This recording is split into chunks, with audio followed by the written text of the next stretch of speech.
for, but they did. And now this game, oh boy, Full Send's in trouble here. This game is not over yet. We have a 20-point differential. They wiped the entire team. What an unbelievable fight. And they're trying to find a KO themselves. Rapid Spin finds a target, and Goof, relentless. What a showdown. It's straight dunking time, baby. Hundo banger in. Blizzy closing out with the egg bomb. Everybody's getting KOs, and holy smokes, the Five Eyes are falling like dominoes here. Wow, there were Pokemon there, and now there are just orbs. What happened?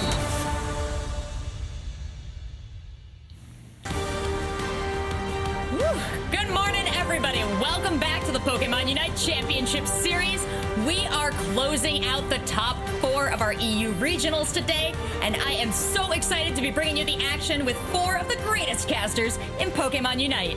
I'm your host, Seltzer, and joining me today, I've got Snacks, Zoinks, Spriggles, and Jeff Hoagland to take me through the action. And gentlemen, you have been indispensable in breaking down not only the changing tournament meta, but the rosters, the history of these teams. So thank you so much for coming back and joining us once again. How are you feeling, Spriggles, heading on into Championship Sunday? Oh boy, Seltzer, yeehaw to you and yours. Hello, everybody. I cannot wait. We are going to find out which 2 teams from the EU are going to represent their region at the World Championships today. This is absolutely unbelievable. And for all of those playing along at home, Snacks and I do have a slightly different jacket. Yeah, Snacks, how are you doing today? Or Alolan Spriggles, Hisu and Snacks, it's cute. Well, you know, first off, tip of the cap to the cowboy. Good looking jacket there, Chief. Secondly, I will say the energy level is so ridiculously high. I was kind of telling you all before. I literally laid in bed last night after the broadcast. Eyes never closed. The moon crossed the sky. The sun rose, got right back up, and got back to it. The energy level's high. I know the teams are feeling it, ready to go, and I can't wait to dive into this action. Fantastic. Zoinks, you've been telling us about these teams, their history leading up to today. You've got a great sense of their emotions heading into today. How are your emotions? I could not be better right now. I feel like I am on top of the world. I have the privilege to be handling these team stories as we head into the regional finals. We're going to crown champions. We're going to send teams to worlds. This is the best day of my life, Seltzer. Oh, I'm glad to hear it. I feel a lot of the teams are thinking that same thing. And Jeff, looking at how the teams prepared, what they brought for the tournament, how proud are you to see the Pokemon UNITE community leveling up like this? It's been fantastic to watch this series evolve over the last 2 months. We started with hundreds of teams. We were down to just 24 yesterday, and now just 4 remain, with 2 of them being able to punch their ticket to that $500,000 World Championships in August. Today is going to be the highest stakes Pokemon UNITE that has ever been played in the EU. You said it, and we've got them going into a very special format today, so we can be sure to determine our best and send them off to the World Championship in London. How are we doing that, Snacks? Well, yesterday we started with 24 teams, 4 pods of 6. Did a little round robin action there. Top 2 teams from each group advanced into a double elimination bracket stage. We saw some of that shake out yesterday, and now only 4 teams remain. We're going to complete that double elimination bracket. We're going to send 2 teams to Worlds. We're going to crown a regional champion, and we are ready to go here for the EU region. Absolutely, and it's not just tickets to the championship on the line for the top 2 finishing teams. We've also got a $50,000 prize pool this weekend, one of the biggest prize pools yet, and $20,000 of that is going to our first place team. So as our teams creep towards the end of the bracket, there is so much on the line here. And speaking of the bracket, Zoinks, how has it fallen? An incredible top 8 we were found after group stage. A huge run from our top 4 teams. Nouns Esports, really the boss villain of Europe. Apprentice Unleashed trying to fit into that protagonist role in this winners finals match. That is going to be a world's qualification game, so pay attention to that one. On the other side of the bracket, the losers bracket, PogChamp and Zephyr Red, 2 incredibly fierce squads. They have a couple of games to go until they make it to Worlds, but they are going to be playing for everything. We are watching every game today. Spriggles, talk to us about the match schedule. Who are we starting out with?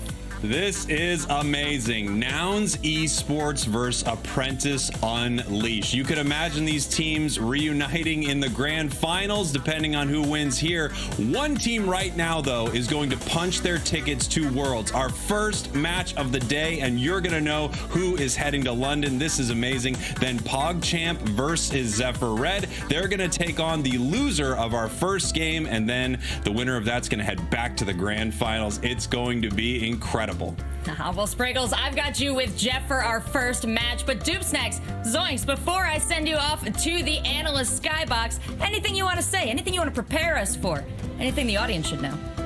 I mean, honestly, we're sending the team to Worlds. That's all I got to say. Let's go.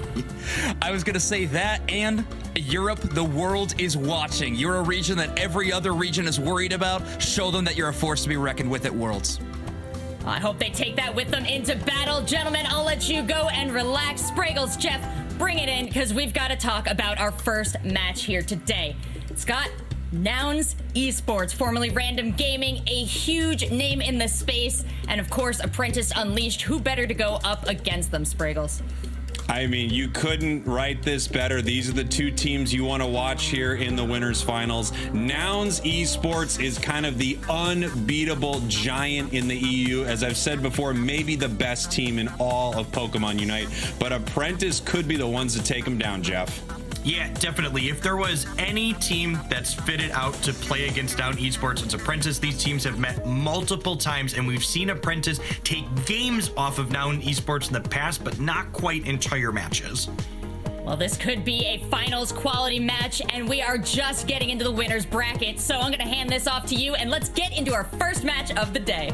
Here we go. Oh my goodness, Jeff Hoagland, it's so good to be back with you, my friend. I cannot wait to cast this match. This is sure to be one of the best we are going to see throughout this entire tournament. Once again, Nouns could be heading to Worlds right now. Apprentice could be heading to Worlds right now. You see those pink puffballs locking in on each side with Hoopa and Blissey. Dragonite seems to be the central area character of choice for a lot of these teams. And Gatlu locking in that Trevenant. Going to be interested to see if we see Gatlu take that Trevenant solo top, with Redmaw playing the bottom path like we saw out of these teams yesterday. This is pretty beautiful here. We've got those 3 all-rounders and 2 supports here from Apprentice. No attackers in sight, Jeff. Gatlu on that Trevenant, double stacking. That's an attack weight and an Eos cookie. Now that one of the best players in the world is doing it, I am no longer crazy. Double stacking is viable. You have heard it here, ladies and gentlemen. I would have called you a griefer on Friday for it, but Gatlu is doing it, and you have lots of validation now, Spriggles. Those items, for those not familiar, stacking items let a player increase their stats permanently for the remainder of the game every time they deposit Eos energy in an opposing goal. So we're going to see that Trevenant and those Lucarios getting lots of little dunks early, looking to scale up their characters so they're extra powerful in those mid and late game situations. Now, looking at this team composition here from Nouns, where do you expect the center is going to go? Do you think they're splitting this up? What's the plan here exactly? It's a really interesting setup when you don't see some of the staple Pokemon that might be in that central area, like a Cinderace or Greninja. Yeah, I'm kind of expecting both of these players to do that kind of early push top that we've seen a lot of the times, where they clear that Lillipup and then the 2 buff Pokemon, and then they kind of show up to try and prevent some of those stacks from happening that we talked about here. We see fights breaking out in the bottom path with Lucario bottom for Noun Esports like we saw yesterday during the event. It's really interesting seeing this Lucario here in the bottom path, and of course Trevenant, Lucario for both teams in the top path stacking up. Ooh, it looks like this Serena could be caught out. It's in a really bad position here. Can it get home? Can this Lucario get home? A lot of fighting, and Serena does go down. Yeah, Focus Band almost saving Zarina there, but not quite enough thanks to the Meteor Mash from Redmaw, pushing it back towards the right side of the map there. Great assistance from Noun Esports support characters as Gatlu gets caught in the central area from Apprentice here. And you can see those 2 buffs on Apprentice, both on Lucario and Dragonair, meaning they got a nice KO on the Dragonair of Nouns Esports here. Apprentice looking good here in this top half. Yeah, just completely uncontested bees. They're getting an incredible amount of experience, getting a really strong early lead here as we head on in to that first Dreadnought objective at the 7-minute mark. And taking a look here, I mean, they've got that level 6 Dragonair already. They're probably going to be Dragonite by this first objective. Both teams really want that level 8 on their Dragonair to become Dragonite. It's so massive for this Dreadnought. These Hyper Beams can secure objectives like pretty much nothing else. Yeah, so we saw extreme speed from Lucario for Apprentice. Do we have Power Up Punch from Noun Esports? They typically favor playing a heavier secure build with Dragonair going down again for Noun Esports here in the central area with level 7 on that Lucario. Wow, I mean, this is really sharp here, I think, from Apprentice. They know the game, and it's stopping Dragonite from becoming Dragonite. And Noun is going to have to figure out a way to answer this because that Dragonite is about to evolve on Apprentice. If they're behind here at this first Dreadnought, it's going to be a difficult fight for them. There have been so many knockouts in the first 2.5 minutes of this game. And look at this here. Dragonite is a full 2 levels under, but that is huge catch-up experience. The level 6 Dragonair catapults almost entirely to 8 with that KO. Wow, Apprentice really giving up that lead that they had early there. We are definitely going to see a Dragonite for both teams here at this Dreadnought that's coming up in about 20 seconds in our bottom path. Often looked at as the most important objective in the game outside of course, Zapdos.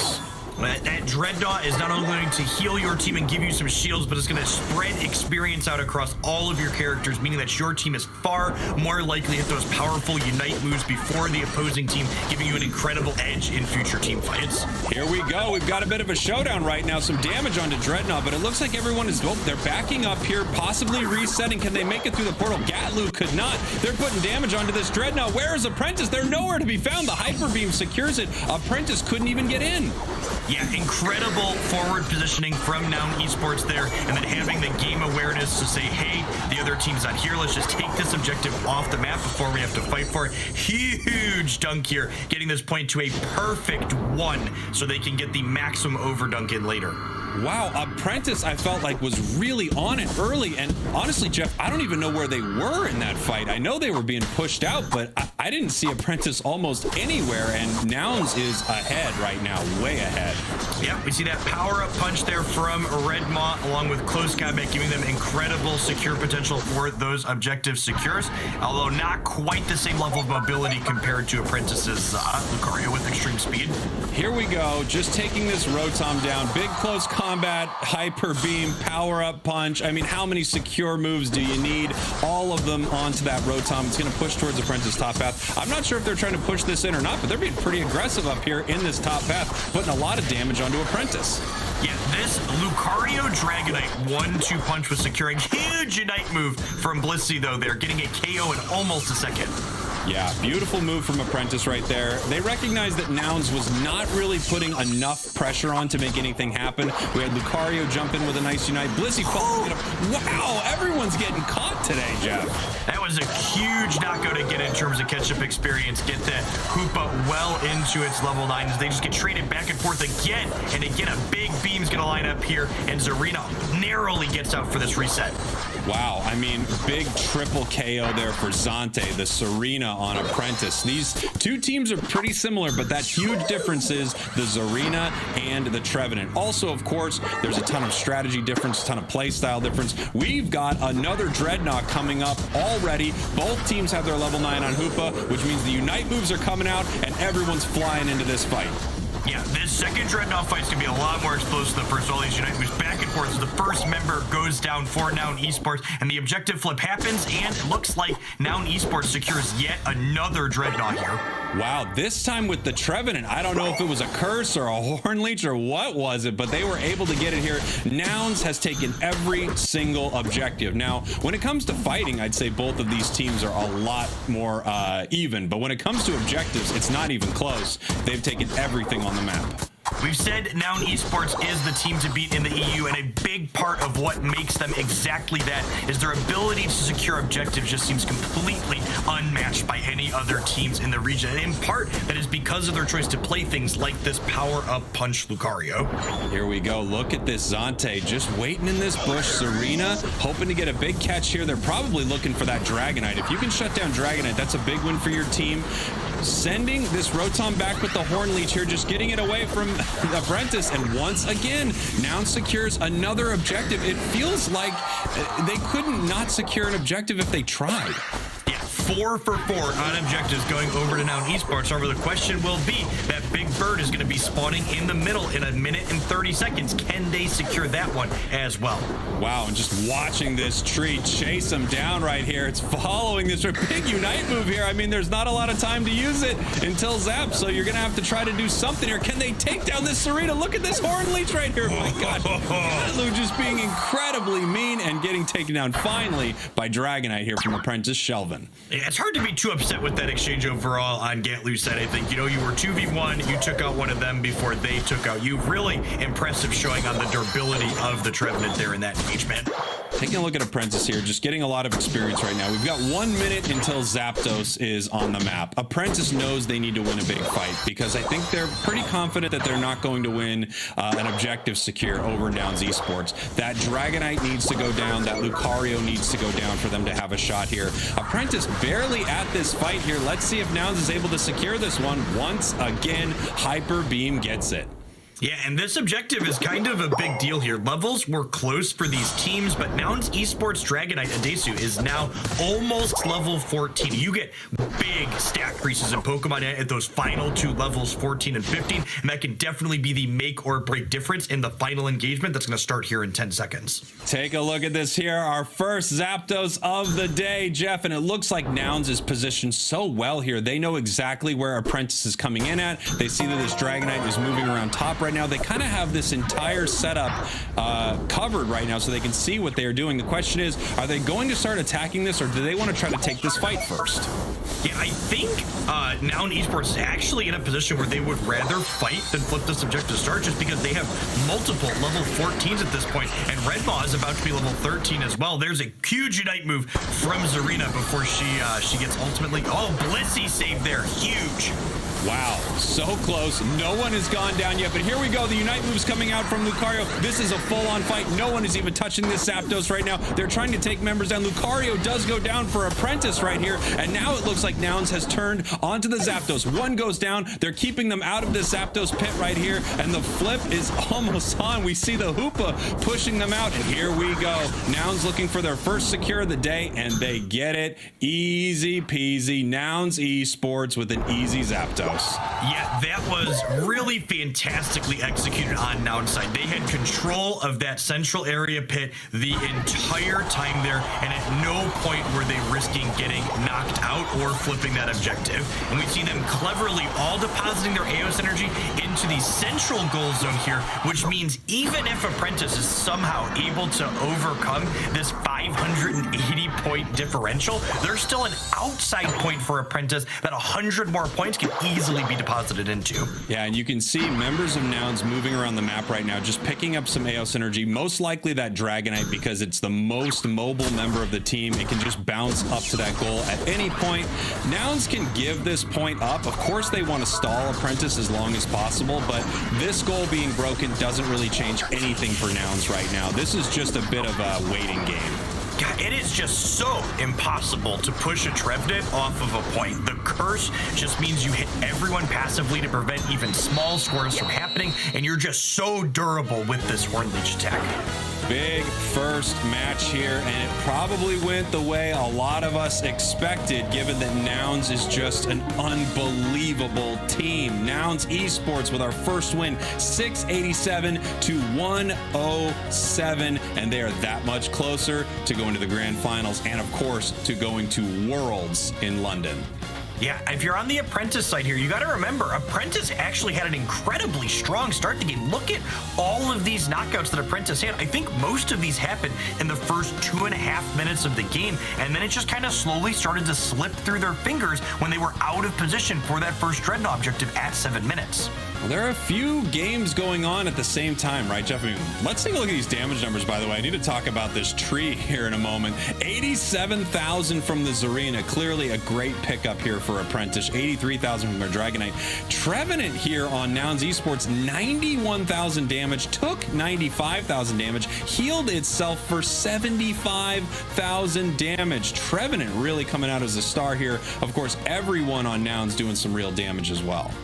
Do you think we should let Gatlu know that Trevenant is flagged as a defender Pokemon? Because I'm not sure that they're aware based on how incredible they were inside of all of those team fights. That's true. I said they have no attackers, and boy, was I wrong. Taking a look at the scoreboard here, if you look at the score, you would say the match was pretty close, but after that first Dreadnought, I really feel like Nouns was ahead almost the entire match, securing, again, every single objective that popped up on the map. And there are a few different games of Pokemon Unite.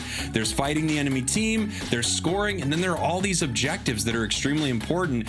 Nouns took every single objective and a lot of the fights, too. Yeah, and I think this is going to be that kind of big moment here where the Dragonite kind of gets caught out here by a Desu, and this catch-up experience is a thing that really started kind of pushing the game back in Noun Esports here. You can see just how much experience a Desu gained there from that knockout 2 levels above them. Yeah, I wonder what would have happened had a Desu not shown up to this Dreadnought ready to take it down here. This was that first fight we had here at Dreadnought. Like I said, between the Trevenant, the Lucario, the Hoopa stunning everyone, there was really no one from Apprentice around this Dreadnought, and they were able to take it easily. From here, it was just a snowball rolling downhill. Nouns taking every big fight.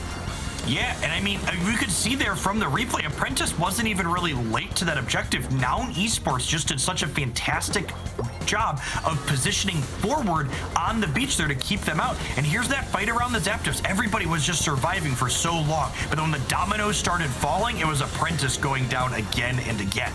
You know, this fight actually looks a lot like that first Dreadnought, completely pushing them out. They zone out Apprentice the entire time. No one is around the Zapdos except for Nouns Esports right here, and they're able to take it easily right now. No one can stop this. They rip it away from them, and then they get to score every point they want to. Yeah, and I mean, the Lucario, the Dragonite, and the Zarina were all down for Apprentice there, and we talked about their crazy damage numbers on this defender character. Gatlu, our MVP.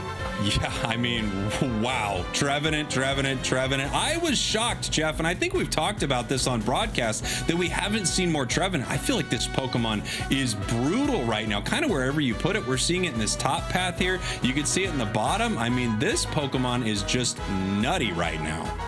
Yeah, it really does a lot of what you're interested in. And we have some commentary here from Desu, the Dragonite here. Only 2 spots. Everyone is training hard and lots of dreams are going to be broken.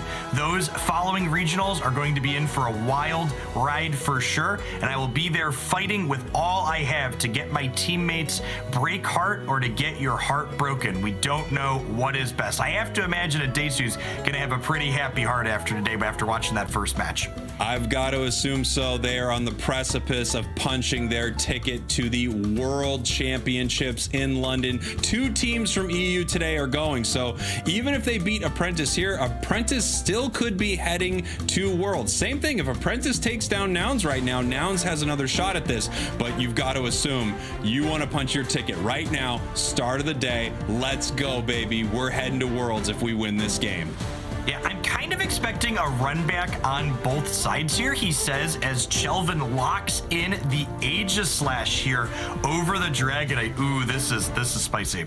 This is really interesting. So we've still got that Zarina, which doesn't shock me at all. By the way, look at all these all-rounders here. It's all-rounders and supports for Apprentice. We've got the lone defender over here from Nouns Esports, but that's an attacker. We all know it is. I mean, it's a double stacking Trevenant.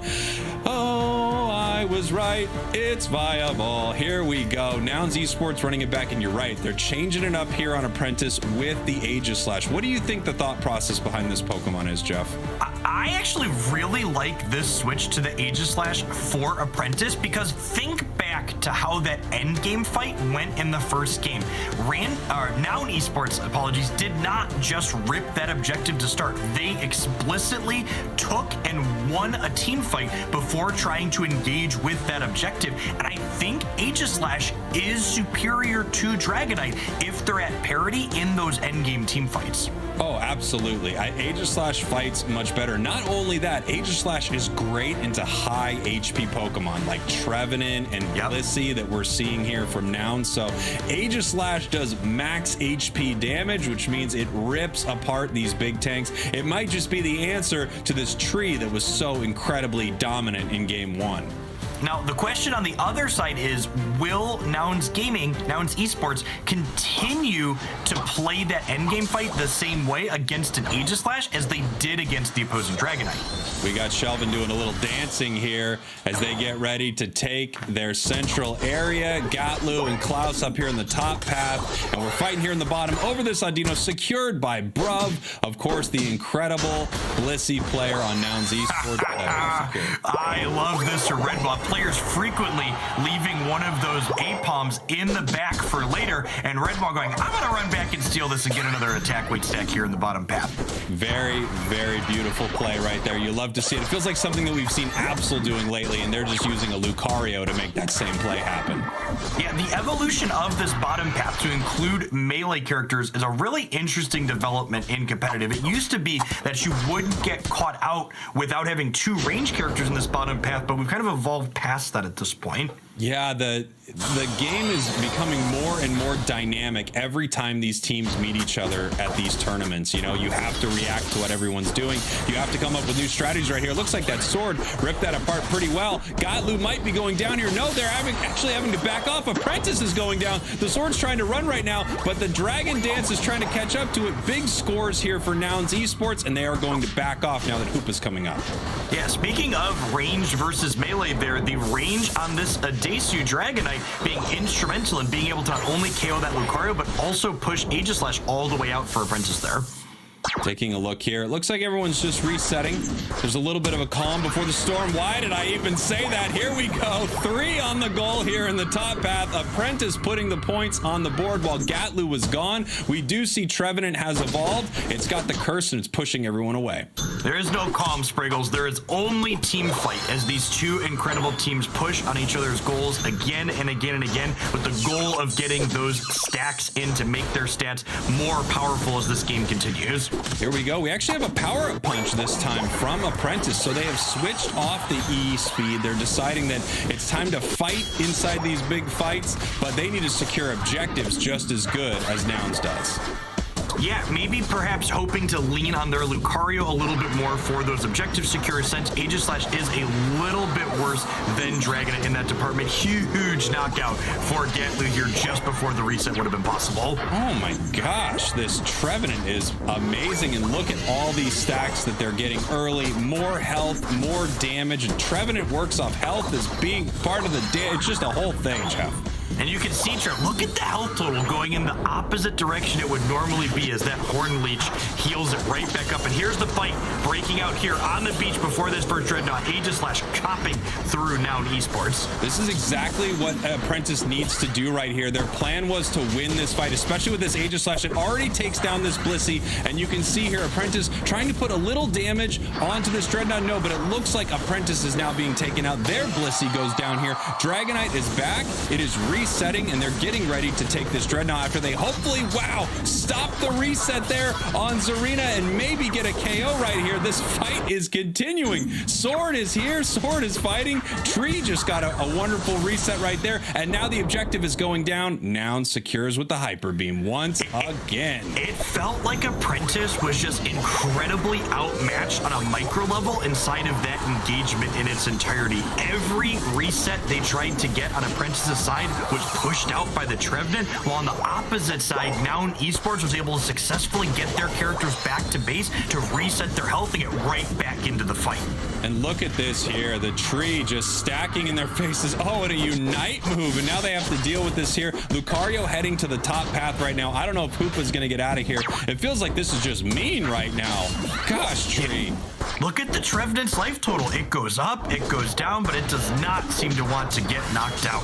Here we go. The sword needs to take it out here. They have to. Okay. Shelvin with the level 9. Big Unite move on the Blissey here in the top path, and they obviously wanted to stop that Rotom from being secured, but it was not possible. Secured once again by Nouns Esports. Dragonite getting a 2 KO streak for Nouns. They're taking out the Zarina after likely securing this Rotom objective here in the top as Redmaw dives in to stack up some damage here. They're trying to push this in. It would be a nice one to get into the goal, but no, it is stopped by Apprentice here. However, Nouns is here to fight them on their goal. Sword is coming up top here, but it didn't get to do anything. Deleted by a Hyper Beam right when it just woke up. Triple KO.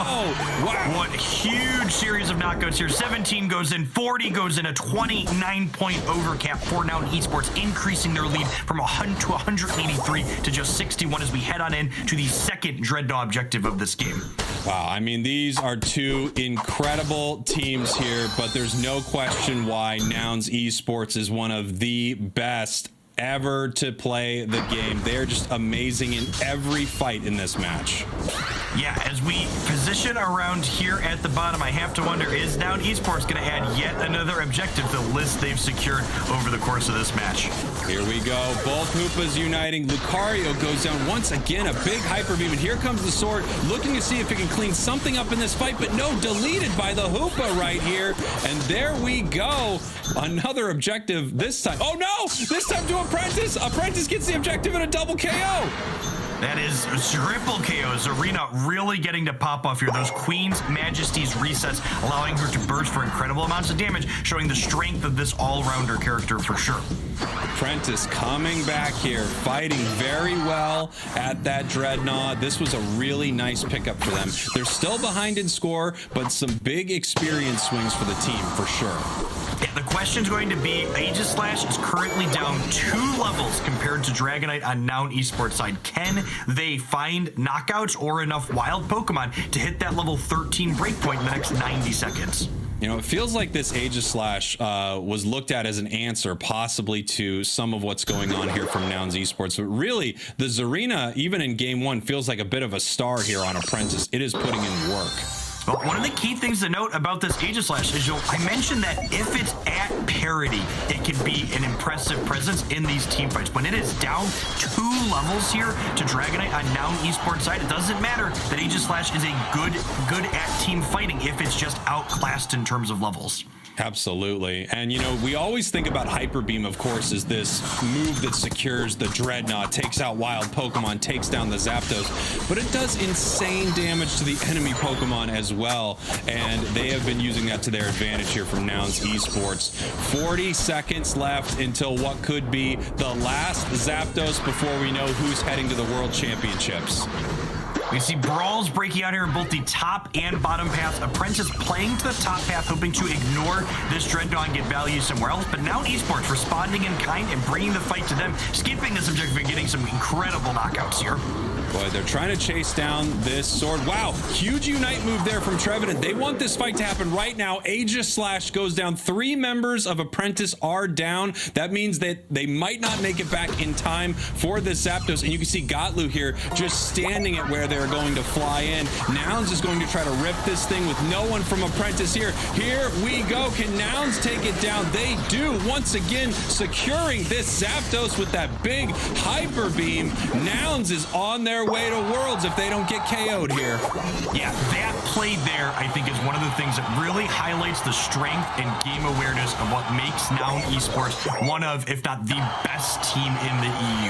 They understood what the fight was about. It was about removing Shelvin, this enemy Aegislash carry that could secure the objective, and they used use their Unite move at a time where normally you would think, I don't want to use my Unite move here to start that engage early so they can then safely take the objective off the board.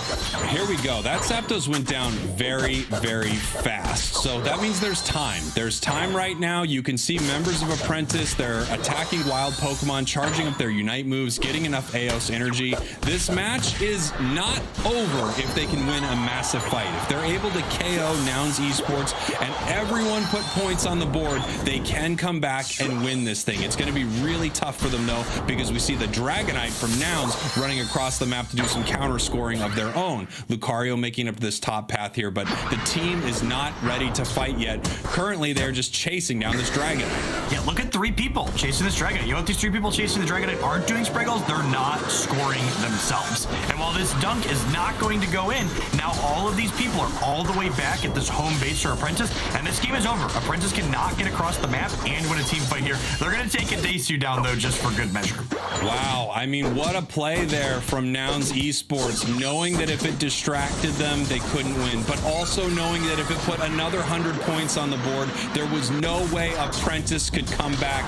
That is why they are such an amazing team.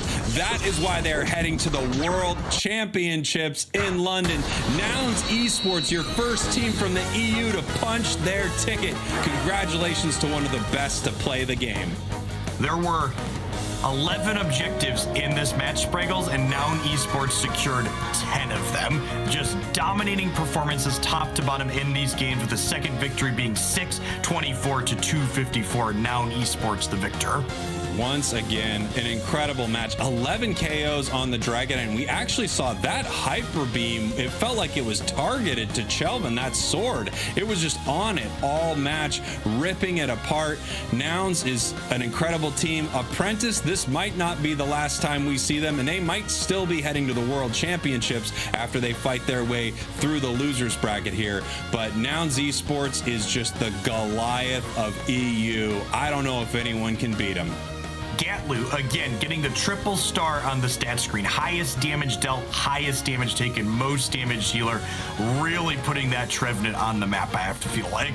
Looking at this scoreboard here, once again, the game was even for a little while, and then after that first Dreadnought, Nouns Esports was ahead the whole time. We had a nice secure there on that second Dreadnought from Apprentice, but unfortunately for Apprentice, that it was too little too late. They could not make it work, Jeff.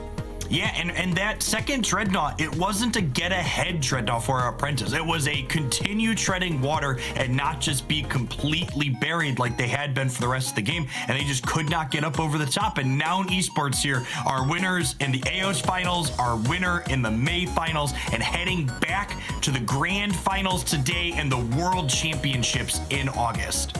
Take a look at this squad. Geese, Redma, Gotlu, Adesu, and Bruv. Truly some of the best to play the game. Let's look at some big moments from this match right here. This was Nouns trying to push onto this goal here, but we had a nice defense from Apprentice, and then the tree arrived. And we had a double KO from the Dragonite. Zante coming in trying to stop it. Look at that Hyper Beam getting a triple KO.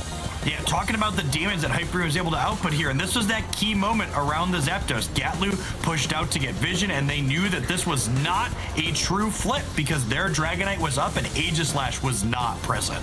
Yeah, after this, I mean, the match was all downhill from here. Nouns just incredible, scoring at will in the enemy bases. The Hundo Burgers, as my jacket twin would say. And now they have to chase a Desu around this map. If they let these points go in, they know they lose. If they follow them, they kind of know they lose. So you're right, you know, let's get a KO for good measure here. But GG to Nouns Esports, they won this one handily. Yeah, even just these little things like this Dragonite push at the end, understanding that we win regardless of what happens here if this Dragonite pushes up, is really what separates Noun Esports from a lot of the other teams playing competitively. Of course, our MVP there, the Dragonite, Adesu for Nouns Esports. I can't imagine the feeling in that room right now when you know that you are heading to the World Championship. Seltzer, hello, welcome back. Oh, you know, I'm imagining how great Nouns Esports is feeling right now, but I also have to imagine how great our two teams in the lower bracket are feeling, knowing that if they manage to overcome the match ahead of them, they do not have to fight for their tournament lives against Noun.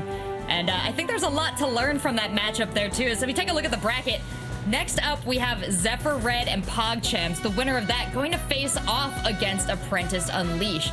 Do you think there's anything that either of these teams can pick up from that game in preparation? Or are they pretty focused on what's to come, Jeff? I'm going to be interested to see if we see this Trevenant build from Gatlu implemented into either of any of these other teams here. Just really impressive performance from them, putting up incredible metrics across both of those games we just watched. Well, Spriggles, Jeff, you just got to cast the first qualifier for the team to make it to the World Championship in London. Just some final thoughts to wrap that up before I send you into the skyboxes and bring out our other casting duo, Spriggles. I mean, what an incredible start to this broadcast. You knew Nouns Esports was going to bring it. I think they are almost unbeatable. Right now, everyone is fighting for second place, but a team gets to go up against them in the grand finals. And while both teams will be heading to Worlds, there's a lot of money on the line too, so they want to take down Nouns Esports today. Can anyone do it? I really don't know. Oh, Jeff, can anyone do it? You've had your head in the game this whole time and been sharing all your thoughts with us. Any you'd like to share right now?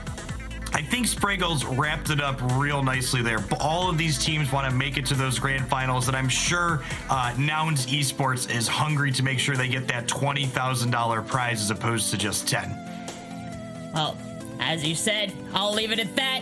Well, thank you, gentlemen, for casting that first game. We'll see you as the day continues. But for now, we're going to go to a quick break. When we come back, we have our lower bracket final with Zephyr Red and PogChamp, who will move on. We'll find out.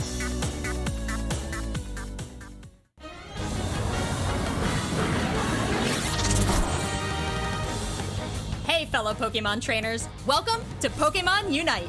In this video, we'll explain the basics of how a match on Eos Island will go down.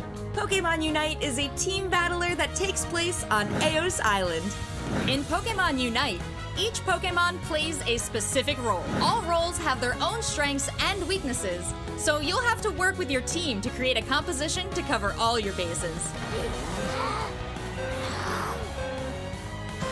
During a match, Pokémon will learn a wide variety of moves as they level up and get stronger. Some cause damage, defend your teammates, or heal your allies. Once a Pokémon is leveled up enough, it'll learn its Unite move.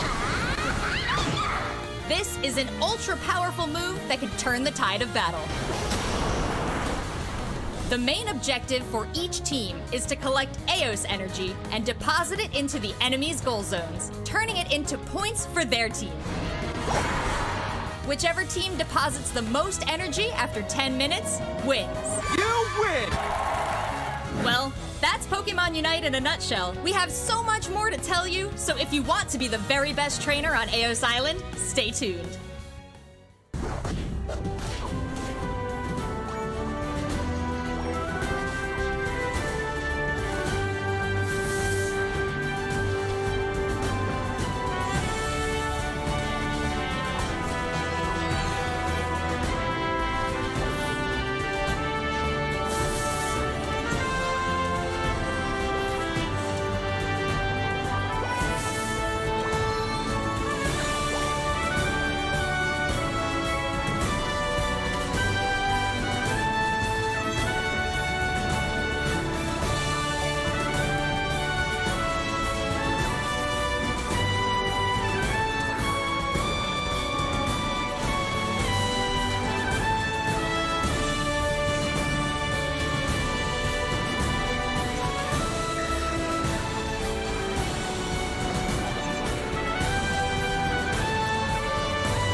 Welcome back. We're here for the EU Regional Finals, and we are moving into the lower bracket semifinal after a big win by Nouns Esports over Apprentice Unleashed. Apprentice Unleashed moving down to that bracket. Zoinks, Doob Snacks moving on up into the caster seat.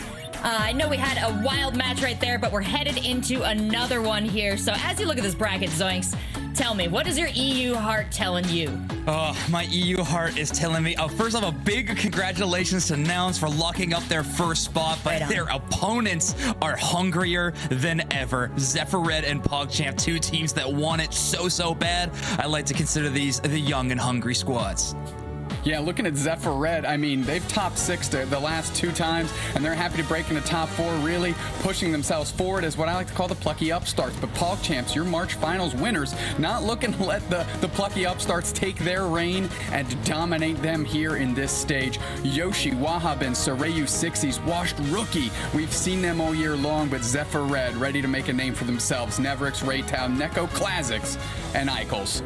And what a great interview with Eichels yesterday. I mean, you can tell the power of love runs deep through Zephyr Red, and they're going to need that today if they want to carry through a team as good as PogChamp.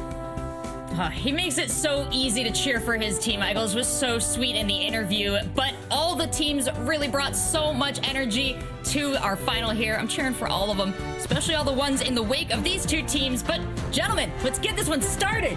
Let's get this one started indeed. Look at Wahabin making me taking a page out of Nouns Esports, getting that Trevenant locked up, saying that looked pretty crisp. Yoshi hovering the Trevenant. I know Spraggles is excited about that, but look on the side of Zephyr Red, Zoinks. They're all locked in, ready to go. No questions being asked here.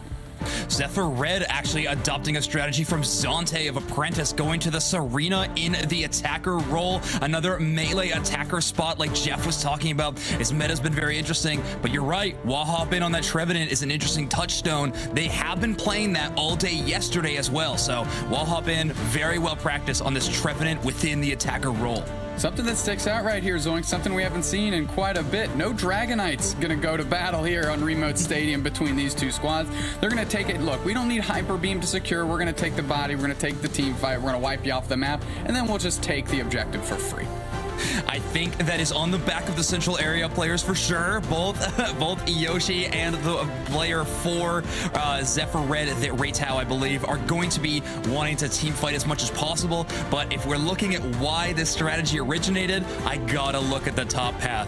Seryu and Nevorix, these two such flashy top path players, so aggressive, will always get right in your face. They will ignore any wild Pokemon on the map if it means they can secure a KO on the enemy Pokemon. One of the keys to success for Zephyr Red has definitely been Nevorix and Raytow being in each other's pockets as they jump into the action here. And Raytow taking that central area, and Yoshi as well, just as you called out, Zoinks. That Zephyr Red synergy you're talking about has been built over time and time. Zephyr Red has been playing as a squad since the start of the game's release. So almost about a year now for Zephyr Red playing together, and it's paying off when it matters the most. I mean, you can see, look at this little bouncy here going through, and of course the Phantoms on the other side. They're looking to stack a little bit today, Zoinks, as Sixies is trying to put an end to that. Classics coming in with just a little bit of support here.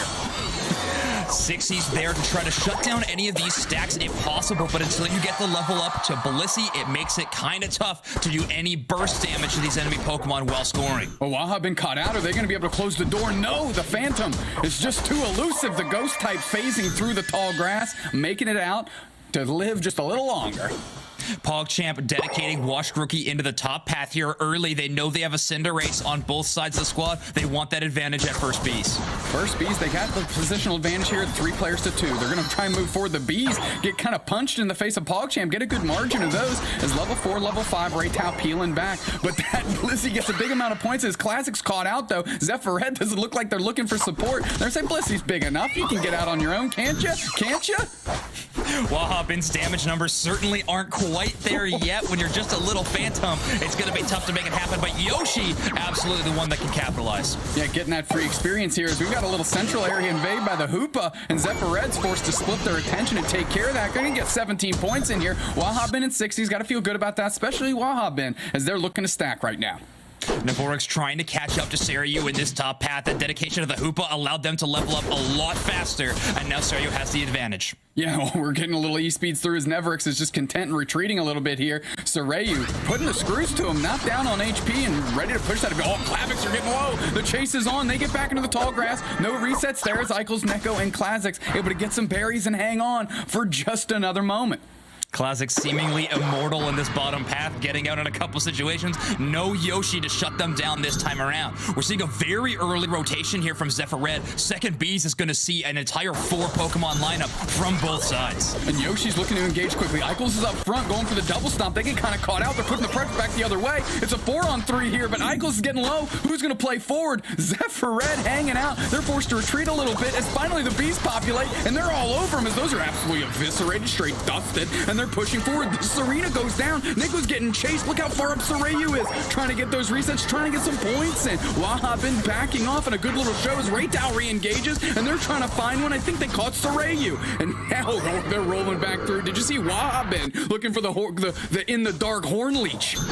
Wahhabin might be the saving grace of the PogChamp right now, but Yoshi was able to do another central area rotation. They have now hit level 9, outpacing Raytao. Raytao's trying to chip it, big push, right into the reset here, or what could have been the hyperspace holes. They're pushing back forward, and Raytao catches a reset. Not bad. Take a deep breath, come back in. Sorayu's there waiting to babysit. KO streak of 2 for Yoshi here as they're willing to push forward. That Dreadnought is way low, but Zephyr Red is nowhere near it, and PogChamp going to take this first objective. A hammer and a peg are the combination of Sarayu and Yoshi. Sarayu charging up forward, Yoshi backing them up with everything that Cinder Haze has in their damage kit, which imagine me is a lot. Right now, PogChamp rotating, Rotom being kidnapped by Wahhabin. This objective is securely theirs. That's 2 for 2 for PogChamp. Just a great rotation, understanding exactly what's going on, and Zephyr Red doesn't look like they're ready to contest much, as Classics is responsible for babysitting. Here comes Neverix and Raytao for a little support. Big Trevenant Unite move right onto the goal zone. They're trying to get that to push in. A big push back. The Serena's down, and they're going to see if they can leverage that, as PogChamp is all over him here, smothering him, and as the Rotom is just on the edge, getting ready to chunk in. Big push by Wahhabin to bring Neverix back into the action. Classics trying to get a reset, trying to egg bomb, and no, Raytao able to finally get the KO on Wahhabin before they take that hyperspace hole home. They sacrifice the Rotom going into the goal zone, yes, but they are able to KO Wahhabin. Not an easy feat if you've been watching this game at all, as Pokemon's self-healing and defensive stats are massive. Sarayu with an advance. Good little E-speed engage to come across and get that 40 points in because the Rotom had hit. Sarayu caught on the backside of nowhere, able to bone rush back out of thing, but to close it out. Eichels is on the chase, misses with the stomp. Egg Bomb comes through to buy some space, and Sarayu makes it out after amazing support by Wahhabin.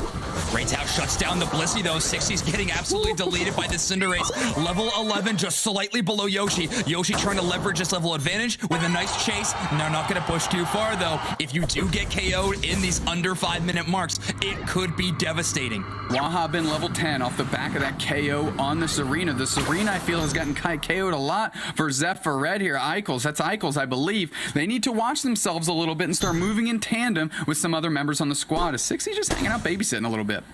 60's trying to stay in that top bush for a little bit of information as being safe. Watch Rookie with a very safe Hoopa portal. Both Hoopas putting their portals far away.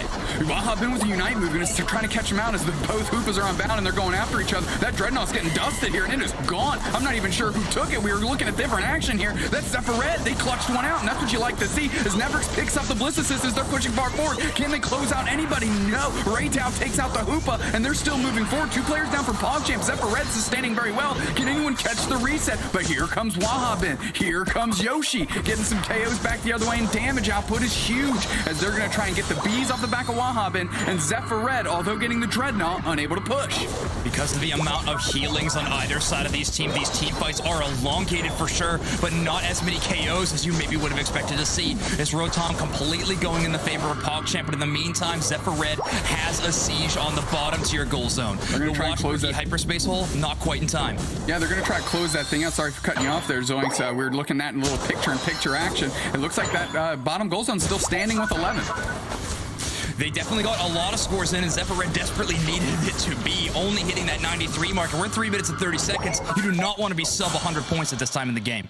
No, that's without a doubt. Raytao going to take another loop here, going to try and get one of their buffs and make sure that they're all powered up, ready for this engage. As PogChamp is up by almost 100 points here.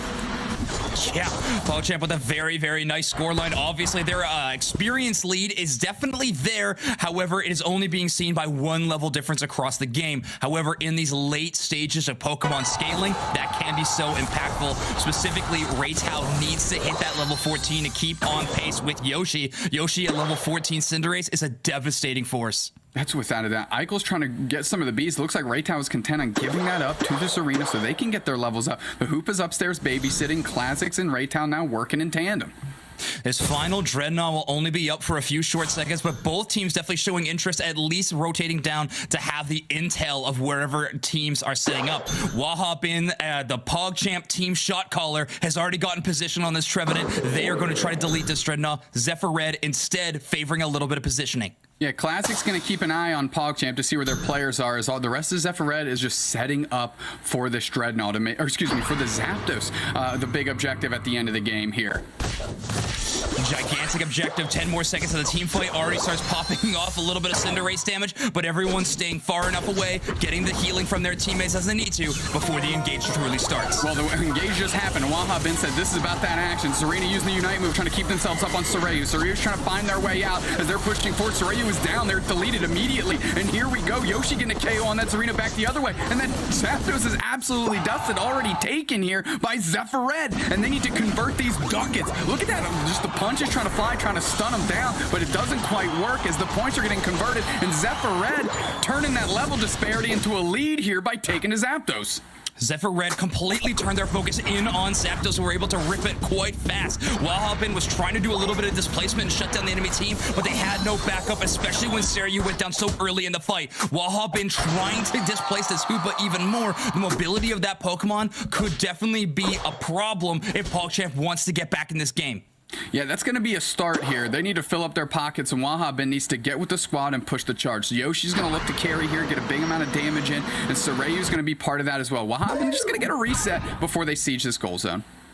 All five stacking up in this bottom pack, but they're going to be running into Eichels and Raytao. So many forces of damage. A nice score in by the Blissey already. 60 stumps in 30. Big Unite move by the Trevenant comes through. They're going to try and leverage that damage output. Pushing forward, going forward. Just going to see if they can get anything out. They're down by 200, 203 actually, as the pressure's getting put on. One player down for each side with the Trevenant. That's a big one for PogChamp being down. We're going to go for a reset here. There's still 35 seconds on the clock.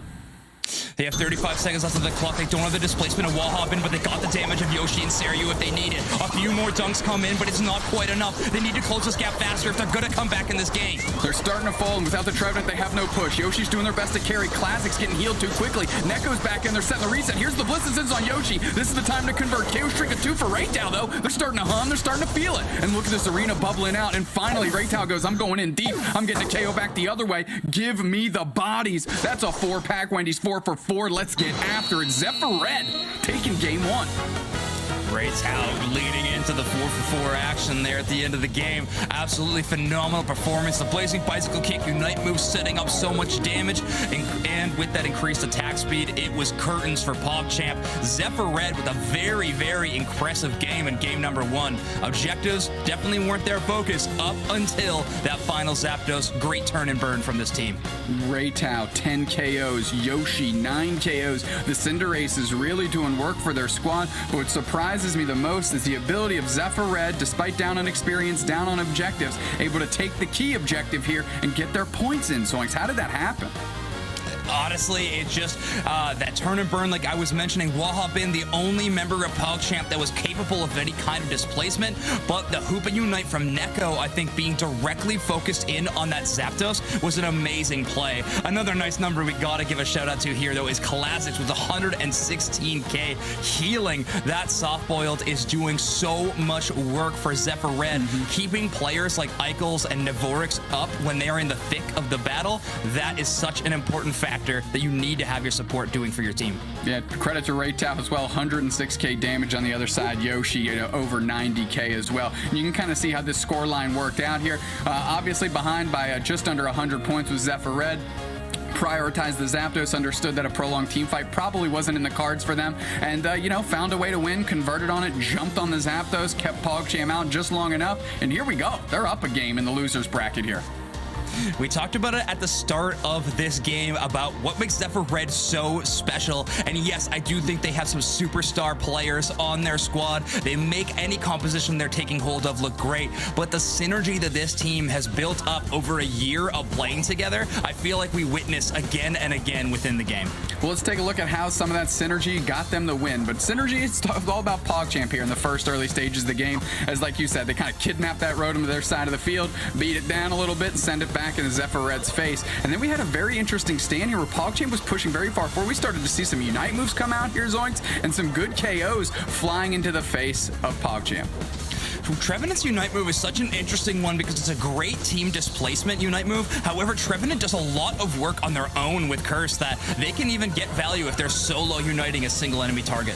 Yeah, and here's that Zapdos. You said we got the quick KO on Soreyu, and then Zephyr Red immediately said, yep, that's it. Let's get on it. And they did, and they KO'd that thing. The Bliss Assistance onto Nevrix as well, as they're able to charge forward and start getting their points. And Neko just waiting to come a reshackled Hoopa so they could get their points in there. Both Yoshi and Reitao throwing their blazing bicycle kicks towards the Zapdos in a last-second desperation play. This time it goes the direction of Red for sure. This last push by PogChamp, definitely admirable, but Zephyr Red just playing fantastic defense in the last minutes of this game. Yeah, I like the strategy of kind of sandbagging the Bliss Assistance onto Yoshi to maybe try and push them over the finish line here, but Reitao is having none of it. Deep engage, gets a KO streak of 4 to pad the stat sheet and put an exclamation point on that win. Reitao, your match MVP.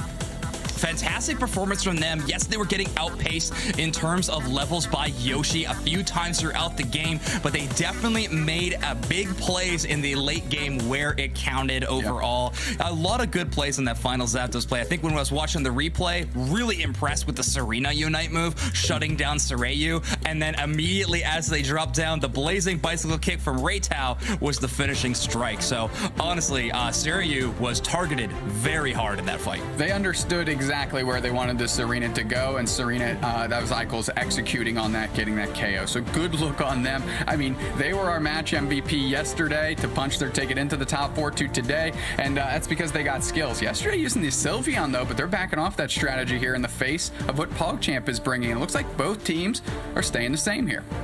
Keep those compositions running. I mean, both teams seem very, very evenly matched until that last team fight engage. And honestly, a Pokemon swap may not shift that in either direction. It's going to come down to team coordination and how you manage those Unite moves. Very, very powerful tools you have within Pokemon Unite. If I'm PogChamp, I'm saying, look, we were ahead the whole time. We just need to tighten it up at the end, understand what position we've put our team in, and react accordingly. I mean, if you're in the seat of Zephyr Red, you're saying, okay, we were behind the whole game and we pulled that one out. So if we clean up the first 8 minutes, the last 2 minutes should be easier, right? Exactly.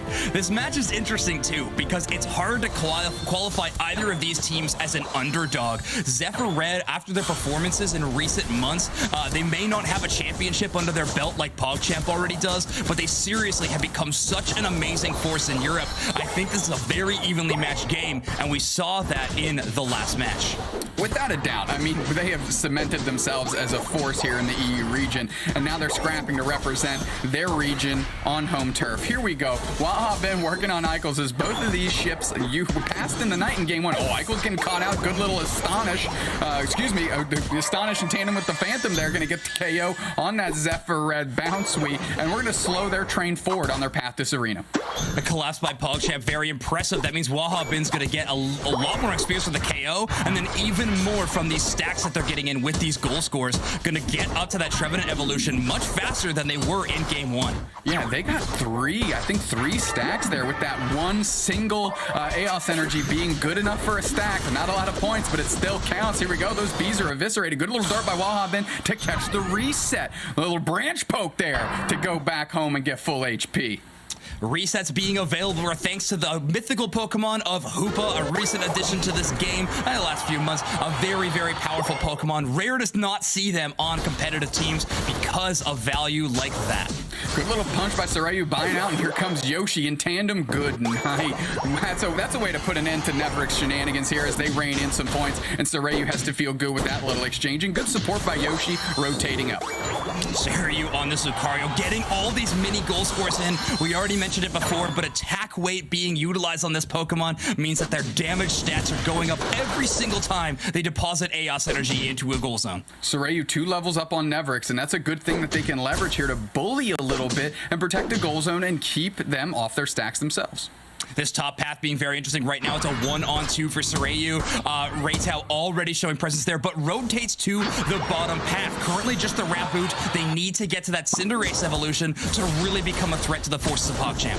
Oh, Neverick's getting dove again and getting KO'd again as Yoshi's putting some points in here, and Sorayu has the opportunity as well, but here comes Ike Nico on a great rotation. They're going to put the pressure back the other way, and that is enough to make PogChamp retreat. Yoshi now well on pace to hit level 9 by the first Dreadnought that appears at 7 minutes. A very, very important objective. They are going to want their Unite move they unlock at level 9, the Blazing Bicycle Kick, for a secure value, but also a ton of damage on the enemy team. PogChamp getting a good amount of those bees as Classics did their best, but in the face of 3, couldn't do much. Waha been really screening those bees very well to give their team that advantage.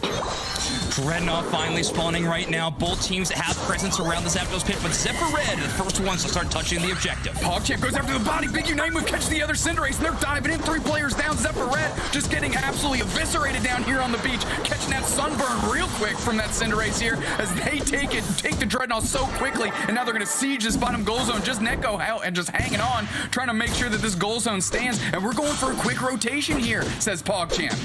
A very similar story to game number 1 where PogChamp has such an early game advantage, but this one is going even more so. Yoshi already at level 10 is an incredible asset to the side of PogChamp. They're able to push this Rotom forward. I wouldn't be surprised if we saw more Unite moves on this siege. Oh, they're moving forward and they're not being absolutely relentless. There you go. There's a Trevenant Unite as the goal zone is shattered. Now the Rotom hit, and that's why it went away there. But that's important as they're still able to siege, and now the goal zones are passing back and forth as Sorayu holding it down in the bottom path by themselves. A goal zone being destroyed in Pokemon Unite definitely has a little bit of counter effect. Those Autonos now appearing on Zephyr Red's side of the field, now able to secure easy experience, try to catch up a little bit, but Rotoms throughout the rest of the game are going to be even more threatening for Zephyr Red. Just another weapon that PogChamp has to utilize. Zephyr Red getting some good experience on the bees there as Sixties, Yoshi, and company are rolling through, going to hold down this bottom path. And wow, I've been doing so much work alone there, pushing all these bees back into their own goal zone. Couldn't they get the Big B? That's a good question because that's good experience for PogChamp. They do. Zephyr Red just forced to back off. Trading bees on either side, an objective that spawns at every minute and 10 seconds or so throughout the game. A very, very important one. Leveling up in Pokemon Unite, definitely the impetus for both of these teams. Classics getting absolutely put to sleep by the 4 players on PogChamps. They did their best with an Egg Bomb, but they might as well just set down the controller. That was too much to overcome. Second Dreadnought appearing right now. PogChamp completely surrounding it. Yoshi really far forward on the Cinderace, but they want to make sure they're backing up Sorayu with a severe amount of damage. Both of those players, the damage carries for the side of PogChamp at level 11. Yeah, Hoopa just level 8 for Zephyr Red, which means they can't really dart in and pull the team through, which PogChamp bubbling out is doing a pretty good job. Maybe they're just waiting for the Hoopa to tick over. PogChamp says, we've waited long enough. We're going after it. The Dreadnought's almost down. Here comes the Hoopa. Are they going to be able to stun it out? Neverick's comes in with a little save, but it's the right side again. That's Yoshi sealing it up as Hoopa's getting the KOs, especially on the central area players. 3 players down for Zephyr Red, and this is looking like PogChamp's show as the Hoopa that is unbound using their mythical powers to take a KO streak of 2. Admirable effort there by Neverick to try to secure the last hit on the Dreadnought. If you secure the last hit and KO that Pokemon, your team gets all the experience and shields. So good investment of the Unite move of the Aura Cannon, sending it from range, a big burst of damage, but Yoshi definitely getting the last hit there. They know what they're doing. They're one of the best central area players we've ever seen in the game. Zephyr Red going all out on this Rotom to take care of it so they can move on and start working on other stuff. And of course, you see the PogChamp's Blissey Sixies playing very far forward to get good vision. PogChamp, the hyperspace highway and remote stadium is open. Sixties using that Egg Bomb, yes, to displace the enemies in that bush. Also just to check and make sure that they are still there. Giving your team a vision in any place is going to be such an important part of a strategy game like Pokemon Unite. Watch Rookie creating the hyperspace hole in the goal zone, allowing their team to rotate down to bottom path. Good engage here by Nevrix, trying to get Wash Rookie off the map really quickly, and darts in, can't quite finish the job, but forces them to reel a little bit. Zephyr Red's hoop up playing completely in the central pit this time, where Zapdos will eventually spawn, playing completely for Intel. Uh-oh, now Classic just being taken down. Taken down very quickly. You are the weakest link. Goodbye. They get dusted, as now we have 3 minutes and 4 seconds left, and Sixie's caught out too. Maybe Sixie's playing a little too far forward. It looks like PogChamp, you know, they're hemorrhaging a little bit of that experience back in the face of Zephyr Red. That's something I'd be all about. Yes, that is true. They do give quite a bit of experience when they get knocked out, but you gotta remember 60 is the lowest level on their team. Not gonna be giving out a ton of experience, and to get 40 AOS energy into that goal zone, it's a balancing act of risk versus reward. Look where Wahabin is for PogChamp, as the rest of PogChamp's 60s and Yoshi are going to absolutely take care of this Dreadnought, no problem. Wahabin responsible for keeping Zephyr Red at bay, and they do a great job, as look at where PogChamp is going. They're already getting geared up for Zapdos. Wahabin may be playing the attacker role for PogChamp, selecting Trevenant to do so, but they still have that defender tag, and they're doing a good job of taking and securing space for their entire team. If no one can get close to the Dreadnought, you know that PogChamp can take it completely uncontested. Looks like Zephyr Red's kind of collapsing on the Rotom too. PogChamp's not interested at all. Zephyr Red cannot afford to have the Rotom going the other direction. If that is the case, they would have to send so many people to defend it, but now the fight really kicks off in earnest. Yeah, here we go. Unite move on the Blissey, gonna find them. Gonna see if they can convert on a Zephyr Red, trying to do their best. They get their points in very quickly, but here's Yoshi, here's the Blissey. Bliss assistance on Yoshi. Yoshi quickly gets that KO here. Zephyr Red has one player down, and so does PogChamp, and that's the Trevenant, that's Wahabin, as Yoshi flips right onto Zapdos, and it's the rest of the squad gonna bubble out Zephyr Red like an offensive lineman, keep them from engaging. Here we go, KO Shrink a 2 for the PogChamp Lucario, as look at how low that Zapdos is. Sarayu comes in. Who's gonna close this thing out? It's right on the edge. Nico gets in deep. Who's gonna seal it up? Here we go. It's PogChamp taking this one right in the face of Zephyr Red. It looked like they were sandbagging it just a little bit, finally closing it out. But are they gonna be able to get some points in? It's go time. A very worrisome Unite move there from 60s, but it actually paid off so well.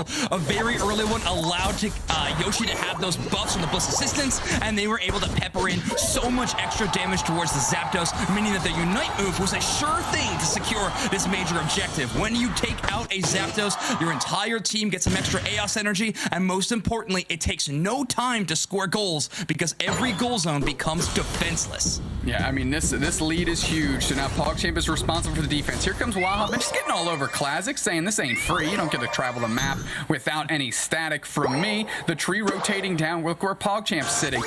Looks like they're giving up that outer goal zone, no problem. 641 to 308. The stand will happen here. Big engage by the Serena. They go in. Egg Bomb follows. Unite move by the Trevenant, pushing back forward. Look where the Trevenant is on the backside. Going to be able to play a little pincer maneuver here as Wahabin's holding it down. Big Unite move by the Lucario. Neko's looking for a reset. Nobody's going to catch it, though. They're moving forward. 2 players down for PogChamp. Zephyr Red, great push. Wahabin still trying to hold it down. His Eichels push forward. 8 seconds left, but no points are going in. PogChamp looks like they're going to close the door on this one with just the right amount of defense. And this is where Trevenant truly sings, blocking those goal zones in those last minutes, shutting down the hope of an offensive team within the final stretch. Great work to Wahabin playing as the Trevenant this game around. Amazing job here. Sarayu taking the MVP of this one, by the way. So many goals scored in the matchup between Nevrix and Sarayu. The extreme speed side of Sarayu definitely seemed to be getting the advantage in the top half all game long. Yeah, in tandem with Yoshi jumping up, they're also getting 9 KOs. We said they were working great from the jump this game, and that's exactly what happened. And unfortunately, the receipt of that tandem effort was Nevrix getting the crown for their side, but really kept on a leash here in Game 2 as compared to Game 1. No damage numbers really jumping off the screen for anybody other than maybe Wahabin having 3 gigantic numbers: 36 recovery, 55 damage taken, and 67 damage dealt. This tree can do it all. That's a good little stat line here, and it's important to notice that 60's not going with the soft boil, going with the safeguard setup that game, so not going to see that huge healing number. But it was PogChamp from the rip here from 2 minutes on. They had the lead. They never gave it up, whether it was experience, whether it was on the scoreboard. They looked good. Absolutely. Incredible play there. And now our series is tied up at 1-1. Both of these teams backed into a corner. They need to keep winning to keep their tournament life alive and this entire season's life alive. If they are able to win out this next one, they move on in our losers bracket. God, that Unite move from Yoshi, full range, that flaming pirate wheel smacking Ray Tower right in the face as PogChamp takes the Dreadnought. And I thought they were going to siege, but did you see that Astonished by Nico catching 4 of them? Keeping them at bay and saying, no, not this time. And here we go. PogChamp, I was watching this. I thought Soraya was going to dart in. I thought they were going to close this thing out in the face of Neko, but there we go. Maybe just sandbagging it so that Egg Bomb couldn't take it. But PogChamp ends up closing up that Zapdos and getting in those Hundo Burgers as they take a big lead here and obviously even up the scoreboard. Yeah, in a game like Pokemon Unite, you have abilities called moves that have cooldowns, and if none of your team has their cooldowns available, you don't want to target down that Pokemon yet. You want to make sure you all do it at once. Great collapse from the side of PogChamp. Seiryu actually putting on a stellar performance today. Always a flashy Lucario player. They make that Pokemon look so good.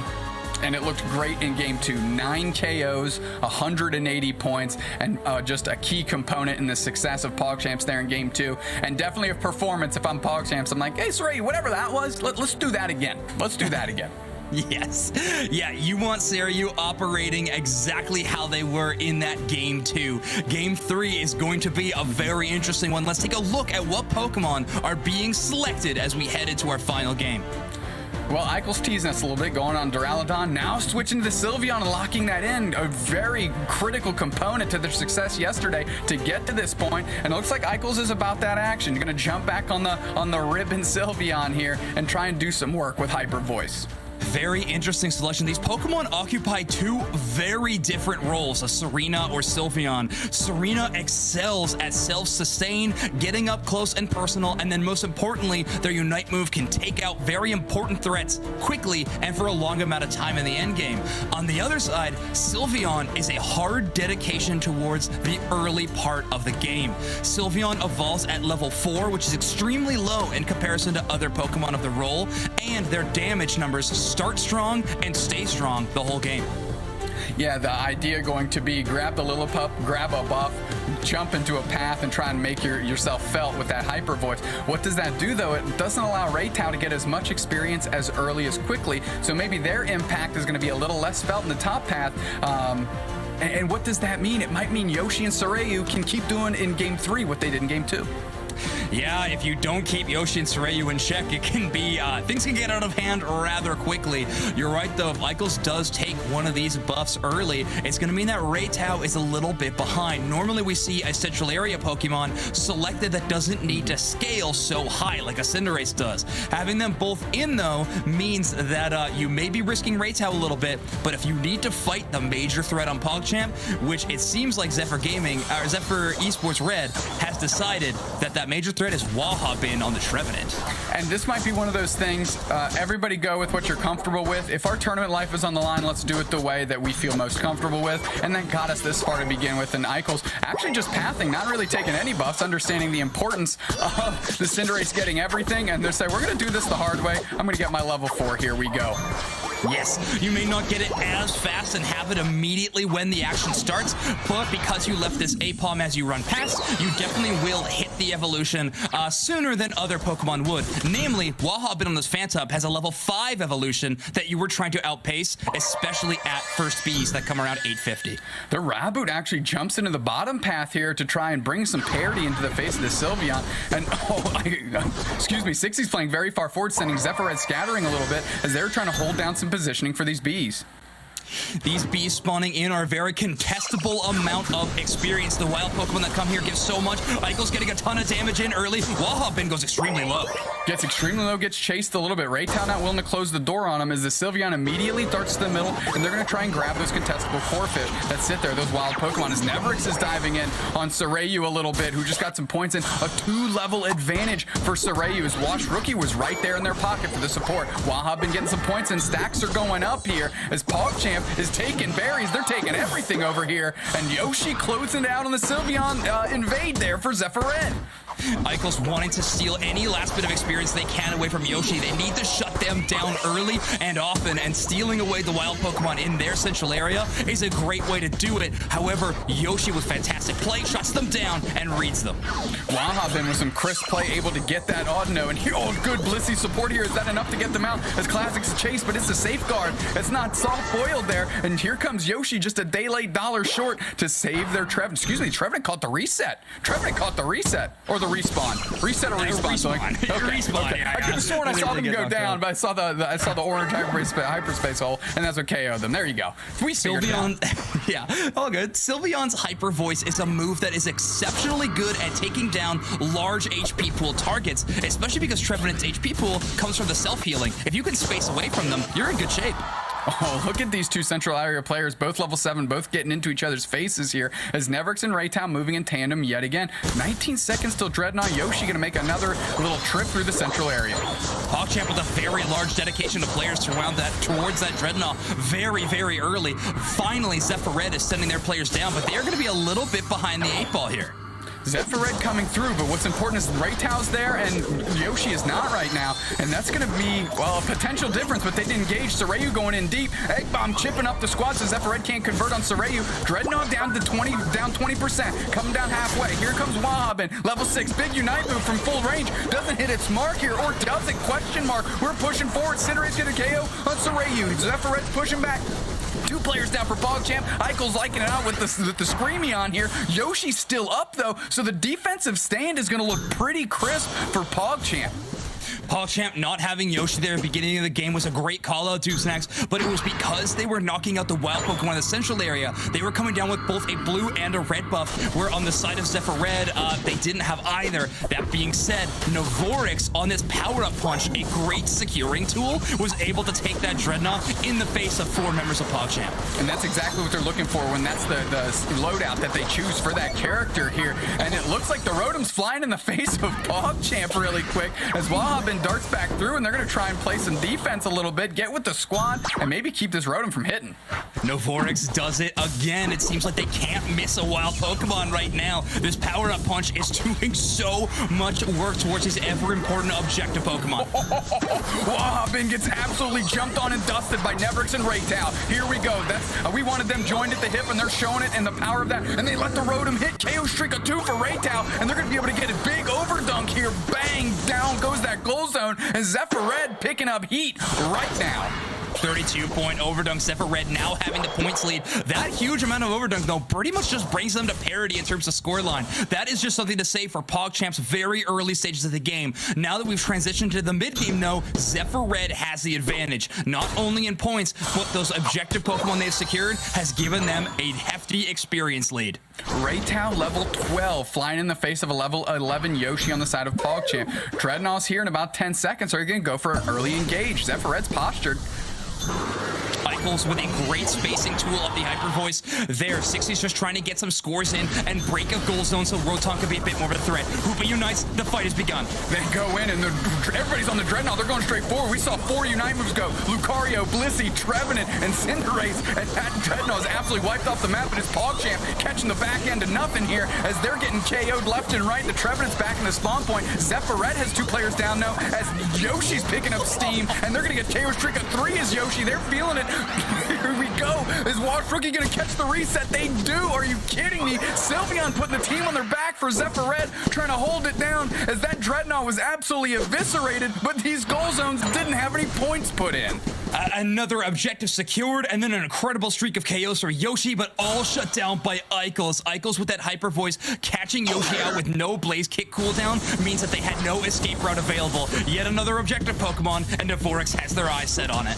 Here we go. Wahhabin playing forward, gonna push everybody back, hijacking that Rotom for the squad here. Another big push, but Wahhabin's caught back. Are they gonna get the KO? Cinderace closes out on Lucario here, and I'm taking a look. The Trevenant gets taken down, of course, by Raytown as they're pushing far forward. Another KO streak of 2 for Yoshi. A KO streak of 2 back the other way. These Cinderaces saying we bench press planets out here. Put the team on us, baby. We can carry them. KO streak of 3 for Yoshi. Zephyr Red does let the Rotom go into their goal zone, but they know that if it goes in, it'll break the goal zone and not allow for an overdunk. So great tactical play. Rotom scores 20 AOS energy whenever it lands into a goal zone. Zephyr Red making a good heads-up call, and it seems like Eichels is going to be the one trying to destroy the wild Pokemon and gain some experience and level up. PogChamp getting a good little lead here. Soreyu was left downstairs all by their lonesome. They got a good amount of points in 162 to 102, and we have 3 minutes left in this one. 3 minutes left. That means we have a lot more time for these Cinderaces to get even stronger than they already are. Yoshi at level 14, Raytao at 13. Cinderace, when it scales up, is such a terrifying monster. The amount of attack speed you have at the level 13 buff is so strong. Nice score there by Washed Rookie, though. 36 is going to give him an advantage. Zephyr Red's all over this Dreadnought. Does look like PogChamp's looking to engage here. You can have that for free 99. We've got other responsibilities in other places. The shields do go on top of the Pokemon. Nice break of that shield, though, with that Egg Bomb. A harmless attack in terms of damage, but it does pop the Dreadnought shield, making that Pokemon a little more susceptible to a team fight if we do so choose. Zephyr Red have been burning these objectives, 3 for 3 Dreadnoughts, and they're getting Zapdos positioning. You gotta question PogChamp's decision here. They gotta push in and not give Zephyr Red this free real estate. Yeah, they're pretty far away here, and they're going to rely on that Hoopa to bring them in, but Eichels is spacing out, getting a lot of damage here. Here comes Soreyu for the save. Unite moving a Bliss assistance. Eichels use their Unite move. Trevenant Tree doesn't find anything. As the fists are flying, the Hoopa's unbound. I'm trying to take a look at Zapdos. Doesn't look like it's touched. Waha been caught in the backside, and where Big Lucario Unite comes across the screen. Eichels goes down. Soreyu goes down. There goes the Hoopa as well. KO streak of 2 for Yoshi. It's Yoshi, baby. Here we go. Looking for the engage. Trying to get out. Raytao trying to turn the tables. They get a KO back on their counterpart. His Classics is pushing far forward. Gets the soft boiled. Keeps up Raytao. That could be huge. Big reset. 3 players on PogChamp's rolling black through, and it's up to them to babysit as Raytao is still kicking in those soccer balls, and Classics is there for the support. We're looking for a round 2 ding ding here, Zoinks. Raytao won the first round of a duel between Yoshi and them for sure. Yoshi still has 5 seconds of the respawn timer. If Zephyr Red tried to aim towards the Zapdos, they could make it, but Raytao started things off. Seiryu right on top of them. Seiryu not letting him off the hook. Raytao's really low. Gonna have to catch a couple soft boils from Classics, but that opened the door, and now Yoshi's gonna be able to jump back in. Soreyyu's looking for a reset. Raytao's trying to re-engage, but Eichels is hyper-voicing through that. Zapdos at 50%. How are they gonna play it? Are they taking the body? Classics getting chipped in. Everybody's looking, and it's Zephyr Red. It's Zephyr Red. It's Zephyr Red. 4 players down for PogChamps. Oh no! The Frenchman might be going home as Zephyr Red is gonna rein in these Hundo Burgers, these straight ducats, and it's almost free as the lead is stretching out like taffy zoinks, and Zephyr Red is postured to move on in this tournament.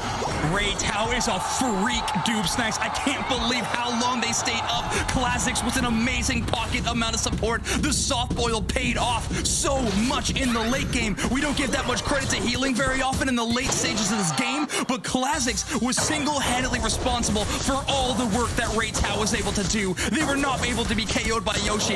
Raytao stayed up and running, and because they were in that situation, PogChamp forced to reset. When they come back, the flip goes over to Zephyr Red. They secure the objectives. They're the ones on top. They're the ones that win this game 2-1.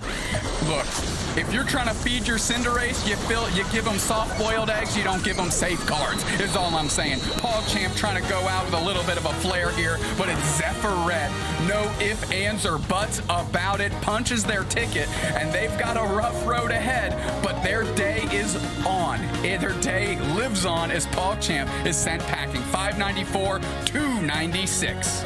Zephyr Red with a phenomenal performance. Yes, that late game team fight was an amazing duel between Yoshi and Raytao. It really seemed like Raytao just survived the storm on the back of Classics, but let's not forget 3 for 3 Dreadnoughts secured. Novorix playing a phenomenally clean Lucario game. Power Up Punch was their selection, and it paid off.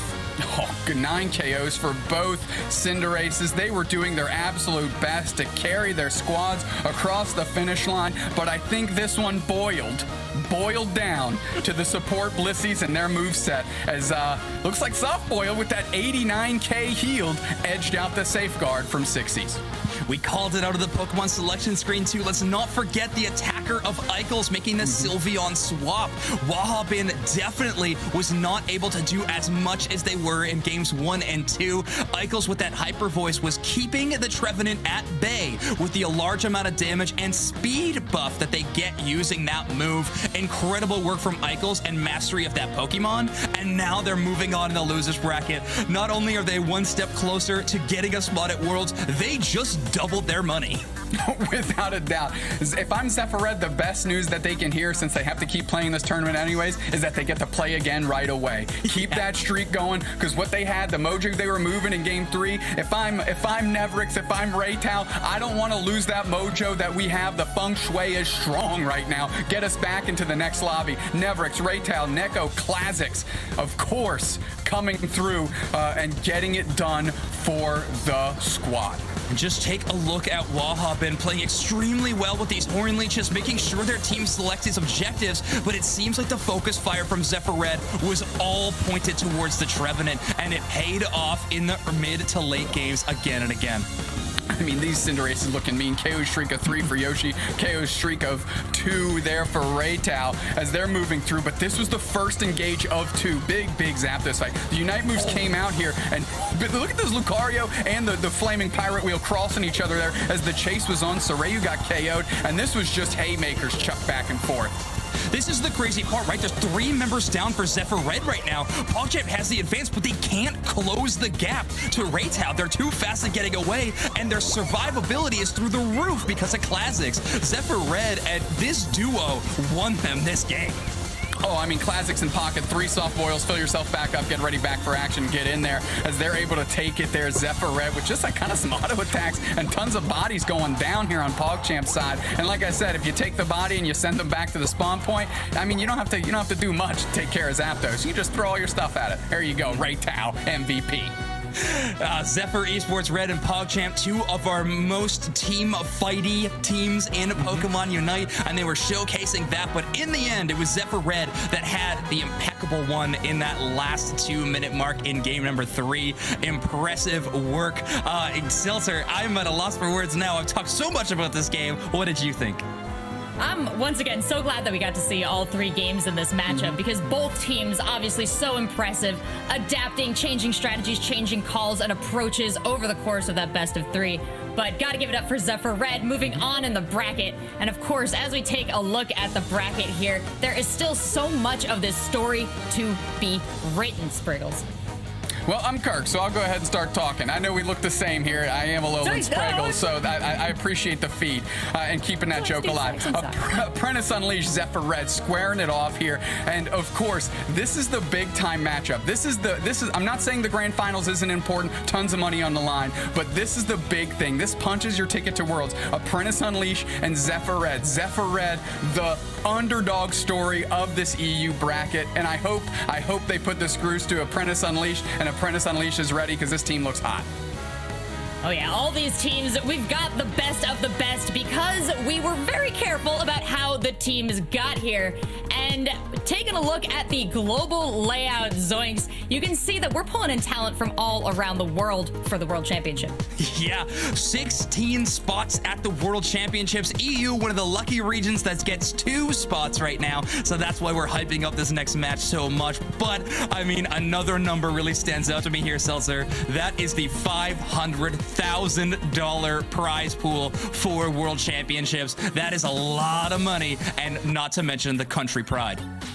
Absolutely. So much money on the line if they get to World Championships, but still so much money on the line today, as well as 1 more ticket for 1 more EU team to head to championships. Now, we have Zephyr Red moving on in the bracket. They're getting ready. They're going up against Apprentice Unleashed, and that's going to happen right after this break. So if you're watching, stay tuned. We'll be back within minutes. Arriba, el buen Atitet, de verdad, qué excelente jugador está demostrando ser. Es correcto, nos demuestra el nivel, la calidad de juego que tiene este muchacho. Ahora, cuidadito ahí, porque si se lo termina llevando, no, se lo terminan quitando en el último momento. Buen knockout, y no solamente el knockout, sino también el Rotom. Ahora ya empiezan a defender y son 2 directamente en base que van a evitar que llegue ese Rotom y también que van a evitar que avancen, que hagan las anotaciones. Si mira desde dónde pega esa Blissey con esa bomba huevo, que cómo han funcionado, no solamente para estos desenganches, sino para posicionar los Pokémon salvajes, para ganar o priorizar al final del día un objetivo importante. ¡No! ¿Qué hizo? hizo? ¿Por qué perdió los estribos? Perdió la cabeza. Y mira nada más las oportunidades que se presentan. Y no van a perder ninguna se las va a pasar, señores. Que te perdone Dios, porque estos jugadores no creo que lo hagan. Y es precisamente lo que nos está demostrando Infamous Gaming. También se nos va otro más y es Dragonite. Y simplemente a Titet, te lo dije, o sea, le estábamos ahí elogiando un poquito y no me está, o sea, esto no es una mentira, no solamente vean la pantalla, vean lo que puede hacer este jugador. Estoy de acuerdo, vean los niveles también. De hecho, hablamos de que Atita lo está haciendo muy bien y justo es la Zarina que tiene mejor nivel ahorita. Del otro lado, pues el propio Anemo es el que tiene nivel 11 ya y seguro que tiene su Unite más que listo para este siguiente Dreadnought. Alcanza a subir ya nivel 11 del otro lado el buen Mystic y aquí se empieza a armar la campal. Es Mystic el primero que avienta el Unite también y avienta Hiperrayo primero. ¿Cuántas veces he insistido en este stroke? Tienes que saber cuándo aventar el Hiperrayo. Mystic se ha adelantado demasiado en esas. Sí. Ahí sí tengo que reclamarle un poquito porque pues Anemo sabe que pues bueno, Mystic va a aventarse primero, ¿no? Entonces yo lo cargo después. Es muy similar a cuando Duraludon estaba aquí para asegurar objetivos y aquí se marcan un knockout más, esta vez encima de Attitude y también terminan llevándose a Draken de regreso al inicio y Wombash también va a caer. No me digas que Wombash también. Qué mal intercambio para Infamous resultó ser pero no alcanza a sobrevivir. Bueno, lo que está haciendo este muchacho es Slash que viene filoso. ¿Para qué te regresas? Viene filoso como la hoja, es correcto. ¿Para qué te regresas? ¿Para qué te casaste, Juan? Otra vez llega la reina aérea a hacer el castigo y así de sencillo se lo lleva. Ya era, simplemente le quería poner el moño, pero el paso dimensional salvando las cosas. Ahora arriba, cuidadito porque ya lo tenemos. Se viene con todo, señores. Se empiezan a mover los Dragonites, otra vez los permisos para aterrizar concedidos, aún así no termina funcionando de grata forma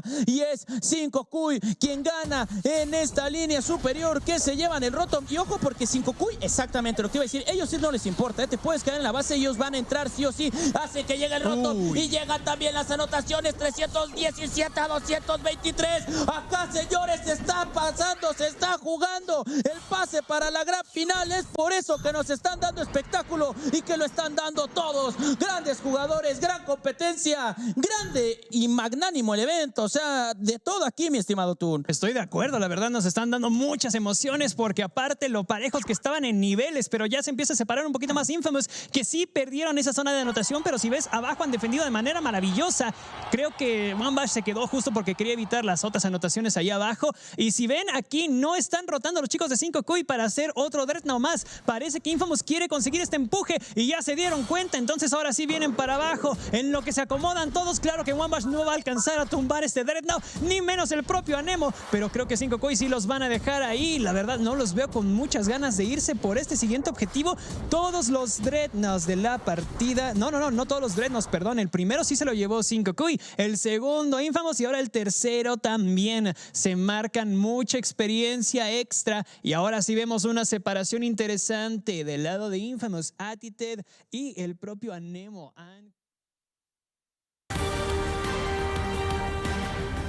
Welcome back. That was a quick look in at the South America East Regional finishing up, but this is the last stop during the losers bracket in our Europe Regional today. And let me just check really quick who I've got on the screen. Okay, this is the Cantonian Spraggles and of course Jeff Hoagland. Similar appearance, totally different typing. Lucky to have both of you back with me now as we finish out our losers bracket here. Of course, Zephyr Red just moving down, going up against Apprentice Unleashed in this one. Jeff, what's your gut telling you about this matchup and how we got here? Zephyr Red looked really impressive in their last match there against PogChamps, flexing into that Sylveon in Game 3 and ultimately winning the series for them was fantastic to see, and I'm interested to see which lineup they're going to bring to start here against Apprentice coming down from the upper bracket. Taking a look at these two teams, Zephyr has been playing better than I've ever seen them, but Apprentice, I would say, is the team to beat right now. And something to mention, whoever wins this heads into the grand finals, and they are going to punch their ticket to the World Championships. This is a massive match right here. Absolutely. This is almost as important as our grand final, if not more so. So you know both teams are ready and raring to go. Spraggles, Jeff, if you're ready, take it away. Let's do this thing, Jeff. I assume we're going to see some similar picks that we've seen from these teams earlier today. A lot of Hoopa and a lot of Blissey, support being extremely important in Pokemon Unite right now. Yeah, this Dragonite on one side for Apprentice versus Cinderace for Zephyr Red is kind of the clash of the two central area characters most teams in this tournament have been selecting. I'm interested to see how not only the team fight engagements go with this difference between the two teams, but also how each team approaches objectives. That's right. It looks like these two teams have two different strategies. One is bigger on taking down some of these objectives like Dreadnought, Rotom, Zapdos. These big moments inside Pokemon Unite are usually centered around these objectives, and the other team is more set up to take the enemy team down. They want to win these big team fights, and we'll see which strategy pays off here in game number 1. The important thing to note about Pokemon Unite is it doesn't matter how much damage you do to an individual objective with your team, it's just that last hit that matters. And that Dragonite, when it hits that final evolution at level 8, is going to gain access to the Hyper Beam attack, which just chunks for an incredible amount of damage after a short windup, meaning that the team with the Dragonite is going to be more inclined to start objectives rather than initiating a team fight. Here we go. Game number 1 of these losers finals. Again, everything is on the line. One of these teams is heading home, and another one is going to be heading to the World Championships. Our purple team, Zephyr Red. Our orange team, Apprentice Unleashed. We see a very early dunk there for Apprentice, getting some Eos energy deposited onto the score, but also collecting some experience for their Chansey. They're hoping to evolve into Blissey at level 4 as soon as possible. Fighting over this Audino here in the bottom path, and it looks like Apprentice is zoning them out pretty well. They're able to take that one, and here in the top path we can see Lucario dunking some points on that goal, stacking their held item, the attack weight, making them stronger and stronger every time they score. See a little bit of a difference of split of pressure between these two teams. Apprentice favoring playing 3 characters in the bottom path, while Zephyr Red is playing 3 in the top. Interesting to see how experience ends up breaking down between these two teams with this divide. And this is always a big fight here. The bees that spawn at 850 in both the top and bottom path. Looks like more of that was grabbed by Zephyr Red, actually. Apprentice running in, trying to get some scores on the board here, and they do. Both Zarina and Blissey scoring. And we see that cone of Hyper Voice coming out of Sylveon's face there, really being the reason why Zephyr Red felt comfortable playing 2 to 3 in the bottom path. Lots of really small damage ticks in rapid succession give that Sylveon an incredible chance to secure those last hits, even when they are outnumbered at these wild Pokemon. These Blisseys slapping each other silly as we come back to this top path here. 2 Lucarios, and this is not at all surprising to see in the top path, one of the most popular Pokemon in the game, and it looks like this Serena is caught out. They're in a bad position. They're running back to their hyperspace hole, and they barely make it home. We see that healing egg from the Blissey there on Apprentice, just barely getting that Zarina out, but Blissey for Zephyr Red getting completely caught here in the bottom. Blissey going down here. 4 members of Apprentice in this bottom path.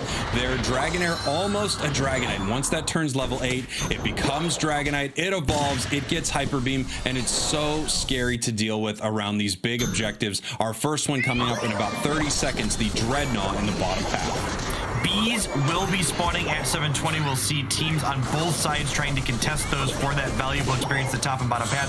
Hoopa opening that hyperspace highway between the top and bottom paths, allowing their team to quickly rotate back and forth to kind of add the element of surprise where any of their team members could be at any given point. Now, we thought Dragonite was scary, but here we have Cinderace kicking those flaming soccer balls into the enemy team, just keeping them away. One of the strongest attackers in Pokemon Unite, and as you can see, everyone is forming up for this big fight. Sylveon running in with a big Hyper Voice, but might be getting caught out. That massive Hyper Beam taking him down. Dragonite and Lucario going to reset here, take that hyperspace hole back, running back down to the bottom path now, and they're in a great position to rip this Dreadnought, but they decide to move in and fight, Jeff. There is a Unite move from that Dragonite, really like taking that engage with that powerful attack and then backing up to do the objective once they've created some space here. I imagine Hyper Beam is about to secure this ever important first objective, locking in experience for the entire range right side team with Blissey actually getting it, but still for Apprentice. For Apprentice, I think that was just a little slap there. They've been slapping each other silly in this bottom path, and now they're doing it to the wild Pokemon as well. That's a huge objective for Apprentice right there. It gives shields, it gives experience, which is the most important thing. You can see if you look at the levels on each side of your screen right here, Apprentice is up on all of their Pokemon because of that big win. We see Dragonite staying in the bottom path, hitting those wild Pokemon. The way you recharge your Unite move in Pokemon Unite is not only waiting a given amount of time, but you can accelerate that process by getting those wild Pokemon off the map. There's a huge fight breaking out here in the top path around this Rotom. Yeah, Unite moves coming out from both Lucarios. We see Sylveon uniting, and here comes Zarina fighting this Lucario, chasing it down right here with these massive stomps, but Cinderace is here to stop it. Rotom goes in that top goal, breaking it right here. Right now, Zephyr Red is ahead on points, but I don't know if they wanted that goal to go down to just that Rotom. That is not a huge overcap. You're able to score over what is inside of these goals right here, and that was pretty close to even. Yeah, we see exactly 90 points for Zephyr Red, so just a 10-point over in the top. And when these outside goals break, you lose a little bit of your control over the map with that speed flux zone going away, but you gain valuable, referred to as catch-up experience, the top or bottom of the map, depending on which one of your goal zones broke, letting your team collect levels more quickly than the opposing team. Just like in a mainline Pokemon game, level matters a lot, but even more in Pokemon Unite. A 1 or 2 level advantage that a Pokemon could have is a massive difference in attack, HP, defense stats of your Pokemon. You know what else is massive in those Spraggles? It's massive in the amount of experience you provide should you be knocked out. So while you have this incredible advantage, it also comes with some inherent risk. If this level 11 Dragonite goes down to a character that is lower than it, it will level them up very quickly to match. Hoopa's going unbound, opening up that portal. Everyone can come on down Avengers style as this goes down to the Hyper Beam there. You saw that Unite move from Cinderace coming to take it, but it could not be done. Apprentice really cleaning up this match right here, taking both Dreadnoughts right now and winning these fights pretty handily. Yeah, I feel like Zephyr Red was pretty late to that team engagement. When your goal is to team fight and not simply flip the objective because you don't have secure, you really cannot afford to be late in spots like that, because exactly what you saw there is going to happen. This Dragonite and friends are going to rip that Dreadnought off the board ASAP. Dragonite and Friends, a TV show I was trying to pitch, but they said, you don't own the Pokemon IP, get out of our offices. What does Apprentice Unleashed mean, Jeff? It's a mix of Apprentice Esports and Apes Unleashed. A little trivia for you. Apes Unleashed being the team name that many of these players played under before they were picked up by Apprentice Esports. With this Rotom going down to the top path, and yet another objective secured by Chelvin's powerful Hyper Beam. Yeah, this Dragonite is the difference maker here today. Cinderace trying everything it can to KO it, but look at that level advantage here, 2 levels. Now, like you said, if they get a KO on this Dragonite, that is a huge amount of catch-up experience for Zephyr Red right here, but I don't know if they're going to be able to get it. Trying to chase them, no, they can't. Dragonite gets away. Goodbye. We saw that little bit of a dance there from Chelvin, waiting to deposit their 50 AS energy. That Rotom makes the goal defenseless, so they know they can wait as long as they possibly can to put that in, and by waiting to break that outside goal, they kind of delay those catch-up experience Pokemon from spawning that we talked about earlier. Now, you saw that call out on the screen. We're really struggling. That was to Zephyr Red, letting them know that they are behind on points by over 100 points. They're going to need to do something to come back here. Apprentice is in sort of the power position right now. In 40 seconds, Zapdos is going to spawn in the middle of the map. They don't need to make a play at that. Zephyr Red's going to be the one that needs to make a play. Right now, Apprentice comfortably alone here at this bottom Dreadnought, just going to clean it up and get more experience, widening the gap between these two teams level-wise. Not only do they have that incredible point lead, but that experience lead that Spragle just pointed out here, 2 level 14s, a level 13 for Apprentice. These final levels in Pokemon Unite, 14 and 15, give you such incredible stat boost to give you an edge in this late game team fight as we see Unite moves start to pop off here at this end game engagement. And here we go. Zapdos is coming out here in 2 seconds. We have a Unite move from Dragonite jumping into this fight right here. It looks like some damage is being thrown onto the Zapdos right now. One member of Zephyr Red, 2 2 members of Zephyr Red down right now. Zapdos is going down. Who's going to be able to get the secure? It is Apprentice here. The Dragonite once again able to take down the objective. Apprentice dominating this match. Yeah, really seeing here again and again in every one of these objective engagements why Dragonite has been favored as the central area pick for many of the teams this weekend. That Hyper Beam just has such an incredible amount of secure potential in fights like this. Look at this here. I mean, Apprentice up by over 500 points. This is going to be a tough one for Zephyr to come back from right here. There is a lot of time on the clock, but it's hard to even get enough Eos energy to be able to score here, Jeff. They need to mount a comeback. They have to all fight. They have to wipe Apprentice off the board and hopefully have enough time to score on top of that. For those that are new to Pokemon Unite, games always last 10 minutes unless the team surrenders. That 57 seconds we see at the top of the screen, when that hits 0, the team that has deposited the most Eos energy wins the game. During these last 2 minutes, all dunks are double, meaning if you can get 50 in, it is worth 100 points. That being said, the almost 500-point differential between these teams is likely going to be insurmountable for Zephyr Red in this final 30-second stretch. And as soon as those two go down, that's the nail in the coffin right there. Lucario and Hoopa down here for Zephyr Red. No matter how well they fight right now, Apprentice has won this match. They are that much closer to heading back into the winner's bracket, into the grand finals, and possibly heading to London here if they can dispatch Zephyr Red. 1 game up for Apprentice right now. We could see this Dragonite maybe just thinking about doing a little gardening when it gets home. I absolutely love that Dragonite Hollowware. Absolutely adorable. And here we go, trying to just put some more points on the board. I mean, at this point, it's adding insult to injury right now, but the match was over. Zephyr Red loses their first match. Apprentice up 1 right here. Zephyr Red fighting for their tournament life right now. Apprentice getting ready to get those passports out so that they can head to London. We saw our team on the left here, Zephyr Red, they flexed into Sylveon while playing Zarina in the previous round, but they weren't playing against a Dragonite. Look at the power that Dragonite put out. Not only did it secure almost every objective this game, but 12 knockouts, more than the entirety of Zephyr Red combined.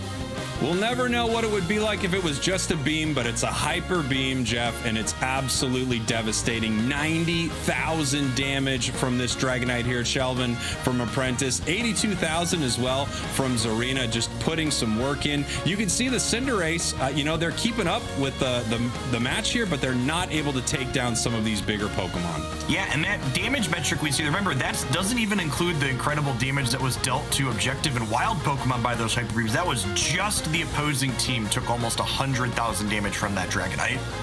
As you can see here, Jeff, obviously that Zapdos very important. I mean, the score goes crazy after someone secures that, but Apprentice was up in pretty much every way you could look at this. Level, positioning, score, everything was up for them. They were able to take that Zapdos and win the match. A very, very strong game 1 for Apprentice here. Yeah, and before Apprentice was even able to secure that Zapdos Ultimate Dragonite's Hyper Beam, they secured a couple of knockouts on key members of Zephyr Red, meaning that they weren't ever really in any danger of that Zapdos going any way other than their own. Let's take a look at some of these big moments right here. Of course, a secure by that Dragonite, almost stolen away by that Cinderace Unite move, and then we had a massive fight right here. This is where the 4 KO comes from this Dragonite, just ripping Zephyr Red apart with its basic attacks, its Dragon Dance powering its Hyper Beam up, and then it's able to get huge KOs. Yeah, I feel like this Dreadnought engagement was kind of the beginning of the end for Zephyr Red in this game. They were close to parity for a little while, but they showed up late to this objective. They lost the objective. They lost the team fight. And speaking of team fights here, this Zapdos fight at the end did not go Zephyr Red's way either, as Cinderace is the first one to go down. That's right. As soon as they grabbed that Cinderace, I think Apprentice knew that they could just put their foot on the gas. It was kind of over. That's the big carry Pokemon there from Zephyr Red, and it is gone. It's the carry. It's scary. And now that it's deleted off the map, Apprentice was just able to secure Zapdos and put in as many points as they had available. We talked about him a lot there. Shelvin from Apprentice, easy MVP for their team in this match. This Dragonite, it sliced, it diced, it beamed, it crushed dreams. It was fantastic in that entire game. Absolutely. And now the question, of course, on everyone's mind, Jeff, is what can slay the dragon? Do they pull the sword from the stone? Does Aegislash make it in here? What is the answer to this Pokemon? Because every team seems to try a different formula to beat it. But a lot of what's happening is, hey, maybe we should join it and put a Dragonite on our team. Dragons seem to be nice right now.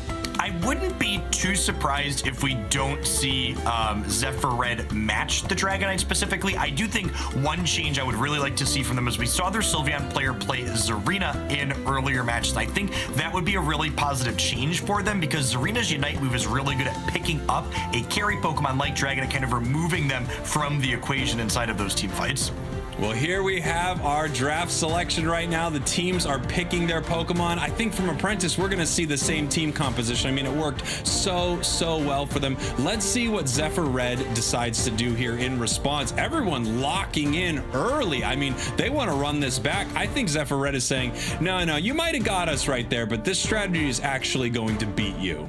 You know, I didn't catch it in the first game, but it looks like Lucario perhaps could be on Power Up Punch this game for the Zephyr Red team, which would give them some way to contest secures from that Dragonite. Also noteworthy is that Zephyr Red's team composition wasn't necessarily poor in that last game, so much as their positioning left a little bit to be desired. That second Dread specifically, where they just weren't on the beach at the time the objective spawned, and they were pushed so far out and back, they didn't really have a chance to take a profitable position in that important engagement.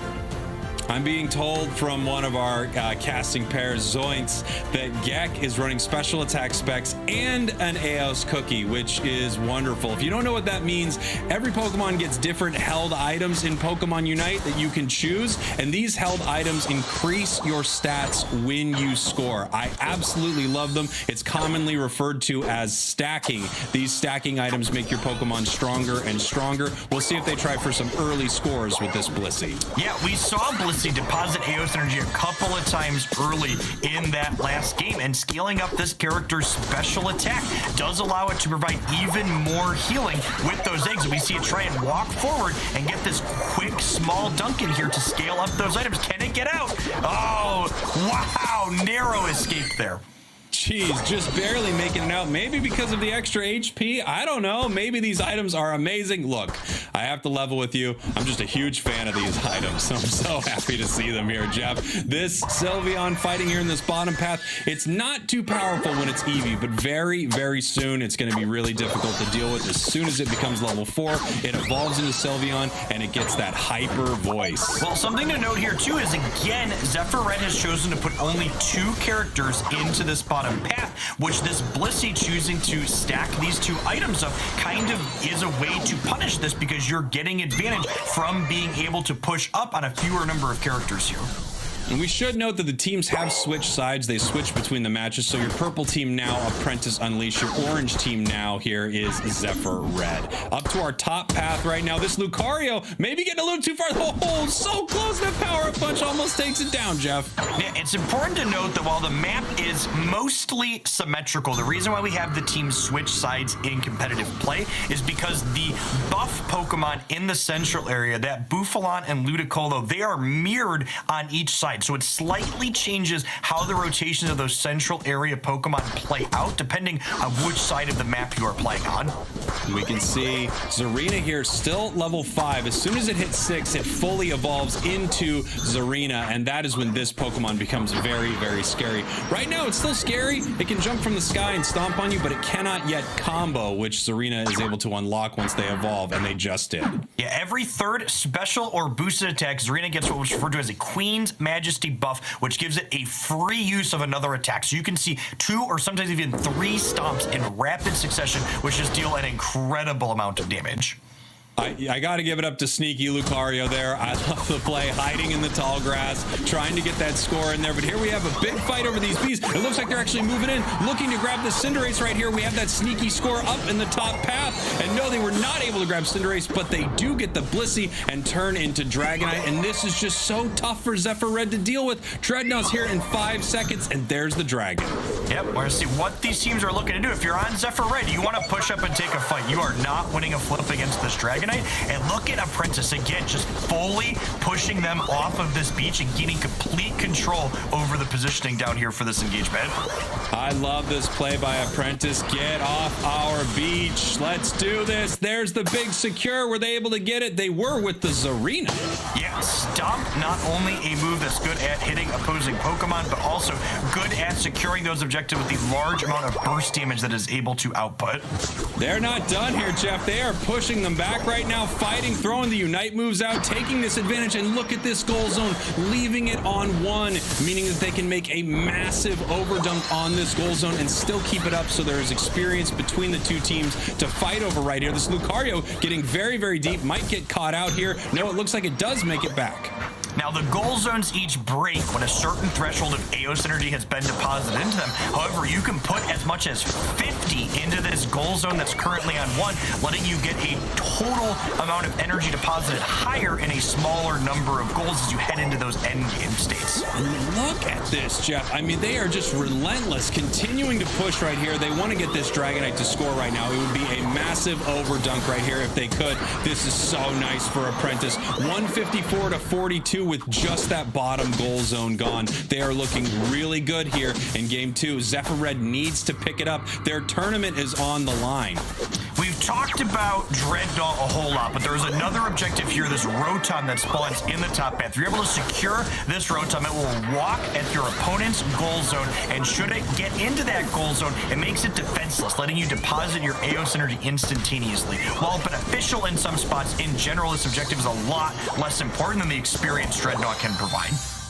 Taking a look at it here, Zephyr Red actually coming back. They're ready to play. They're taking down this Rotom, getting a nice big overdunk of their own. Right now, 154 to 111. This game is getting a lot closer as the teams form up for this fight here in the bottom path. The reason we're watching everyone from Zephyr Red walk down to the bottom, their Hoopa is not yet level 9. It does not yet have its Unite move. It's going to be a tough fight for Zephyr Red. Yeah, this is a big difference. Being the team without the Hoopa Unite usually spells disaster at the second engagement, as Apprentice is just taking this objective off the board. Those big fists from the Hoopa. Whoa, huge steal from the right side team there with their Hoopa that wasn't quite level 9 yet.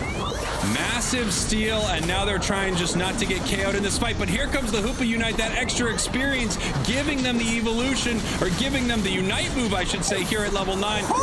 Unbound coming down. Zephyr Red's back in this game, baby. Let's go cleaning up this beach. Yeah, our beach. I am shocked that Apprentice did not take the team fight before that Dreadnought, given the fact that they had such an incredible level advantage and a Hoopa Unite when Zephyr Red did it. Losing that flip and that team fight was exactly what Zephyr Red needed to get back into this game, as our levels and points have now equalized between these two teams in the mid game. This game is going much better for Zephyr Red, Jeff. They're right back in this thing. They don't want to go home. In fact, if they want to go anywhere, it's London. They need to take Apprentice down here, win 2 games in a row, and they are prepared to do it right now. Heading up to this Rotom here, it looks like Zephyr Red is positioned very well to take this fight. Apprentice kind of nowhere to be found right now. Maybe Zarina is looking for a sneaky score in the bottom path. I'm not sure yet. Yeah, this Rotom has decent amount of value for Zephyr Red because they've broken that top goal zone of Apprentice. On the Apprentice side, it's worth a little bit less. It would be nice to have, but because of the fact that this Rotom would just be walking at an outside goal point for Zephyr, it wouldn't really create the same kind of map pressure that we're going to see this generate here for Zephyr. Speaking of map pressure, you'll notice that Zephyr's not pushing with this objective, instead choosing to just let it distract Apprentice while they move out across the rest of the map to get value in other spots.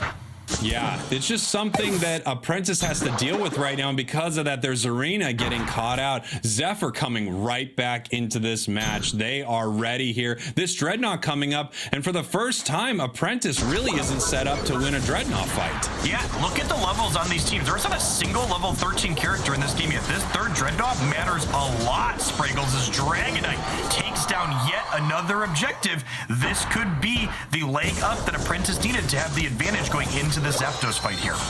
Right now, Zephyr Red just trying to run and get away from this fight. They don't want to go down before Zapdos, which is coming up here in 10 seconds. This could be Zephyr Red's last Zapdos of this tournament. Apprentice putting some points in on this goal, an even cap, but at this point, they just want that score lead to widen so that they don't need to make the play here at Zapdos. But the fight is happening right now. We've got the Hoopas bringing everyone in. Hoopa heading to the sky with that Serena Unite right here.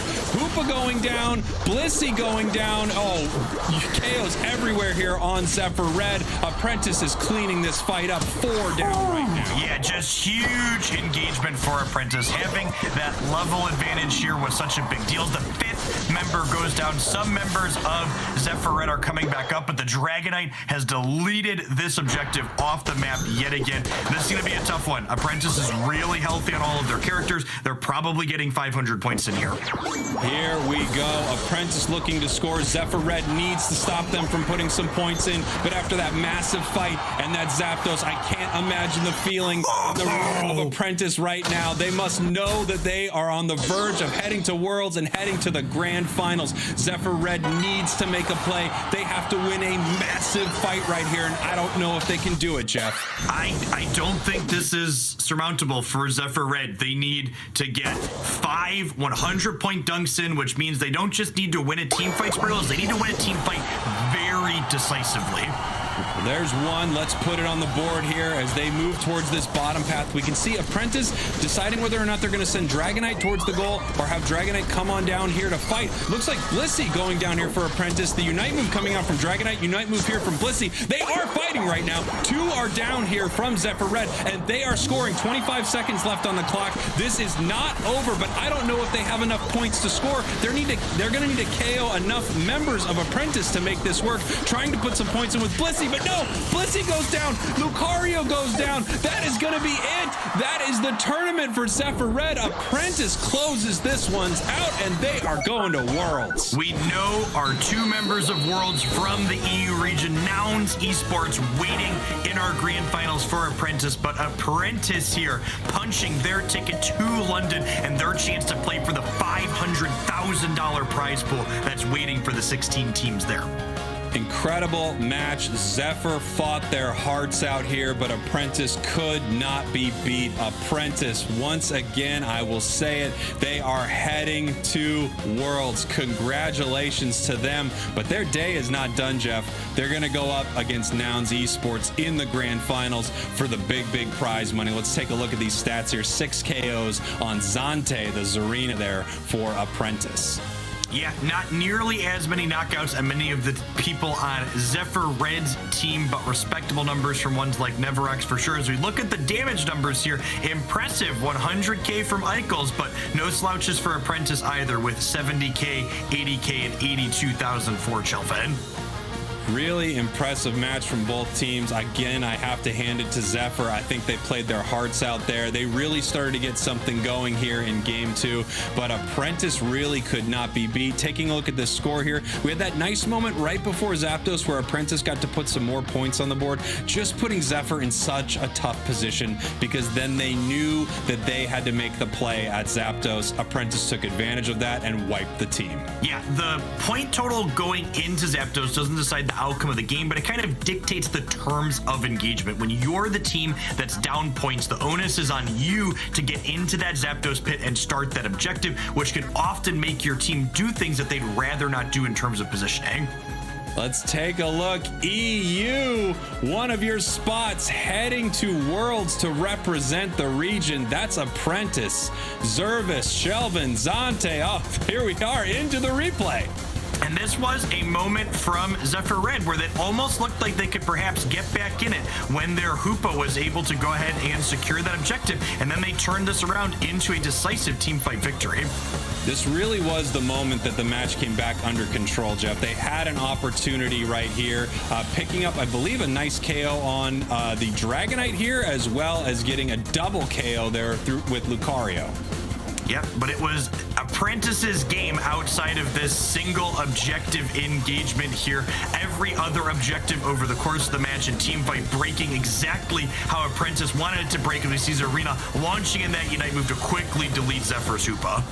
Yeah, and this fight just did not go well for Zephyr. They were trying to fight it out. They didn't lose their Cinderace early, but they lost just about everything else. Sylveon running in, trying to slow them down, but they could not be slowed down in this final fight. Zapdos getting taken out basically uncontested. Apprentice right there. I mean, that's got to be the moment. That's the moment you cheer. You know you just won this thing. Yeah, fantastic defense at the end here from Apprentice as well. They knew they had a sizable lead, so they gave up their outside points so that way they could protect the inside one that gives their team more defense. And we see Zante there. We called out their Unite move in that final engagement. Deleting Hoopa from the game was definitely the thing that allowed their team to push their advantage at the end.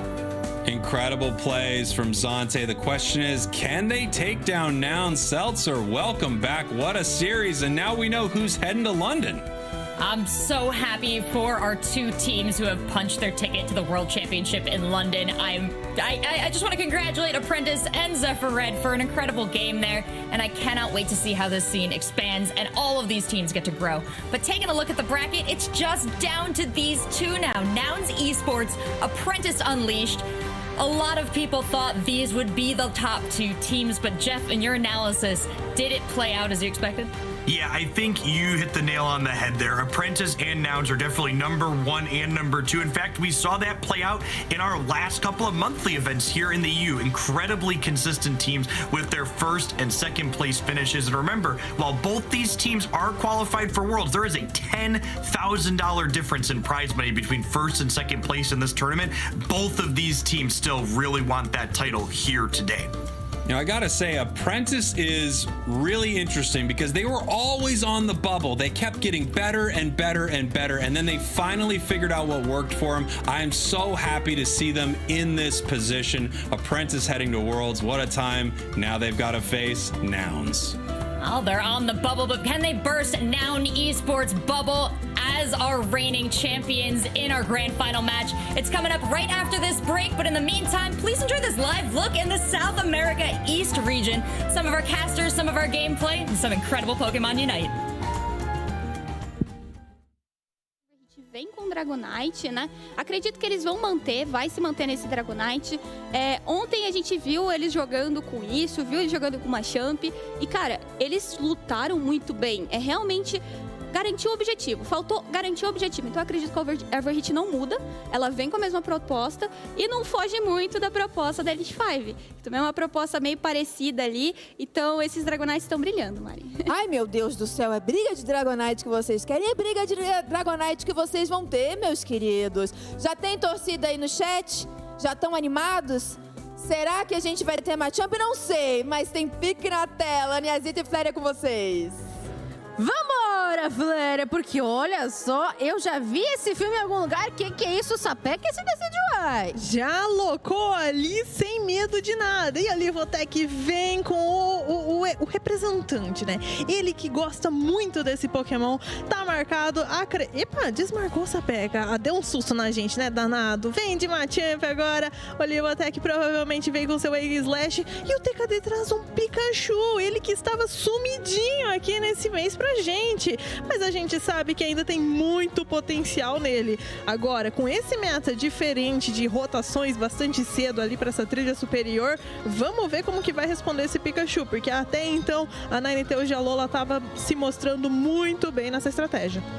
Eu tô ansiosíssima, Fléria, porque realmente é um duelo que tem um baita de um peso. A gente sabe que são duas equipes extremamente imponentes do nosso cenário e que estão aqui disputando por um caminho em direção ao espaço dos vencedores. É um caminho mais longo, mas que ainda dá para ser conquistado. E eu sei que a rapaziada tá bem preparada, estudaram, descansaram, ou talvez não, né? Talvez ficaram igual aí o Renan, que acordou 6 da manhã já. Meu Deus, hoje é dia de Pokémon Unite! É o famoso Acorda, Pedrinho, que hoje tem grande final. Bora pra arena, bora começar os trabalhos! A gente já vê então o Obajin por aqui, fazendo aquele farm clássico, assim como o Chacal também não fica pra trás. E é o Chacalzinho de capacetinho lutador.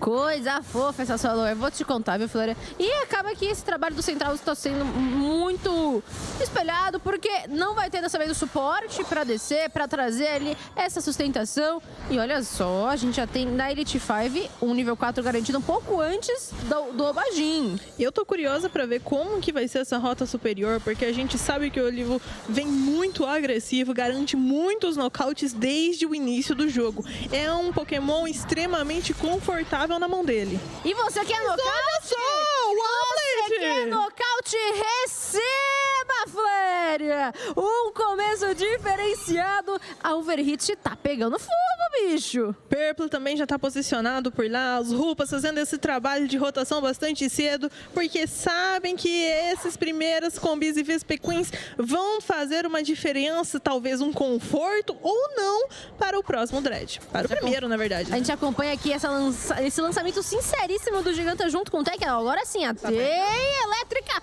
Meu Deus do céu, o Tech deixou a gente sonhar. Opa, lá embaixo tem nocaute. Que isso? Olivo Tech foi apagado. Giganta se escondeu por ali, fez uma ótima emboscada e o TKD tá trazendo muito dano, mas a bola elétrica não foi suficiente. Faltou um pouquinho de dano, Flare. Mas um dia a gente chega lá, de novo no sigilo. Esse matinho é perigoso, Olivo Tech! O Ablet tá vindo punindo muito, não tá deixando o Olivo jogar. A gente já viu. Welcome back. I'm your host, Seltzer, joined by Doob Snacks and Zoinks for what promises to be a banger of a final match. We are heading into Nouns Esports versus Apprentice Unleashed. Bit of a run back here, and Doob Snacks, as we head into the final, we're going into a bit of a format change as well. A little bit of a format change for the grand finals, deservedly so. A lot of money on the line, so we're going to a best-of-5 match here between these two teams, Nouns and Apprentice. If Apprentice wins the best-of-5, we have a bracket reset, and we've got another best-of-5 to run it back to crown our champion. It's grand finals time. The difference between first and second is $10,000, and I'm sure either team would much rather be up 10K than down. Cash. Only 2 teams remain, and it's a story of how we got here, Zoinks. Cash prize is important, but yes, the storied victors are always going to be crowned the champions of the region. Nouns Esports versus Apprentice Unleashed. Apprentice, I'm sure they're getting tired of everybody calling Nouns number 1. They're coming for that top spot. They got a lot of games in front of them if they're going to do it, but Apprentice just showed off what they're capable of. Take a look at these we watched teams. these 2 teams face off earlier today, Doob Snacks. What can we take away from that matchup? Well, Apprentice Unleashed needs to come up with a little bit of way to contain your Adesu, one of the players that got the MVP in their matchup here. And I'm looking at Chelvin to make that happen. Of course, Zante, Zervis, Gek, and Klaus, no slouches either. But Klaus is going to have to do a lot of tough work in the top path against Red Maw as well if they want to see some success here.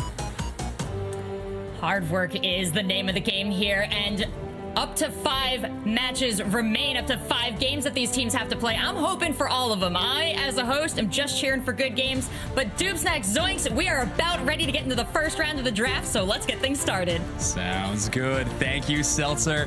I am very excited to see this first selection screen because I think it's going to be quite telling, Doob Snacks. Last time these 2 teams faced off, Nouns Esports came with a few threats in the Dragonite and Trevenant that Apprentice didn't quite have the answer for, and I'm already seeing a Pokemon selection that I think will pay off. Yeah, that's Zante switching to the Sylveon. We saw Zephyr Red get a little success in the face of a tree, a PogChamps tree, with this switch. And Zante may be looking to recreate a little bit of that magic here now that they see that they have that up against them right now. Gatlu's Trevenant, slightly different than everybody else's, running the Focus Band, Attack Weight, Aeos Cookie, all kinds of stacks. But that battle item that they have on a short cooldown is the Fluffy Tail, going to help weaken wild Pokemon quickly, stun them, and make sure they're securing objectives more often. Yeah, Dragonite's going to work in tandem with the Fluffy Tail Trevenant as well with that big-time Hyper Beam. And Adesu very skilled at not only burning that Hyper Beam through the objective, but catching a couple souls on its way through and getting some KOs at the same time. Yes, we've always talked about the meta being this 1-1-3 meta game. 1 top path player, 1 central area player, and 3 players find themselves in the bottom path. Nouns Esports has always rejected such things, and they will go wherever they see fit. A Desu in the attacker role, technically, that you find themselves in the top path within the central area and always finding KOs on their opponents. Why follow the path when you can carve it yourself? And that's what Random Gaming, aka Interclaps Random Esports, now Nouns Esports, has done all season long. And because of kind of overarching and always setting the precedent of what compositions can be, they're always just one step ahead of their opponents. And for now, they want to convert on this final and make it official. They are the best team in EU. Apprentice Unleashed has one last chance to take down Noun Esports until the World Championships, and it just started right now. These two teams are both sending their Dragonite into the central area right off the hop, giving them every last bit of wild experience. Gatlu on this Trevenant actually find himself in the top path. Yeah, Red Maul downstairs, they're going to put some pressure on in a big way. Some little switch up that Nouns Esports is looking to do. Red Maul coming back in, looking to engage. Zervis, Gek, and Zante getting pushed back a little bit. Zante still sitting at level 3, not doing what we've seen before, which is like a split of the central area to make sure your Sylveon gets to level 4 very early. Zante and Gek Okami, two exceptional players that have been playing together for so long, are playing these early game dominant Pokemon. Bruv doing the same, and finally Zante's got Hyper Voice, and look what it does to wild Pokemon. Absolutely melts them down, and caught in the crossfire there was Red Maw as well, getting chunked pretty big and had to retreat.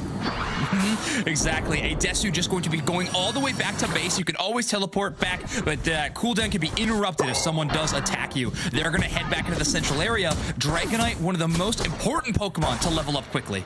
Geese and Gallo having the opportunity to jump on the Lucario there, but actually Gallo decided, I'm going to get a stack in real quick, hitting level 6, and that's a good one for the old Trevenant there, as they're looking to scale up their attacks, and they're also looking to get to level 7 for that big Horn Leech. Scale up their attacks. They're also running the Aos Cookie, so their HP will also be getting increased. The more goals they score, the more of a threat Gatlu will be for Nouns Esports. A phenomenal player, and when their stats start going through the roof, they become even more of a force. Nouns Esports putting the chase a little bit on the opposing Danger Noodle here as they're forced to retreat. Bruv was coming up for support. Hyperspace, what's buying the time for them, and of course allowing the Dragonair to retreat back to their central area for Apprentice. It's interesting to see Red Maw finding themselves in this bottom path. I wonder if it is to directly counter what Zante is trying to do. Red Maw operating on this power-up punch is going for big impact plays a little bit less often. Klaus instead operating in that extreme speed build. That player loves to team fight. They're a very aggressive Lucario, and if they can get into your backline and find some squishier, weaker Pokemon, they can take it down. There's that big Horn Leech by Gatlu, getting it just in time, pushing all of the bees to their side, so that's a lot of good wild Pokemon for them. 10 seconds until Dreadnought, the first big objective down here. We're going to see a full roster of 5-on-5. Hyperspace Hole from Hoopa, going to teleport everybody back down. Chelvin coming in, and with Gatlu playing far forward, that's what you want as a defender that can push the other squad out. Dreadnought 50%, we're lining up the Hyper Beams. Who's going to get it? It's Nouns Esports, of course. They seem to get every objective here, but that's a KO for Adesu through the Lucario. Lucario themselves going to KO as well. That's Red Maw, and now Apprentice Unleashed with 2 players down. They have to give up a little bit of space here as that Sylveon's trying to buy a Unite move by the Trevenant. Gatlu's pushing way far forward. Another Hyper Beam finds his mark in tandem with Hoopa. Are you kidding me? Now Z-Sports gonna rain some points in, siege this goal zone. Are they gonna break it? Question mark. Look like they're just gonna leave it down and low for now to be broken later. I'm sure they wouldn't mind breaking that situation, but even more so, they want Red Maw's attack weight stacks to be up. So getting those small little scores in, absolutely paramount when getting a Lucario up to the power level you need them to be. Yeah, Klaus up top getting a couple stacks in themselves, and really had the positional advantage for a moment there around the Rotom. But of course, here comes Nouns Esports. That's a Hyper Beam after the Bliss assistance, and let's see how far they want to escort this thing in. Looks like Bruvs isn't interested in throwing a couple Egg Bombs in there and giving the opportunity for Daisy to life up some Hyper Beams here. Klaus is doing a good job bullying, buying space. Bruv not leaving him alone though, being so pesky with those Egg Bombs.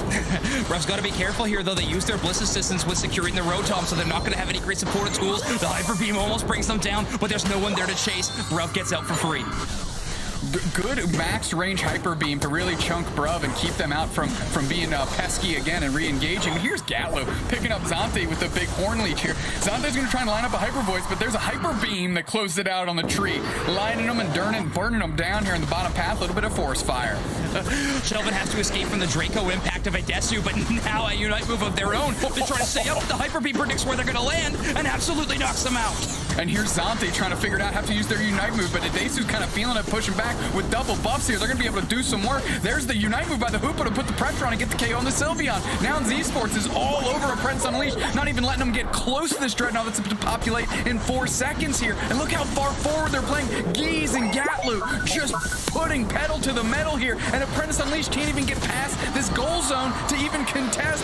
Finally, Klaus is in there. They're deep, but the Hyper Beam is going to seal that up and a KO. What was I telling you about Adasu? Zoinks, objectives and bodies at the same time. Why use your move twice? There are 3 things that I know about Pokemon Unite. The game is 10 minutes long. Adesu secures every objective, and Adesu secures every objective.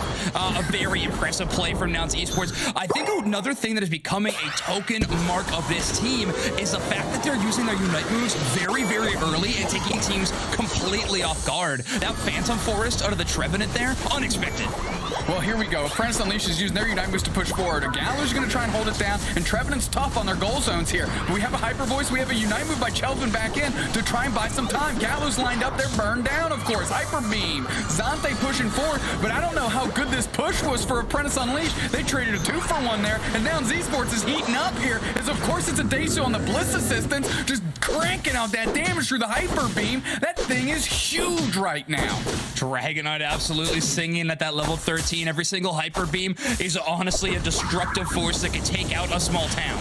Right now, they're trying to kidnap the Rotom. They're sending it all the way to that tier 2 goal zone. Rotom, not that much of a threat going towards a tier 1, but when that tier 2 is open, it can be a danger, especially when Red Maw has 30 Aeos energy they're looking to deposit. Yeah, they're escorting this thing in. 4 players for Apprentice Unleashed, not interested in that, but here's the Dragonite going to use a Draco Impact to buy some space. Trevenant gets KO'd, but Adasu coming in with the Unite move, able to buy a little bit of space for the rest of the team to get out, and it seems like that was good enough for them for now. Great heads-up play there from Zervis to drop down the hyperspace hole on top of the goal zone. You saw Nouns Esports trying to do a cheeky rotation and get some extra Aeos energy in that tier 2 on the bottom path. Completely shut down by the Hoopa out of Apprentice. Yeah, Zante was trying to make a move up top. Nouns Esports susses that out, puts the pressure on. Here comes Chelvin with a little bit of a save here. That's a big dragon flying back in your face as Nouns Esports picks up Klaus for free. Klaus going in very deep. When you were behind in a game of Pokemon Unite, it's very tough to change the tide, but a big KO on a high-level Pokemon could do it. I mean, they're taking this Dreadnought, no questions asked. Nouns Esports stretching their experience lead, and Apprentice Unleashed has a lot of headwinds here if they want to try to make this thing work. They're down by about 80 points-ish, 170 points, so it's going to come down to the Zapdos for them. If it wasn't evident already, Nouns Esports is in a gigantic lead, points-wise, experience-wise, and they certainly have a chokehold on this game right now. Apprentice Unleashed win condition is absolutely going to be trying to catch a member of Nouns Esports out of position and eliminating them in this key moment. The final stretch is about to start. We're at 2 minutes. Klaus took a big bit of damage, and so did Zervis here, as they're going to have to Unite move to try and bring parity. Geese comes in. They're trying to find the body. Zapdos is 50%. That was a straight rip by Apprentice here. Nouns is going to go for it, and they get it, of course. And is that it's Lucario on Lucario getting the KO. Red Maw had picked up the Bliss Assistance, and here comes Adasu just dancing around, going in and bringing in those ducats, and this lead is about to get mean. Yeah, 2 more 50s about to go in. Of course, all scores being doubled in the final 2 minutes of Pokemon Unite means that their lead is going to the moon. 769 to 255 right now. A minute and a half left in the game, but this score is probably unreachable for the side of Apprentice. I mean, they scored a good 100 points or so. Apprentice Unleashed did, and they're still down by 530. Are you kidding me? Now, this is Nouns Esports. They know what this defense is about. They know what this game is about. Don't overextend, hang out. But you have the Trevenant Gatlu continually putting pressure on to get more points in. You have Apprentice Unleashed that has to deal with that. Kind of what Spraggles and Jeff was mentioning earlier. They're just throwing so many different looks of Apprentice. They're splitting their attention. And if you're not coalesced, you're not going to score in the end of the game. I was just mentioning what Apprentice needed to do to get back in the game as well, but Nouns actually must have been listening in on me. They did the exact same thing. They found Klaus in a targetable position, and they did not have that unstoppable factor on them. They shut them down with a few maneuvers, and then they wiped them out of the field, making Zervis the same. Yeah, Zervis got caught, Klaus got caught, and now Z-Sports, after that, they knew they had the HP advantage, they had the level advantage, they just need to convert, and they did. Gatlu just trying to pad the stat sheets here, trying to get some more heals, some more damage going, as they just keep horn leeching into poor Chelvin, who's just like, dude, leave me alone, 20 seconds left, come on. This Pokemon is quite strong. The Trevenant pick for Gatlu is very exceptional, not just from the player playing it. Obviously, Gatlu is a superstar, one of the best players we have in the region for sure, but probably the entire world. I know they're going to be very excited to prove that coming up very soon in August, but Gatlu has made this Trevenant look amazing. A new look here in the EU region is this Trevenant attacker. It got some doubt early on, but it is paying off in the later stages of this tournament. Now Esports up 1-0. Red Maw, 199 points, wearing the crown for Nouns Esports, and your team that came to the grand finals from the winners bracket showing why, and they're up in a convincing fashion here in game 1. A very even stat line across the board in terms of chaos for Nouns. Apprentice also at the average, but not where you want to see it. 3 donuts on the side there for the bottom path players in Apprentice Unleashed. Clearly, that Red Maw going into the bottom path was a tough problem for them to deal with in the early game. Another thing that's kind of a parity here for Nouns Esports, a lot of even KOs, a lot of even damage dealt here. Even a Desu just sitting around under 60k, Gatlu getting the crown in terms of damage for them, which means they were moving together, they were engaging together, and they were fighting together. And because of that, they were able to landslide, take some good team wins, and get up on that experience. A lot of the times we like to describe a combo play as a 1-2 punch. In the case of Nouns Esports, it feels like a 1-2-3-4 punch at finally ending with a hyper beam. We have Red Maw's power up punch that stuns you in place. Of course, we have Gatlu's horn leech that moves you all across the board, but it doesn't matter how much movement you're doing, a Desu will always land that hyper beam. Well, I mean, there's 5 fingers to a fist, and that was a collective team punch right into the face of Apprentice Unleashed. So if they want to rally back here, they need to find a way to keep a Desu in check. And of course, every other player that Nouns has going for him. Bruv doing great with their spacing with the egg bombs, always there in support for the squad as well. In that Dreadnought fight, you just get an example of how much Nouns trusts a Desu on the Dragonite. Red Maw, the player with the power-up punch, was not even turned towards the Dreadnought at all. Instead, they marked Chelvin directly, getting up in their face, power-up punching them, trying to take the hyper beam aim away from the Dreadnought and towards them, trusting a Desu to get the last hit. And trust they did, convert they did. A Desu not only getting the objective, they also got a KO. And this is what impressed me. They took the fight a little bit earlier than Apprentice anticipated. Yeah, about 5 seconds before Dreadnought hit the map. But look, Apprentice Unleashed can't even get close to it. Yes, Klaus tries to get in and make a play, but it's a Desu for the KO and the objective secure. Snacks, these players have made it to Worlds, but right now they are playing to double their money. The grand prize of this tournament, the $20,000. That's a lot of zeros behind it, too. These players are going to be pushing for it. Nouns Esports clearly wants this one. Apprentice is going to need to change up their game plan if they're going to come back in this best of 5.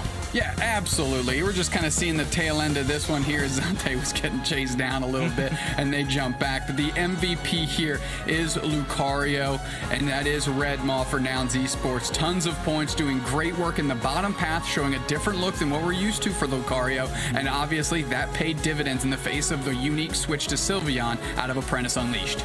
What a story for this player, by the way. They've been playing this top path since the beginning of this game, the inception. They've been being a very incredible player, well respected, but getting a lot of criticism for their highly defensive play. Instead of making these big aggressive maneuvers with extreme speed, they've been relying on the power-up punch for a long time. Even being, discredited, not being able to play their Pokemon, Red Maw has proved that wrong time and time again. Serena play, the Lucario rotating down into the bottom path, finding key knockouts, and even their positioning in that first Dreadnought fight paying off. I feel like we're seeing an all-star Red Maw really coming into form in this tournament.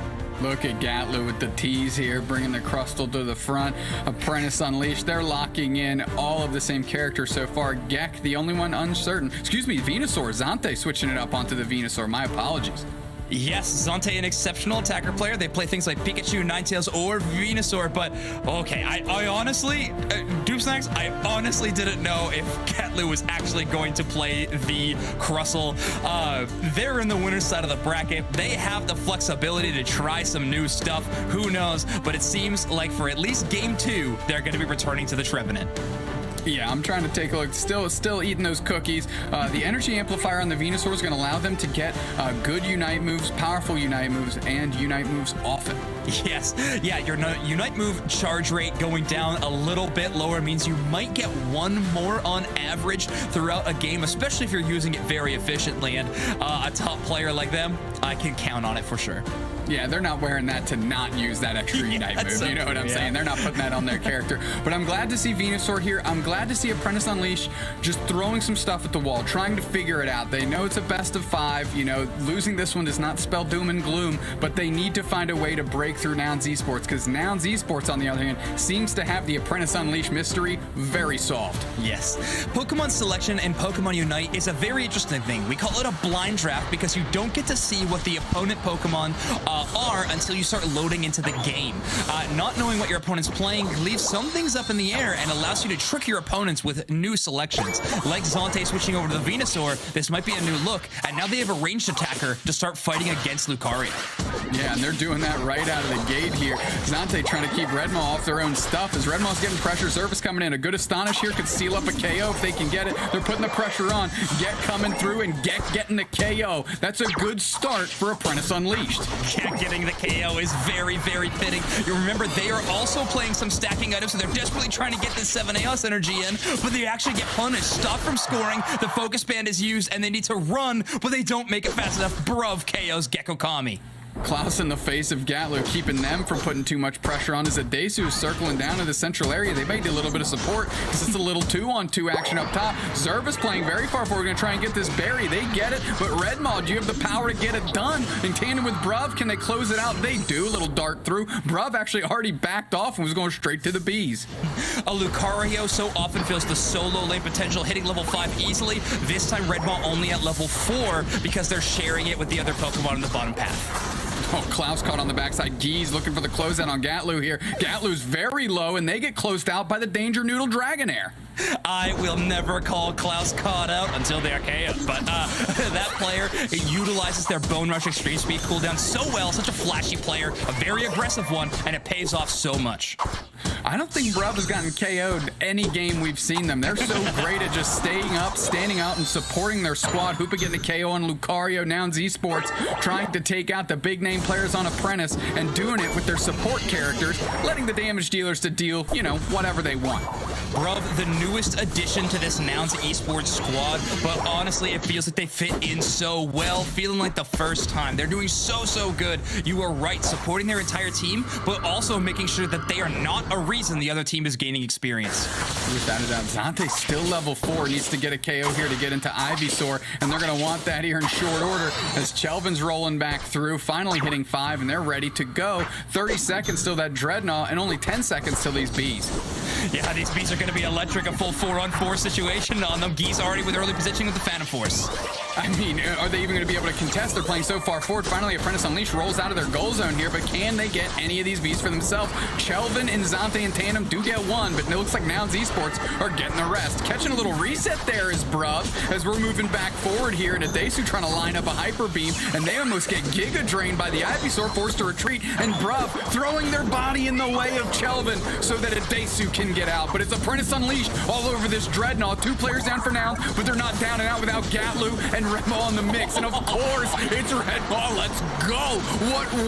What work by Nouns Esports to take that one for themselves. Fluffy Tail, Power Up Punch, Horn Leash, all of these words mean that Dreadnought goes over towards Nouns Esports. Great coordination there, despite some heroic plays from Klaus, going in deep, getting 2 KOs, especially on a Dragonite. They still take that Pokemon. Nouns Esports keeping their heads in this game. Fantastic work, but now it looks like they're getting the Rotom too.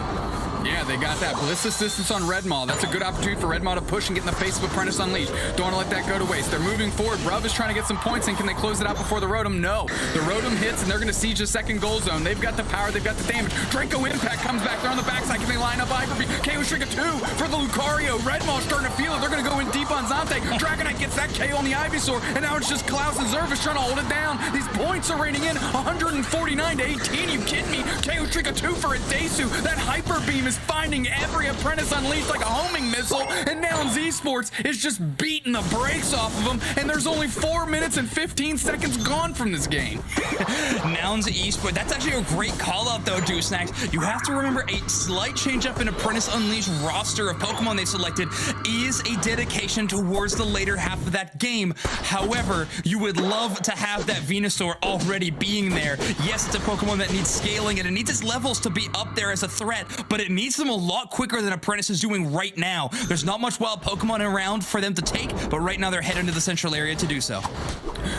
What Geese thinks makes Nouns Esports the best. We can play any character, so we'll always be able to surprise you. Isn't that the truth? We've seen it every month since the start of the UNITE Championship Series. They've switched it up. They've innovated. They've been on the front line of this kind of team comp technology, strategy technology, and they're taking the teams to task. UNITE move by Geese, the player we're just talking about. Apprentice Unleashed can't even get in here. Klaus on the backside.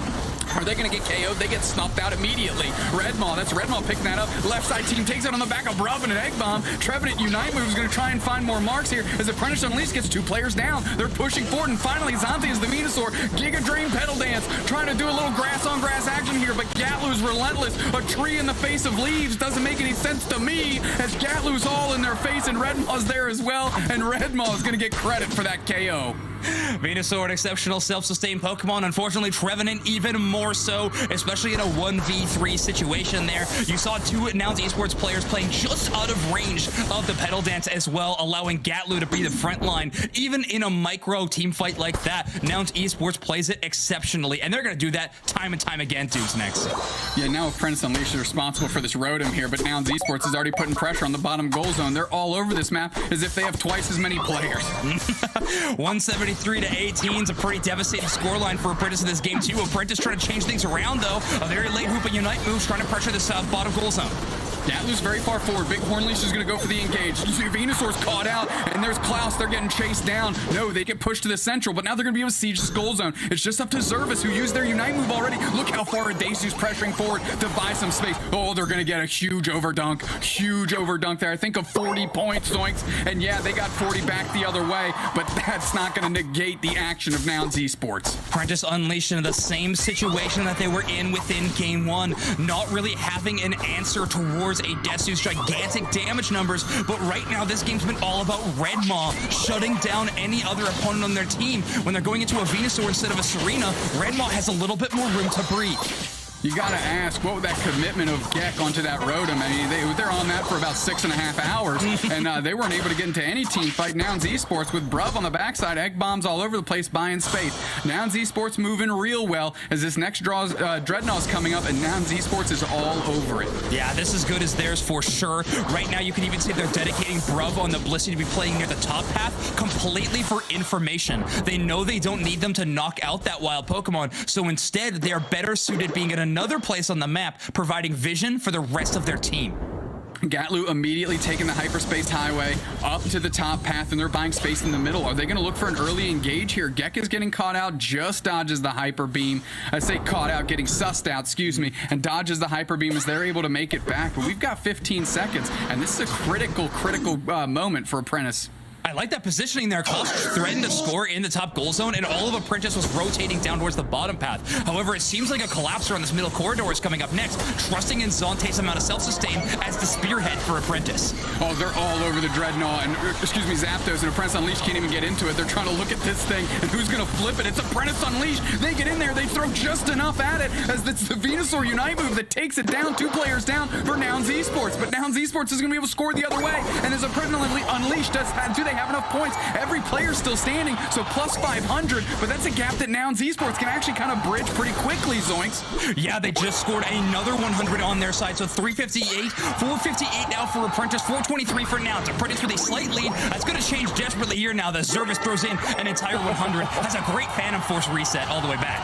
That was amazingly set up by them to get back and play some defense. They are up by about 120-ish points here, and that's what they're going to look to do. Nouns Esports, on the other hand, they wish they could get some pockets full so they can make the push. Apprentice Unleashed, though, look at Gek playing very far forward, threatening 100 back the other way. This is a great call out of Gecko Kami, an exceptional tank player. I've always called them the innovator when it comes to tanks in Unite, always picking up new ones before anybody else. They will die on the hill saying that they were the first weekly tough tank. But anyways, right now, trying to displace Gatlu a little bit. They have 46 AS energy. They got to stop that from going in.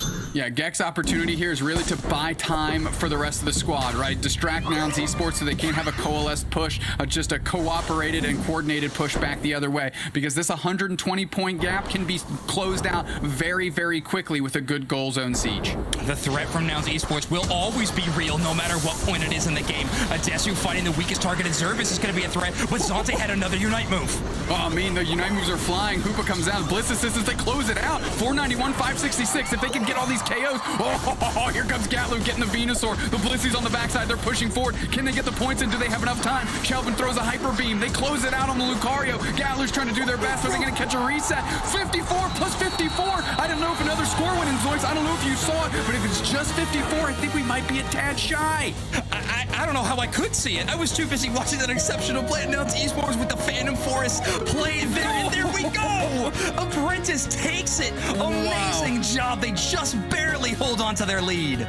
And you want to talk about great strategic positioning. Klaus, you called them out, and Apprentice Unleashed finding a way to get it done despite Nouns Esports kind of taking and running with the baton this whole race. Apprentice Unleashed, though, the one crossing the finish line with it. What a play. What a look.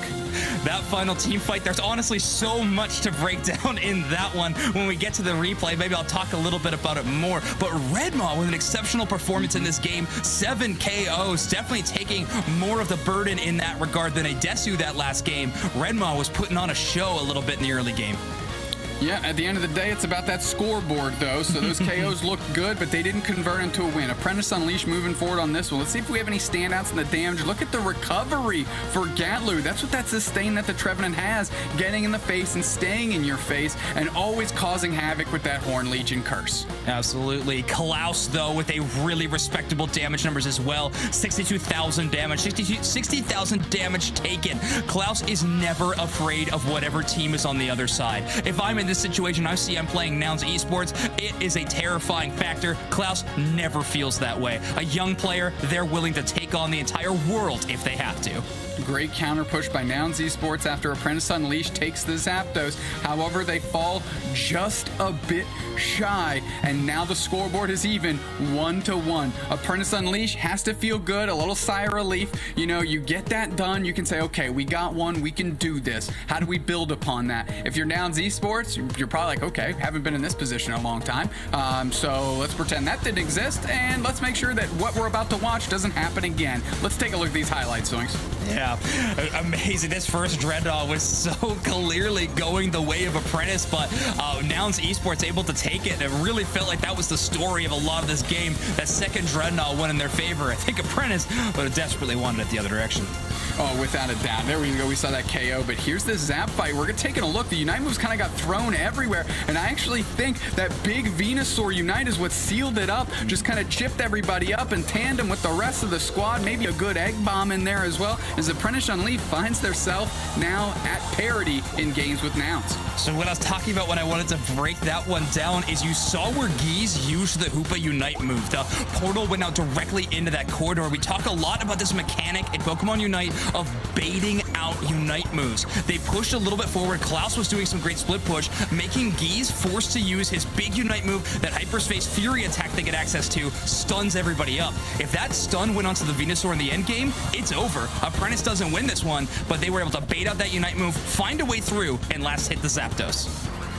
Last hit the Zapdos and D's, and here we see that last good defensive stand and phenomenal push by Nouns Esports, falling just a bit shy. They did get the plus 54 there, but not enough players left standing to convert and not enough time on the clock, which means Apprentice Unleashed 566, Nouns Esports 546, and Klaus getting your MVP there. You mentioned them in that game, and wow, did they show out. Klaus is looking so good and put in a very uncomfortable position in this meta. We've seen so often Lucario's taking that solo top path. Klaus has stuck it out there, but we're seeing Redmaw and other players rose hitting down into the bottom path now. Klaus, one of the, sticking it out compared to everybody else, maybe a bit stubborn on that Pokemon, but even going in a 1v2 setup that he's going into in a lot of these team comps, he's still making it look good. Making it look good and making it work and getting the team some W's. Now, I'm thinking about that game from the Apprentice Unleashed point of view. Yes, you won, but that was a rough 8 minutes. What are some switches we might see out of them? Honestly, I think it's going to be on the back of Zonte just getting an evolution a hair earlier. They hit that level 5 by first Dreadnought, but you realistically would love to get them up to 7, even if it means Shelvin has to take a little bit different of a central area route. It could be an option. That being said, you're putting a lot of trust in Shelvin to be your carry throughout this game until those last few minutes. Maybe you just stick it out and hope Zonte finds another way to secure some more wild Pokemon. Something we haven't talked about is both of these Blissies carrying that energy amplifier, Zoinks.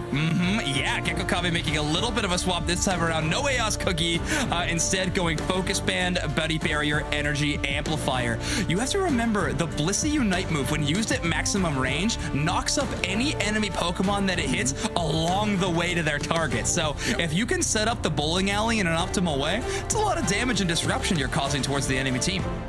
Damage, disruption, and of course you can't forget what it actually does for the player you're assisting, and it just helps them just transcend to another level and kind of turn what would be a hyper carry, for example, like in a Desu, into just like a Super Saiyan level hyper carry, just like letting them turn up to 11 and really take over a game. And that's really the importance of these Blissies. And then you have Egg Bomb Secure, awesome. Soft Boiled, awesome. Safeguard in certain matchups, awesome. I mean, it's just a great character, and that's why we're seeing it on every single team. We call it a tank role sometimes, but honestly, it's looking more like the bodyguard role. If we're looking at these two players, both Bruv and Gecko Kami, exceptional at this Blissey Pokemon and great at protecting the most important members of their team. And understanding that most important member isn't always the same person in different transactional opportunities in the game. They're always knowing where they need to be, and that's what's exciting for me to watch when I'm seeing these team fights, is how those Blissies carry, because it is cut down to them in some instances. If you're new to Pokemon Unite, honestly, where it truly shines is when you watch 5 of the best players against 5 of the other best. Yeah, well, Gecko Kami's getting a lot of pressure here. Closed out by Redmaw. That's a little bit of strength of Lucario in the bottom path. One of the best early game characters in the game, and they're able to get a big time KO early.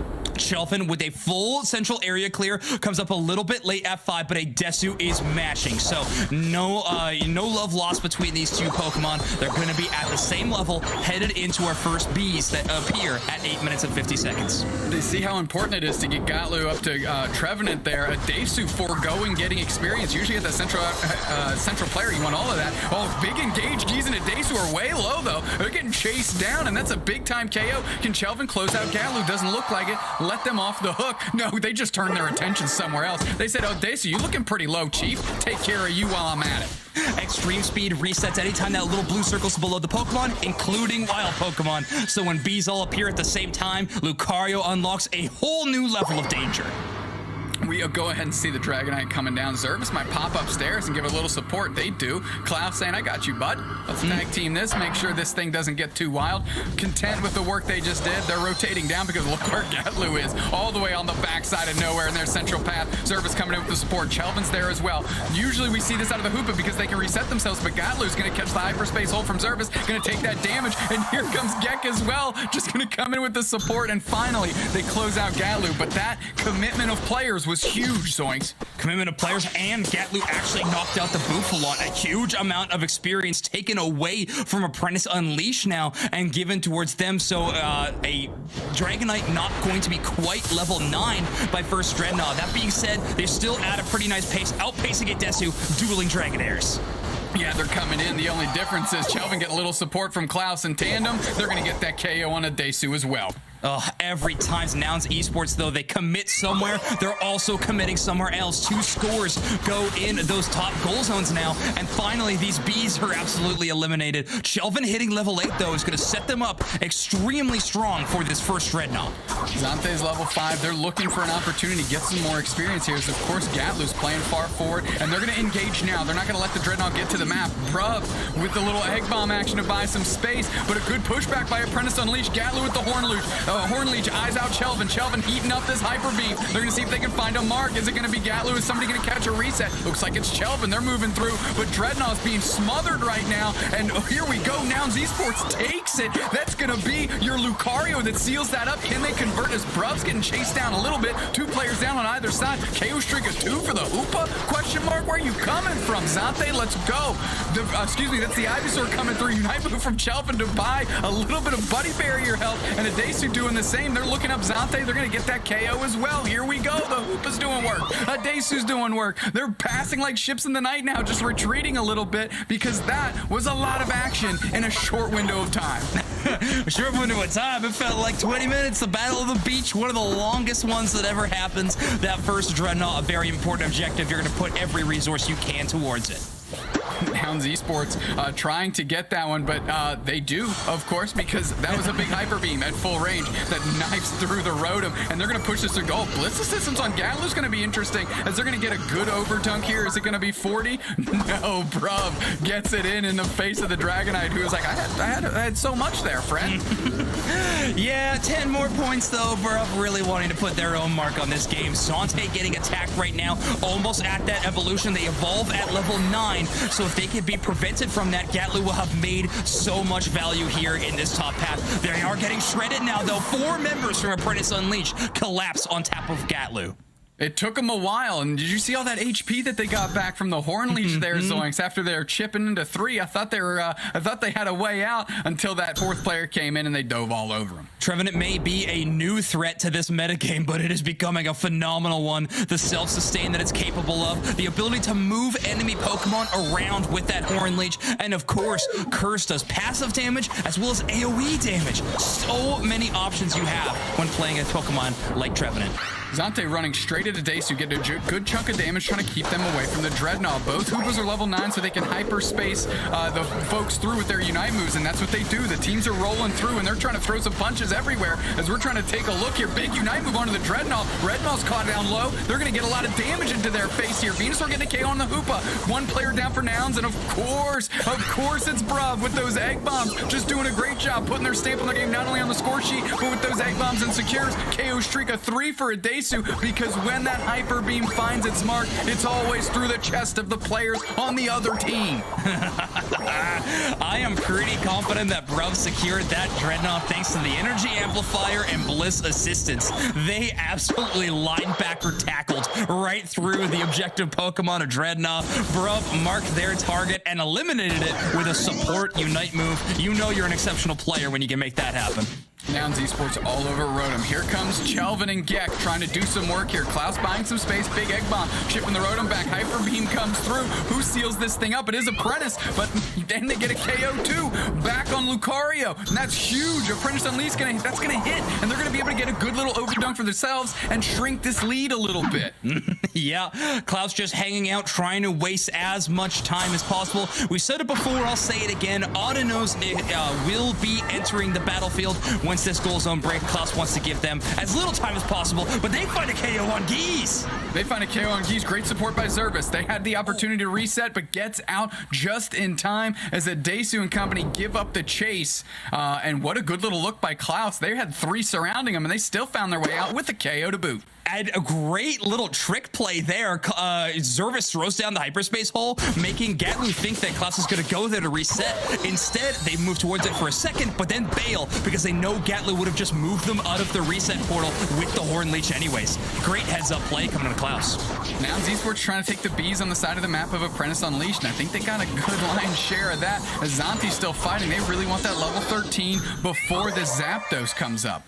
Let's take a hard look at the numbers, though. Doob Snacks over 100-point lead for Nouns Esports, and they are already starting to shred this Dreadnought uncontested. The level lead, pretty terrifying. A Desu at level 13. Dragonite going to be very close to 14 with that last hit on the objective Pokemon. Currently, Nouns Esports, this is their game to lose. They are surrounding this objective. I don't know if they're going to let Venusaur through as easy as they did last time. That being said, good Egg Bomb in the dark. Huge engage. They're caught out. They're going after Bruv. Is Bruv going to get KO'd? They blitz this instant onto a Desu immediately. Those hyperspace holes hit the ground. Zante's getting chased. Nobody's down yet. But a Desu on the big time chase. Vert and Anger back the other way. Zante's just going to use that to retreat. Didn't find any bodies, but the Hoopas are unbound as well. Who's going to be the first one down? Is it going to be Chelvin? Did Chelvin catch the reset? No, they caught a KO, baby. Zervis is on the chase. A Desu lines them up, finds the mark. They kind of come out of the big time Hoop unbound. KO's Trinket 2 as well for the Lucario. Nouns Esports is scrubbing this team clean. And here we go. Klaus is in the middle along with Gek. They're going to try and do some heroics, but no, it's another Hyper Beam. And it's another set of KOs. And it's Nouns Esports all over the Zapdos. And they just lock that thing down. No problems. Ain't nobody to take Zapdos if everybody is knocked out. Nouns Esports with incredible individual play to shut down all the threats of Apprentice Unleashed. You saw a Desu chasing after Chelvin with their Unite move, forcing out Chelvin's, forcing out Zante's, and shutting them down. Amazing, amazing work for Nouns Esports. And Geese even gives the whole team a reset back to safety. What a look. Oh, can we talk about Bruv's Egg Bomb in the dark real quick that sussed out the Venusaur and immediately forced an off-kilter engage, and immediately Bruv goes, this is what I thought. Bliss Assistance back onto a Desu, and then a Desu went go time, Unite move, and just started chasing them all down with that Hyper Beam. And now a Desu's just trying to pad the stats, get their damage numbers up, and find a Hyper Beam here as they dart through, and they get it with just a little auto, and Zervis just hanging out as well. Oh, please. That Hyper Beam would have been so crisp if it found its mark. Yeah, Desu's found enough already, okay? Let them breathe for a minute. Let them reset for game number 2. Nah, Nouns Esports is going to keep the pressure on no matter what. This team is looking phenomenal. You called it out perfectly. Bruv checking every single bush. We were talking about how they were playing for intel in game 1. They did the same here in game 3, and it actually led to baiting out Zante's Unite and actually winning them the team fight in general. Clutch plays from Bruv. Oh, I mean, it looked phenomenal. We're just chucking around haymakers now, using all our moves because we can. Nothing. Oh, come on, Gatlu, plus 24 in the last second. Like, what, was that necessary? Come on, Nouns Esports taking game 3 in convincing fashion and giving themselves a little lead here in the grand finals, and are now 1 game away from being the #1 team in EU. Something that they've always believed, that they've showed us time and time again. But this is the tournament that matters the most. Are you going to be the #1 squad from your region representing at Worlds? This is Championship Sunday, aka Coronation Sunday. We are crowning some new victors of Europe. Yes, you may be lauded as one of the best teams here, but you gotta prove it on game day. Nouns Esports with incredible play so far. Apprentice not out of this one yet. They do have a game 1 win, but that game 3 was a devastating loss. Devastating indeed. Red Maul, 7 KOs, getting the MVP crown there. At Desu, 6 KOs. Let's take a look at the damage. Desu cranking up their damage output for this game, adding an extra 25k onto their game 2 performance, and that was definitely part of the recipe for success here. Yep, for sure. Bruv at only 12k recovery.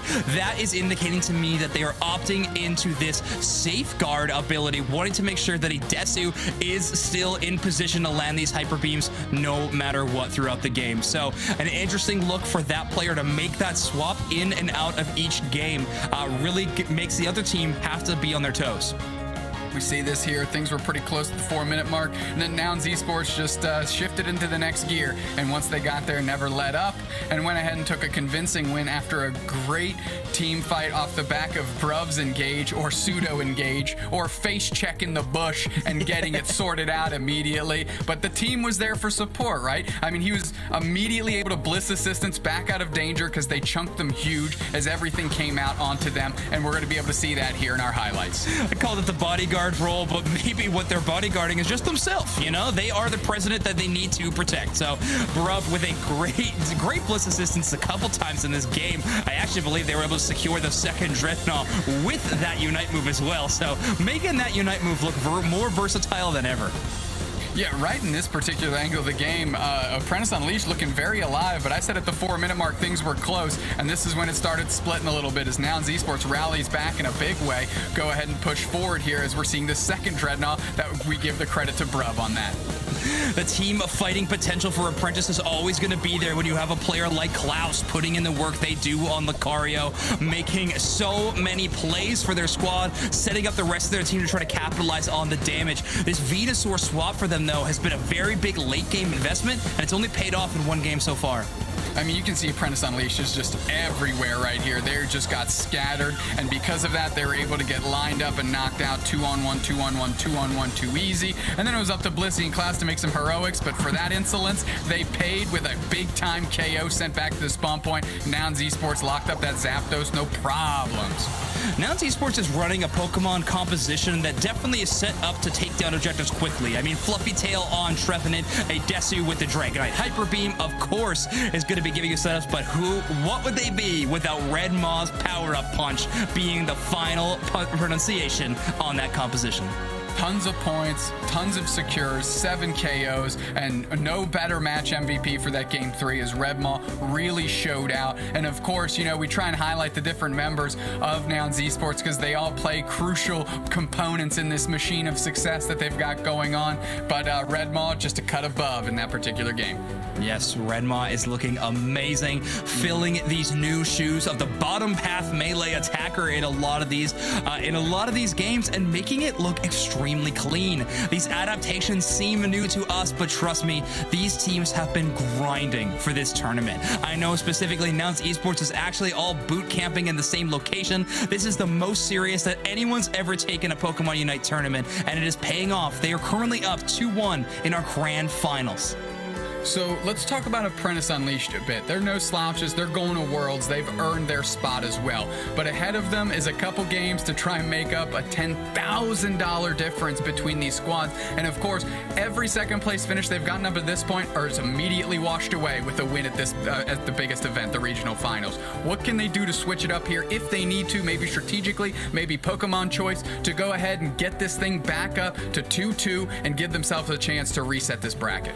You do have to reset your mental a little bit. The adaptations they've been making in-game so far have been doing great to shut down a Desu's early leveling lead. They've definitely been slowing down that player. The tough part is that's not Nouns' only threat. Redmaw and Gatlu are still becoming an incredible nuisance in the side of Apprentice Unleashed. Yep. Apprentice Unleashed is going to need to find a way to shut down not 1, 2, but 3 different threats. It could be a Pokemon composition selection, but honestly, I think I would love to see Apprentice early rotate to objectives and force Gatlu to use these Hornleech cooldowns early and then collapse on the Pokemon. It's going to be tough, though. This is finding a needle in a haystack. Well, if there's one team that has the ability to do it, it's the ones that have fought their way into the grand finals, and that's Apprentice Unleashed. And they did take a game off of Nouns Esports, so they certainly understand or have had a little taste of success here. But is the recipe for success going to lay in Zante switching to Ninetales? Big question mark. Alolan Ninetales is a very interesting Pokemon. Another one of those early game adaptations for your strength. Venusaur, of course, late game scaling is the name of the game, but Alolan Ninetales instead loves to just A-press or basic attack with the special attack damage and freeze your opponents in place. I really love the Charizard pick, Shelvin, but I am excited about a Greninja swap.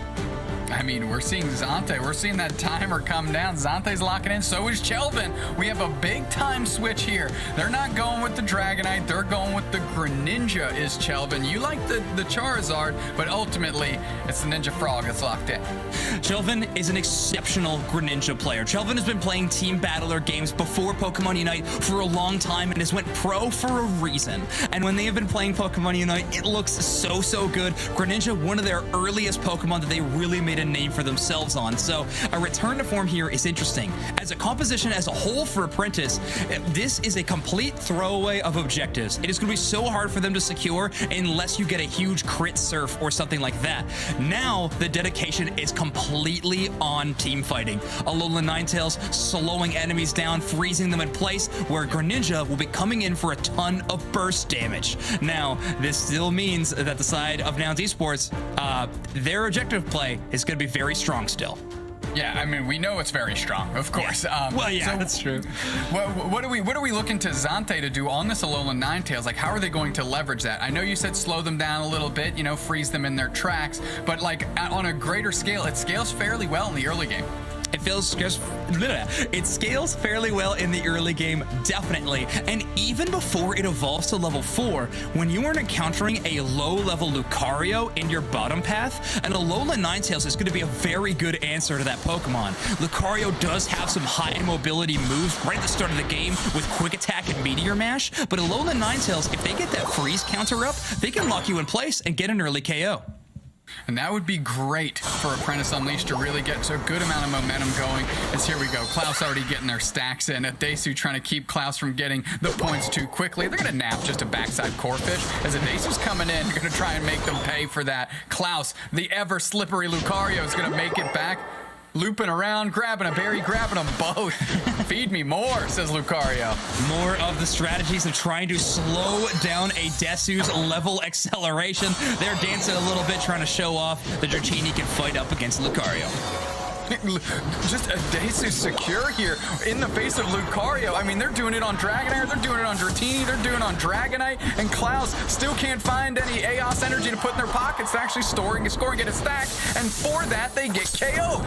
Oh no, Adesu getting a lot of extra value. Zante here with an early presence, chaotic chipping and damage as well.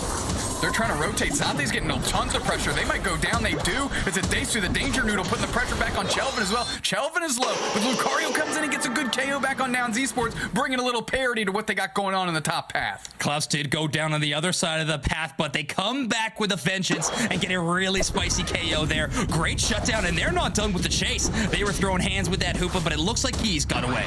Big time rotate with the Alolan Ninetales. They're coming down, and Zervis is looking to try and catch a reset here. It looks like they did. They jump back in the action. Bruv just on the retreat as Gek is kind of being relentless in tandem with Zante and Zervis. They're putting tons of pressure on. Gek is putting the pressure on as well as Bruv gets a berry and forces Redmaw to get a berry as well. Hoopa gonna get some points in, and they're caught on the back out as Klaus is getting a ton of points in upstairs. Klaus getting fed, the Gatlu also getting fed on the other side on the Trevenant, both scoring, just letting each other do so to make sure they have their very important stacks up and ready to go.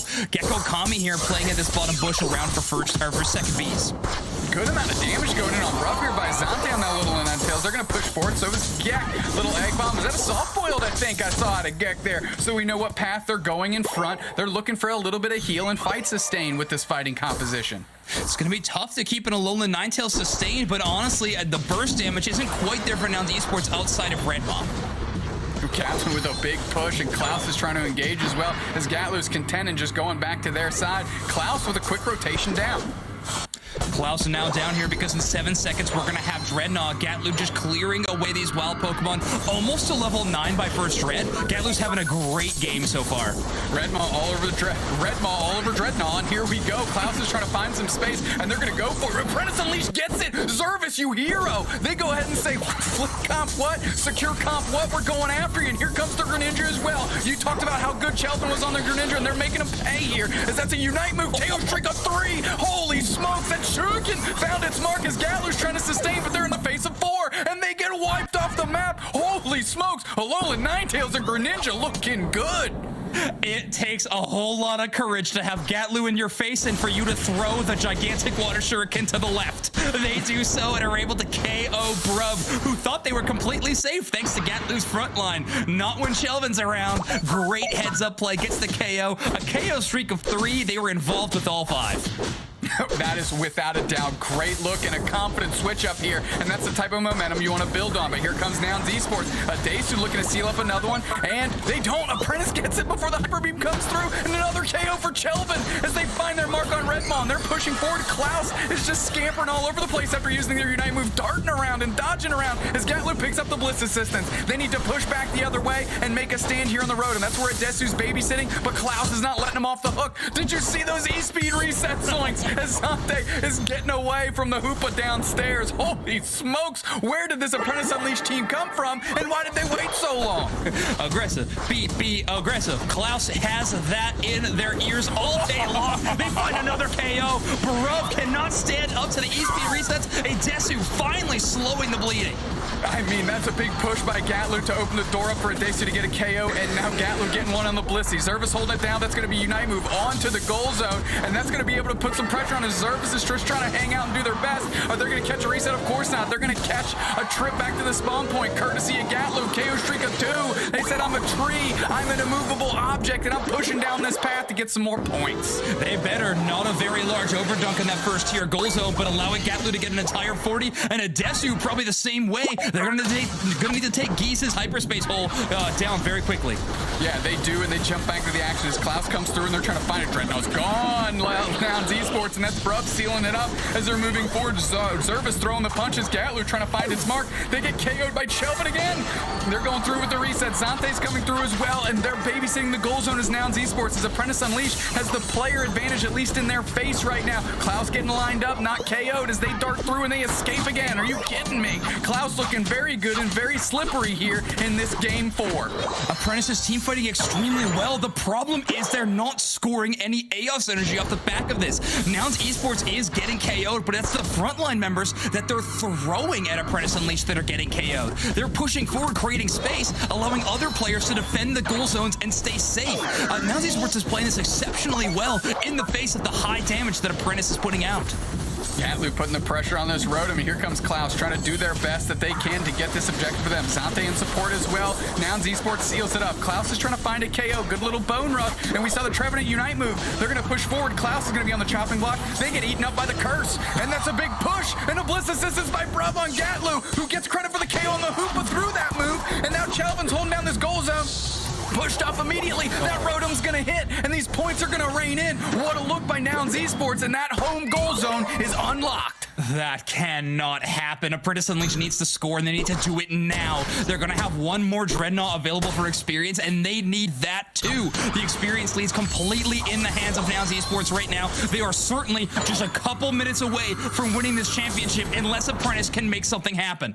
Apprentice Unleashed needs to find that magic that they had in the first 4 minutes of this one, and they need to harness that into these last 3. They looked good. They need to find it again. Chelvin, I'm looking at you. Klaus, I'm looking at you. Zante, I'm looking at you. Gek, I'm looking at you. Zervis, I'm looking at you. You got 5 pairs of eyes. I only got 2, and I'm looking at the Dreadnought right now. A very important objective, and Apprentice seemingly rushing away from this one. They cannot risk getting KO'd at the last minute, but Gek looking for an egg bomb seal. Ooh, got very close, but Nouns Esports seals that up. Easy business. Didn't let anything slip between their fingers here. We have less than 30 seconds until Zapdos. Nouns Esports ahead on the scoreboard. They're ahead in levels, and now they just need to convert to crown themselves as the EU Regional Final Champions. The scoreboard is a terrifying sight, but it isn't as horrific as it could be. 183 to 65 isn't a huge differential, but Gatlu already starts the engage. Geese getting in the face too. Gatlu engages as well. That's a big Unite move and a huge push. And all of Apprentice Unleashed is just kept out of the Zap pit. They're starting this fight early as Gatlu's on the chasing Klaus,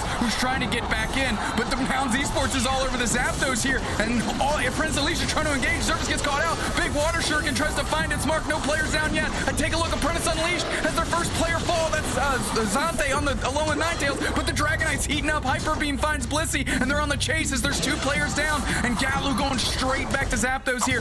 Bruv and Geese are all over it. They can feel it now. Here comes the Hoopa. They're trying to make a miracle play. Can they do it? As Nouns Esports has the positional advantage. Are they close this thing out? Left side team takes it. That's Nouns Esports. And Gatlu going for the body here and cement themselves as the #1 team in EU. Regional Final Champions right on the horizon as the Hundo Burger straight ducats are going in for Nouns Esports. Nouns Esports securing the Zapdos, securing the title in Europe. They are the best team in the region, but even more than that, they are looking like one of the best teams in the entire world. Gatlu with an exceptional team fight there in those last few minutes. A double Horn Leech pushing an entire 4 members of Apprentice Unleashed outside of the Zapdos pit. After that, it's just dominoes. Nouns Esports able to absolutely dismantle the offense of Apprentice Unleashed. Gatlu is one of the best players in the entire world, and I cannot wait to see them in August. Nouns Esports, gotta be cheering. We know they're all together. They're coming unglued, quite literally. Apprentice Unleashed, nothing to hang your head about. You are representing your region at Worlds and defending your home turf. But today, on Championship Sunday, Nouns Esports are just running out this clock until they can officially be crowned the champions. Nouns Esports, when the scripts were being written for the EU regional finals, Nouns Esports had written, "Is anyone better than us?" And they have already filled in that ending. No one can touch them. 3-1 victory in the grand finals. A landslide win in this game number 4, 739 to 65. Was there any doubt? Was there any doubt that it would be anybody else but Adesu in that game? The points, the KOs, the objective secures, and really showing the strength as Adesu was the walking highlight reel in May and repeat performance here when their team needs it most in the regional finals. Great look, 7 KOs, 6 KOs for Gatlu, never a slouch, of course. No, superstar players across my screen right now. I can name so many, but Gatlu and Adesu, the damage carries for Nouns Esports. 81,000 for the Trevenant, 95,000 for Adesu. What phenomenal players. Make no mistake, they have worked so hard to get here. They have earned the $20,000 grand prize. Well, I mean, we're taking a look at that big spike after Zapdos, and what a great fight it was to take that. They engaged early before the big bird ever hit the map, and once they kicked it into high gear, Apprentice Unleashed had no chance. Gatlu chasing them all the way down, back into the bottom path. Zoinks, holy smokes, what an engage, what a play, and what a win by Nouns. Nouns looking phenomenal in this game. We talked about it so many times on broadcast already today, but 2 spots for Europe are given to the world champions. Nouns Esports getting one of those slots. Now, they were looking amazing here in this region. I'm going to watch this replay to see what they're doing well. I think the rest of the world also needs to be looking closely.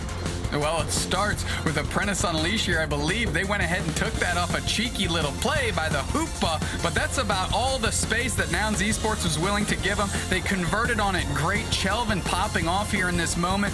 Look at that big water shuriken on the Brub. A crisp look, and this is where I thought Apprentice Unleashed had it all figured out, Zoinks. Yeah, Apprentice Unleashed found some really good early game presence, but Nouns Esports adapts in and out of game so quickly. Gatlu shutting down individual targets like Chelvin's Greninja. They were making it look good, but unfortunately in this final team fight, they just couldn't get any KOs.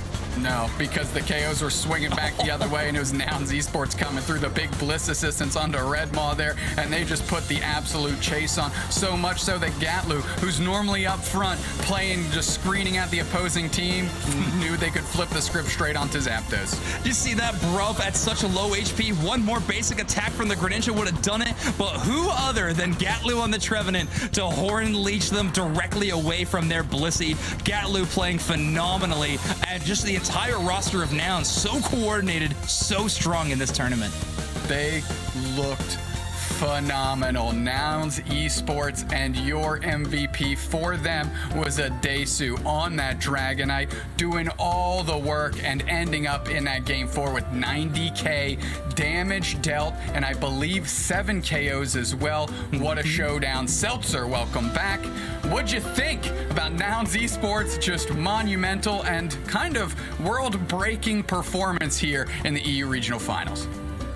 Well, I'm always cheering for a great story. I'm always cheering for an upset, but what greater story is there than over the months, over the tournaments, Nouns Esports has separated themselves from the pack as one of the best, and they've proven it yet again in this massive tournament. So congratulations to them, and congratulations to Apprentice Unleashed, both teams punching their ticket. And I cannot wait to see them compete on a world stage, especially if they're bringing strategies like that. And speaking of talent worthy of a world stage, why don't we bring in our other 2 casters as well and round out the family? We've got everybody now. Spraggles, Jeff Hoagland, Doobsnack, Zoinks at the end of the EU Regionals, where we sit as we prepare an interview with a player from the winning team. I want to hear your thoughts, and Dubesnack, start us off. I mean, Nouns Esports was truly the pace car for the EU region, and it was all about who is going to come into second place. That's kind of what we felt. That's what we thought. That's what Nouns Esports believed, and that's what they delivered on. There's your story right there. AOS winners, May winners, now regional finals champions. Get out of here. They're taking over the EU, and now they're going to beat the brakes off the rest of the world if you ask them. Yeah, the story, as we get to that final chapter, we can pull out and take a look at the table of contents of how we got there with our bracket.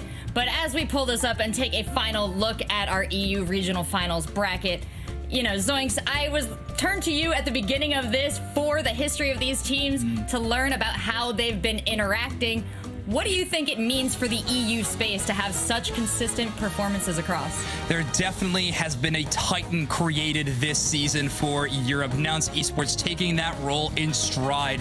Every other team, though, has been leveling up so quickly to try to take them down. Ask some of the other top teams in other regions that we've seen bow out of these tournaments. It is not easy to be number one. Every time you play a team, you are getting their absolute best. Spraggles, Jeff, as you were watching that final match play out, just tell me a little bit, Jeff, about that Trevenant, about the strategies that separated Nouns Esports, about all the features that kind of kept them ahead of the pack, even when they started out a couple of those matches behind. Nouns very clearly knew what they wanted to do going into this tournament, leveraging that really atypical strategy. We had that Trevenant in the top path, and more specifically that Lucario playing in the bottom path role was something we really haven't seen before, and they leveraged it to great effect. I'd also like to shout out Apprentice, though, from that last match. Not only did they finally get a game off of Nouns in that series, but it was great to see them flex out in that last game to try a couple of different things with that Alolan Ninetales, with that Greninja, and I think we're going to see more of that as these teams really practice up for Worlds, where these teams could possibly be competing head-to-head yet again. Checking into some comments from Zervis on Apprentice Unleashed, who said, we haven't won against Nouns since early February. Spraggles, what do you think Apprentice Unleashed has been doing to level up for the competition this weekend?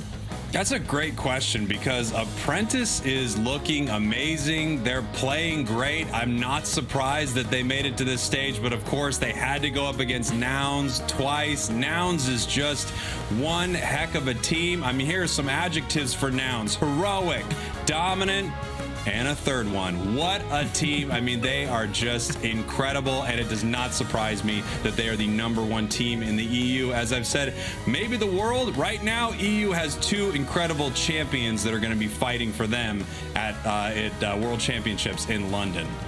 I've got a descriptor for both of these teams, a little bit richer. If we take a look at our prize pool, you can see exactly what our final two teams were fighting over. Both of them headed to the World Championship, but one of them coming away with about $10,000 more than the other. Noun Esports pocketing $20,000. Of course, all our top 8 teams are going home with something, and it matters a lot, especially in this space when you're trying to grow a team, when you're trying to stay together. Tell me a little bit more about what it means, Zoinks, for these teams to get that money in their pocket to fund their competitive adventure. Incentive is there. Playing a video game professionally takes so much more time and dedication than you could ever imagine. And actually being paid for that effort in your performance, seeing the fruits of your labor in a tangible way, I know it means the world to players. And it may not be everything to these teams. I know pride is on the line, wanting to play together as a squad and make new friends, also gonna be there. But that cash prize will definitely push teams even farther than they could have ever before. Absolutely, and well said. And as I have all of you on the screen right now, you know, you've been watching the games play out.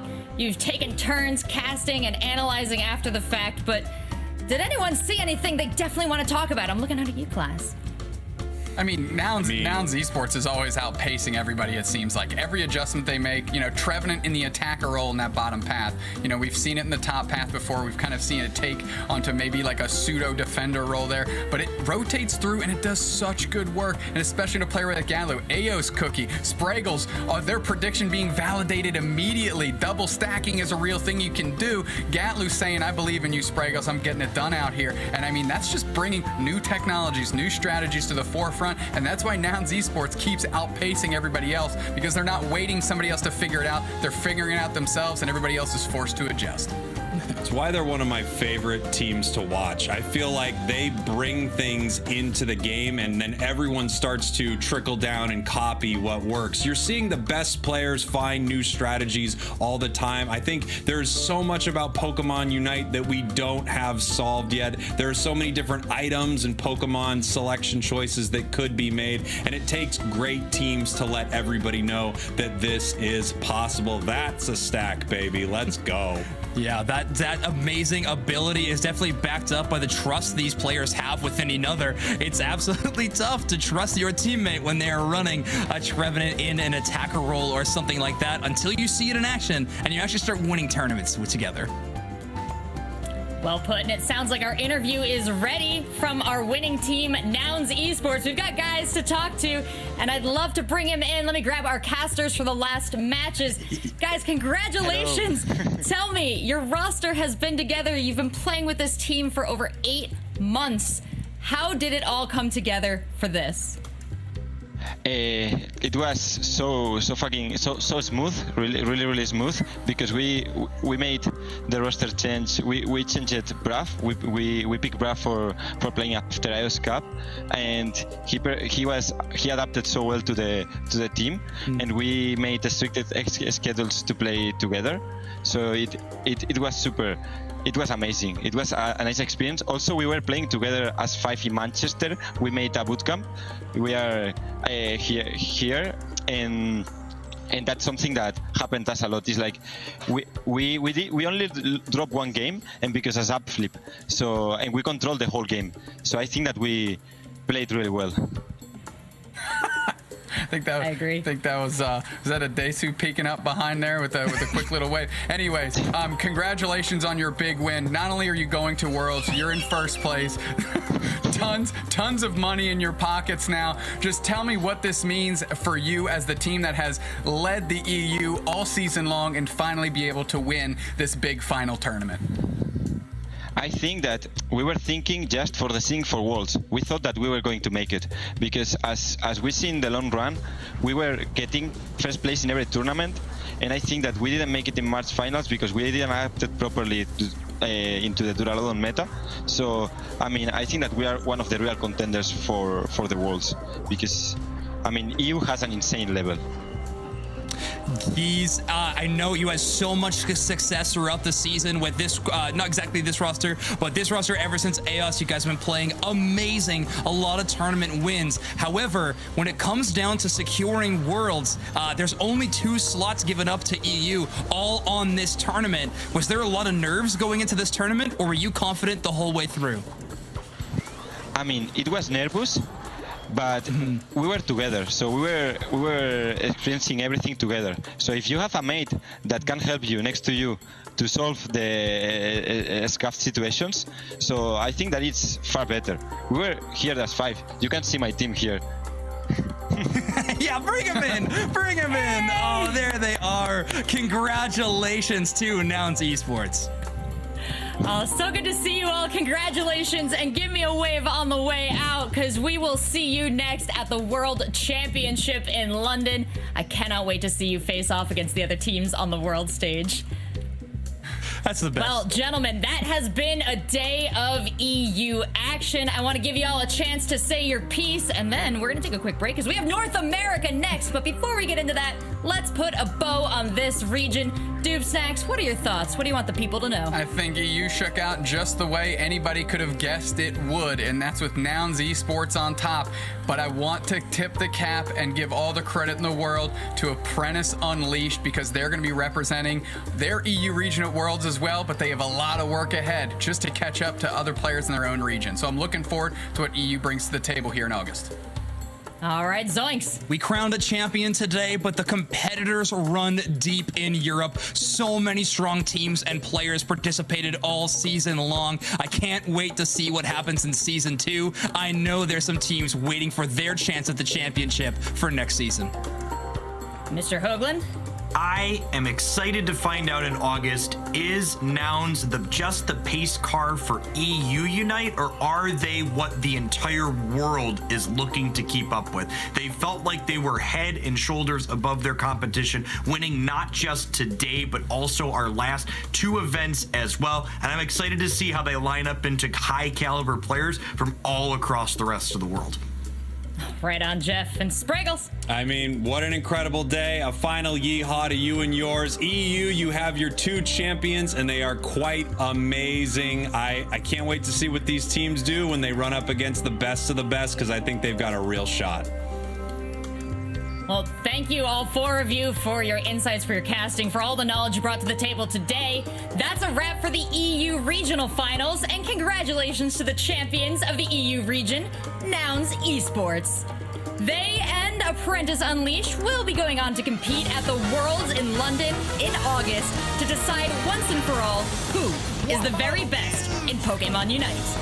Thank you so much for joining us during the exciting conclusion of the Pokémon UNITE Championship Series EU region, and stay tuned for Day 2 of the North American Regional Finals right after this break. Let me just check really quick what I've got on the screen. Okay, Here we go. Wow.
México. La verdad es que sí, Marillolo, muchas gracias. En efecto, estamos muy nerviosos y estamos muy emocionados. Por ahí se ve el chat, por supuesto que sí. Gracias por estar aquí apoyándonos. Recuerden compartir la transmisión.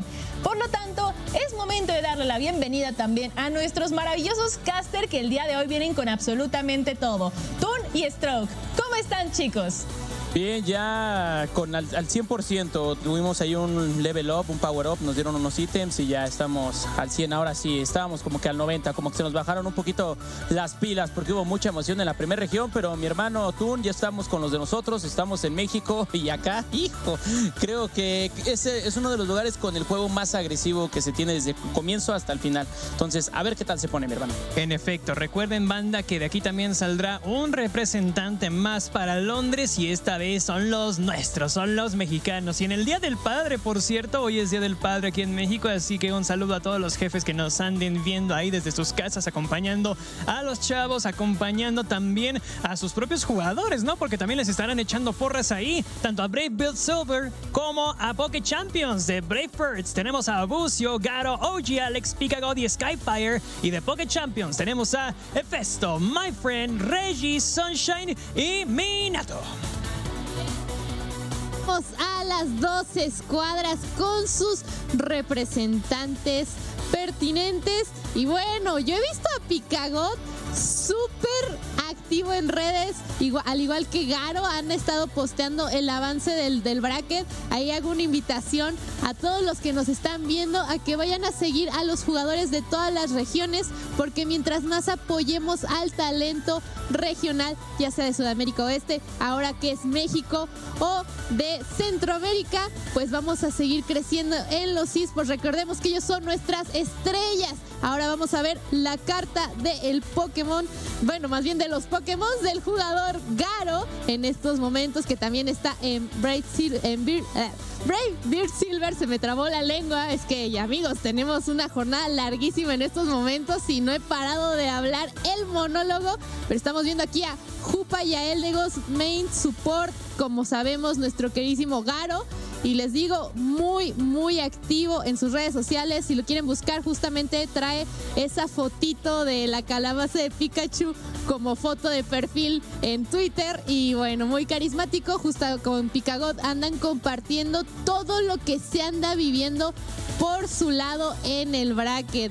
Entonces es luego muy interesante ver la perspectiva de nuestros representantes y de los jugadores que vamos a estar observando esta tardecita, porque recordemos que no es cualquier partida. Estamos disputando ese lugar para viajar a Londres y tratar de ser el campeón mundial. Ahora nos vamos rapidísimo con Hefesto de Poké Champions, usando a su Venusaur y a su Pikachu.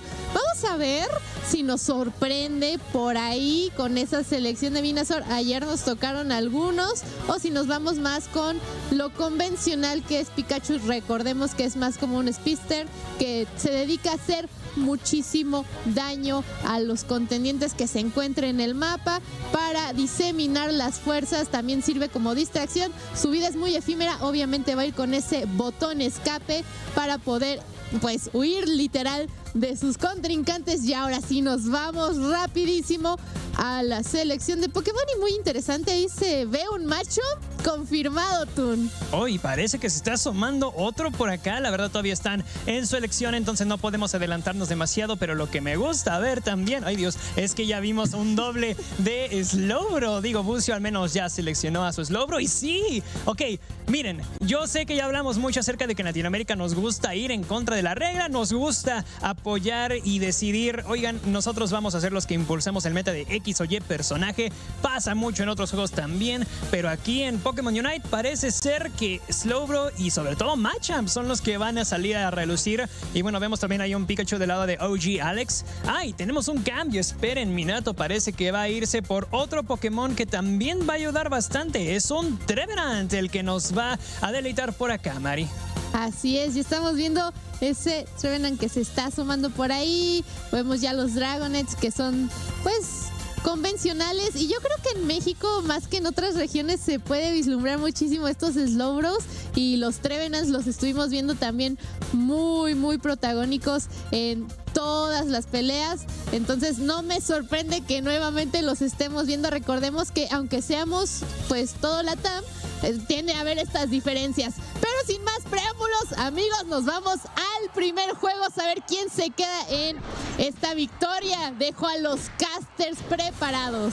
Veremos quién se lleva el pase a la gran final. Recuerden que aquí literalmente el que pierda, el que ceda, se queda con el tercer lugar, se queda con el bronce, ¿no? Y todavía se tendrán que pelear los que avancen esta plata y oro. Obviamente todos quieren la corona, todos querrán o quieren llevarse este primer lugar, pero no todos podrán, mis estimados. Así son las cosas, así es la vida, a veces caprichosa o a veces color rosa. Ahora cuidado ahí Garo, que le termina pegando una barbaridad de básicos en la línea inferior. Poké Champions en contra de Brave Birds, primer partida. Recuerden que esta es la final, o es el pase ya, mi hermano. Son los últimos momentos, últimas instancias. La primera región nos dejó, o sea, comenzó fuerte, cerró fuerte, etcétera. Quiero ver si México puede mantener el mismo ritmo. Pues mira, por ahora sí mantienen esta ofensiva, están entrando en muchas peleas, pero chiquitas, ¿no? Como que todos saben cuándo echarse para atrás, a diferencia de algunos sets anteriores donde pues sí cobraban varios knockouts, incluyendo ahora la posibilidad de que se noqueen a Bucio, pero afortunadamente para él se está enfrentando a gente que sabe guardarse sus habilidades porque tienen un tiempo de cooldown y tampoco puede ser demasiado, bueno, no puede ser demasiado cauteloso, pues necesitas aguardarte algunos porque no quieres quedar completamente indefenso. Y hablando de ser indefenso, pues aquí a Brave Birds parece que sí los están empujando demasiado hacia su propia área, pero ya por fin consiguen el primer knockout. Conseguiste unas anotaciones extras, mi buen Minato, pero ¿a qué costo? Se te fue la primera. Es correcto, se le fue la primera ya al buen Minato, a Galex fino. De hecho, este dúo, esta manera de jugar con Slowbro y Pikachu nos ha dado muy buenos combos, ¿eh? O sea, definitivamente creo yo que sí es una dupla que funciona bastante bien, que se ayuda. Entonces un Electrotela, después un Surf, la manera de tener el control sobre un solo jugador, sobre un solo Pokémon, es bastante buenarda. Ahora 30-0, Poké Champions sigue hacia adelante, no quiere pisar el freno, y Brave Birds que sigue con una rosca, un tornillo, un espantoso 0, tienen que buscar la manera de poder cambiar esto, de poder interrumpir el avance que se ve del lado de Poké Champions y solamente del lado de Poké Champions. Correcto, Poké Champions son los únicos que se han puesto ahí en ese marcador, pero también son los únicos a los que se han tumbado. Y mira, otra vez, otro knockout en esta ocasión encima del buen Sunshine, que termina cayendo. Estos Machamps no pueden ceder tanto tampoco, porque pues sabemos que pueden quedar a deber en poder en ocasiones y también tienen su movilidad y todo, pero creo que es la constante de ¿por qué estoy usando a Machamp y no a Lucario? Ahorita ya hay una razón legítima por la cual utilizar a Machamp después de los nerfs de Lucario, por supuesto, pero siguen teniendo algunas cosas que probar. Y aquí Bucio va a terminar cayendo. Uy, parecía que se salvaba, pero no. Ese relajo todavía no fue suficiente. Picagot va a anotar un poquito más y ya salió el primer Dreadnought. Ahí van todos hacia abajo a la zona de la playa a combatir por ese Dreadnought. Y aguas, porque Skyfire ya utilizó su hiperrayo. Claro, se dio por completo Skyfire. ¿Por qué utilizaste un movimiento tan importante en un combate que no te iba a brindar ese objetivo del Dreadnought? Poké Champions ahora van hacia el frente. Ahora van hacia el frente, ahora quieren continuar y quieren seguir. Ojo acá porque se lo lleva de buena manera. Excelente también la manera en la que se utiliza el paso dimensional. Vuelve a ponerlos adelante, vuelve a ponerlos en el mapa. 42-47. Y hablábamos, ¿no?, de una diferencia, de como tal una hegemonía del lado de Poké Champions, pero Brave Birds encontró la forma de castigar y de seguir adelante y de ya quitar ese poquito dominio que se tenía del lado de Poké Champions. El roto Tom Tom que ya se lo termina llevando, y cuidadito porque llega rápidamente con lasta drenaje, también se activa la maldición, empiezan a llegar por todos lados, son dragones los que caen, señores, no es un avión, no es Superman, es Dragonite, y cuidadito porque sigue pegando, no, me la container, tenemos ahí otro knockout y el Machamp que está prendido, el Machamp que llega con esa somanta y también hace la diferencia, Picagot llegando en el momento oportuno, y ahora sí se empareja de nuevo la situación. Y aquí hubo un problema del lado de Brave Bird Silver. Ustedes habrán visto que estaba el portal que puso Garo, el paso interdimensional. El problema fue que todos regresaron al inicio y dejaron que Rotom entrara. Entonces ahí los chicos de Poké Champions tuvieron la puerta completamente abierta para llegar y romper.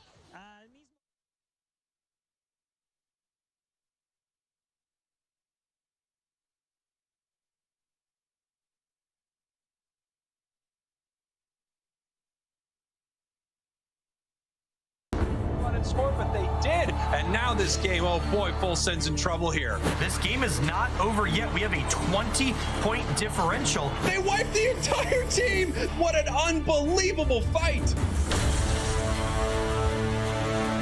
They're trying to find a KO themselves. Rapid Spin finds a target, and Goof relentless. What a showdown. a straight dunk in time, baby. Hundo banger in. Blizzy closing out with the egg bomb. Everybody's getting KOs, and holy smokes, the Five Eyes are falling like dominoes here. Wow, there were Pokemon there, and now there are just orbs. What happened?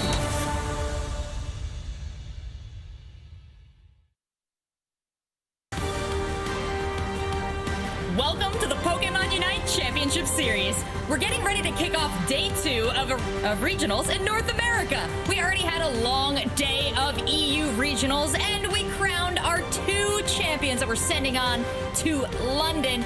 But now it's time to do it all over again for North America. We are down to our top 4 teams, and I'm down to my top 4 commentators. So why don't we bring them on out here to kick off the North American region. I've got Doobsnacks, Zoinks, Spraggles, and of course, Jeff Hoagland. It's wonderful to be rejoined by you all as we restart our day in North America now. And Jeff, why don't you kick us off with your feelings, your thoughts, your emotions leading into this? Unlike heading into the EU region, I really don't feel like there is a standout team here in North America. I think realistically, any of the 4 teams we have here still left in this tournament could be our players and teams that we are sending to Worlds, and I'm excited to see how this plays out for all of them here today.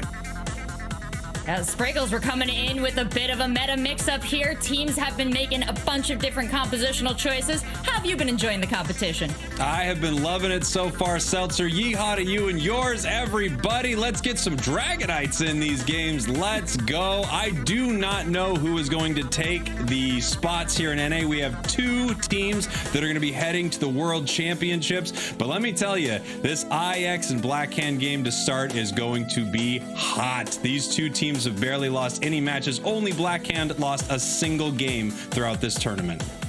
Oh, I'm excited to watch them on stream finally. Doobsnacks, how are you feeling about the matches today? Oh, I'm feeling great. A lot of waves, a lot of shakeups from day 1 into day 2. These top 4 teams are scrappy. They're ready to play. They're ready to fight it out in Remote Stadium.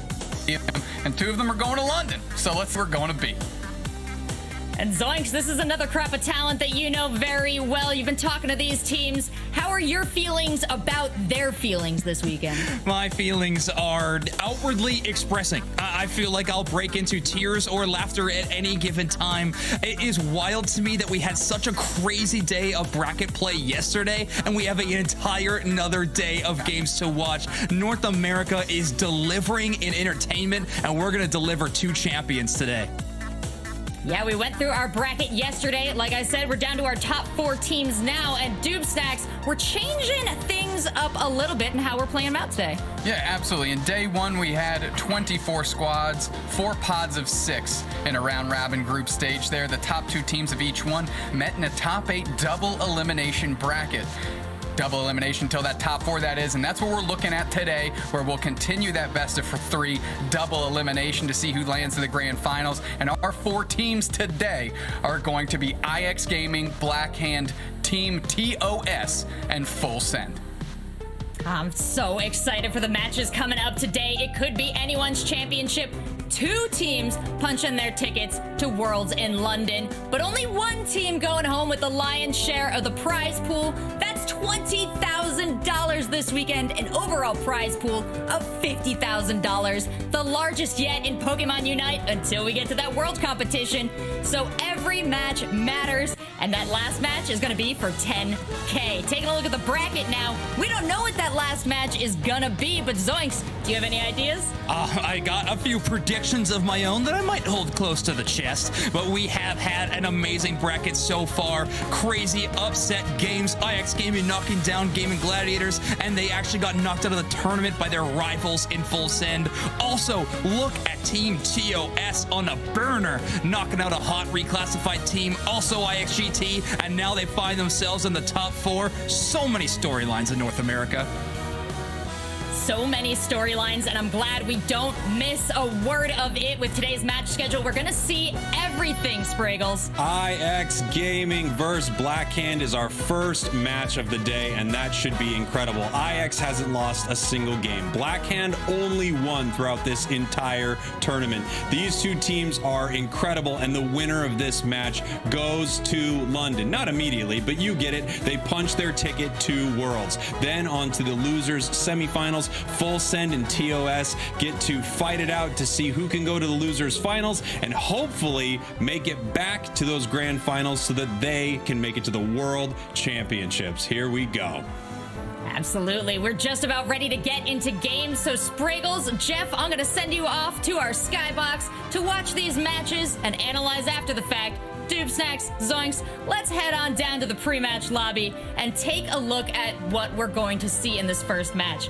We talked about it, IX Gaming, Blackhand. We haven't seen a lot of Blackhand on stream yet, Snacks. What have we been missing? A good team. May finals, they had a little bit of a personal situation that they stepped away from, but they were in the winner's bracket on that side of the event. And of course, they're back here now. They're a solid squad. You got Jungle Book in the central area, and of course, Curio, Slashcan, and Elo to round out that squad. And they're going to be eyeing down 18 KO Nudo, OG, Rin, Retsu, and Pikadiff that are holding it down for IX Gaming. You wanted high octane match to kick this thing off. I don't think you could have asked for a better one. Well, Zoinks, I know you've been telling us to keep an eye out for Jungle Book, but it looks like there are dominating players on both sides, and I think they're ready to get into it. So I'm going to hand it over to you, Snacks, and Zoinks, and let's get into the games. This game really is going to be a clash of the carry players. So many players that I see on these are names that can absolutely take over a game 1v5 if the need is required. Overlord, one of the most awarded top path players we have in the entire game. Rin, an exceptional player. Nudo, a new addition. Snacks, everyone's good. Everyone is good, and this is what you expect at this level of competition this late in this regional finals event to crown our champion for NA. We're seeing the lockout Curios hovering the Charizard. Looks like Overlord's going to Zarina in the top path to square off against OG. Nudo, of course, on the Absol. You like to see the book on Dragonite, one of their great Pokemon that they keep in their pocket, and Curios going with the tree. A Trevenant attacker, the same build as Gatlu, attack weight, Aeos Cookie, the Focus Band, and of course the Fluffy Tail battle item. We are going to see a Pokemon dedicated to shutting down Rin's Dragonite in every way they possibly can.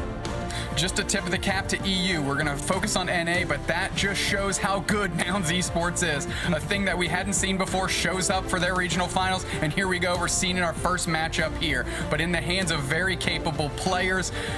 Blackhand, we haven't gotten to see them for a bit, but they have not been resting on their laurels. No, not at all.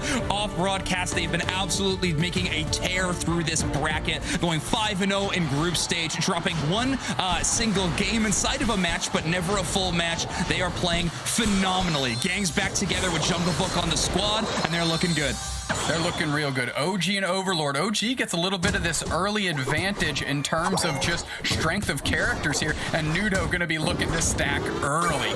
This is the Pokemon to keep an eye on for IX Gaming. Yes, they are running the attack weight stacks. Absol, a Pokemon with his passive ability of Super Luck. That means this Pokemon will critically strike so often compared to others in the roster. Nudo will do explosive amounts of damage very quickly. Good little Astonish stun on the Absol. Looks like the chase is on, and they convert that to a KO. A good start for Blackhand to make sure that that Absol doesn't get too off the rails too early. Look at where Retsu is, though, getting into Blackhand's central area. Blackhand central area being invaded by Retsu means that Jungle Book was not getting that full clear, instead going for a level 4 flank, meaning that Retsu was there for the taking. And OG is coming in, but Rin is level 5. They're going to be able to put pressure on Slashcan as Blackhand has over-rotated to the bottom path, and they're putting the screws to him down there. IX Gaming getting the top for free, just letting that poor little Blissey hold it down alone as Rin is trying to rotate now. Overlord does have their first evolution going to Steenie, but at level 5, they need to hit level 6. As soon as they're onto Serena, they become a monumental force for Blackhand, something capable of shutting down Nudo's Absol. Nudo gets a little reset action there as Pikadiff and Retsu are pushing forward to Overlord, who's still level 5. A good jump in by Absol, a good engage, but it's the Trevenant getting the KO on the Lucario up top. Good work as Blackhand's getting points up there. They're doing great split pushes here, and you have to tip the cap to them for that. A very clever rotation. Elo and Curios going into this top path, going to shut down the opposing Lucario. OG Pokemon, a player that if you let them scale out of nowhere, they are going to be too much for you to deal with in the late game. Definitely a threat that you have to check early. Dragonairs dancing around each other in the Zap Pit there for a moment. They each peel away. Pikadiff trying to buy some time for the squad as Overlord is level 6, and that's where they want to be to start leveraging the strength of Zarina as a character. Yeah, here we go. The chase down with Grassy Blood brings Retsu back to stump. Enough to get the KO. Nudo doesn't even want that action. They bail. Pikadiff tried to get the support in, but it wasn't enough as Overlord is able to just stomp him down with those big old boots. And those bees are kind of getting eviscerated. Well, Nudo's getting real low. Overlord engages on Pikadiff, goes for the stomp, and falls just a bit short. Overlord content and peeling away as Nudo is not done with them. Oh, the counter engage just jumps right back. Overlord's all over him. A good little chip back, and now IX Gaming's rolling downstairs because the Dreadnaught's here. A lot of early damage done means that IX Gaming is forced to rush into this rotation as Dreadnought starts getting hit by both teams. Oh, here we go. Jungle Book's looking to eye him up. That Dreadnaught's getting shredded. Who's going to lock it down? There's a KO on Blackhand side. A good little reset. IX Gaming, that's Pikadiff with the Egg Bomb getting that as the Dragonite Rin takes out Overlord and the Hoopa takes out Pikadiff. A little bit of trading in terms of KOs, but I think the play there to watch is Pikadiff's last hit secure on the Dreadnought. Exceptional gameplay. They took a lot of early damage from Overlord. They still had to charge in towards the Dreadnought pit. Could not afford to give it up, and they do not. Fantastic play from Pikadiff. Good little maneuver there. Jungle Book going to take that Rotom, and that's just to make sure that it's not pressuring back the other way. Curios is going to jump the highway down. No. Jungle Book and Curios looking for that slow rotation here as IX Gaming has a lot of presence up top to deal with this Rotom. They're looking for an angle to score, and if they go down to the bottom, they may be able to push it, but they have enough players to do so already. Better to stick around and defend your own goal zone in the top path. Curios going to try and get some scores up top with Book as Elo's holding it down here and Overlord as well, but they are way out advantage here in terms of body count. So it's 4-on-2 downstairs, and Curios and OG just going at it into that OG goal zone. Kidnapping these bees is going to be yet again shutting down OG's leveling. Only at 9.5 right now to Overlord's 10. The carries of these top paths currently winning on the side of Blackhand. Curios just hanging out, just buying some time here as we're just waiting for the next objective to pop up, just trying to get some levels. Nothing too crazy, Zoinks. Except for that Blissey KO. I was just going to say, a surprisingly quiet player so far has been Nudo. This Absol so dedicated to getting in early scores to bump their damage numbers up, probably not getting all those stacks in as quickly as they need. They need to level those up, but still, anytime after 5 minutes when you're fully stacked, you can make some dreams happen on the side of IX Gaming. Rin, OG, and it looks like Nudo's rotating up as well, just leaving Curios to hold it down, but that means Blackhand has the positional advantage. That Dreadnaught's about to hit the map. They're all over Curios as that's a big horn leech. Gonna put the pressure on you, Trevenant Unite move, and they're gonna get that KO on the Trevenant, but the portal is open for IX. Are they gonna get these points in and be able to pull through? They do. The action's already underway here as the fists are flying. That's a KO for Overlord on the Lucario. They're pushing forward. Hoopa gets a KO on Rin. Are you kidding me? Jungle Book's playing way far forward. Are they gonna look for the body? They're looking for the Dreadnought. Retsu's so low. Can Jungle Book line up a Hyper Beam? Just a little chip shot here. Elo getting the portal, gonna try to put the difference in, but it's Pikadiff that sealed it up last time.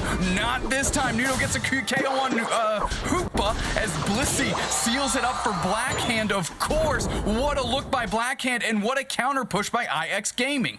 I'm not gonna lie, I'm pretty sure that was a Hoopa diff scenario in that bottom path. The very late Hoopa Unite move came out of Retsu, which allowed Elo to drop the Hyperspace Fury right on top of the portal, meaning that anybody who took the portal was immediately stunned on coming through it and absolutely shut down by Blackhand. Rin taking out their counterpart in Jungle Book, and now IX Gaming's dealing with this Rotom in very quick fashion, and we're gonna see if we're gonna have any engagements anywhere, as just IX Gaming content, it looks like, to get some bees and keep getting those wild Pokemon.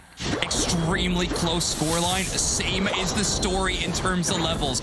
Rin at level 13 on the Dragonite, though, is gapping Jungle Book by 2 at this point in time. Rin is doing so much more damage, especially spike damage, when the Dragon Dance pops off.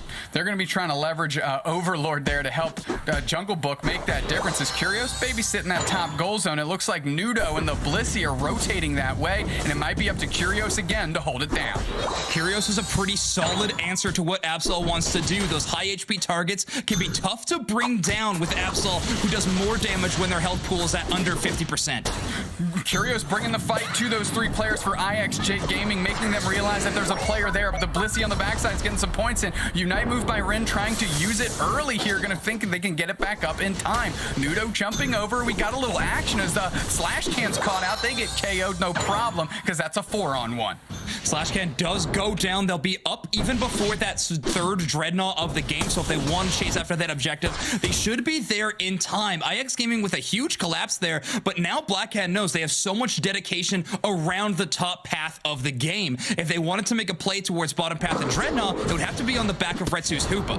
IX Gaming knowing that Black Cat's going to go for that Dreadnought, so they're trying to get good position here in the Zap Pit for this Zapdos objective. They may be willing to take a team fight early, though, as OG throws in a power-up punch. Power-up punch goes in. Jungle Book's still working on the Dreadnought, nowhere near the team. They're going to need to get pulled through here, as the shields are going to be nothing, as the Hoopa comes out, and now putting the pressure on Big Horn Leech on Rin. They get pushed out and caught back. Oh, big jump by Rin back the other way. Draco Impact trying to find a soul here, but can they get a KO? They pick up the Bliss Assistance, but the chase is on. Rin is so far out, so far caught out. Nobody's down, but everybody's pushing into each other. Absol Unite tries to find its mark, but it doesn't. It does. It's the Blissey Slash Can that bites the dust there. Retsu getting chased. KO Shrika 2 for Overlord. They're heating up. Who's going to take this Zapdos? It's IX Gaming with the big Hyper Beam here, and they're going to push forward, see if they can get these points in, because right now they're still taking the L. Nudo, you're so low. Rin's buying time. Can they get in there in time? Oh, they're KO'd by the B! They're KO'd by the B! Are you kidding me? That might make a difference here, as there's not enough points going in, and this is just enough for a big counter push by Blackhand. Nudo goes down to a B, dueling Hyper Beams here. Rin brought down by Jungle Book. Slash Can on the back of them. The chase is now on. Overlord is trying to stop a score in the bottom goal zone, and they do. Pikachu doesn't make it there in time. That outer tier goal zone is still up and running. It is an easy score for IX Gaming, but it's also a hyper speed highway for Blackhand to take when they want to score. 43-point difference. This is it. This is an easy one to make up. You got to get the points and you got to find it. Oh, they're down 1. They're down 1. Can they get another set of points in? They're going to keep pushing. Come on. 45 seconds on the clock. The fight is on. They get a KO. That's the Dragonite. Finally, the buck getting on the tally sheet here. Are they going to get that for free? They're up. They're up. They're up. It was an Overlord downstairs. No, they're just distracting. 324 to 249. Blackhand. Are you kidding me? The BKO, the legend, the MVP of this game is a Combi, Zoinks.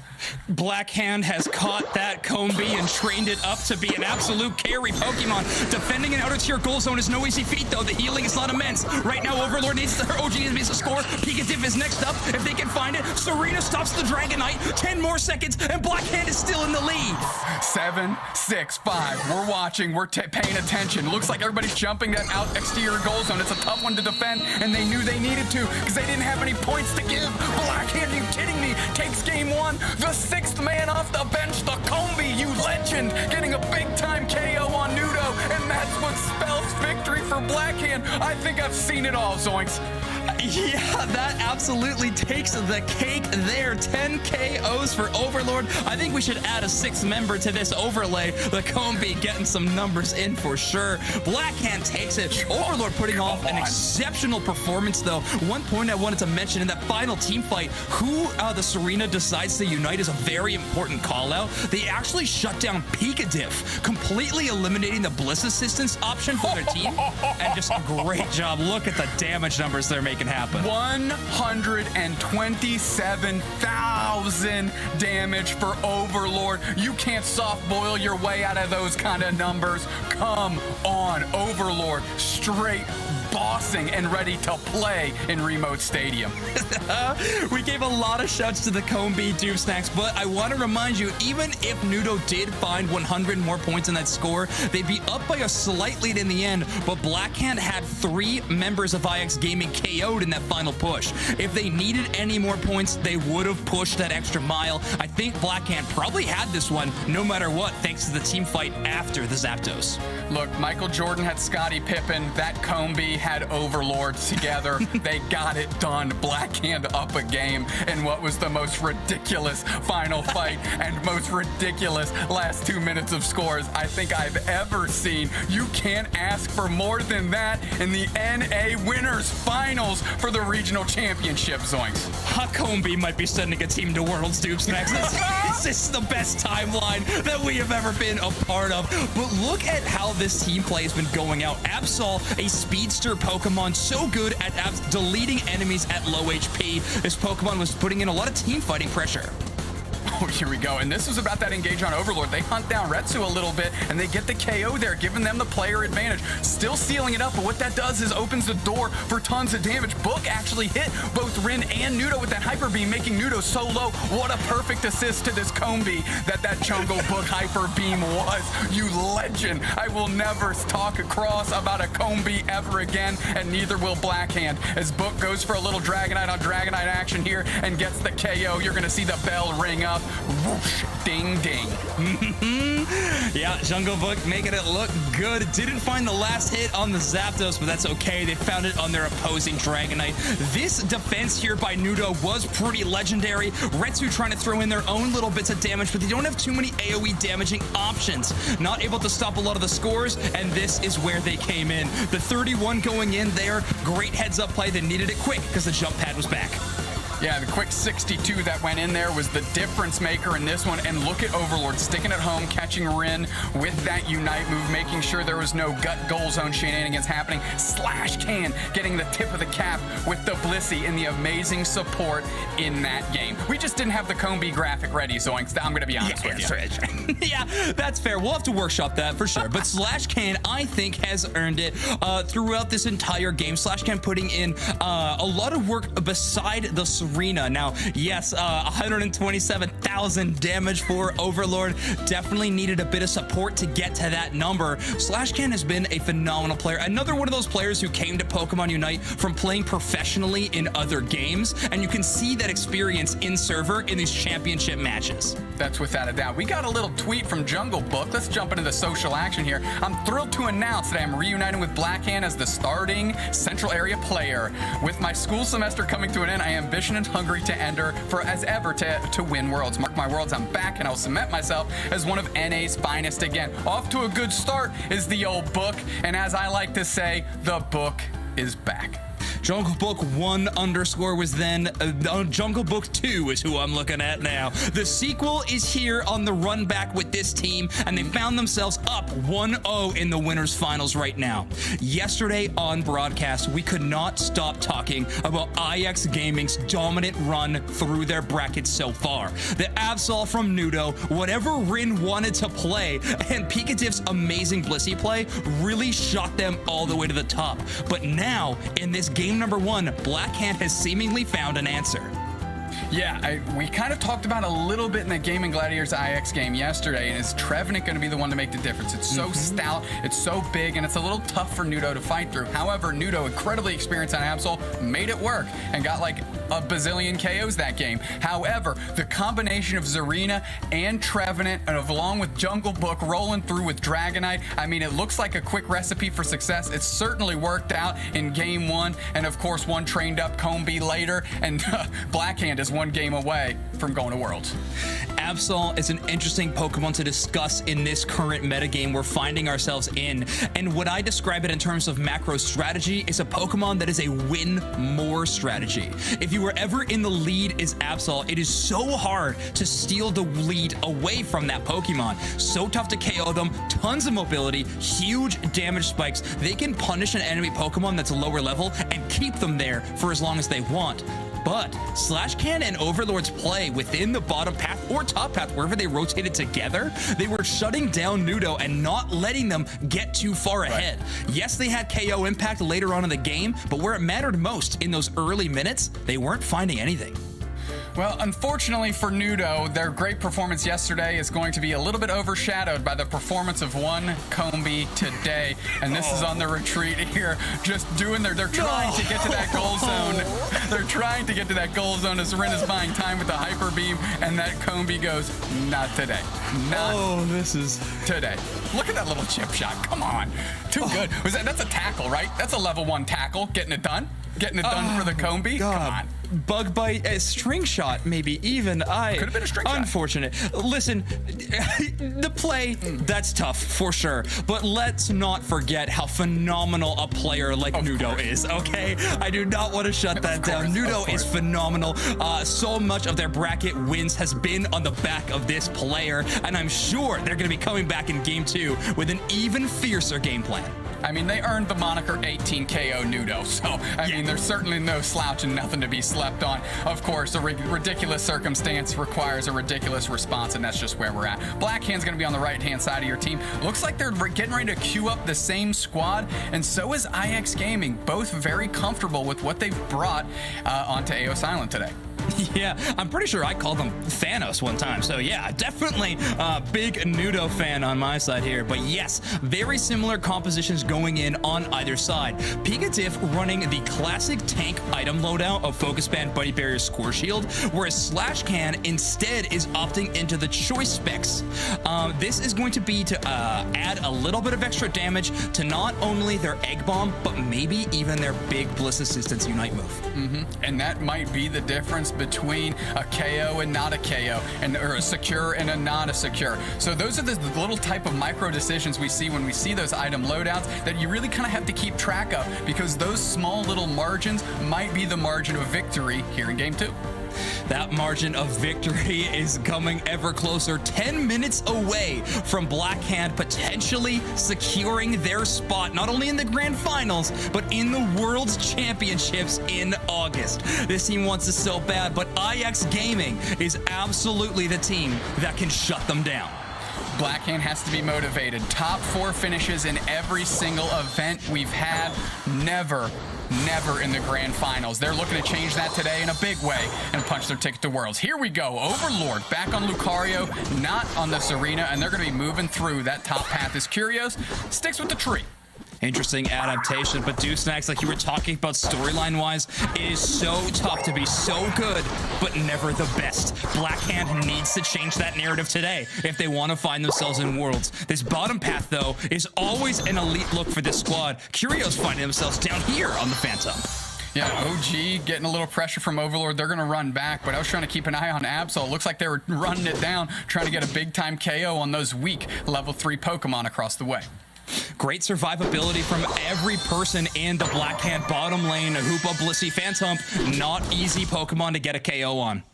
Nudo just getting a little experience here as Retsu's hanging out, maybe trying to do a little central area invade again. Rin, OG, they're coming through, 3 players on each side. The Bees are absolutely dusting. That experience matters here as OG darts in, and trying to slow them down is Blackhand, but not quite. Slashcan with a very high level lead on Pikatif right now. This bottom path sliding definitely in the way of Blackhand. Your MVP of last game is putting on a similar performance here in game 2. Well, this is a good time to have it, as that's going ahead and get sealed up by Curios. Nudo's putting the pressure on. A good little soft boil by Slashcan to keep Curios from getting KO'd, and that's how you keep Nudo anemic here. You make sure your players aren't going down to them too easily, and Slashcan susses that out. Big time soft boil. Yeah, there's the answer to why these Pokemon aren't being KO'd at all. Slashcan playing double role tank and support here on the Blissey, stopping everything. Good little looking to come through. Can they steal? Not this time. Nudo gets credit for that one, but here comes Curios, a big old tree, trying to curse him down in a little branch poke combo. They get it on just the curse burst here, as Slashcan buys time from Pikatif with an Egg Bomb, and they're both going to get their points in. Look at them, just feeding Egg Bombs backwards. Is Curios? They do. They get it in, and Curios leashes as well. Here's the book, and of course, here's Elo, and this Blackhand team is playing motivated. A great rotation there from top to bottom. Amazing work from Slashcan. You're right, stopping anybody from trying to score. Finally, Pikatif getting that evolution, but they're still going to be behind on experience. Another level variety that we're looking at, though, is Jungle Book is currently out-leveling Rin in this game. Not the case in game 1. Another advantage going towards Blackhand. Absolutely. Good rotation by Curios. Kyrios to make sure that they're the ones holding down and not letting OG get any free points and free stack. 6 seconds until Dreadnought. First Dreadnought, no Hoopa Unite's meaning positioning is so paramount right now. Black Cat takes it all, and they start immediately ripping down the Dreadnought's HP. They're trying to buy space. Here comes Retsu. They're playing far forward. Big Hyper Beam. Black Hand takes it off the back of OG, and then Draco Impact comes down. They catch Rin. Can they convert onto KO? They're pushing forward. Book is looking for that Hyper Beam. Do they get it? No. Picks up the berry just in time. IX Gaming's back in their goal zone. They're trying to hold it down as Black Hand's putting the pressure. Another Hyper Beam finds its mark, but not for a KO. Slash Can runs out, and a good stand by IX Gaming after losing. Oh, good rotation by Book, keeping Nudo from scoring their points. What a play. Big Hyper Beam chunks Nudo, but they're caught on the backside, and they're going to look for a reset. They're going to get it for free, Zoinks. Well, chasing them all the way around that gap might have been tough, and they would have got less pressure on this Rotom. I think we would have saw a more forceful goal siege in that bottom path. However, the Bliss Assistance, I must have misclicked onto Elo of the Hoopa, so unfortunately just not a Pokemon you can push really far in with. Big Hyper Beam comes through Nudo with just diving through. I believe that was with the Sucker Punch there, dodging that Hyper Beam and able to get out of trouble, because that for sure would have found its mark for a big chunk of damage. Pikadiff getting smothered by Slash Can and Overlord as well, as they're all over this goal zone. Pikadiff trying to hold it down as Slash Can and Overlord being absolutely brutal in their face and going to turn around and trying to get a mark in these bees. Retsu just trying to get up to poor level 9 for that next Dreadnought. Overlord on the power-up punch close combat build this time around. We normally see that player running the extreme speed, favoring the team fight advantage they have. This 1v1 between Kyrios and Nudo might be a story of the game so far. So many times Nudo was trying to split push and get scores in, but the rotations from Blackhand have stopped them at every turn. A little half-see Hyper Beam there, going ahead and getting the KO. Slash Can caught out by Rin and Retsu. They're on the retreat. Here comes Big Brother Overlord, just dusting Retsu. Holy smokes, look at that engage. Big Unite move from Overlord's going to keep them up and buy them the speed they need to retreat. Here's Kyrios as well, level 9, so close to level in. That's a big push, and IX Gaming is struggling to keep up in more ways than one, as Kyrios might make it out as well.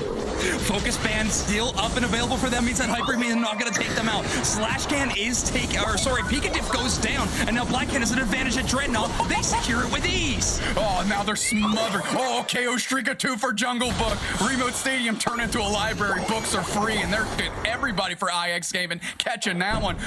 Just a big reset, shattering that goal zone. 430. Oh, dude, I thought they were going to stop the score again, but they're going to get a KO. There's too many people collapsing on Nudo. Absolutely smothered and just swept up by Overlord. Blackhand, who has woken them up. They are looking real good, Zoinks. They have looked into the playbook of IX Gaming. They look at the title of Nudo, and they've understood every split push that they've attempted this entire game. They are finding them. They are not letting any scores happen, and they are walking over top of IX Gaming right now. Pushing OG all the way down the goal path here, or excuse me, down the path, and they're able to seal up that Rotom as the big rotation's happening. IX Gaming putting pressure downstairs. Jungle Book gonna use their Unite move, gonna jump right onto their goal zone and start scoring points. No, their shield is broken. OG with a good little support maneuver. An admirable attempt. I mean, Dragonite's Unite move, you're in the point of the game where you're gonna be able to earn another one before the Zapdos fight no matter what. Getting in a cheeky score and getting out for free, definitely a good option. They take it, but OG reads the play. Now, an important thing that OG was able to do in this game was get a couple of split pushes. They were focused on Absol. OG was able to score, and now IX Gaming is only down by 3 points in this 3-minute mark of the game. The scoreline is close. The experience favors Blackhand as Book keeps pushing that advantage on the opposing Dragonite here. That's only going to increase even more with this Dreadnought, but I gotta ask, what makes Jungle Book 1's teams the best? The fact we still win some games with Overlord on the team. Honestly, it's a tough dead weight that you gotta carry around, but Overlord, I mean, they're up and coming, I think. Yeah, 126k. They're definitely the ones holding back Blackhand. Get out of here. I'm not buying it. Retsu gets KO'd just absolutely instantly. I'm not even sure they populated on the map. Jungle Book taking care of them. Jungle Book playing far forward. Looks like IX Gaming wants to take this fight a la like they did yesterday against the Gladiators. They're pushing forward. A big chunk of damage on Rin here, and Book is retreating as well, as that Dreadnought is still at 75%. Nudo heating up, though, getting a big KO on Overlord. Tree gets one back the other way onto Nudo, and this Dreadnought is looking like it's going to be Books with a hyper beam. Let's go. A great Dreadnought fight. A little micro play. I want to shout out SlashCan yet again. You see where Jungle Book is rotating around Dreadnought. SlashCan will always be on the opposite side of the objective, because if they Bliss Assistance, they'll run right through the objective Pokemon and have a better chance of stealing it. Great use of positioning from that tank player. They're going for the positioning indeed. It looks like Trevenant's going for a back cap. Blackhand feeling confident in what they got going on here. They know they can get pulled back through by the Hoopa. Who's going to engage? It's the Hoopa first out of Elo. They're going to pull the squad through. They get that back cap 50, and you know that's a call that they're making. OG's coming in. We're taking a look. Where's Book? Where's the squad here? They're pushing forward. They're to the right. Rin gets the hyper beam straight to the chest when they land from the Draco Impact. That's a stunned up with big Hoopa Unite. And here we go. Jungle Book comes down. They're putting the pressure on. No players out. The Zapdos is at 50%. Unite move by Overlord. Buys some time right into the face of OG. The Zapdos is getting melted here. Who's going to get on it? It's Blackhand again. It's Blackhand again. Go convert your points, boys. Let's go. Overlord is running. Elo is running. And I'm getting ready to say, pack your bags, Blackhand, because you are poised to go to London. They have a minute and 14 seconds to hold on to this lead, but the World Championship slot here is on the line. Blackhand, they have not won an official UCS tournament yet, but in this winner's finals, they are up by over 300 points, 244 to 571. Blackhand holds the lead and the game lead. Big Horn Leech by Curios, pushing back in the face of Rin, who tries to find a mark with the Hyper Beam. Pikachuff comes in, here's OG as well. They're getting extra support here, that's a big dive in. Nudo's in the mix as well. Their Jungle Book's trying to find it, they do. That's Nudo going down. Curios trying to buy some time with a little slash can. Getting a little egg bomb in action in there as Rin is forced to rotate and try to go somewhere else. Pikachuff is getting dipped by the Dragonite right now. Chaos Trigger 2. Jungle Book says all the books are free in this remote stadium library, and I'm the one dishing them out here. I'm the #1 librarian. Retsu trying to make a play. They've got 40 points. You are the weakest link. Goodbye gets dusted. Blackhand 20 seconds away, and I think they're going to London. Blackhand's top 4 curse has been broken. 15 seconds left in the game. A lead that cannot be gapped by IX Gaming. Blackhand are going to be representing North America in London at the Pokemon UNITE World Championships. I am breathless, I am flabbergasted, and I just want to know if that trip to London is going to include one little Combi, because that is how Blackhand broke their curse. A combo with the Combi, a combo with the Overlord, a combo with the Book, Elo, Slash Can, and Curios. You found a recipe for success, and you've certainly earned it. Every objective, got the Zapdos, up on the scoreboard, up on the KOs, up on the damage, and Curios wearing the crown in this one. 2 big KOs and tons of points across this game too.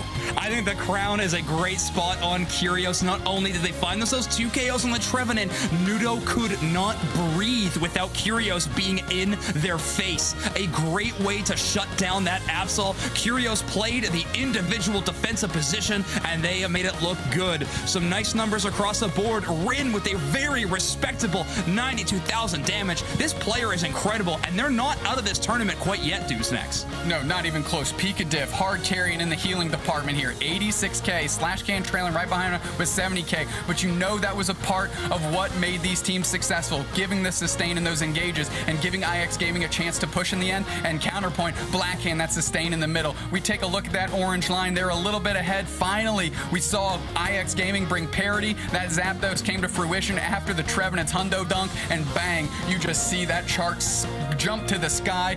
Blackhand getting that hard-earned W against a very formidable IX Gaming squad. Blackhand definitely coming out of this tournament hot. They were looking at present. We did not get a chance to see them at all on broadcast the day before, so I'm interested if this Trevenant was a part of their strategy from the get-go. But even if it wasn't, they made it look so good in this game. IX Gaming could not quite find an answer for what Blackhand was trying to do. Without a doubt, we saw the players there on Blackhand, and let's take a look how this game 2 shook out as that Hyper Beam's going to find the Rotom, send it down the path here. Jungle Book doing a lot of good work in this game in tandem with Curios. And look at this, Nudo and Curios, the dynamic or maybe devastating duo, if you want to call it that, always shut down here. And look at this positioning all the way in. IX Gaming had to fight for every inch if they wanted to take it. And Book, great spacing here, able to push, get some KOs, keep the resets from happening. Nudo doing their best here, but they get cleared out by Curios right there, one of their 2 KOs, and it was a valuable one, opening up the door for Jungle Book to grab this Dreadnought real quick and put them in a great position for Zapdos. I know this win feels good for Blackhand. They finally are in a grand final scenario. I mean, they're going to London. Their cash prize is huge, but I'm looking at ELO for how this win must feel. They just beat a lot of their previous teammates. Both Retsu and Rin were on that Blossom squad with ELO that won in March. So definitely feeling good for that player to get a victory there. Without a doubt, completely understated for sure. Elo's got to be feeling great. Curios as well, and that's who we gave our match MVP to here. Curios from Blackhand on that spooky tree. You know I love a good Trevenant, and Curios just should prove to us that they're one of the best. Yes, Curios, an amazing attacker player, taking the tree in stride. Seltzer, what did you think of our winners finals? Not only was I impressed by the cleanliness of Blackhand's play, but the interesting choice they made switching off Serena over to Lucario when they were up a game. I'm hoping that they make it all the way to the end, because I want to interview these guys and figure out exactly what they all were thinking as they played this match. But I do have you two guys to turn to right now. And as we take a look at the bracket, Zoinks, I kind of want to dive into exactly how you feel Blackhand built this strategy. As you said, we didn't get to see their previous games before, but they've been crushing all the way through this bracket. Seltzer, honestly, I got some questions for this team too, so I also hope we get an interview. They got some answering to do, but I mean, Tasenda, IXGT, both incredible squads for them to get here. If I'm looking at their strategy and where it comes from, though, amazing big brain players on that team, also coached by a very excellent coach and player in Excellent from EU, so they have a lot of support in their corner, and it's paying off. They're in the winners finals. Absolutely, heading into the winners finals, punching their ticket for London. There is so much exciting clapping on the back that we can do here for Blackhands, but we do have games ahead of us here to determine our other competitor at Champions, and also who is getting all the money and who's getting a little less money. Lots ahead of us. I gotta say thanks so much, Zoinks and Doob Snacks, for taking us through that first game. We'll be checking back in with you later. And as we continue the day, we'll be checking in next with Team TOS and Full Send as they battle it out in the lower bracket. It's going to be a quick break right now, but we're going to take a live look in on the South America East region, and we will see you in just a couple minutes. Equipe junto com Taras. 3 contra 3. A Vesp e Cunhas Combi chegaram de novo. É nocaute! Isso é ótimo pra Dragonite Y, porque agora Dragonair tá de castigo e vai ter o Dreadnought, ele não tem seu nível 8. A T1 foi pro chão. 100-0, Fléria! Conseguem esse nocaute. Vem de teleporte agora. O Bajin tá... Por favor, eu preciso ser um Dragonite. Vai farmando agora sim. Talvez venha a movimentação, mas eu acredito que essa briga não vai ser comprada. Talvez Marcelo queira ali um ovo bomba audacioso, mas nem isso a Dragonite vai deixar. E olha só, vai fechando o cerco. Roubou! Não roubou não! Não, só pra assustar vocês. Assustam as casters, mas ainda assim, Alberich marca a presença, tá buscando ali contestação, mas quem vem pegando fogo é o Arraia! Antaras garante esse Dread, meu amigo, que belezinha! E agora a briga não para nessa T1 aqui. A Arraia vai da base, vai recuperar e ele provavelmente não volta porque precisa. Tem muitos selvagens disponíveis para ele farmar. E agora de olho no Rotom, o Indy tá buscando isolá-lo, né? Não tem ninguém por aqui, pode ser que chegue. Agora, olha o Woblet, tenta pegar no sigilo. Será que vai estar lá? Meu Deus, quem vai finalizar? Quem vai pisar mais forte? A Rainha acendeu e com ela veio o nocaute. O Indy agora fez uma ótima play, já tava por ali, conseguiu smitar e ainda traz o Unite pra punir e força o overhit agora todo a se mobilizar, senão vai ter muita pontuação. E olha só a passagem, o Bajin tá isolado no meio de todo mundo, acaba sendo nocauteado pra mão do Vissor. Ai, meu Deus, vai atrás de Unite. Entrou! O Rotom tá por aqui e a torre foi evaporada! E não só isso, 4 do overhit caem, 5 agora, de um de cada vez vão caindo. A Dragonite vem abrindo uma grande vantagem, quase todo mundo 10. Wipados 288-0, eu acho que eu já vi esse filme Olha o Flicker como chega. O Indy provavelmente cai. Cai nada! Ele não cai nada! Ele é que vai nocautear! Que é isso? Esse menino não para! Ele tá imparável, Féria! E a gente tá acompanhando já a última metade desse duelo. O segundo Dreadnought tá quase conosco. E a gente sabe que junto com ele vem a sementinha do caos. E olha o que a Dragonite Y faz. Eles já vêm extremamente avançados aqui. Alguns na moitinha, outros aparecendo, pegando essa informação e a briga vai estourar, hein? Dreadnought agora sendo cercado. Chega impacto dracônico. Passagem agora fica pra trás. O Arraia tá sozinho. Enquanto isso, agora do apoio. A passagem tá ficando difícil. Olha lá! Conseguiu garantir, meu Deus do céu, Flicker, olha o que ele faz! Dragon Unite com isso e olha a pancada sísmica! Um dragão levantando o outro e a Baginha agora perde muita vida, vai lançar esse hiper raio, quase que vai sofrer, mas tá lá! 2 nocautes em seguida, 301-0 para Dragon Unite! O Flicker simplesmente garante esse dread. Temos aqui o Arraia fazendo uma ótima play. Ele simplesmente, enquanto estava sobre o efeito do Unite, ele traz muito dano, consegue sair do hiper raio do time da Overhit. Meu Deus, que maravilha. E agora vamos pro segundo Rotom. Vai forçar a Overhit se posicionar toda por aqui enquanto eles vão em busca do farm na central. Uma ótima estratégia poder pressionar dessa forma enquanto a festinha tá rolando lá embaixo, porque muito em breve teremos a chegada do último Dreadnought e junto com ele, junto de carona, de Uber, vem o nosso queridíssimo Zap Zap! Ai, Perflu, será que você sobrevive a esse Charizard que tá muito brabo? O Arraia não está nada contente, você viu? Ele tá realmente tacando fogo em geral, quem passa na frente dele acaba ficando um pouco mais aquecido. O Frigger tá... Welcome back to our North American Regional Finals. I'm your host, Seltzer, and I'm joined this time by Spraggles and Jeff Hoagland. Glad to have you back. And for a very exciting match, we got Team TOS versus Full Send. Spraggles, how's that feeling in your jellies? It's feeling great in my jellies. I always appreciate if someone checks in on my jellies. So thank you very much for that, Seltzer. It's feeling great. TOS against Full Send. I've been told that today TOS stands for That's Our Spot.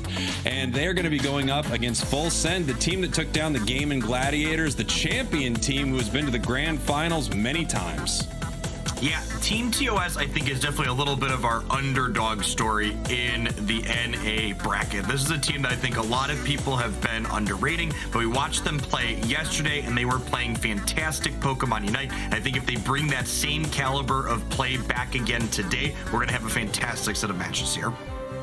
It's exciting to think about what a great position the North American scene is in and how it's evolving even over the course of this weekend. So I'm going to get out of the way. I'm not pressing B. Let's see how this evolves. Jeff, Spraggles, let's start this match. All right, let's do this thing. Not pressing B. Let's see how it evolves. That might be the most clever thing anyone's ever said. Here we go, Jeff. Let's take a look at this draft screen. I wonder what we're going to see out of Team Full Send, a team that seems to be able to mix up their strategies on the fly.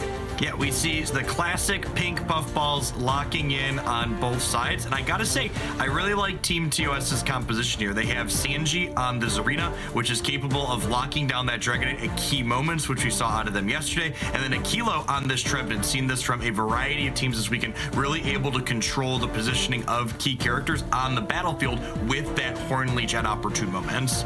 I love seeing so much Trevenant. I was shocked that we didn't have more Trevenant before. Now all of a sudden, every team is running it. They're stacking both their health and their attack. I can't wait to see how this goes. And this match is so incredibly important. The one we just saw, sure, it told us who's going to Worlds, but both of those teams will get to compete again. One of these teams is going home right now. After this series of games, everything is on the line for Full Send and Team TOS. Not only are these competitors playing for, you know, the chance to get to Worlds, but there's a $4,000 prize difference between finishing third and fourth in this tournament. These players want that money just as much as they want that invite to Worlds. And here we go. Dragonite heading into the bottom path here for Full Send, while we see little Eevee here in the central area actually getting counter jungled there by Feppy, counter invaded into the central area. Wow. Pretty critical last hit there. Feppy was just a little bit too early to steal that last hit away on the Ludicolo there, and now getting appropriately knocked out for their failure in that moment. Gotta say, I love the play, even though it didn't work out. Trying to stop Eevee from becoming Sylveon here, just not able to land that last hit. Well, not only did you try to stop Sylveon, but even though they weren't successful in what they were trying to do there, they bought time, right? The key reason this Sylveon is frequently strong is because it gets to this top path early, and it having to stop and fight with Feppy there prevented it from getting that early rotation in. And here we go. It looks like everyone's just hiding in the tall grass, getting ready for this beast fight. Wow, we have so many members of these two teams up here in this top path. Dragonair goes down for Team TOS, and a lot of points are being put on the board right now for Full Send. Yeah, this is something we've seen Full Send do a couple of times, overloading this top path. And look at all this Eos energy being deposited. 92 to 11 here as they get points in the top and bottom path. Wow, big moment there for Full Send. I mean, they put almost 100 points on the board already. Level-wise, they're pulling ahead. That was a great fight for them. Yeah, we see these small dunks going in for a variety of characters in the game right now. Many of these players choosing to leverage those stacking items, ones that get a bonus to your stats for the remainder of the match every time you deposit Eos Energy up to the first 6 times. And Full Send just completely out-microing Team TOS here in this bottom path, getting all of these really valuable last hits. Team TOS right now really needs to get some experience to this Trevenant. I guess also to that Serena who goes down here in this top path. That's a level 7 Lucario already compared to a level 5 Zarina.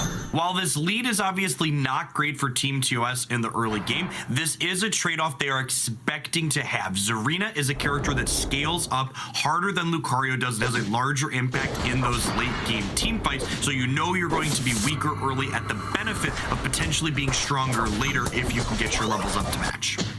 Taking a look here, it looks like there's no one in the top path for TOS. They've decided to send everyone bottom early for this Dreadnought fight. They did get to evolve into Serena right here, but here comes the Unite move from Celestial, the Dragonite pushing into the enemy team. This level advantage, I think, is going to pay off for him right now. Jeff's 3 members of Team TOS go down. Not only did Celestial have a Unite move, but they have a 2-level lead before the Dreadnought is even secured over the Dragonair on Team TOS. Team TOS really needs to catch back up here in a big way. Yeah, and there are a few ways to do that, of course, in Pokemon Unite. KOing a higher level enemy Pokemon gives you a big amount of catch-up experience. You can score, you can try to push an objective in, you can try to get a Dreadnought, but right now TOS is behind in every way you could look at it. I mean, look at the scoreboard, look at the levels, they're in trouble. Yeah, we see Team TOS starting this Rotom objective. Not a ton of value for either team since both these outside goals are up. However, it is an extra member of your team that can help you get some KOs here potentially if you want to push up on the opponent's goal zone. And it's just something that they've got to deal with. As we talked about earlier, buying time. TOS has bought themselves some time to run around this map, find any of those yellow dots, play a little Pac-Man, eat them all up, and get some more experience. Experience is so incredibly valuable. They need their levels. They need their Unite moves for these next fights right now. And it looks like Lucario's all alone in the top path. Yeah, and we see here Lucario declining the opportunity to break that top point, knowing that the Brawl is breaking out in the bottom path, and that is where they want to push their advantage. Before this next Dreadnought comes up, they will certainly break this point given the opportunity here. The 17 not quite getting in for Blissey, but still a solid overcap and gaining that important positional advantage before the second round of objectives can spawn here. Let me tell you, Full Send right now is looking like a team that has been to a grand finals before. They are just playing some incredible Pokemon Unite right here. Team TOS is a ways behind, really in every respect. They don't have their Hoopa at level 9, meaning their team needs to walk all the way down there to Dreadnought if they plan on fighting over it. Full Send is basically already down there, but they can bring their entire team down with Hoopa's Unite move. Absolutely love this play from Team TOS. They go, we don't have a Hoopa Unite. We are under-leveled. We are not fighting this Dreadnought, and they are pushing their players up to this top path to try and get some value somewhere else. That being said, Full Send's rotating some of their members up here too, saying, no, we are not giving you anything for free. You are going to have to work for everything you get out of this game. I think in the last moment, too, the Dragonite went through the Hoopa Unite and still secured the Dreadnought there because it was up in that top path fighting for a moment there. Full Send doing incredibly well, defending this goal right here. They are just in control of every aspect of this match. Yeah, phenomenal game awareness from Full Send, taking note of where the opposing team was and then rotating to match things to that hyperspace hole, providing that highway in between the top and bottom outside goal zones here. And we have Full Send looking maybe for a sneaky score in the top path, maybe in the bottom path. Dragonite running around here. And again, TOS is able to secure this Rotom, but it does not have that much value for them. Of course, scoring would be nice, but Full Send is already ahead by quite a bit. And look at this. Ooh, almost getting a big 50 in this top path. Yeah, good awareness from TOS there saying, hey, we're not giving you this for free either if we can avoid it. Dat Boy Mug trying to pick up a knockout here. And they actually get it. A little bit bold from Blissey, perhaps, not taking that reset there, thinking they could instead win the 2v1 as Dat Boy Muck picks up yet another KO before eventually going down. As we talked about, these are big KOs for Team TOS. When you're behind, those KOs mean even more. That being said, that Dragonite is also the highest level member of their team, so they're giving up a little bit as well. But Full Send overall has a big level advantage. Take a look at this. Dragonite at level 14 compared to 12. Lucario at 13 compared to 11. These level differences are huge. Now, one thing that is worth noting is yet another advantage to playing Zarina is that she does hit her second attack upgrade at level 12. So if she is a character that doesn't quite get to that 13, it's not a strict breakpoint for her, so it's less of a big deal. That being said, the gap between these central area characters, the Dragonite, that is a big deal for these teams. And right now we can see Team TOS nowhere near this bottom Dreadnought, and it's just going to be taken by Full Send pretty easily here. One of the least consequential Dreadnoughts of the match, but it's still experience for the entire team, a shield for the entire team. It all helps, but what's most important is the fact that Zapdos is coming up here in 30 seconds, and both teams want to be ready for it. The thing that really stands out in my mind from watching what just happened there, not only did Team TOS give up the Dreadnought without contesting, whoa, these are late Unite moves here as this brawl is breaking out the 2-minute and 20-second mark, and a Hoopa goes down for Full Send here. This is it. This is the end game fight, Spriggles. I love this play by TOS. They needed to make something happen. Hoopa is down. They have not lost a member of their team yet. Zapdos just got on the board. They're chasing down this Dragonite, but it looks like it's going to Unite to survive right here. Hyper Beam comes out and gets rid of that Serena. Trevenant also going down here as we have this Hyper Voice doing tons of damage, getting to reset here for Team TOS, but they're in such a bad situation. They are outmanned at a Zapdos fight with Full Send around it. No one takes a Zapdos faster or better than Full Send, and here they go, ripping it to shreds right now, and they do get the secure with the Hyper Beam. Yeah, I really liked that play from Team TOS. I think they took the line they needed to take to try and be able to win this game, but Full Send just yet again having incredible awareness and macro and micro gameplay and able to push off what was ultimately the correct play from Team TOS. I totally agree. I mean, hats off to Team TOS right here. They even had an amazing job defending right there. They completely grouped up and did everything they could to take down some of the opposing Pokemon, but unfortunately here, they are quite a bit behind. It's going to be really tough to get enough points on the board for Team TOS. Yeah, especially Trevenant is KO'd here for another 5 seconds. They're down over 400 points, and every one of their members that is currently conscious deposits their AOS energy. They will still be behind. They cannot get Trevenant into a fight and deposit this AOS energy. We are heading to game 2, and Full Send's going to be up a game here. They're fighting here. We do have a Unite move. They might be able to get a nice KO right here. They're still fighting, still trying to make something happen here. Not getting the reset on the Zarina right now. However, we have a Unite move from the Hoopa, bringing everyone in. We actually didn't see the Unite move from Hoopa because it was down so early in that fight. Bringing the whole team down for this. How many can they take down? And is there enough time? That's a KO streak at 2. They're trying to make this happen, but here comes Sylveon pushing him out. A score, but it's just not enough. Time is ticking down. What a fight from Team TOS, but Full Send with a full defense there, stopping them from coming back in this match. Yeah, that was quite the end game push there from Team TOS. Had there been another 30 to 40 seconds in that match, it might have even been something that was successful, but given the timer that they were under, just not quite able to cobble it together there into a victory.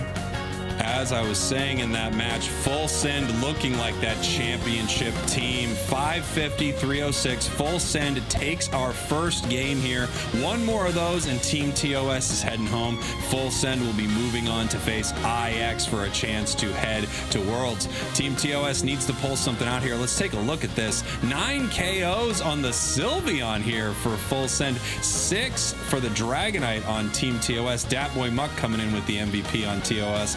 They got a lot of those in that last fight there too. That was a big moment. Yeah, the knockouts really tell the story of what happened inside of the team fights in this match. While Team TOS got a couple of KOs on their Dragonite, ultimately every team fight was just dominated by these massive damage dealers on Full Send. 123,000 damage from Otter Sylveon is very impressive. Wow, I mean, what a match for that Sylveon. It's one of those Pokemon that's always dealing out tons of damage, but you don't often see it make its way into the 120 plus realm. Incredible job. Datboy Muck on TOS, 100,000 damage for themselves. Bolby, the Lucario here from Full Send with 90,000 damage. They were fighting this match, Jeff. Yeah, there was a lot of brawling, and Full Send did a lot of winning inside of those brawls. The score here just telling the story that we all watch. You know, Full Send was ahead at almost every point. They almost got caught out at that Zapdos fight with the early engagement by TOS, but they got back into it quick enough and then won a decisive victory and eventually that important objective as well. Yeah, I'm thinking Full Send is looking amazing right now. They're playing like champions, and they need to, because they need to go through TOS, IX, and then they need to beat Blackhand as well. If a team could do it, it would be Full Send. I really think so. Let's take a look at some of these big moments from this last match, Jeff. Yeah, this first Dreadnought fight was just absolutely a slaughter. They just pushed up here. They were out-leveled. TOS was outmatched, and they back off very quickly, giving Full Send a completely uncontested Dreadnought. Yeah, this was so huge. I mean, coming down there with a massive level lead already, and they didn't take their foot off the gas all match. You got to give it up to Team TOS for trying to push here and get some points into this top path when they realized that they couldn't fight at the Dreadnought. I actually love all of the plays TOS made. I think they made some incredible plays throughout this match given the situation they were in. Yeah, Team TOS's rotations and macro in this game I thought were really well done, but the mobility that those Hoopa hyperspace holes provide connecting those points just meant that Full Send was able to react very quickly and punish them for making what ultimately were likely the correct plays. Once again, we had this amazing Zapdos fight that was started early by Team TOS, but they could not stop Full Send. Full Send, once they got into that fight and threw their Unite moves, they ripped them to pieces, scoring every single point that they had on them, running up the score to 550.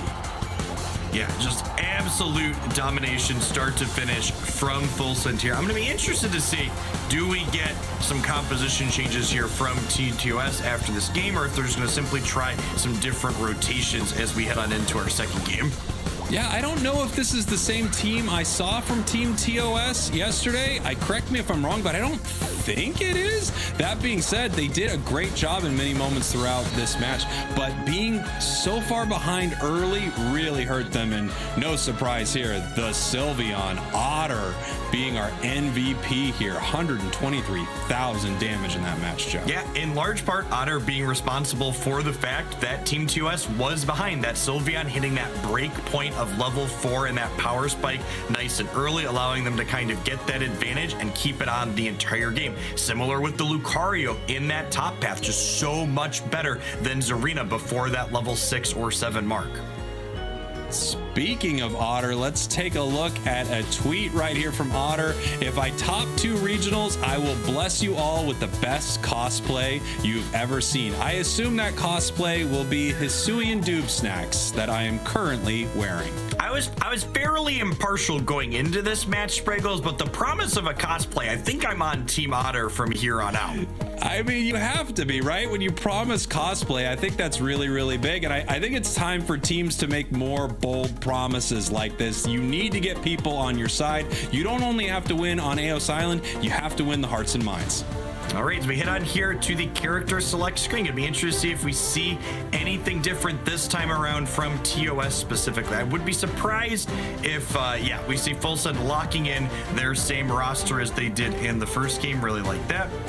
Yeah, beautiful team composition here from Full Send. We got the Otter here on Sylveon rocking the 3 sets of glasses, making sure their special attack is as high as possible. And it looks like right now, yes, we are locking it in from Team TOS. I don't think we're going to switch off of Hoopa anytime soon. So here we go. They are running it back here in game 2. Team TOS's tournament life is on the line. Full Send right now is looking to make it even further through this losers bracket and hopefully make their way to London. Yeah, 2 key points of that first game really stand out in my mind as places where Team TOS could execute differently in the early game. The first was that missed last hit with that Hoopa invade into that Sylveon trying to clear the buffs in the center. And the second is when Full Send overloaded that top point at first bees, not only clearing all of the bees, but getting knockouts and depositing almost the full 80 AO synergy, giving their team a huge XP boost early. Yeah, that was really, really big for Full Send. I mean, when you're scoring that many points, it puts you way ahead. We saw that by a Dragonite not only coming down to Dreadnought as Dragonite, but coming down at level 9 with a Unite move before Dreadnought had even gone down. It was a really big moment for Full Send. And yeah, let's see what Team TOS can do here. The team switching it around. Full Send, our purple team now. Team TOS, our orange team.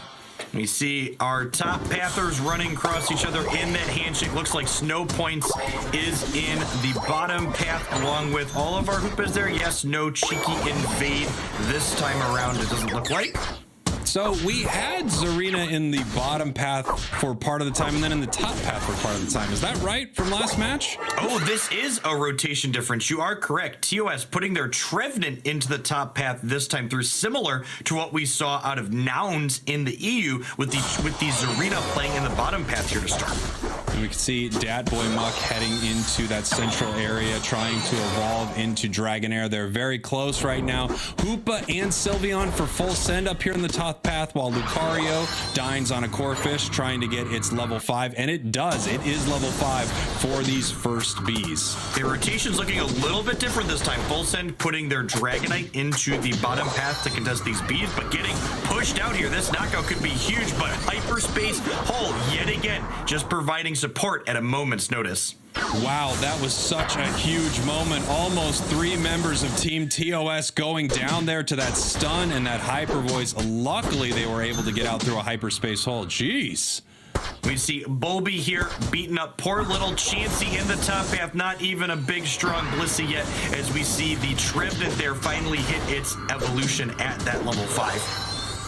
This is a really interesting set of rotations and placements here for Team TOS. I think it feels like it's throwing Full Send for a little bit of a loop right now. Yeah, it feels like both teams are kind of playing Where's Waldo with everyone on the opposing team. Any of these 10 Pokemon could be in top or bottom path or back at base or reset at any given point. I just can't predict any of it at this moment. We're picking up a lot of KOs from both teams here. Trevenant taking down the Lucario up in this top path. And it really is. It feels like such a chaotic brawl is happening right now in every part of the map. And I'm not sure if anyone's where they're supposed to be right now. I really don't know. Well, if your opponent doesn't expect you wherever you're at, I think that means you are where you are supposed to be. Definitely nothing standard about the rotations in this game, though, as the players go up, down, and all around. But I bet we will see many of them here in the bottom path momentarily for this first Dreadnought objective. You can see both teams looking to get that Dragonite, but it is not there. Very different look from Full Send right here. Not coming down with the level 9 Dragonite at all, but they do get the evolution. It is level 8, which means that they can take down this Dreadnought very, very fast. It has spawned here in this bottom path. They are on this Dread, attacking it right now, and this Hyper Beam can easily secure it, and of course it does. That is why you can't leave a Dragonite alone with a Dreadnought. Team TOS choosing to punt that Dreadnought by and large and going top and getting some value out of this Rotom secured. They now have a Dragonite of their own, but again, their entire team is under-leveled compared to Full Send because of the experience that first Dreadnought provided. Here we go. Are they planning on pushing this in, or they just want to keep messing with the enemy team right here? Hyper Beam almost finding its mark and taking down this Sylveon right here. They're continuing to push right now, but they got that reset. You're going to need to run, Dragonite. They're coming back for you. Yeah, we see just the power of that Hoopa, not only connecting those portals up and down, but also sending your team all around and making sure that they stay incredibly healthy at all points during the game. here we have Blissey in this bottom path. Just waiting, checking things out. We know some bees are coming up pretty soon. Dat Boy Muck will not leave this Sylveon alone, and here we go. The sneaky move right there takes down Sylveon. Sanji coming in with a big stomp. We see Fulsen pushing up on this goal in the bottom path, hoping to get rid of that before the second Dreadnought happens. That way they can gain that positional advantage with the forward space they create by removing that speed flux zone for Team TOS. And this match feels a lot closer than it did here in game one. However, you know, we've got Full Send ready to take another Dreadnought here. A Unite move coming out actually here from Zarina. Are they going to be able to turn this into anything, or do they just need to turn tail and run right now? Trying to get back to their goal zone. There comes big Hyper Beam. They had to juke it right there, coming back into fight right now. And it looks like they're safe, but the question is, do they continue fighting knowing that Full Send is right here on their doorsteps? Dreadnought coming up in 15 seconds. They've got Hoopa down in the bottom path, ready to bring the team down. And no, Blissey didn't make a sneaky score. Dragonite KO'd mid-Unite move there for Team TOS, and Snowpoint's ready to bring the whole squad right on in here with this Unite move. No Unite for Team TOS on their Hoopa. This fight is likely not going to go their way. Snowpoint's a bit of a superstar Hoopa right here, and there you go, Full Send doing what Full Send does, taking that objective. Massive stuns from that Hoopa after using that Unite move right there. Just set the team up to have all the time they needed to rip that Dreadnought down. Not only did they secure that Dreadnought objective, but they secured so many knockouts for additional experience on top of that. Just Team TOS with this Hoopa just so far on top of everything in this game. TOS goes to the top, Full Send is there to match. TOS shows up to a Dreadnought, Full Send is there to match. They just cannot catch a break in terms of positioning. I like this play here from TOS, but it doesn't look like they're able to convert much on it. And while this is all happening, Bulby, the Lucario here from Full Send, is just able to push this Rotom down. That's something now that Team TOS is going to need to deal with. And look at that. Blissey makes the sneaky score in the top path. Yeah, full 40 going in. I expect this Rotom will probably get pushed off, but Eos Energy already deposited. They're increasing Full Send's pre-Zapdos lead to almost 200 points here. This puts Team TOS in a really difficult position, Jeff. I mean, I'm sure, as you know, the one who has the more points at Zapdos really gets to kick back and let the other team make some mistakes. TOS is behind, way behind right now, which means they need a big win at Zapdos most likely. We're also kind of getting to the point when you have a 200 to 300 point gap in points heading into Zapdos. The team that's ahead also kind of has an incentive to just flip the bird. Not only do you have, you know, Dragonite as a chance to secure, but even if you lose the flip on the Zapdos, you could just knock out one or two members on their team and then counter score your own and still be ahead. Absolutely true. You know, it's not as important of an objective to a team who's way up. However, Celestial might be going down here needing to unite to stay alive right now, but oh no, it turns right around on Team TOS. That could have been a big pickup for them, but instead it looks like Faz is also going to be going down right now. Actually, Dragonite resetting, maybe not exactly what they wanted, and now Dreadnought is being secured here by Full Send. See that power-up punch ready to go as Full Send secures yet another objective. They've taken 4 out of the 5 objectives so far this match, and they would really love to get the 6th as well.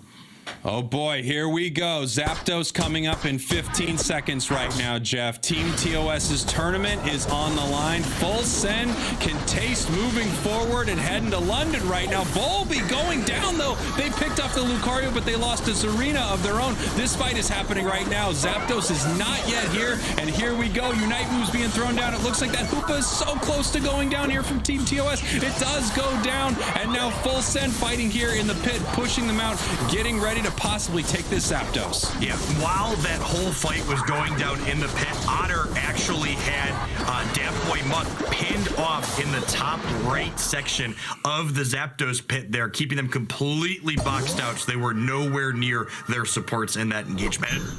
What an incredible fight here from Full Send. Dominating once again, just playing incredible Pokemon Unite, and Team TOS is behind, way behind. They're seeing their tournament slip away from them. What can they do here? Bloodline coming in with another 50 and another 38 from the Lucario, all doubled up. Oh, wow, did they stop the Blissey? No, they didn't. They didn't stop the Blissey. Yeah, that point we kind of talk about a no return, even with a minute left here, is that 500-point differential, and we are actually at a 600-plus point differential thanks to that huge lead they had developed at the start of the game. Just complete and utterly shut out here for Team TOS.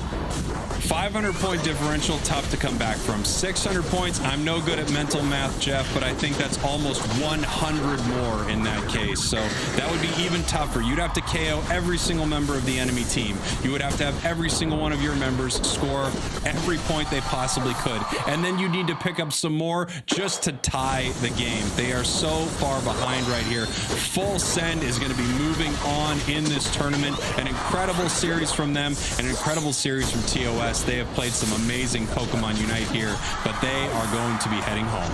I appreciate Team TOS giving Honor the chance to try and beat their 120,000 damage from the first game with this extra engagement here at the end. Yeah, they're having fun.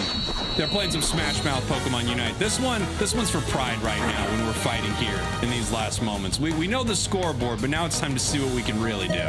Limit testing on their inside base, if you would, as the final score ticks up 781 for Full Send to 120 for Team TOS. Just an incredible series of games for Full Send. This one, I think Team TOS, they give them a run for their money, definitely at the start of this match here, but Full Send just once again engaging, taking all 3 Dreadnoughts, taking one of the 2 Rotoms that they were able to fight over, and of course, Zapdos. Yeah, and again, looking at the knockouts, we had 10 on Celestial, 10 on Otter. This is more than all of Team TOS combined. These team fights just went dominantly to Full Send, in control of this match at essentially every point. Wow, look at that. 10 KOs, 10 assists. I mean, not even close on the side of Team TOS. Once again, Otter over 100,000. Dragonite coming in at 99. Here we go. Full Send just fighting so incredibly well.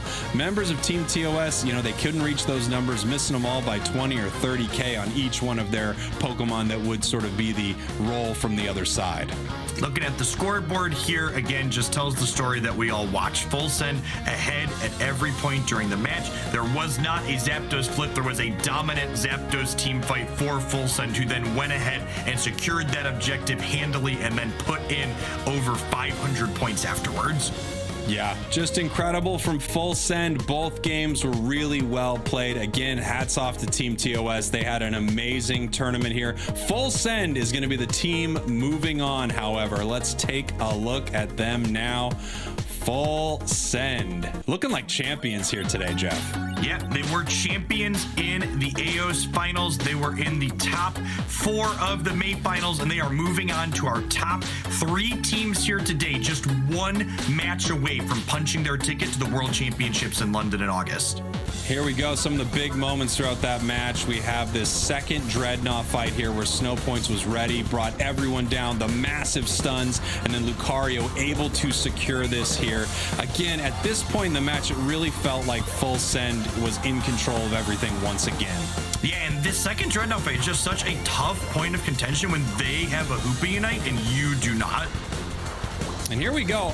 We almost had a steal there from Aquilo. I mean, the tree coming in trying to stop it, but of course, you're there with Bulby. You're there with the power-up punch, close combat Lucario that takes down every objective if the Dragonite doesn't. Yeah, and we see again, this was that team fight that TOS started initially here, but then ultimately was not able to close out because just look at the level difference on Celestial here compared to everyone on the opposing team. No level 13s for this important end engagement for Team TOS. And as you said, we're not really seeing it here because it's happening up a little bit off screen, but that's Sylveon keeping multiple members of Team TOS away from this fight right here. Another incredible secure from Full Send. They are just playing the Pokemon Unite that they know how to, and they're crushing it right now. I think they could definitely give IX a run for their money coming up here in just a minute. Definitely. I think we're going to have a fantastic match, especially with MVPs like Celestial showing off for Team Full Send here. Incredible damage and team fights there. This character is capable of securing objectives when you need to, but it's even more capable of securing knockouts. Welcome back, Seltzer. Oh, thanks so much, guys. That was a heck of a matchup to have to cast, and you really brought the information there, because watching these teams face off so evenly matched towards the end of the bracket here, it came down to those precise little moments, that sneaking ahead in XP that Full Send was able to do.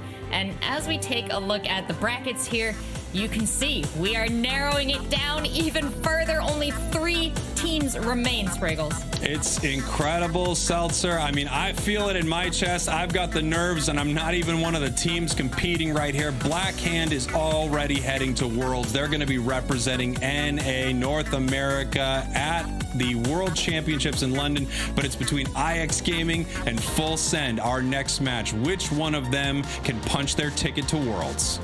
I don't know. I would ask Jeff in this situation. Do you have a thought, Jeff? I think these teams are incredibly evenly matched. I think I could envision either of them moving on here, and they're actually going to have a little bit different strategy here, with Otter still holding on to that early push Sylveon that we've seen a lot of these other teams move away from. Yeah, excited to see what kind of strategies they bring out and what they've been saving for this late in the bracket. Of course, we're going to be right back with that lower bracket final between IX Gaming and Full Send. But before we do, we're going to go to a quick break, and we're going to check in on the Mexico region, see how they're doing.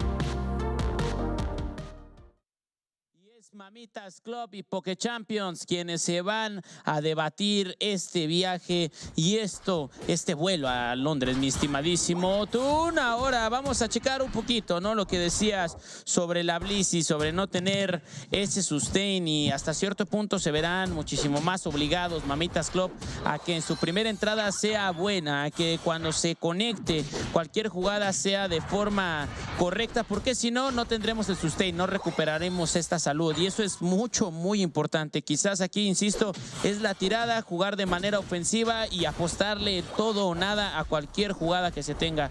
Ahora, también se puede, con el Trevenant y sobre todo con ese hasta drenaje, donde desposiciona uno bien, ahí es donde tiene que aprovechar. Y de hecho, tener a Trevenants contrastantes significa que más de una vez vamos a verlos chocar, y estoy segurísimo, algún día vamos a ver chocar hasta drenaje y a ver quién es el primero en caer, porque recuerden, es drenaje porque Trevenant también se cura a través de este movimiento. Entonces es doble utilidad, va a ser muy difícil de noquear, y aparte te va a ganar este posicionamiento en las peleas de objetivos. Aquí las primeras combis y Vespiquen, aunque se las hayan llevado, sí obligan a los chicos de Mamitas Club a regresar a su zona, no pueden comprometerse a tanto, y Asuka está tratando de perseguir a los demás, consigue que Reggie regrese a esta fosa legendaria, mientras que Asuka hace esta anotación. Entonces Reggie obligadísimo a escapar, mientras que los chicos de Mamitas Club hacen lo que se les ocurre con esta zona de anotación superior, pero Poké Champions hace lo propio abajo.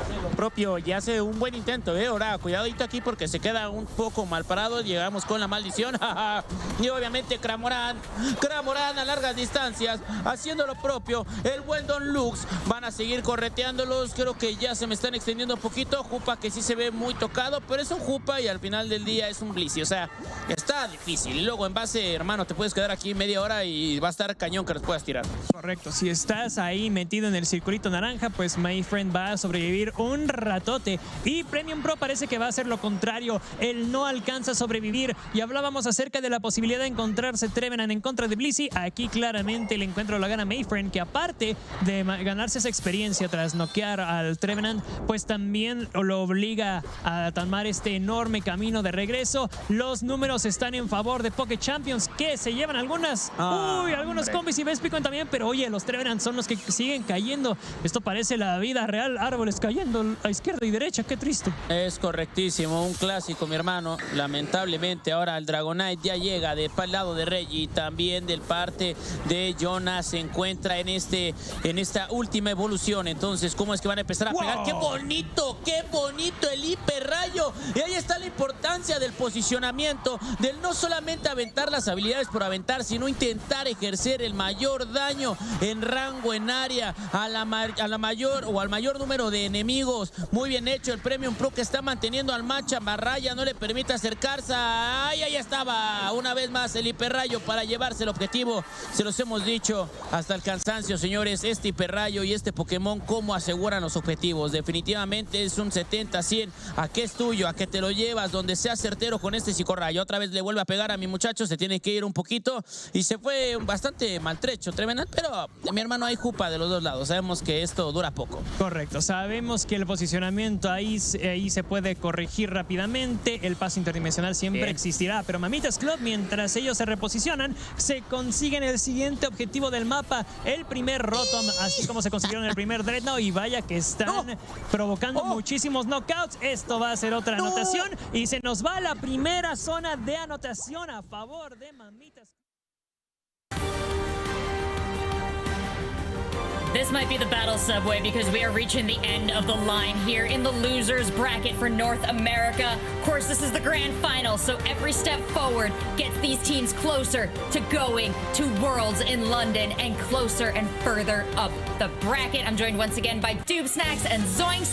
And taking a look at the bracket, Zoinks, we have quite the story in front of us here in our losers bracket. Our losers finals is being filled up by IX Gaming and Full Send. Full Send, a team that has spent the majority of their tournament time in this losers bracket. First round, they dropped, went down here, and they have won out throughout the rest of this bracket to find themselves here.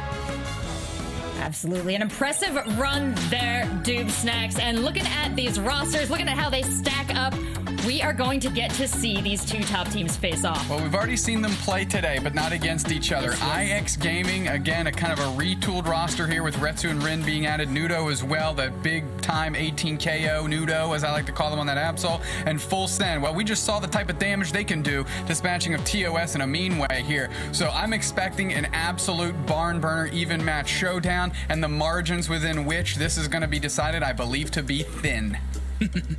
Do they have any secrets left, or is it all coming down to mechanics, strategy, and history right now? Doob Snacks, Zoinks, I'm handing it over to you to determine who is going to London. Thank you. I can't wait to get into this game. It's going to be so exciting. We are talking about a matchup of literal champions. Full Send winning AOS Cup, Rin and Retsu on the Blossom squad that took down March finals. These teams are capable of winning no matter what.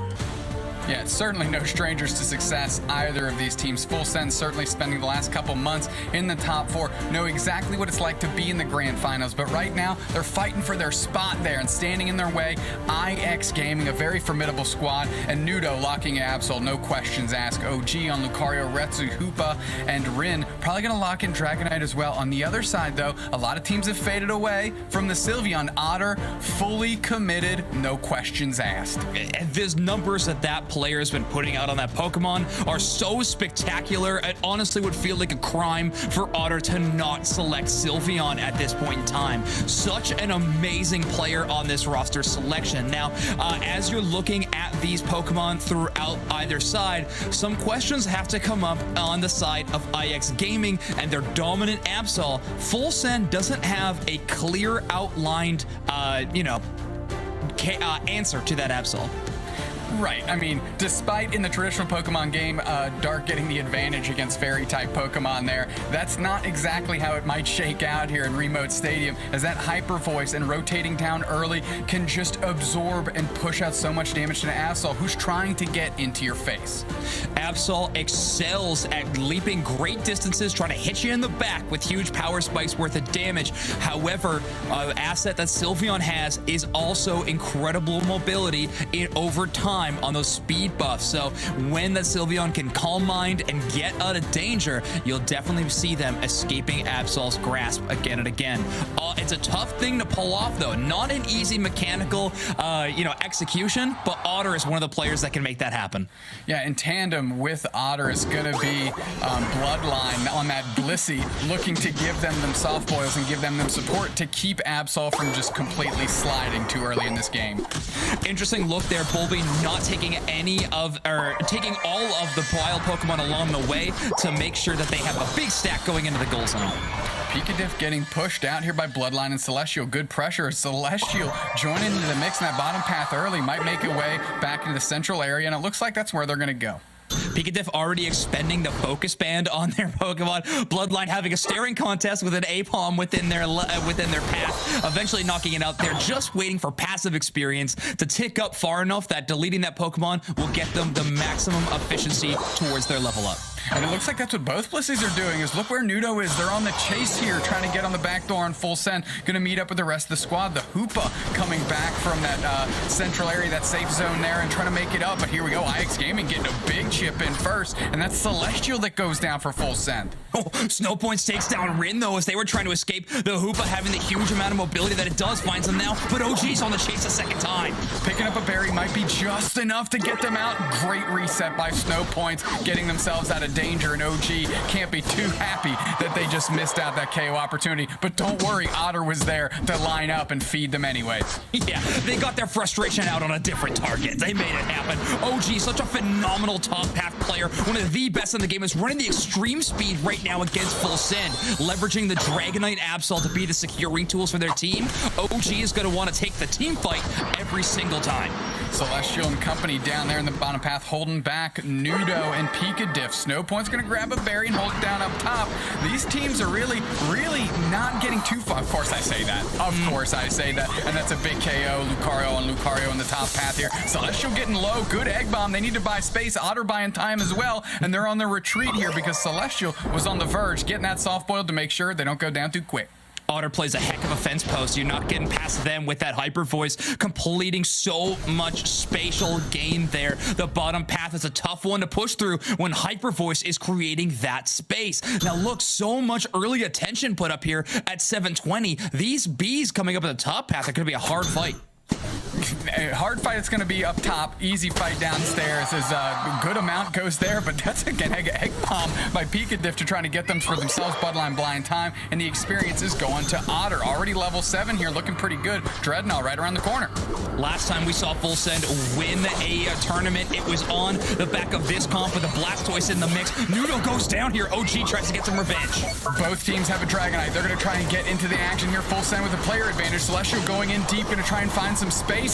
Dreadnought is getting Hyper Voice down in tandem with the Hyper Beam, and they get it for Full Send, as now they have the shields and the experience, and let's see if they can convert. First KO, that's Blissey on the Dragonite. Rin going down, and Full Send taking this in a mean way as Lucario's getting a KO streak of 2. Bulby really flexing that top pass skill set here downstairs and getting it done for Full Send. These team compositions need an early lead so bad to be impactful. Absol needs it to have these big spikes of damage. You see them getting the scores at the top path. They do get KO'd for it. Sylveon has an early lead, but falls off in damage numbers a little bit towards the end of the game if you don't keep them at the top all the time. Full Send doing exactly what they need to do to make sure that Otter is efficiently doing damage to everything.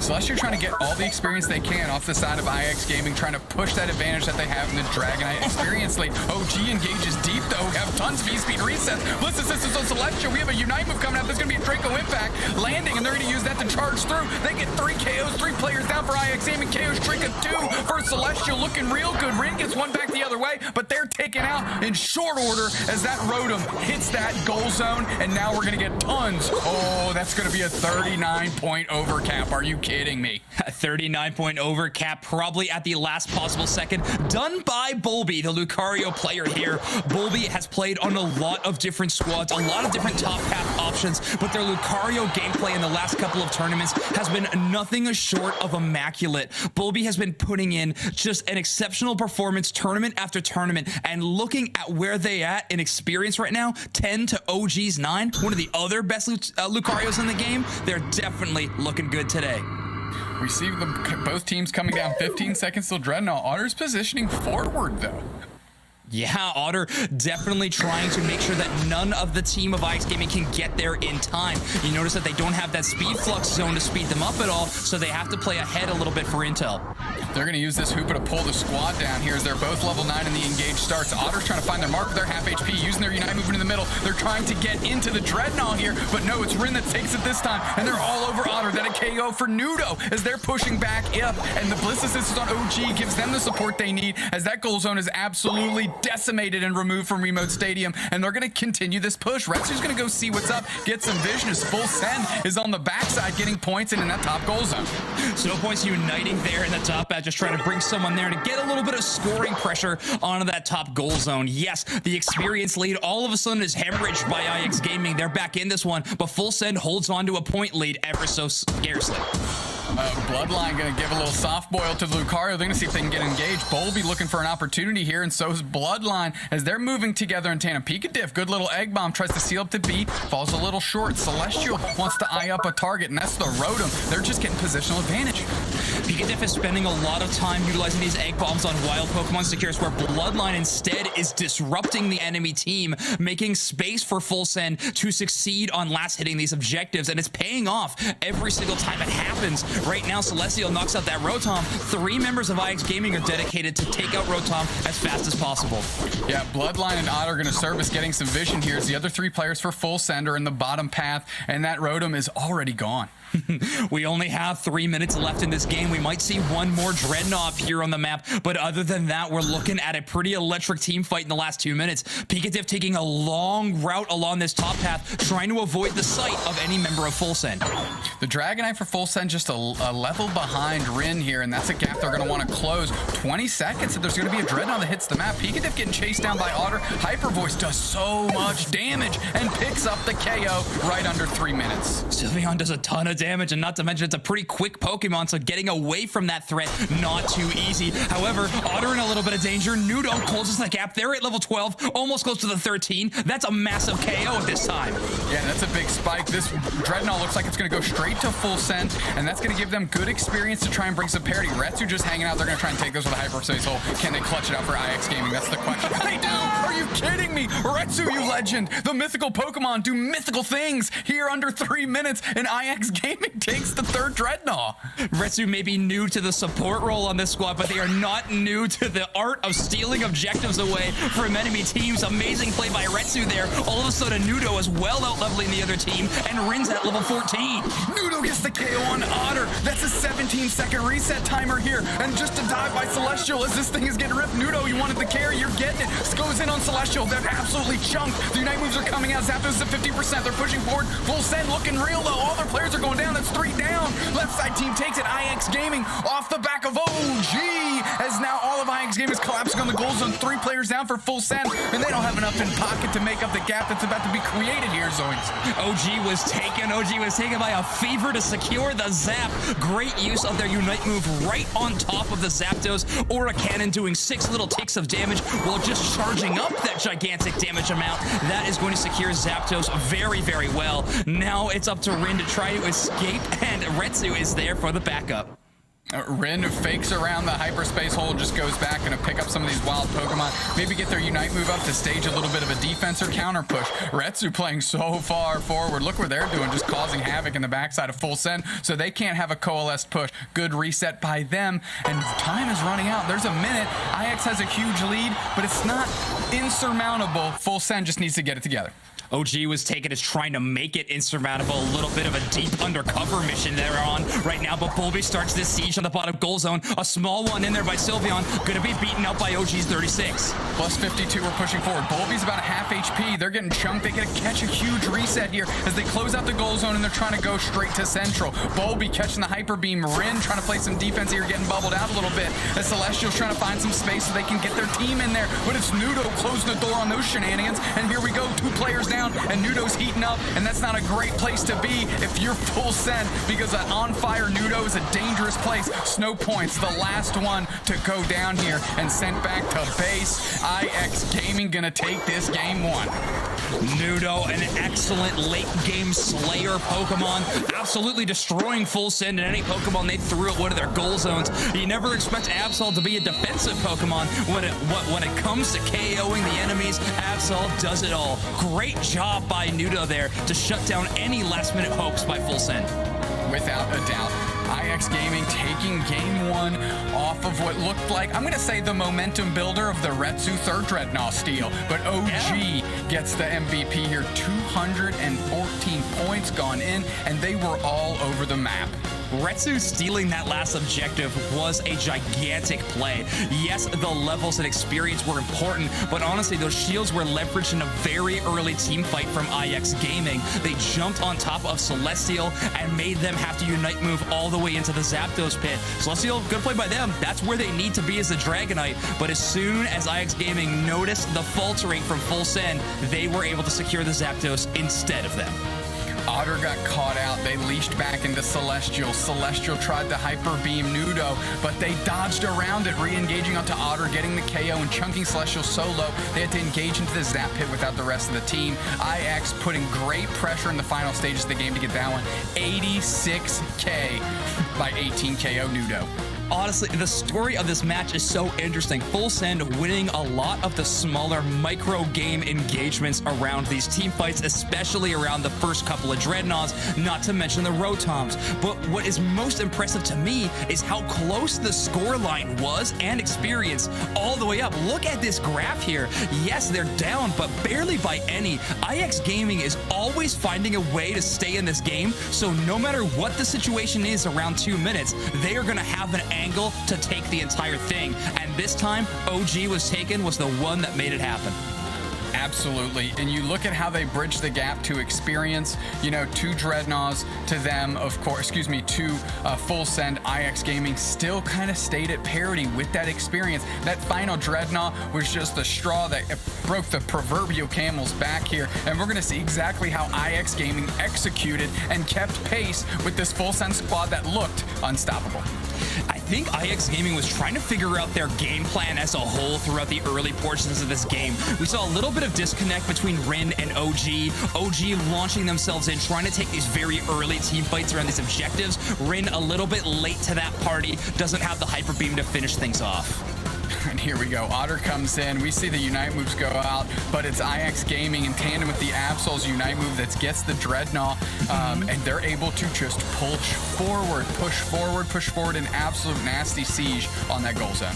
Yeah, around that second Dreadnought is definitely when that narrative I just laid out flipped on its head. Everybody working in fantastic tandem there. IX Gaming doing this. Keep an eye on Lucario, player for IX Gaming right here. OG right beside the Zapdos, launches out the Unite move. Perfect spacing in the face of a Dragonite's Hyper Beam. Amazing work keeping your head in tough pressure situations. Yeah, that can only help. That can only happen if Retsu's spacing very well with their Hoopa Unite move, using those fists that have the slight stun here. And of course, we're just seeing Rin buy a little time. They can take some damage before they get this thing in, because the longer you can keep the team busy with you, is longer that they're not trying to score back in your face. And of course, OG, we mentioned them before, securing the Zapdos, 200 plus points, tons of KOs. Good look by OG in such a pivotal matchup here. And honestly, this is the matchup for Worlds, Zoinks. Exactly. OG's MVP performance gives them a win, and it gets them literally one game away. 1 10-minute session of Pokemon Unite away from booking their trip to London for the World Championships. Amazing performance by OG. Now, we cannot count out Full Send quite yet, though. They have made their home in these losers brackets quite a few times before, and they have had some dream runs. So Full Send is definitely going to be going back to the drawing board to look up a new solution for IX Gaming.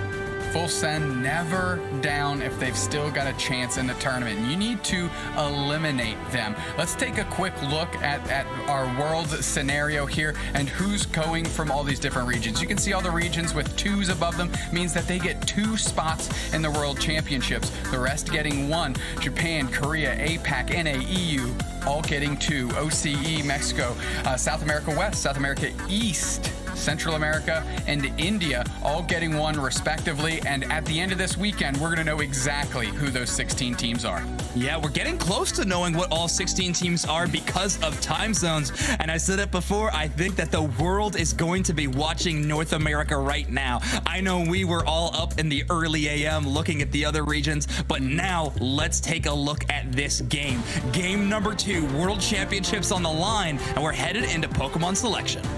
I don't see IX Gaming coming off the strategy that they've used time and time again here, specifically Nude on Absol. That's almost a galaxy lock here. So is Pikadiff and Retsu. No changes there. OG, your MVP. Why switch it up now? And of course, Rin locking in that Dragonite. Probably just going to let the timer run down. But they've been using this Pokemon to great success.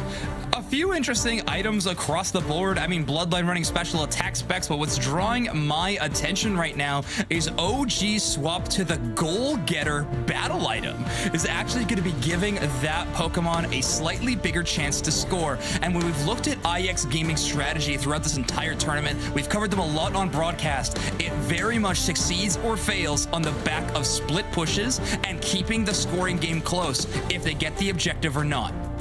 A little bit of a bait and switch. OG just played on your swings because they kicked it right back over to E-Speed, about in the middle of your point there. But that doesn't go without saying how important keeping those scores at parity are. And we saw how important it was in kind of the final throws of that game, and certainly not something that either team wants to give up too early. OG, I'll get you for that one, don't worry. But yes, running the X speed in that situation is going to achieve some similar effect, right? Going to give you a chance to rush to the goal, get the goals in, and immediately run back. It should be a good option for doing the same effect. Now, speaking of OG, their opponent on the other side of the top path is going to be Bulby yet again. Now, this matchup is interesting to watch, especially because look at Bulby's clear here in the top path. Lucario's most often will leave these A-Palms within here to come back later and get the contestable experience or give it to their central area players. But remember, Otter on the Sylveon doesn't need a ton of experience to get leveled up quickly. That's right, Nudo quickly getting their levels, not going straight for the kind of quick scores that we've seen or been used to by then. Bloodline pushing very far forward. Pikadiff, still just a chancey, about a third HP left, feeling pretty good. They make it out, and Nudo just looking for the next target. OG finally gets a score in. They're gonna need to get both of these citrus berries to stay up, and they do. Otter not taking any damage yet means when they cross over that citrus berry, they get 0 healing. Well, Bulby, good little pushback, the Meteor Mash, but they get KO'd by OG, who's just a little bit further ahead, and they were so low. Finally, Absol getting some stacks and 16 points. That's not a bad look there, Zoinks. Wins in top path, wins in bottom path, and even in the central area, you saw Retsu playing around a little bit on the Hoopa, fighting against snow points in that mid area around Zapdos. Retsu rolling in for a little support. Those bees are eviscerated in tandem with Hyper Voice, and those Lucarios in the action too. OG getting chunked, player advantage for full send, and they're content with just using that to get the advantage on bees, and are now kind of switching around where they're going to be on the map. This investment was very good for eliminating the bees, making sure that both Rin and OG weren't getting the value, but that was on the back of giving Nudo even more stacks. The quick Hooper rotation, though, does get the KO on them, and means experience is still going to be going towards Bloodline at a good rate. Rin and Pikadiff looking to see if there's any targets they can catch out. Might be Otter. Snow points is getting pretty low, getting chip-shotted in by Retsu and company here as the Lucario and the Hoopas are babysitting the top path. I'm just keeping an eye on Nudo. Where's Nudo going? Looks like they're rolling up top. Looking for a sneaky score. They have not given themselves up for vision at all while they're hiding in this bush. As they entered into there, though, Snow points definitely spotted them out. Bulby secures the last hit on that. Nudo not getting that wild Pokemon experience. Big engage on Bulby and a big KO there as well as the 750-minute mark just ticks through. Nudo and OG just rolling downstairs. IX Gaming's early game going so much better here in game 2. Right now, Full Send is trying to get a little bit of a cheeky score, and it works. But look at Rin already level 7. If they hit this 7-minute mark and evolve to level 8, it could be huge. Celestial is keeping match, though, on the other side. Yeah, keeping pace very well as that Audino is just catching hands from both Blissies there. Rin playing forward, Otter trying to catch somebody, but good spacing by IX Gaming. There's Nudo engages and catches Bloodline. Is Bloodline going to go down? Nudo catches the reset. I don't know if that was intentional or not, but they can't be happy with Bloodline and their crosshairs getting away. Sometimes Retsu says, get in, losers. We're going to Dreadnought. You just got to take the hyperspace hole. Absol, though, still going to find the KO just a few moments later. IX all over this Dreadnought. OG is low. We're going to see if the Hyper Beam can close it out. Right side team takes it. That's off the back of the Dragonite. Excuse, at the time it was Dragonair. And opening up the opportunity for Nudo to get scores and up to... Oh, Rin just Dragon Dancing in, getting that KO, not letting that reset happen. No, not at all. Celestial in the danger zone here a little bit. A retreat comes out though from OG. Good call. You know that there's a few displacement Pokemon of Hoopa and Blissey to stop you in your tracks and remove your escape route. So good collapse there. A big Unite move here. Midnight Blades from Nudo chasing down Bulby. They get the KO.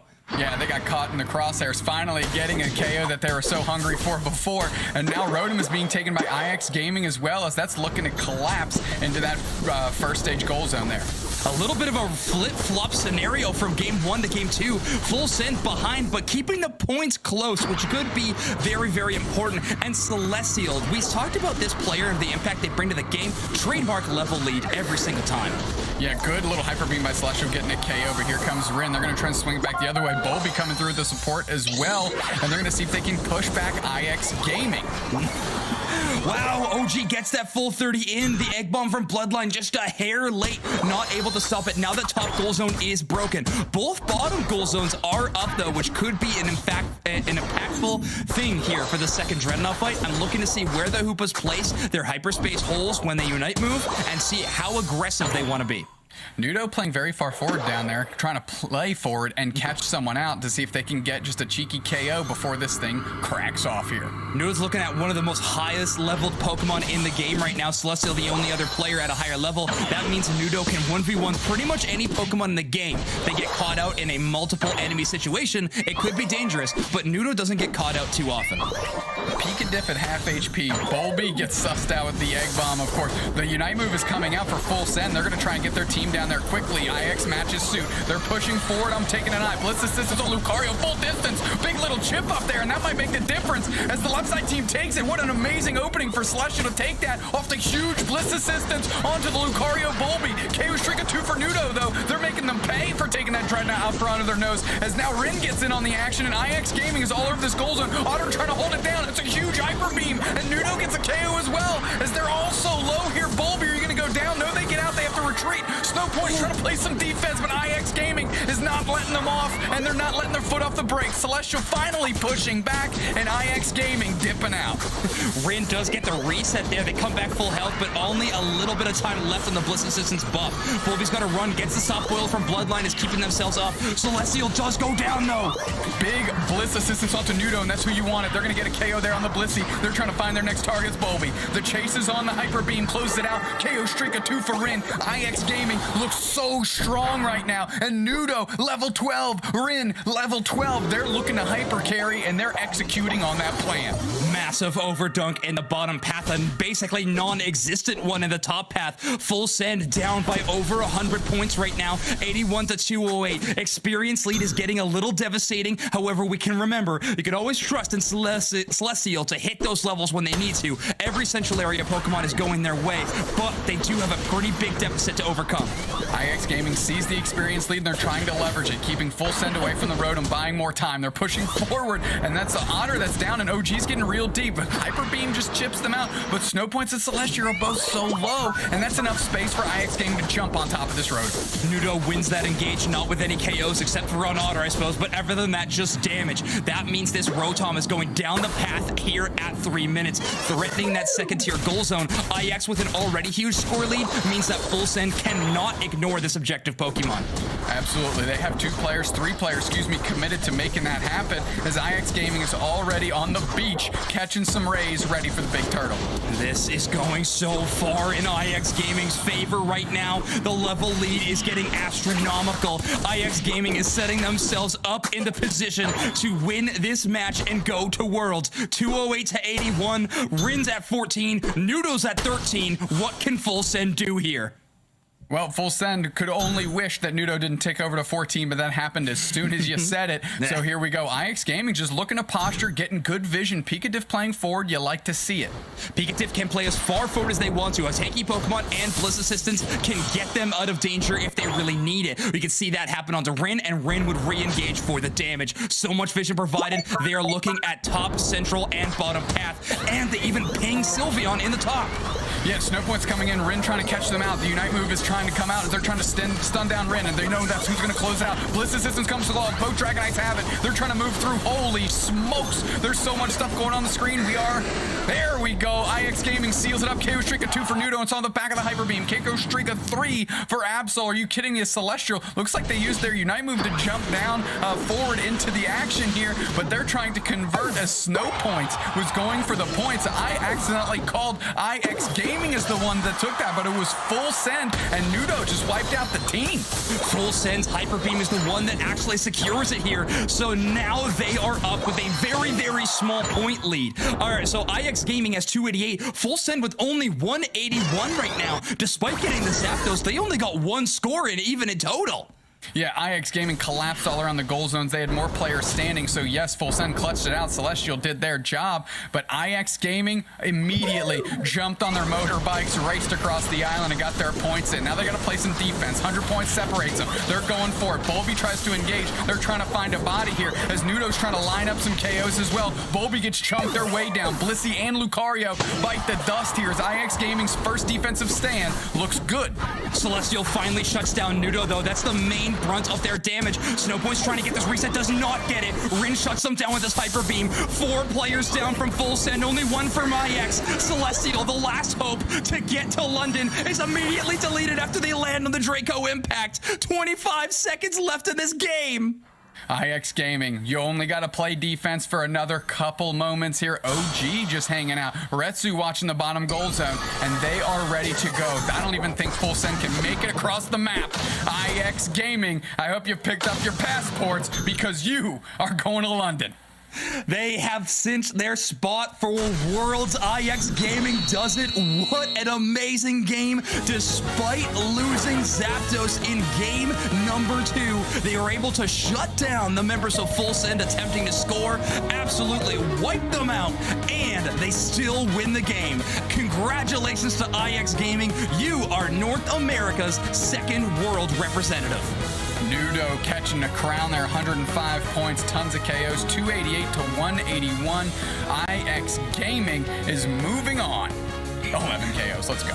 Yeah, Nudo looking like they found their groove again. Performance was immaculate. 11 KOs, 87k damage.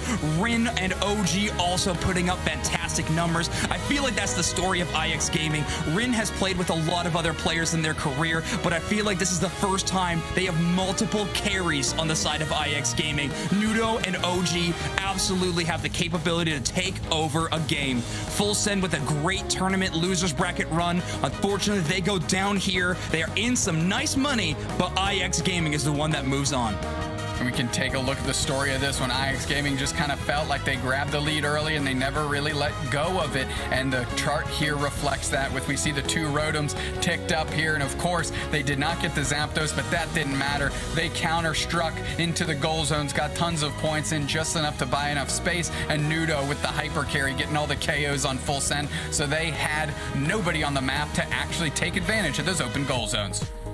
IX Gaming with an incredible performance. You know when a team loses Zapdos and they still pull it off, that they really wanted that win. And I mean, who wants anything more than a world slot? Look at this roster. Legends, every one of them.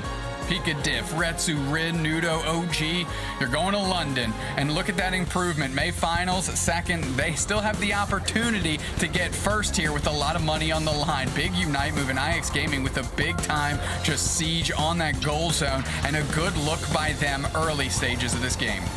Make no mistake, both of these teams were actually able to take down Gaming Gladiators in this bracket. So both had incredible wins under their belt. But when it's an even matchup, it looks like IX Gaming had the advantage. Look at this. This was a double fight. So they retreated, let some of Full Send move to other parts of the map, and then immediately came right back for the double siege.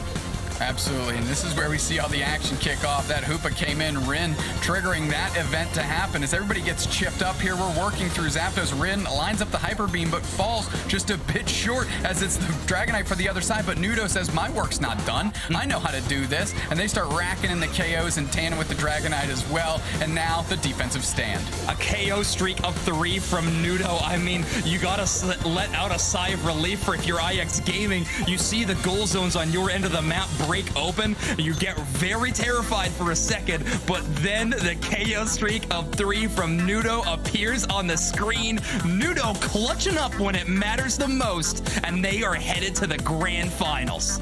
Nudo from IX Gaming, what a show. You know, they're one of the only teams that use that Pokemon. That Absol looked absolutely phenomenal in that matchup. Seltzer, welcome back.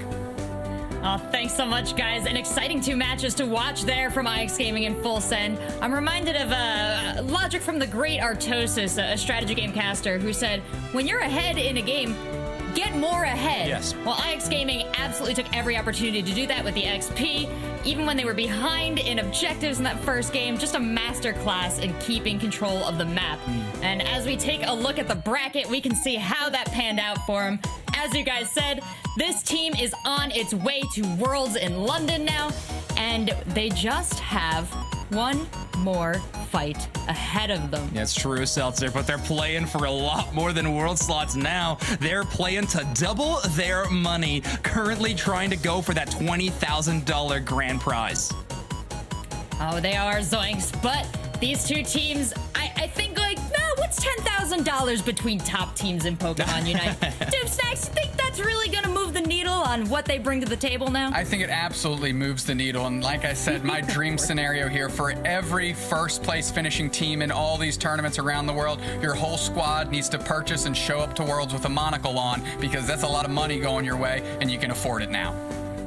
That's just facts, Tube Snacks, and I cannot wait to see how this pans out. We are coming back with the grand finals. It's a best of 5, and if our loser bracket team manages to win the first round, well, we're going to do a bracket reset.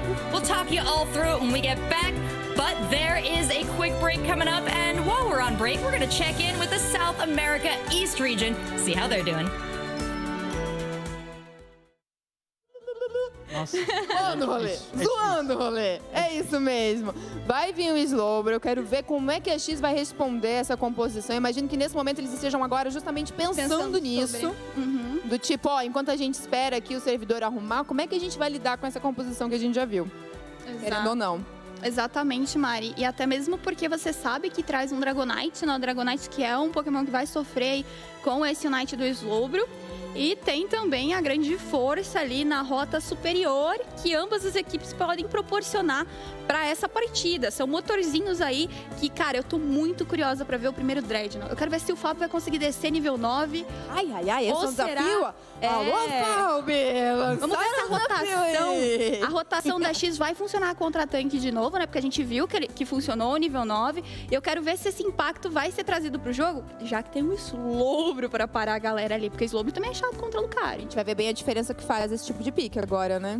Vamos ver, vamos viver para ver tudo isso, a história sendo feita. É isso mesmo. Daqui a pouquinho temos a primeira de uma MD5, gente, que pode ser resetada, tá?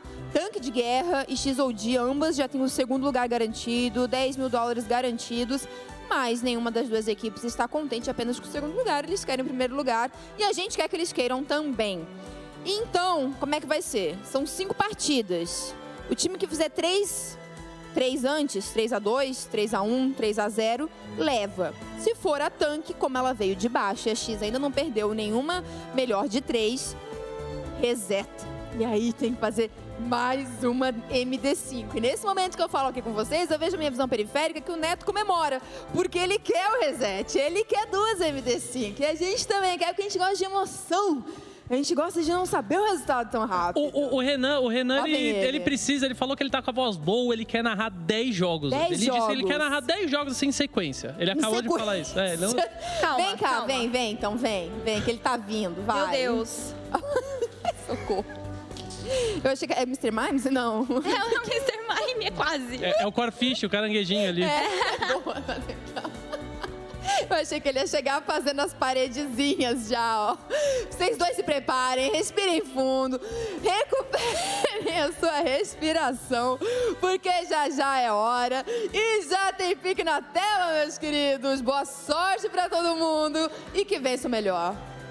Vem, vamos lá, estamos on the line e roteando, meu amigo. Exato, e a gente espera que eles também, pra gente não ter mais esse remake, a gente finalmente ir pra partida e conseguir garantir isso. Por enquanto as composições estão se mantendo, então às vezes o remake tenha sido de conexão mesmo e o UF quer ir com esse Slowbro e trazer coisa nova. Mesmo? Exato, a gente sabe que às vezes trava durante o pique, então a gente, né, queria confirmar. Escaldada em vez de surf? Escaldada, provavelmente, pra trazer um pouco mais de dano. Eu acho difícil ele vir, se ele vier sem dano, vier com uma composição de habilidades mais pro tanque, ainda pro surfar, alguma coisa, vai ficar muita responsabilidade pro Bubble e pro esse Replicate. E o Bubble, quando a gente viu na partida anterior, teve um pouco de dificuldade contra o Fábio. O Fábio tava descendo níveis muito na frente dele. Então, assim, tirar um dano extra pode ser um problema. Eu viria pro Escaldada.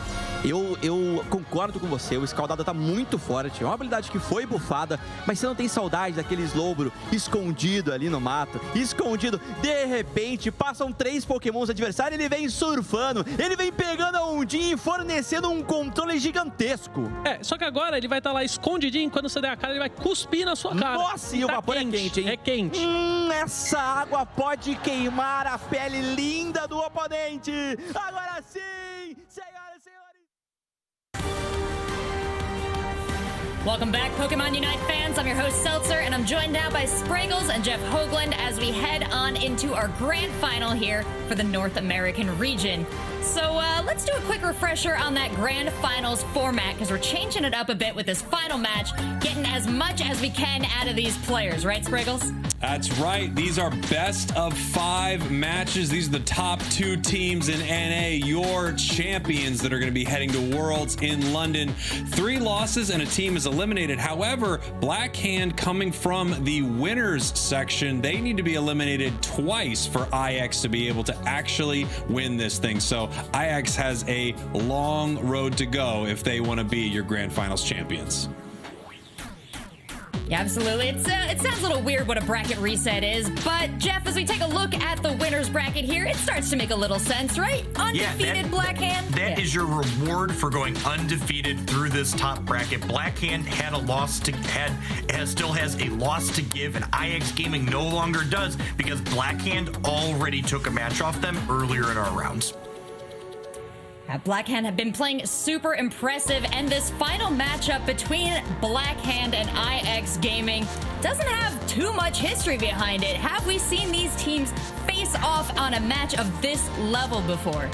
Never on a level like this, but I mean, these teams are no stranger to each other, no stranger to the highest level play in Pokemon Unite. Without question, these are 2 of the best teams out there. Black Hand, IX Gaming. I don't know who's going to win this one, but to be fair, Black Hand dispatched IX Gaming pretty easily, it felt like, in their winners bracket matches. Yeah, definitely. I'm going to be interested to see if we have both teams run back their same compositions going into this next round, because Black Hand was pretty decisive in their wins earlier against IX, and I would not be surprised to see IX change some things up here as they come up from this lower bracket.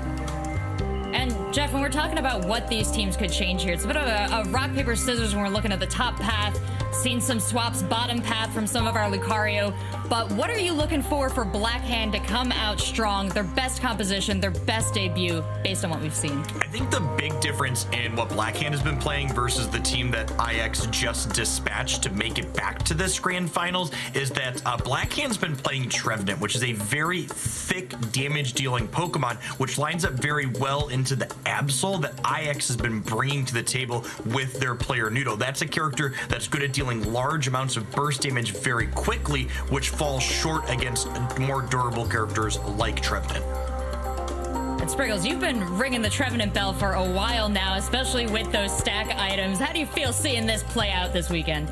Well, it appears I have lost my bell. It was around here somewhere, but I'm so happy seeing Trevenant in these matches, and I do think this is going to be the big difference maker. I wonder if IX can change something up here. Obviously, this is a best of 5. Maybe they want to run it back with that same team composition they had, but Blackhand really gave it to them in those winners matches, so I'm not sure what we're going to see out of IX. That Trevenant seemed to shut that Absol down completely.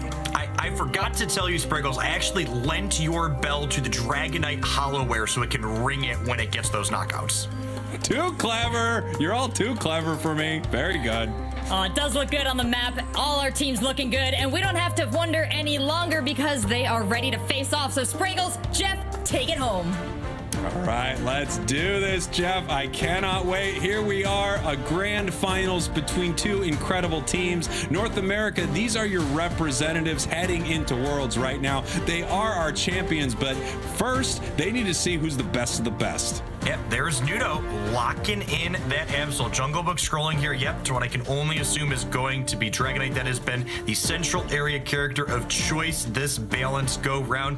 Be interested to see if IX Gaming can put this together. They took 2 losses with these exact lineups on both sides earlier in this event.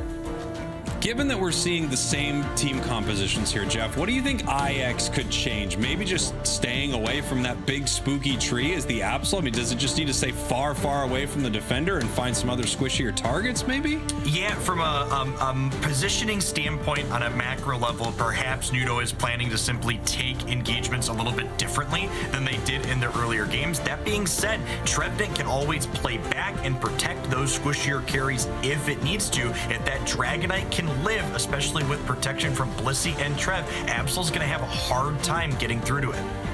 This Absol has been a superstar of this entire tournament. I mean, we saw some insane games. Of course, the games that brought them here back up into the winners bracket to fight for these grand finals. This has been incredible, but it really was shut down by Blackhand. I hope that they can pull something out here because it's been an amazing Pokemon to watch. Yeah, definitely. Absol and these kind of assassin-style characters are some of the most fun to watch in a game like Pokemon because they just come in and they do an incredible amount of damage in a burst. And there's Jungle Book with Spraggle's belt. I knew it. I knew that someone had my bell. Here we go. Up into the top path. Wow, look how fast they ran across there to get those stacks in the top path. Taking a look at this Absol here, trying to take a little bit of this Apom away from their side, but it looks like it was actually possibly stolen there by the Trevenant. Yeah, and we see kind of exactly what we were talking about there in the theory prospect where the Trevenant kind of walked up, even when it's just a Phantom here, and Absol was not able to crit its way through this incredibly durable Pokemon. What a huge knockout here for Blackhand early in this game. Obviously, that Absol wants their stacks in. They have an attack weight. Now, attack weight is going to give you more attack every time you score up to 6 times. Then you're an Absol. You get these big critical hits. You're doubling your attack every time. I mean, it's huge if they can get all of their attack stats. So they will literally throw themselves at that goal, understanding that they're going to get KO'd because they need the extra attack. OG here hitting that extreme speed and level 5 being left solo in the top path. So IX can overload these bottom Bs with 4 players, but not really able to make any headway here or push up. Let me tell you, I feel like this Trevenant seems to be the counter for what IX has right here. And I don't know if IX has another strategy that they like to play. I don't know if there are other Pokemon that they would like to rotate to. Wow, this Trevenant is just so incredibly brutal here. I feel like it's dominating this early match completely. Yeah, we see impressive last hit secure potential on that Curse Burst at the end, securing those wild Pokemon that are otherwise hotly contested. Here we go, Absol heading up into this central area right here, just trying to grab some experience. We've got a little bit of a fight right now. Retsu from IX on their way to mess with the Dragonair, stop them from evolving here, not able to do so, gets KO'd for their trouble. Yeah, we see Kyrios unable to defend that goal zone successfully. Another deposit of Eos energy from that Lucario, getting it another attack weight stack here as our players get positioned in the bottom path. Can Nudo get in here and get a knockout on Overlord? Nope, not even going to try. Yeah, looks like they're just going to push them back. Everybody's waiting right now. We've got Bees coming up in another 15 seconds. These are big objectives that these teams want to fight over. 2 in the top path here for Black Hand, and that means they might be, ooh, looky here. Sneaky Absol looking for some experience in the central area of their opponent right now. Yeah, and this is kind of key. You know, this character is only accelerating when it is over-leveled on the opposing team, so it's looking to try and get some wild Pokemon wherever it can, but there's none to be found here. Nudo effectively just wasting like 15 to 20 seconds here waiting for these buffs to spawn. It looks like they are coming up now. They do have a Dragonite here for IX Gaming down in the bottom path. One as well for Black Hand. Setting up here, getting ready for this Dreadnought. Of course, whichever Dragonite can get off that powered up Hyper Beam, that could be huge. They might be able to secure very early Hyper Beam here from IX Gaming, however, and that is secured by the Lucario on Black Hand. Yeah, I think that was just kind of a desperation beam. Rin noting that like they had decisively lost this team fight engagement in large part due to Kyrios on this Trevenant just pushing them absolutely around, and they just wanted to try and get some damage on something. Nudo getting some value here while that was happening, though. They secured one of the buff Pokemon in the center from Black Hand side, and they got an Eos Energy deposit in the top path to work towards their attack weight stacks. Right now, Rotom heading down towards this top path goal. Nudo is here to defend against this, and hopefully they can get some big KOs here. They definitely need them. Nice pickup on the Dragonite right there. However, we do have Blissey going down for IX Gaming. We're continuing to fight here. Absol into the tree. He's trying his best, and he does take it down. Maybe that's exactly what they needed. Just give him a level advantage. Big 3 KOs for Absol. Yeah, extra durability provided from that outside point. Definitely useful as well for Absol surviving the onslaught of the Trevenant there out of Black Hand.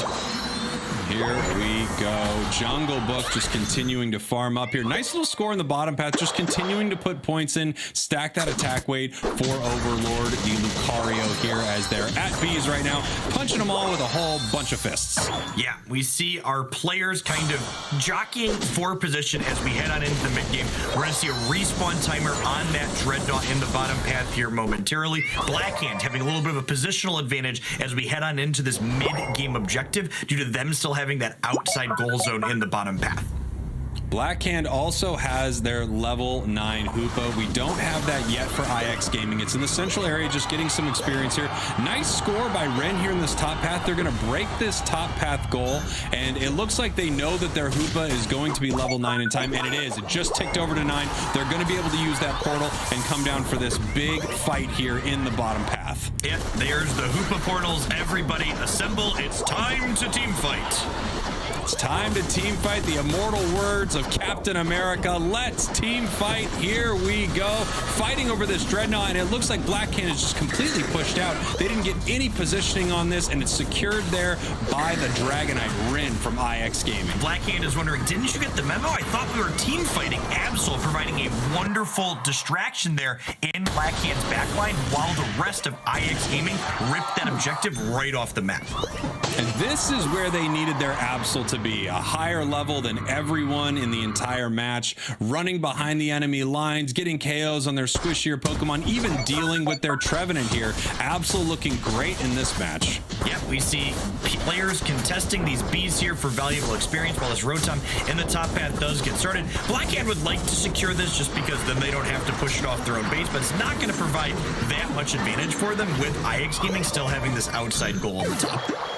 Yeah, it's great. They don't want it heading their way, but it doesn't really help them too much. That being said, we got Absol scoring some points here in the bottom path, breaking that bottom path goal, maybe looking for another quick sneaky score to increase their damage with their attack weight. Looks like they were pushed out here, and that Rotom heads into the top path. Love this decision here. They weren't pushed out in the top path. They wore the Rotom down, so it had the smallest cap it could provide while still breaking the goal zone for almost exactly enough there. Those outside goals, valuable in the early game for traversing those Hoopa hyperspace holes, but they can be a bit of a liability in those late game situations as being an easier point for the opposing team to push up onto. By the way, these bees just spawning right here, but if you were to take a look at that mini-map just a moment ago, you will notice it didn't have a single yellow dot on it. These teams are expertly cleaning up every piece of experience they can find because they know a level lead heading into these final fights is going to be massive here, and this could actually turn into a real fight. They do not have their Trevenant right here, but almost every member of both teams is down here for this fight. We have Absol jumping in right now, everyone heading back to the portals. I think every single member of the team that got damaged got reset in that moment. Absol looking for the big KO on Dragonite, gets it, takes down Hoopa. 4 members down on Blackhand. This was such a huge fight here for IX. Yeah, this engagement here with Absol is exactly what you are looking to do with this character, and notably, it was an engagement where Trevenant was not present. Interestingly enough, Blackhand, I think, expertly decided that, look, this one, we're not throwing Unite moves at this. We're not going to lose more than we need to. I think Trevenant moving in here possibly for a score right now, but IX Gaming's just ripping it to shreds. Where were you, Blackhand? They were ready to take it right from you. You weren't even there to fight.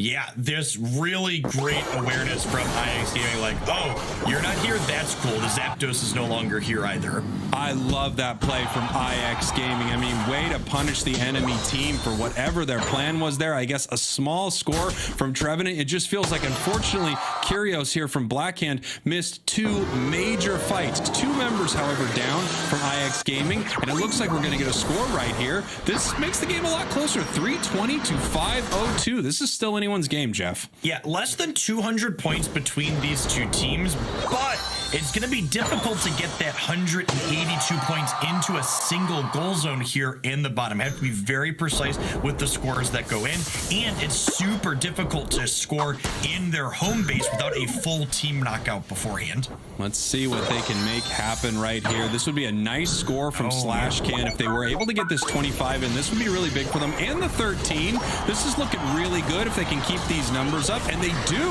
Wow, this is perfect scoring here from Blackhand. They might actually be able to make this work. Now they need to get some big points on the board. Another 20 right here, but that does break that bottom goal. They need to run towards this center area right here. They have to score in their main base. Pokemon going down from both teams. Lucario's down. Hoopa's down from Blackhand. That's the tree as well. Is there anyone up that can score? I don't think so. They've got Dragonite here, but it's not enough. Being taken down by Nudo. IX Gaming with a great defense. Yeah, absolutely fantastic. They're Blackhand piecing together what they could, but ultimately that goal was low enough that they were never going to be able to get the 183 points they needed into just that one with only 79 remaining on it. Great first game here from IX Gaming. Maybe it was just a strategy switch up. This is not the IX Gaming that went up against Blackhand in the winners finals. That is for sure. They are playing much better, and they take our first game in this best of 5 series. Yeah, pretty close game throughout the series, with the big tipping point, I feel like, that Dreadnought and then ultimately Zapdos engagement, where it felt like their Trevenant Kyrios just wasn't present in those fights. Yeah, I'm curious what the thought was there from Kyrios on Blackhand, or what the team thought was. I love their decision not to throw Unite moves there, but it felt like 2 massive fights that the, big defender Pokemon just wasn't present for. Looking at the knockouts here, you can see just how evenly matched these two teams were when they were brawling. Very similar metrics on both sides here. Love seeing the Blissey here. SlashCan is the MVP for Blackhand, but of course, Absol, the question was, could this Absol do it? And it's getting that MVP, 7 big KOs for Nudo right here. Taking a look at the damage numbers. Woo, my goodness, both Dragonites doing over 90,000 damage. OG, the Lucario with 90,000 damage as well. And then we see Nudo, the MVP, 74,000 damage on the Absol. Yeah, just really solid numbers all across IX Gaming with their multiple damage carries. You see how just incredibly close the score was heading on in there, and then IX Gaming quickly realized that Blackhand just didn't get the memo that Zapdos has spawned, and they just took it off the board instantaneously. I thought that was a perfect play from IX Gaming, really punishing the enemy team for not showing up. You can't leave them alone with that Zapdos. They left it alone for just maybe a second or two, and all of a sudden it was off the map. A great first game from IX. Let's take a look at some of these big moments that made this game. As we said before, this was pretty close for most of the match. Yeah, definitely. We saw this engagement here where Rin had a desperation Hyper Beam, but ultimately got pushed out, losing the objective and then getting sent back to the Pokemon Center here. And while this was happening, we had up in the top path, Nudo, the Absol, just scoring, stacking that attack weight, getting experience, getting tanky, getting ready to fight. This big Unite move comes down here, and they actually are able to clean up, and they also get the KO on this Trevenant. So a lot of their plans seem to revolve around making sure that this Absol would be able to take everyone on the enemy team down.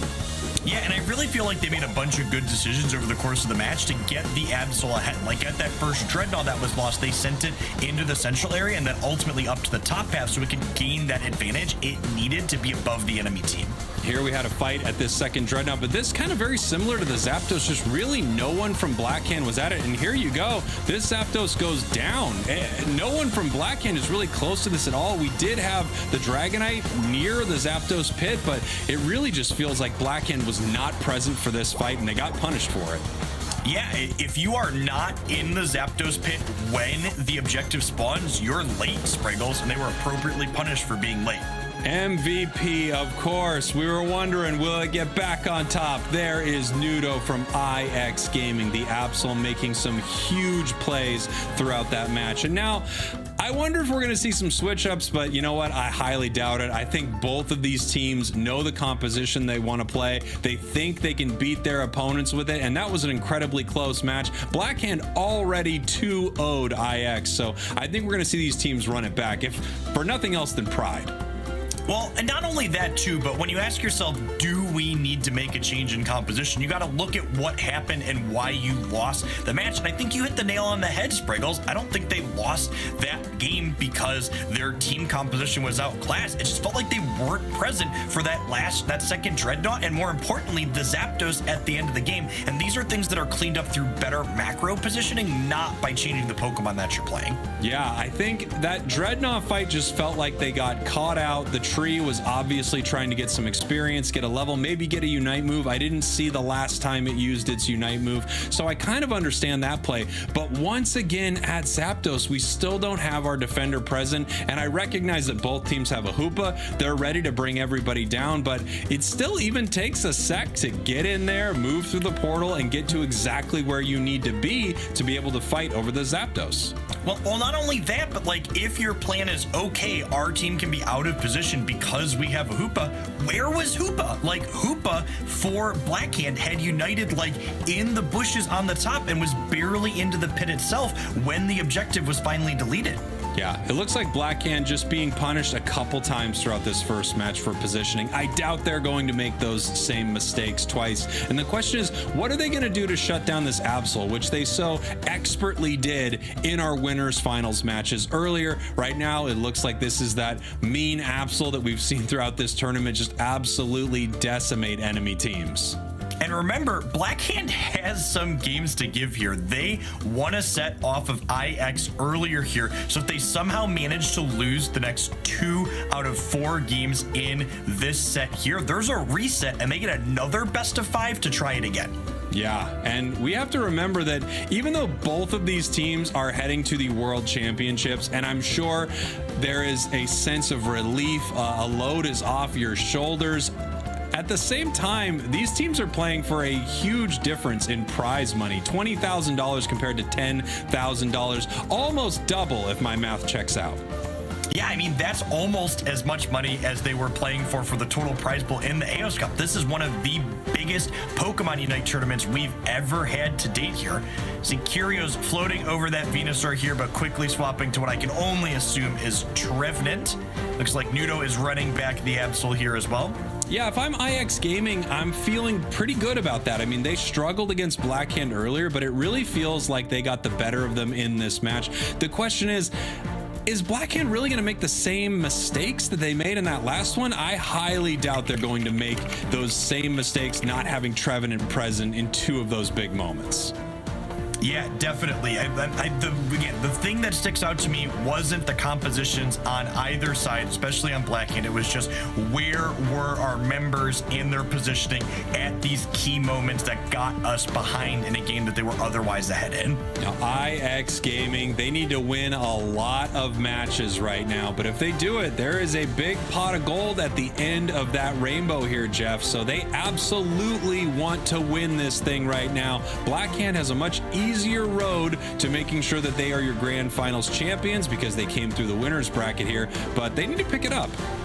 Yeah, and I mean, if any team can win a bunch of matches in a row, IX Gaming is definitely one of them. Both of these teams have won an incredible amount of Pokemon Unite this weekend to make it here to our grand finals. Yeah, it's no coincidence that these are your two teams from North America. They have absolutely dominated their competition throughout this tournament. Until IX and Blackhand went up against each other in the winners finals, both of them had almost not lost a single match. Blackhand only losing one and IX not dropping a single game. Yeah, as we are Dragonairs Dratini's heading into their central areas while our Lucarios do the run past each other and get their deposits in here, with Kyrios doing the same in the bottom path on their fan pump. Once again, we are trying to take down this Absol before it can possibly score right now, and this Trevenant is so difficult to deal with early. I mean, its health just keeps coming back, keeps regenerating. Yeah, you got to remember that Trevenant, not only is it playing Focus Band, not only is it incredibly durable to begin with, but Trevenant's passive is essentially an additional Focus Band. When its health total falls below a certain threshold, it starts automatically recovering things. Not to mention its Branch Poke recovers its health and its Horn Leech recovers its health. Look, this Pokemon recovers a lot of health. Yeah, I mean, it's not uncommon for us to see a Trevenant at the end of the game that is the highest damage dealt, taken, and healed, just crushing every metric. And here we go. The 850Bs are down. It looks like Absol's securing a lot of that, heading in for a big KO right here, trying to take this Trevenant down, but it's a really tough Pokemon to get rid of. However, getting a nice score here while we see the Hoopa heading into the enemy central area right now, trying to stop this Dragonair from getting any more experience. It looks like it's found itself into a fight here as we're watching Absol secure some, and we're watching Lucario score up here in the top path. We saw Hoopa for IX Gaming getting knocked out trying to invade that central area on Blackhand side, not having any of that shenanigans here, as Elo comes right back up into the top path to stop OG from depositing that Eos energy into their goal. A ton of points. They're not able to get him in. Overlord going down, being caught by Rin, the Dragonair here. Rin heading back just to get that shield, get that health, and help clear out these Apomps. Yep, we see experience going into these Dragonites. The question being, between these two teams, can one or both of these Dragonites hit that final evolution and breakpoint before we eventually get to that Trendo objective, as Nudo tries unsuccessfully to dunk Eos energy through a curse. Yeah, just constantly tapping that score button. Get in there. I need a stack, but it could not happen. Yeah, and this is one of the many powers of Trevenant. That constant damage from the curse means that it is not able to make even those small deposits that you would normally make against almost any other character. Here we go, fighting once again here in this bottom path, getting a nice KO there on Blissey. Can they take down the Trevenant? I don't think they can. In fact, it takes down the Absol, pushing them back right here. We have a Dragonite here from IX Gaming, but they could be going down as well, and they do. Hoopa getting that KO. IX Gaming being pushed back here. Blackhand looking very good.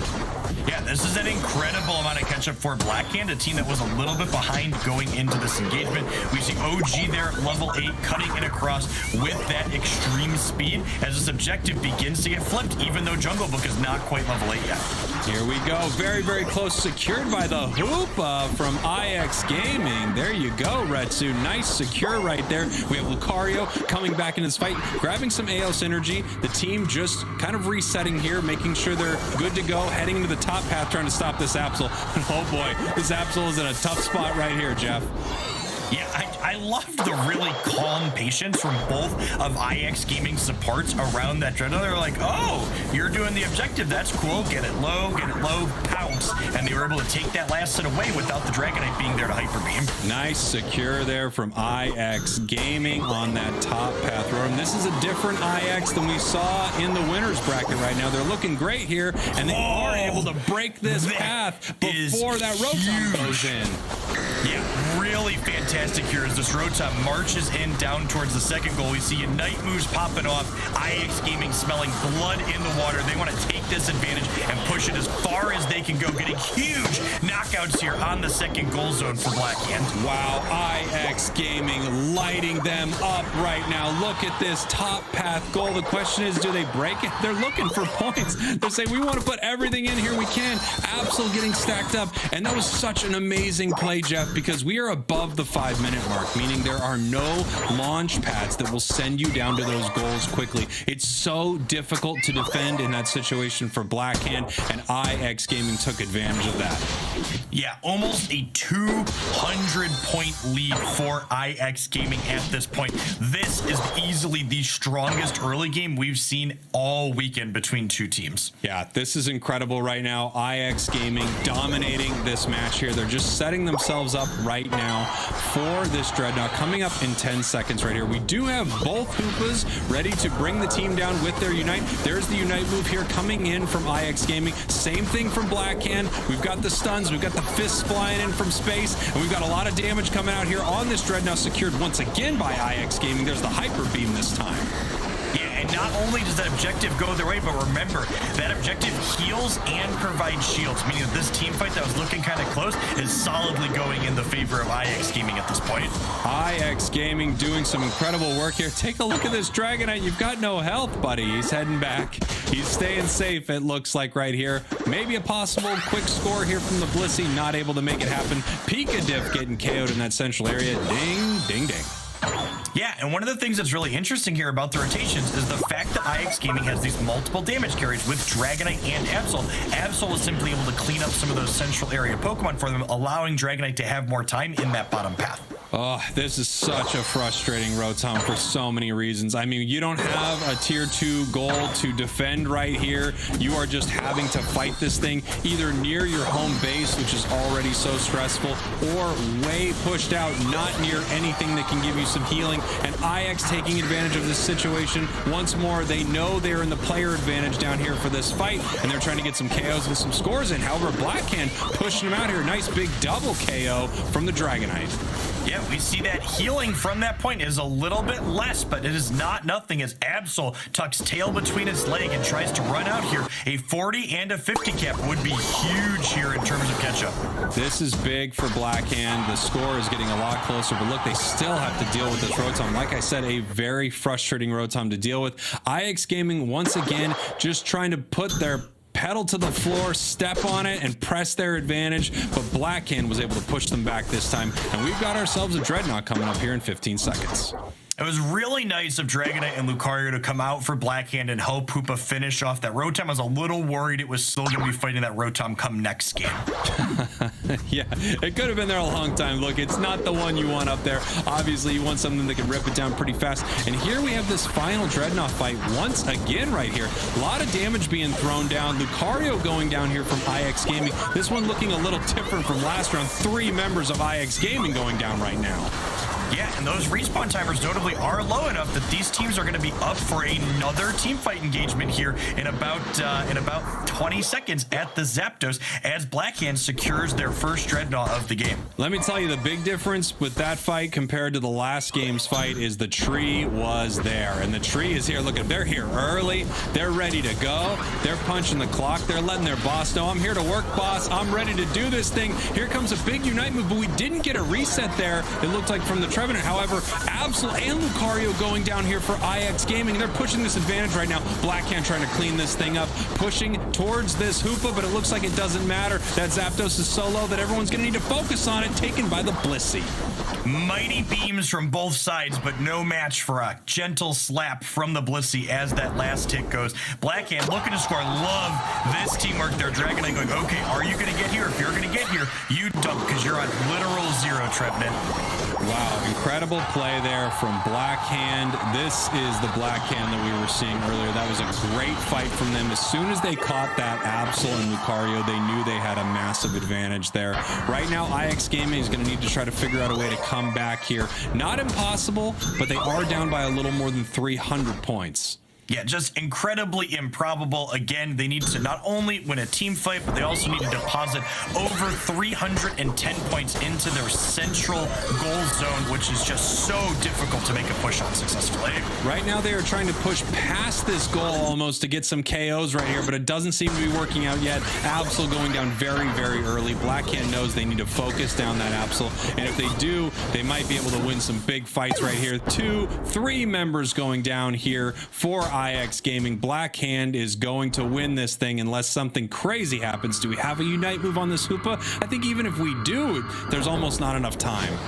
Yeah, Lucario and Blissey are only going to be back at the 22nd mark. I can only assume that this game is all but over. Here we go. Rin just trying to do some fighting here. Maybe looking to get that MVP, pad the numbers a little bit, but Blackhand here is going to take game 2. Blackhand looking great in this second game.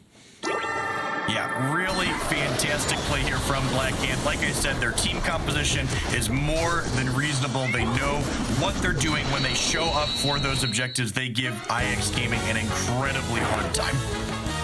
Here we go. IX Gaming not going to close this one out easily. Blackhand is fighting back here, looking like the Blackhand from earlier right now. They didn't have any of those weird moments where they weren't at some of the big fights. They were there the whole time, and they were able to clean up IX Gaming 647 to 334. Blackhand for the win. Yep, you see, again, pretty even spread on both sides here when it comes to team fights. Both teams collecting a reasonable amount of knockouts, with the levels being relatively close as we headed into the end game of this one again. Yeah, 9 KOs here from the Dragonite. Jungle Book looking pretty good over here from Blackhand. Same thing from Rin. 6 big KOs from the Dragonite. Dragonite, a real superstar in this tournament. I mean, there's a lot of talk, of course, about the Trevenant, the Absol. These are amazing choices to see. But, you know, a couple months back, Jeff, we did not see Dragonite at all, and now take a look at it. 97,000 damage on Blackhand, 89,000 damage for IX Gaming.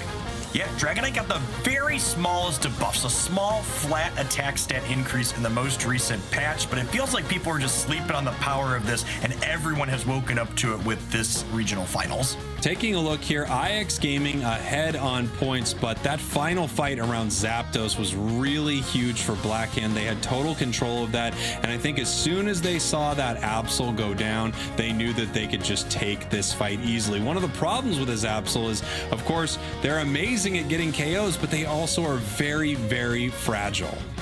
Yeah, anytime the Absol gets caught in the middle of a giant team versus team brawl, they get deleted from the equation very quickly. Their goal in those endgame fights is to kind of kite around the edges and pick off single individuals. Taking a look at this first Dreadnought fight here, secured by the Hoopa here from IX Gaming. IX Gaming actually looking great at the start of this match, taking Rotom right here, getting a nice KO as well. And then, of course, in a moment here, yeah, we see this amazing push from IX Gaming. At the beginning of this match, IX Gaming was really in control. Yeah, this timing on this push here, this 6-minute mark, when Blackhand does not have a launch point to jump up on top of their heads, is the easiest time to push in a Rotom like this and get this incredible number of scores. Big KOs from Absol here. Now, this fight went a little differently, however. It looks like they were trying to push this advantage once more, but instead, Blackhand turning it around on them, getting some big KOs, sending them home. A nice triple KO for the Dragonite here. Yeah, this overextension in the bottom path feels like the beginning of the pivot towards Blackhand's domination of the late game. They gave up a bunch of experience by getting knocked out on Blackhand's bottom points, and they gave them a 90-point deposit there. Taking a look at this fight here, they were getting this Zapdos ready, and then as soon as we get the KO, oh, there we go. We already had the KO on the Absol by the time they were ripping that Zapdos. Yeah, we see some Eos energy going in at the end here, but ultimately not able to overcome Blackhand's incredible lead there. Speaking of a Dragonite, here we go. Jungle Book, our MVP, the Dragonite player here from our Grand Finals team, Blackhand right now. Could be your Grand Finals champion here very soon, unless IX can do something to stop them.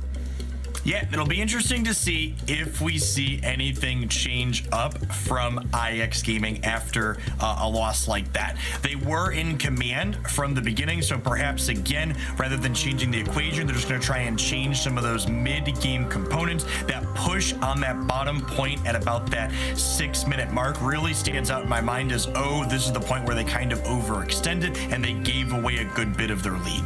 Yeah, I think strategically, it doesn't look like these teams are going to be changing anything composition-wise. They know what Pokemon they want to run. They know what they're best with. I mean, we're looking at maybe one of the best Absol players in the world, and just because they're playing into a Trevenant, I don't know if they want to switch off of that dominant Pokemon, but they have to figure out a way to not get caught out in some of these very, very important fights. Absol going down in that final team fight, I know that's the reason that they were able to just bowl them over.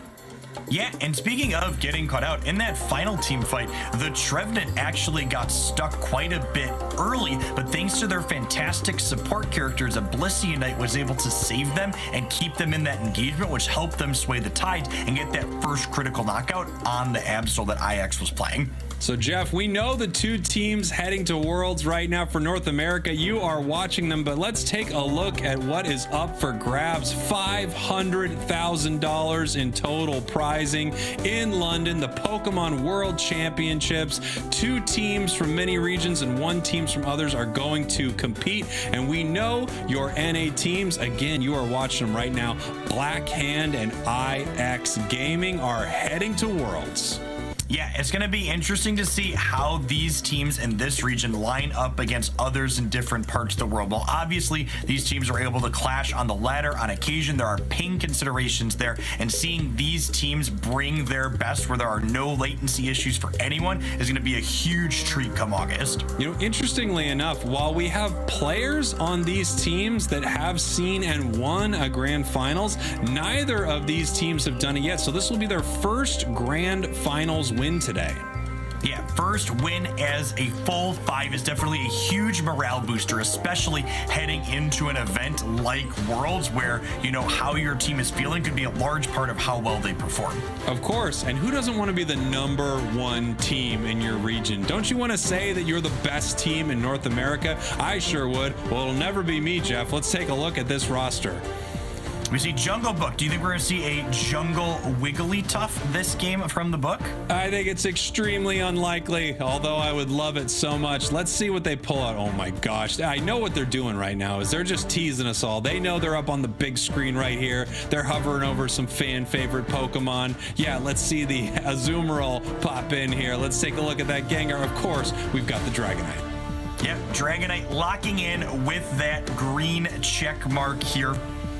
See both teams being full runbacks here on both sides. The question's going to be, can IX re-execute that early game domination that we saw in this game while also flowing properly through that mid game without giving up the lead that they could start with? I think one of the issues for IX right now is Blackhand only lost because they made a mistake. At least in my opinion, I think having that Trevenant not at those fights was the reason that IX was able to take advantage and win that first game. If Blackhand's not making a lot of mistakes, I don't know what IX is going to be able to do here. They're going to need to formulate some sort of strategy to put Blackhand in a position to slip up. Yeah, I think the big thing is they need to get this Absol over leveled so it can overcome that incredible defense that characters like Trevenant and Blissey have for IX or for Blackhand. Taking a look at both of our Dratinis here, just farming up in that central area. The Lucarios passing each other, as we say, like ships in the night, waving as they go. And we actually might get a big early KO here. Absol putting in some work. Let's see it. There it goes. The gold bars popping up everywhere. Nice early KO for Nudo. Now, getting knockouts and experience from these wild Pokemon, but something notable here is that Nudo does have all of their Aeos energy here, which means they have not gotten any of those valuable attack weight stacks in early as a Brawl's breaking out in the top path here as well. Yeah, it's going to be tough to score. The more Aeos energy you have, the harder it is to score. That's why you see Pokemon who are using stacking items like an attack weight, Aeos cookie, special attack specs. You see them run towards a goal with 3 and 2 Aeos energy so that they can quickly and easily score. Yeah, we see these bees getting ready to spawn at the 850 mark here as there are 4 members of IX Gaming in this bottom path. Can they push this advantage and get some Aeos energy deposits is the question now. Here we go, looking for a nice KO here. Are they able to get it or do they have to run? It looks like this Absol is barely making it out just by the skin of its gold teeth right here, and they are able to make it out. No one goes down after that goal siege, even though Blissey got very, very close. So an Absol, a big KO now. Yeah, that was a big push by Nudo. They're grabbing those berries from behind their base to reset and then quickly popping back over to get the knockout on that Blissey. Here we go. OG almost KOing Overlord on the goal there, but neither of them go down in that exchange. Just trying to take some of this experience in the center here. Nudo, I'm sure they're thinking, man, I would really love to score, but boy, I have a lot of Aeos energy. Yep, the more points that you have, the longer it takes for you to deposit all of them. Nudo doing incredibly well on experience, but effectively only playing with 2 items currently, as you then perhaps moving up to the top path to see if they can have more success there when it comes to getting a dunk or 2 in. Looks like we almost had a little fight here in the center area, but Dragonair able to be pushed back from both teams right now. Absol not able to find purchase on a KO in that central area here. Bees spawning here in 10 seconds, both in the top and bottom path. And then, of course, Dreadnought coming up here in 25 seconds. Bees about to appear momentarily as we see a couple members of Blackhand rotating to the top path to try and get some experience there. Absol going down almost quickly, but again, escaping by a narrow margin. Right now, we do not have a Dragonite here for Blackhand. However, we do have one for IX Gaming, and they would love to stop this from evolving. Were they able to get that there? It looks like they were able to steal that bit of experience away. Right now, they have a chance to take down this Dreadnought while the other team does not have a Dragonite. It's going to take them longer to charge up their Hyper Beam. Here we go. Let's see if it works, and it does. Taken once again. Blissey securing a lot of objectives here today, and everybody going home through a portal. Yeah, getting a knockout there on the opposing Dragonite as well. Here is the Unite move to push up onto this point. This Absol getting those much needed attack weight stacks to activate its powerful item here as we see 2 players brawling in the top path over this Rotom now as well. Yeah, this Rotom getting dangerously low right here. It could be taken by either one of them. It's a little more difficult for Trevenant. And here we go. Trevenant trying to push it away there, and they do. What an incredible move. We see players rotating up from IX Gaming along that hyperspace highway there, courtesy of Hoopa, to push this Rotom off easy peasy, while Absol looks for some more knockouts and experience in the bottom path of these wild Pokemon. Great secure there from Blackhand, but it really didn't do too much against IX Gaming. The earlier Rotoms not as valuable as the later ones, unless you have a massive moment like IX had in the last match where you can push it towards their tier 2 goal. So that big number pop up there for Absol, getting that critical hit to secure that objective here. As we see a Unite move onto the Bees here, perhaps hoping to push an advantage and break this top point here. Yeah, it looks like everyone's just kind of moving back and forth. A little damage here, a little damage there, but nothing big is happening. Although Absol was sent up to the top path right now, maybe looking for a big KO. It's a 3-on-2. They're going for the tree right now. Let's see if they can make something happen here. Just like that, it feels like the tree's health is completely back. Can Absol take it down? Really nice sucker punch right there. Here comes a Unite move. They still could not take down that tree. It took everything in their power to do it. While this was all happening, we had a nice score from IX Gaming in the bottom path. Wow, really dominating performance here from IX so far to start this game again. With that question obviously going to be, can they keep this lead going into the mid to late game, unlike last game where they squandered it? Very large lead, by the way. Looking at this, 27 points from Blackhand, 250 right now for IX Gaming. Heading down to the bottom path, the Hoopas are bringing everyone here to the beach. That is secured by Blackhand. Lucario with the big secure there, heading deep into enemy territory to get it. Yeah, and again, when you win that objective, you get heals and shields, which means Blackhand is also winning this team fight very aggressively as well.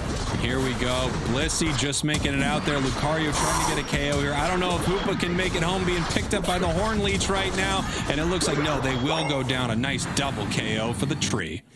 Yep, we see Blackhand or IX Gaming positioning forward, perhaps thinking about, do they need to defend this goal zone, or can they get up to this Rotom in the top path and send it down towards Blackhand's second goal?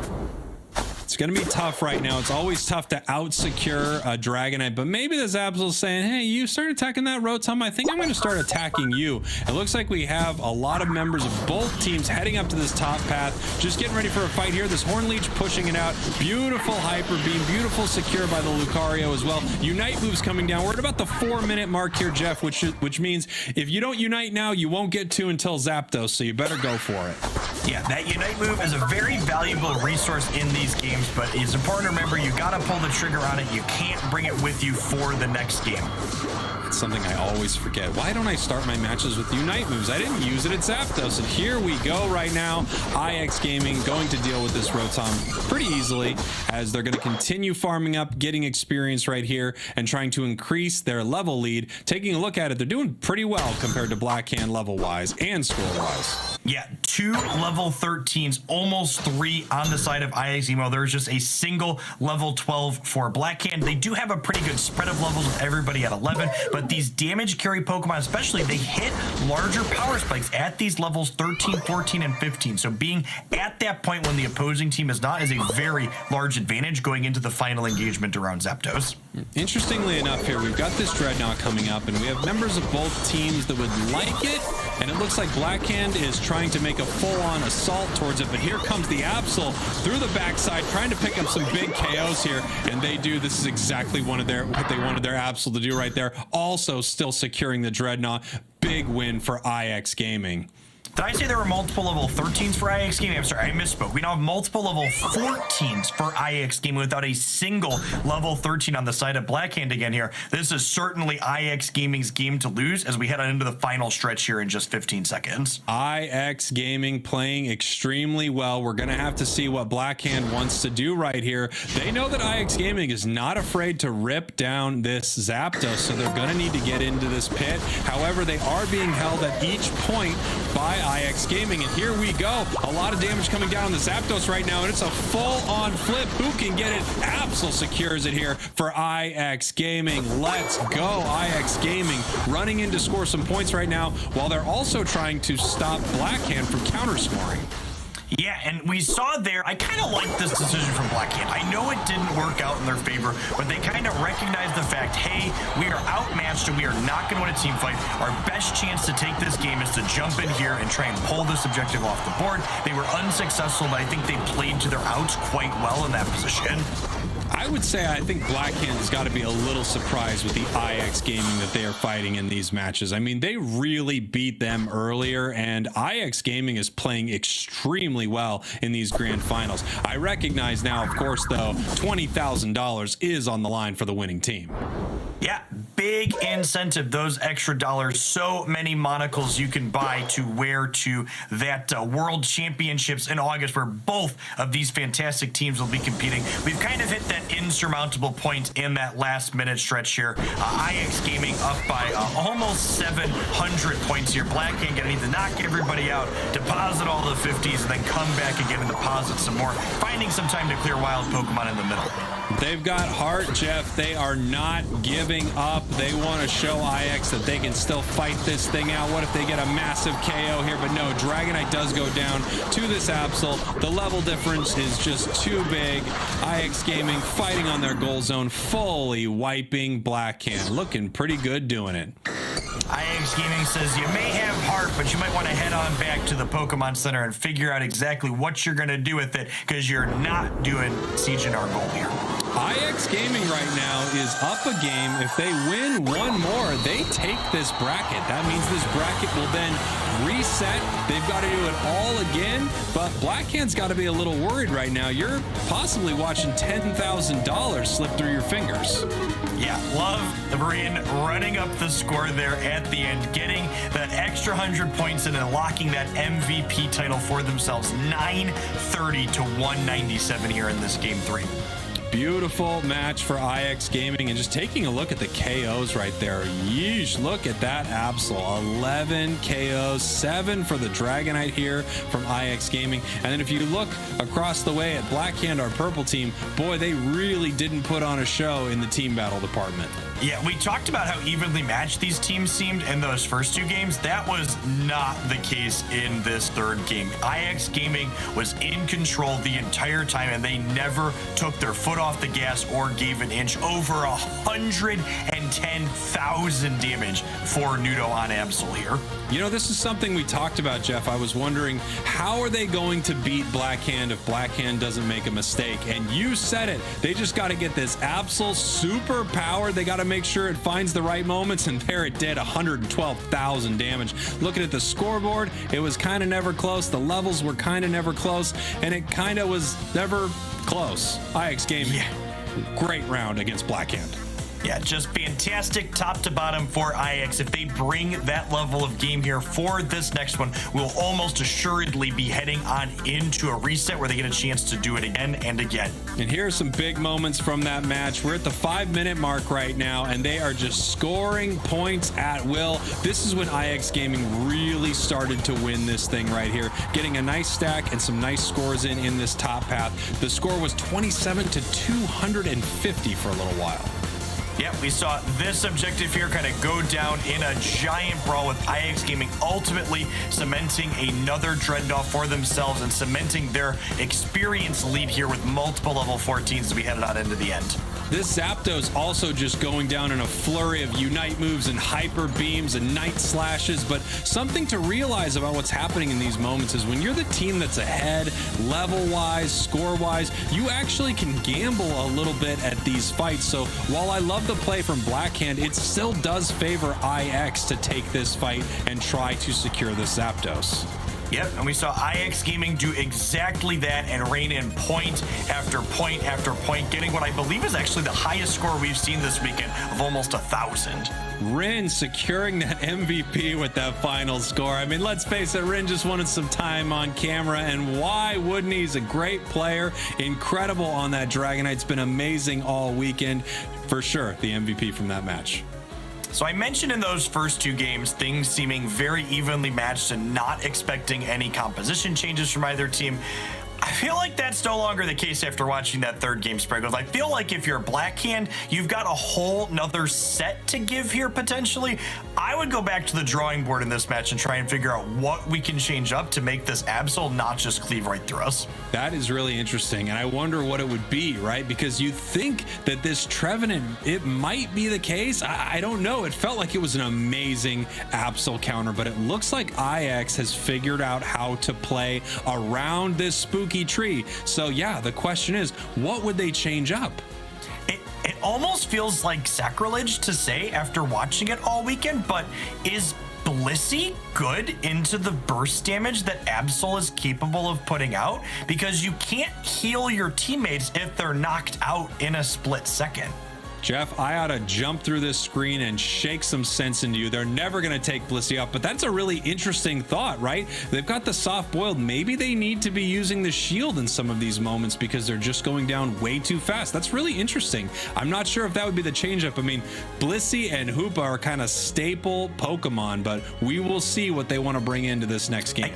I think your suggestion's actually really good too, because you're right. Blissey's just an incredibly powerful character in this current balance iteration, but maybe instead of those healings, the shields to provide that proactive amount of protection in the face of the burst damage that Absol can put out is what they should consider. Look, I don't want to say I'm a genius, but all right, no one else will say it. Here we go. Heading into this next match, we might have a sword. Is this real? Am I seeing the sword?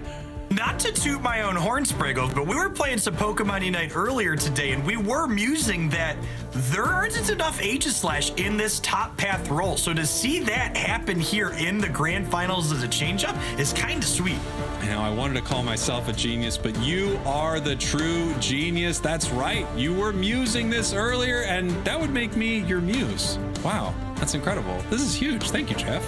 That's so nice, I might have to get you your bell back so you can ring it while I work. Oh, I wish I had my bell. I wish I had my bell, but these Dragonites have it, and here we are. If IX wins this one, they're going to get a bracket reset, and they're much, much closer to that big $20,000 first place prize.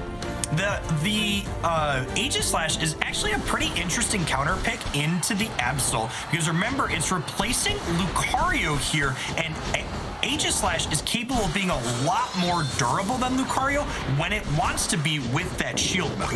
Yeah, being able to move into that wide guard and basically stop Absol from getting a big KO on it, that could be the difference maker here. I wonder if we'll see a change from Blissey or not as well. Maybe we're going to have two big shields. Yeah, we'll see, but it'll be interesting to see what moves these characters select when they hit those important breakpoints. Brawl breaking out here in the bottom path over these wild Pokemon, but no knockouts going in either direction this time around. Looks like some scores happening in the top path to be expected right now. Aegislash going down early. It definitely does not brawl as well with Lucario as some, but of course, once it becomes Aegislash, it's pretty dang powerful. Hey, a Pokemon fun fact from Rin, Pokemon Silver, the first game they ever ever played.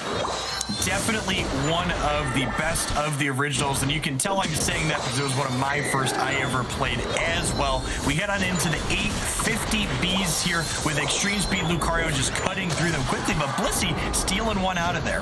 Blissey all alone in this top path, and the Pokemon in the bottom path getting cleaned up by Absol right now.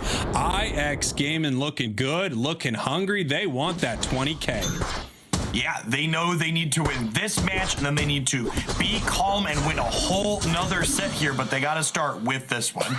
Here we go in this bottom path right here. Absol has been tearing them up, not able to score yet and stack that attack weight, but looks like they are sending Absol to this top path right here. And oh boy, Sword, you better watch out, because here comes the Absol. Ooh, they noticed the Dragonite though, I think. That Dragonair hiding in the bush, and now we have a little bit of a fight. Absol coming in with a pincer attack right now, but they're moving on to the Hoopa.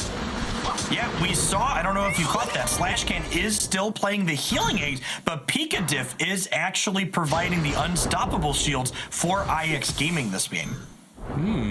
Really? This is getting pretty interesting. Oh, wow. And we are hiding once again. We saw this play earlier, knowing that this central area is going to come back up in about 10-15 seconds or so. Absol just looking to take the experience from this Dragonair. Yeah, and this is really important. You know, one of the key things about that first engagement here is you see Rin on IX Gaming already Dragonite at level 8, while Blackhand's Jungle Book is only level 6 here.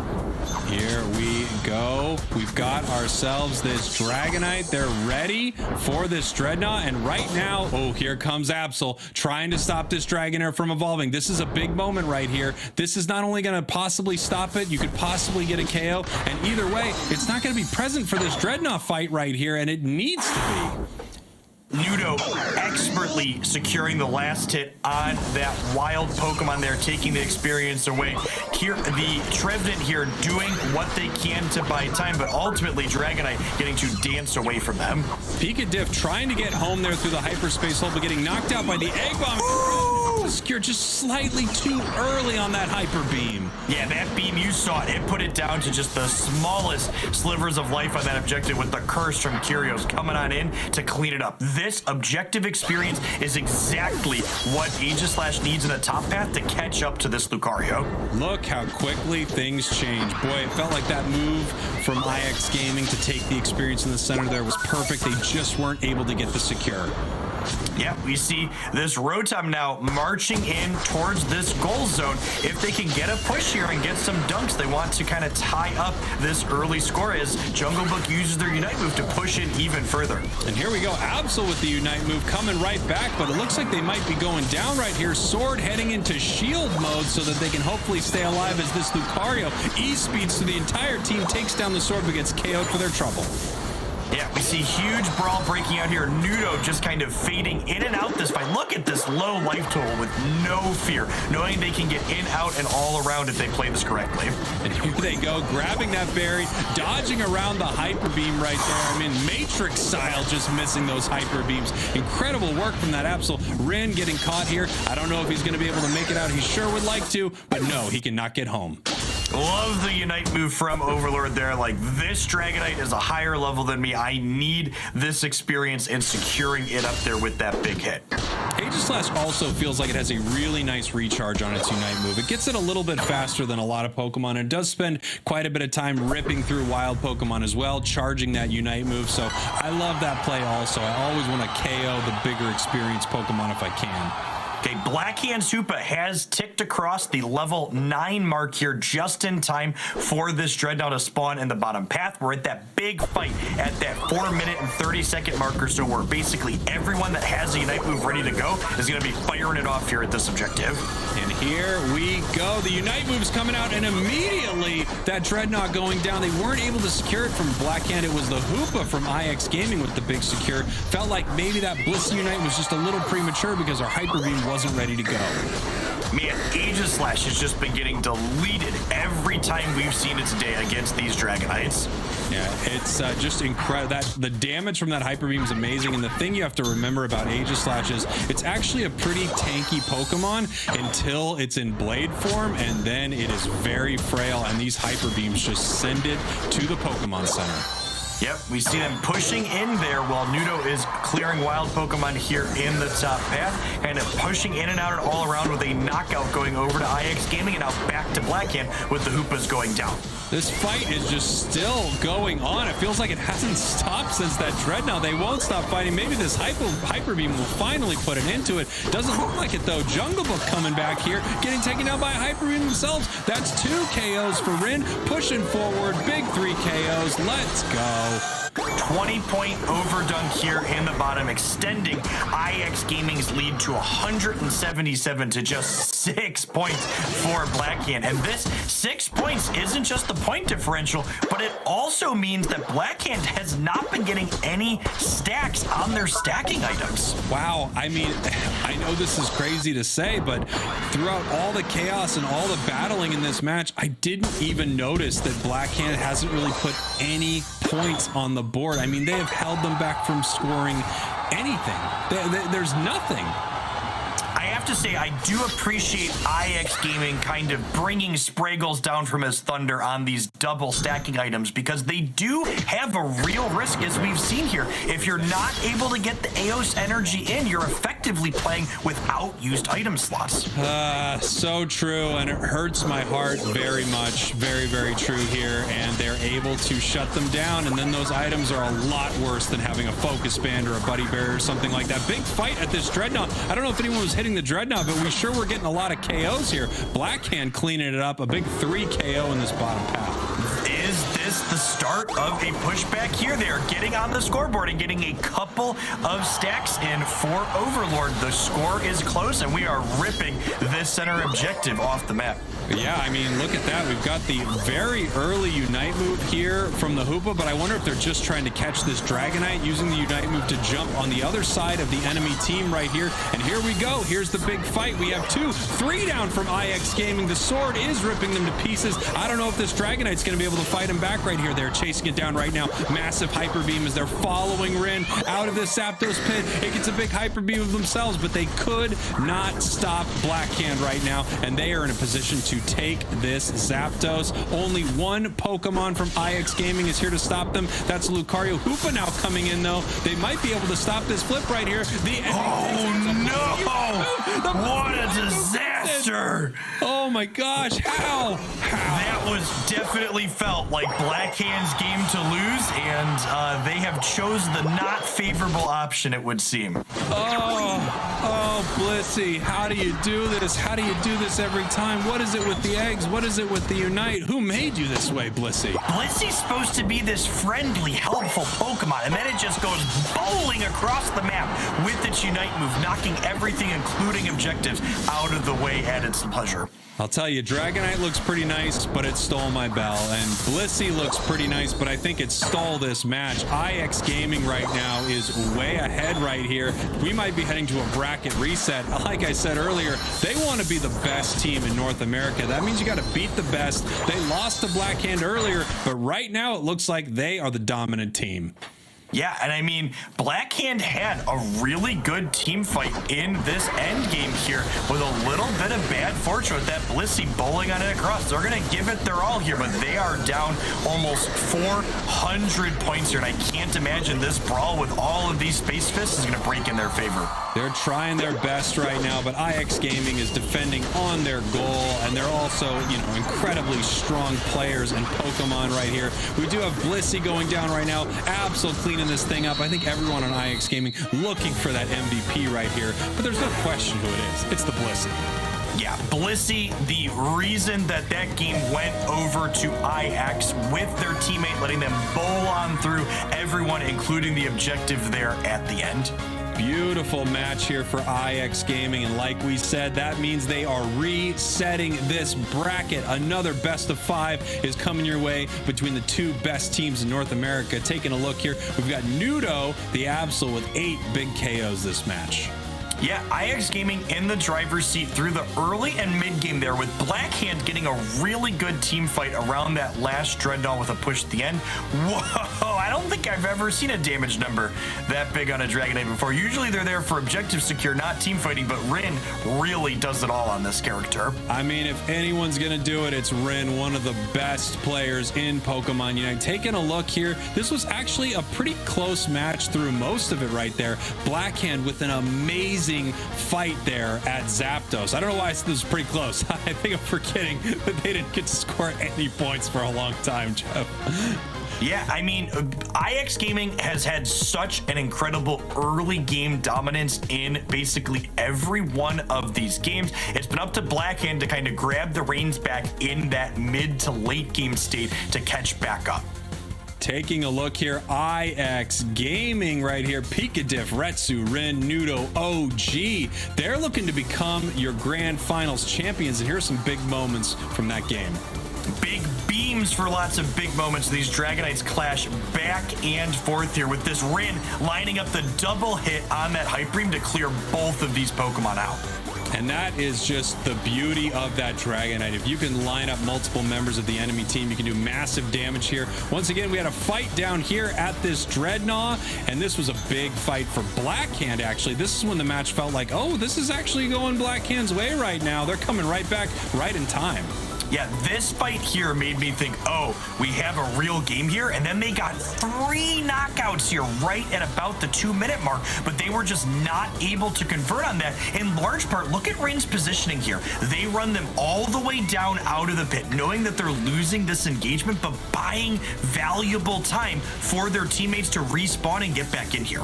Yeah, it was an incredible play to get them far enough away where they couldn't secure this easily. I still thought they were going to be able to get it. That Zapdos knockup might have been the real MVP. But of course, in my heart, it was the Blissey with the Unite move. How beautiful was that for the secure? And it wasn't even just Blissey there, right? You got to remember, Blissey's Unite move bowls you towards a teammate. So the key positioning from Lucario there in IX Gaming, allowing Blissey to cut across the Zapdos and secure it in that moment. It was an incredible play there. Your match MVP, Nudo from IX Gaming. But can we also shout out Pikadiff a little bit? I mean, come on. That Blissey play was amazing. Yeah, really fantastic team effort from all of IX Gaming, top to bottom there, working together through that entire thing. Seltzer, welcome back. The whole time you've been casting, I'm flipping through my notes here, because every time they go head to head, the dice never fall the same way. Jeff Spriggles, I'm glad to talk to you, because last time we saw Blackhand and IX Gaming face off, Blackhand started off with a Serena, laid down 127,000 damage, and then just put Serena right in the back pocket again, rejoined with Lucario, won that matchup. Is there a possibility here, Jeff? Is there a way for Blackhand to take the wheel back? You know, I wonder if that character you just called out in Zarina is the key maybe to their victories earlier. As we look at the bracket here, like Seltzer just said, Blackhand won 2-0 over IX Gaming when they played in the upper bracket earlier today. Yeah, taking a look at this right here. I mean, IX Gaming, what a story for them to come back from a 0-2 loss here to Blackhand, to beating them here in the grand finals. We've got ourselves a bracket reset. Right now, I mean, I don't know what Blackhand is going to do to try to counter this, but IX is on fire. Yeah, I feel so excited. I feel like something has to change on the side of Blackhand, and they've got approximately 3 games to figure it out. I'm so happy that we got a bracket reset. I think that's really what's going on over here. I'm just peaked with excitement, and I know you guys are raring to get into it. So, as chat, you are watching Pokemon Unite fans across the world, especially here in North America, whichever team you are looking to get behind to take home an extra $10,000. Stick around, cheer them on. We're going to a quick commercial break. We're going to pop in and check in with the South America East region, see how they're doing, and then we're coming back for that bracket reset and that best of 3 for our champion. See you soon. hoje. O Guizinho desceu andando pra participar da luta, conseguiu ainda pegar um nocaute lá no meio da luta. E aí na hora que, ó, parece aqui que deu certo, que a tanque vai conseguir, voltou o Falb, né? E o Falb veio, conseguiu devolver todo o dano que precisava. Aí chegou o Uff de Ninetales falando, pera aí, Falb, eu tô aqui, o Neto tá falando mal da minha Ninetales, mas olha a minha Ninetales aqui, devolveu. E aí você falou, pô, o Uff vai pegar. Mas aí chegou solto, ajudou o Falb soltinho, né? E o Falb devolveu na Ninetales. Falb falando, Neto, tô contigo, olha a Ninetales caindo aqui, ó. Essa briga, essa luta foi bonita demais. Já tem 3 Pokémons nível 13 AX, tá? 3. 2,30. É uma experiência adquirida. Falb virou ali pra cima do Uff. O Uff consegue bater em retirada. Vão tentando aqui, afasta a equipe adversária. O nocaute acontece, prendeu o Absol. Fica com um Pokémon a menos agora a equipe da X. Ela aproveita pra reposicionar essa linha inferior do mapa. Tá esperando a volta do Léo. O Léo utiliza o trampolim, são 10 segundos para os rápidos, 6 pra voltar o Guizinho. Exato, o Bubble não tá level 13, isso vai pesar aqui nos rápidos. Passou no vazio, passou. Vamos voltar nisso aí, ele voltou. Meu Deus. Ele voltou. Ele não tá nível 13 e olha o fim do ponto A. É 100 pontos ali. Isso deve ser Zapdos iniciado pro time aqui. Olha, o Mazo vai parar. Pontuou. O Mazo conseguiu parar ele. É, ele sai do impacto dracônico. Sabia que não ia adiantar. A briga vai acontecendo no X no tópico aqui na parte dos Zapdos. O mouse nocauteou. O Mazo gigantesco. Coloca a equipe na vantagem. Vira agora pra cima do Caim Lance. Olha o hiper raio. Encaixou, mas mais ou menos saiu o Caim Lance dali. Os Zapdos vai ficando aberto. São 2 Pokémons a menos agora da tanque de guerra. Eles vão brigando ali com o Ghost. O Ghost também acaba sendo punido ali pelo Guizinho. O Guizinho mais um nocaute dele. O Falb na perseguição. Fruto dos ossos agora em cima do Caim Lance. Foi eliminado. O duplo nocaute do Guizinho. E o Zapdos está sendo liberado. Tá na frente a XOG. Exato. O Replicate consegue sair vivo desse nocaute. Tá fugindo feito maluco. Isso dá tempo da tanque resetar pra essa luta, mas o Falb não vai deixar. O Falb pega quem reseta. Está tradicional pra ele. Vai dançando de lado pro outro, mas ele acabou caindo. Caiu 2 da X. O Falb tá no chão. Cai também o Guizinho. Olha o Mazo empurrando o Replicate. Reseta tudo, mas ele consegue também pegar o Lucario porque o tanque de guerra. O Replicate foi base. Foi feito ali os rápidos, 50 segundos. Neto tá ficando complicado. Tá caindo a casinha. Chegou o Replicate e o Mazo vai conseguir voltar. Voltou! Ele voltou! Eles startaram os rápidos. Impacto dracônico ali pro Replicate foi utilizado. O Zap sai dançando com ele. O Mazo agora voltou, mas ele vai acabar caindo. O Mazo caiu. Aí o conectou novo, mas ele foi punido. 30 segundos tem que fazer. Tem que fazer. O Solto vai tentar roubar nova bomba. Olha o Guizinho tá ali vindo. pra atrapalhar. Vai bater no Replicate, vai batendo também o Caim Lance. O Guizinho consegue o nocaute ali pra cima. Meu Deus, o Guizinho puxou. É da equipe da X Ghost. Maravilhoso, mas ele tá punido. O Léo roubou isso aqui. Léo. Vai impedindo a pontuação agora do Replicate. Guizinho garante o nocaute. A X empata tudo. É uma final com gosto de final, com cheiro de final, com jeito de final. É uma final incrível. Que jogada que o Guizinho fez. O Guizinho foi na frente do hiper raio e usou a habilidade dele para ir pras costas e puxou o hiper raio do Replicate para trás. O hiper raio não pegou nos Zapdos e aí o Léo garantiu, foi pontuar 2-2. Se a X ganhar agora, a X é a campeã. A X está em Londres. Se a tanque ganhar agora, a tanque reseta, zera, volta tudo e eles tentam de novo. Você já viu isso? Você tava esperando isso, Renan? Era isso que você queria. 5 jogos. Olha 5 jogos. É merecido, tá? Você merece, web espectador. Você é torcedor da tanque, você é torcedor da X, você é torcedor...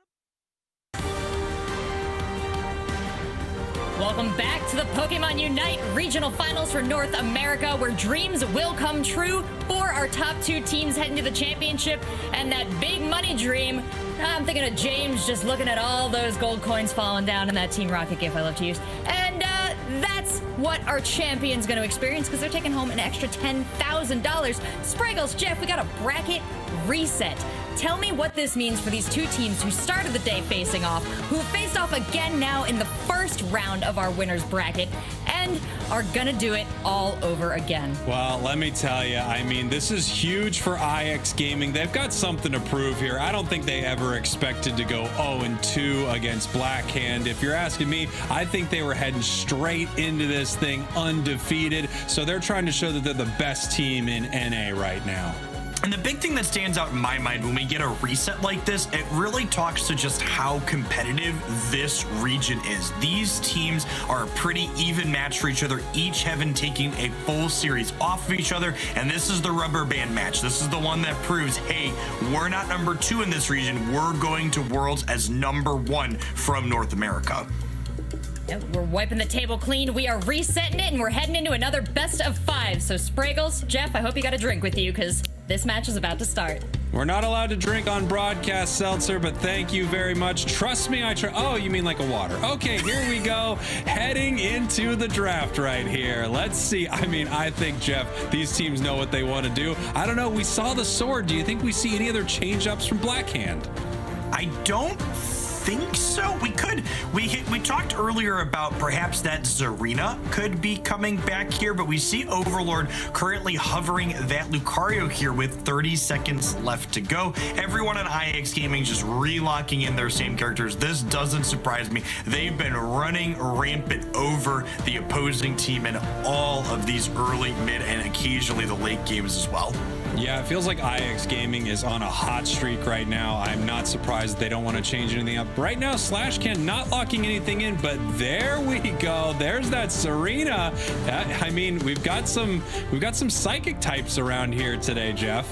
Yeah, and I think Serena is low-key probably the best pick you can play in that top path into this Dragonite v Dragonite format. That Zarina Unite move that picks up one particular person and not only pulls them out of the fight for a few key moments, but also just does an incredible amount of damage, can be key to deleting a Dragonite or an Absol from the side of IX Gaming.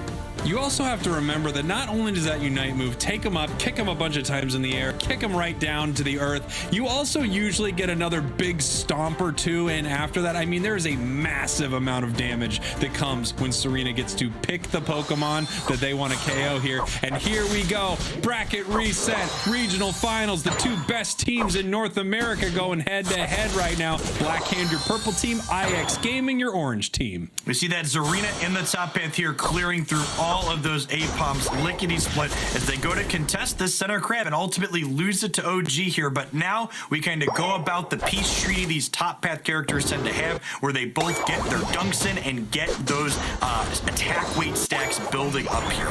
It looks like we're able to get 2 here from OG. I don't know if we were able to get 2 from Serena. Yes, Serena got theirs in as well. Now we see the little Dratini here. I mean, you're looking adorable with that training gear on, but it didn't scare Lucario too much. Just headed back to their goal. Got to clean up this A-Palm. Well, Lucario's not necessarily afraid and does still hit its level 5. That Dratini did secure the last hit on that monkey on the left side there, which was valuable for hitting its breakpoint. As we see folks rotating top to bottom here, leaving Zarina and a Blissey in the top path. Oh, this is a really interesting move here. So they just completely gave up this top path here from Blackhand, letting IX Gaming take it right here. I don't know if this is going to be the right play or not. Absol getting to score, Lucario getting to score, Dragonair getting to score. This is an interesting play here from Blackhand. I actually really like this from Blackhand side. So they notably observed that the Lucario was level 5, which meant that it had that really important extreme speed power up, which meant that it's so hard to contest bees from an extreme speed Lucario. So why even try that hard? Leave your Blissey there to try and steal a hit and send everybody else to the bottom path where they're more likely to gain some value. And we see Kyrios here level 6 already using that value to good effect.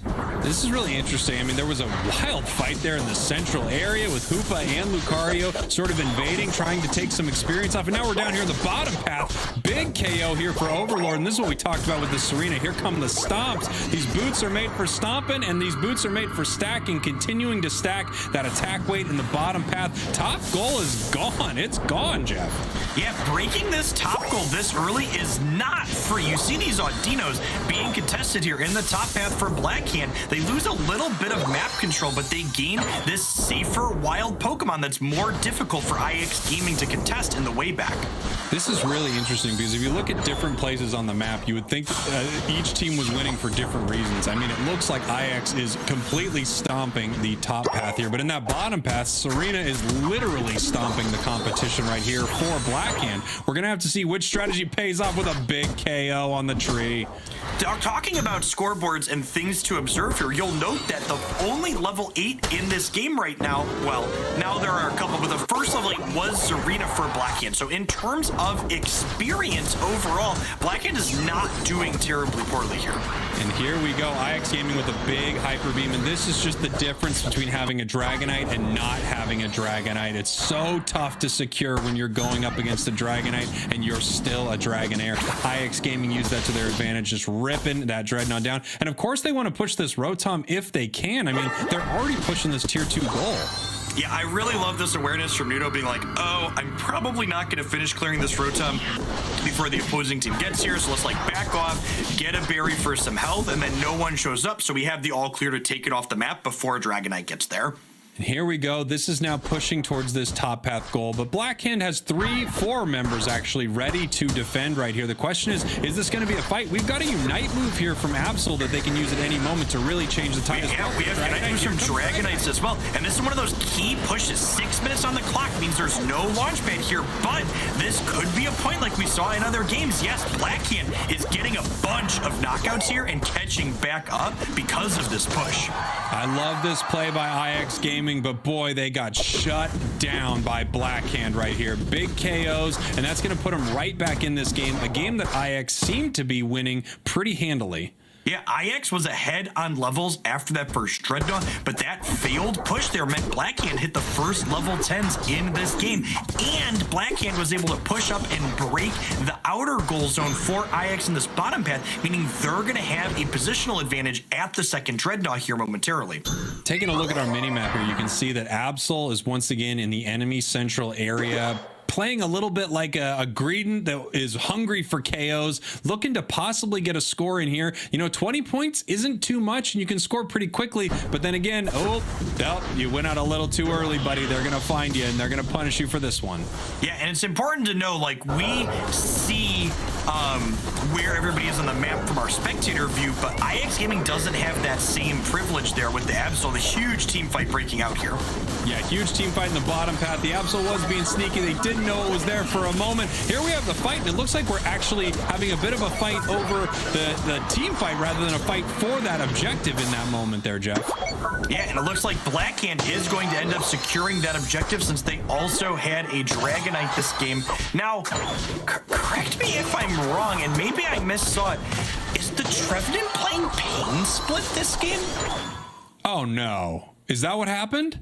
I think I saw a Pain Split attached to a character. I'm going to be interested to see the Trevenant in this next engage if it pushes people around. It's like, I swear I saw that line that represents a Pain Split. You are 100% right. I don't know if this was intentional or a misclick. It's definitely not a move that has no value, but the Horn Leech giving you the ability to move the enemy team around and heal yourself much more than Pain Split. It really feels like that might have been a mistake. Yeah, Pain Split, a move for those not familiar. It links the Trevenant with an opposing enemy Pokemon, and then as the name implies, sends some damage from the Trevenant back to that opponent, giving you good survivability, especially into things like Hyper Beam. So perhaps this is something they are trying as a way to counteract this Dragonite. I would love it if this was really the strategy right here. Again, you know, sometimes when you're in the heat of a battle, you might accidentally misclick something. So I'm not sure what happened there, but boy, this Absol, goodbye. Goodbye, Absol. Wow. You know what happened to that Absol? A Unite move from this Zarina there. You had that 3-minute and 20-second mark, kind of a last hurrah for Zarina to get those in, and she is level 14. Good golly, Sprinkle. Why did Blackhand bench this character? I really am not sure, but man, it's paying dividends right now. I can't wait to see if this Trevenant was the call here, if this Pain Split really makes a difference as well. But without question, I'll tell you one difference maker is this Zarina. This Pokemon is just going crazy in this match. Yeah, that is definitely a Pain Split from that Trevenant in that engagement. You're going to give it more survivability while removing its ability to push people around a little bit. Going to be really curious to see the total metrics on the Trevenant at the stat screen this game. Maybe they just want to put it on the Absol and say, look, if you're coming in here dealing a ton of damage, you're going to KO yourself, buddy. Yeah, we see this Dreadnought going to Blackhand for free, and there is still 30 seconds until Zapdos, so they have plenty of time to get positioning in the pit where a fight is breaking out with Zarina and this Dragonite, while there's also a brawl in the top path. Wow, I mean, we've got a lot of fighting going on. Zapdos is up here in 20. It looks like Blackhand is getting some pretty good positioning right here. I don't think there's going to be enough time to fight over this Rotom, and no team is really spending any time near it here. Interestingly enough, IX Gaming has 3 members up in the top bush near Blackhand's goal. So Blackhand has the point lead here, but it's not a huge one as Rin jumps in. Are we starting an objective rip here? Let's take a look. Big Unite move from the Absol right here. A lot of damage being thrown down to the Zapdos here. We got Egg Bombs, we got Hyper Beams, and there we go. We've got a big secure for Blackhand. The Dragonite able to take that one down. Not only securing the Zapdos, but also securing 1, 2, 3 knockouts onto IX Gaming here, while everyone except for the Dragonite on Blackhand is running in to deposit their Eos energy here. Wow, huge play here for Blackhand. I think this arena was exactly what they needed to deal with IX Gaming. Not only that, but maybe the Pain Split was a choice. Maybe they had a plan here and it worked. Yeah, I mean, in theory, if Pain Split was ever going to be good against characters like Absol and Dragonite that deal large bursts of damage in quick shot, that's where it's theoretically at its best. Here we go, just trying to take this Hoopa down. They do not want them to go home right now. The score it's pretty insurmountable, especially with Absol going down right here, and now Overlord running in to score another 100 in their base. I don't think they're gonna let it happen though.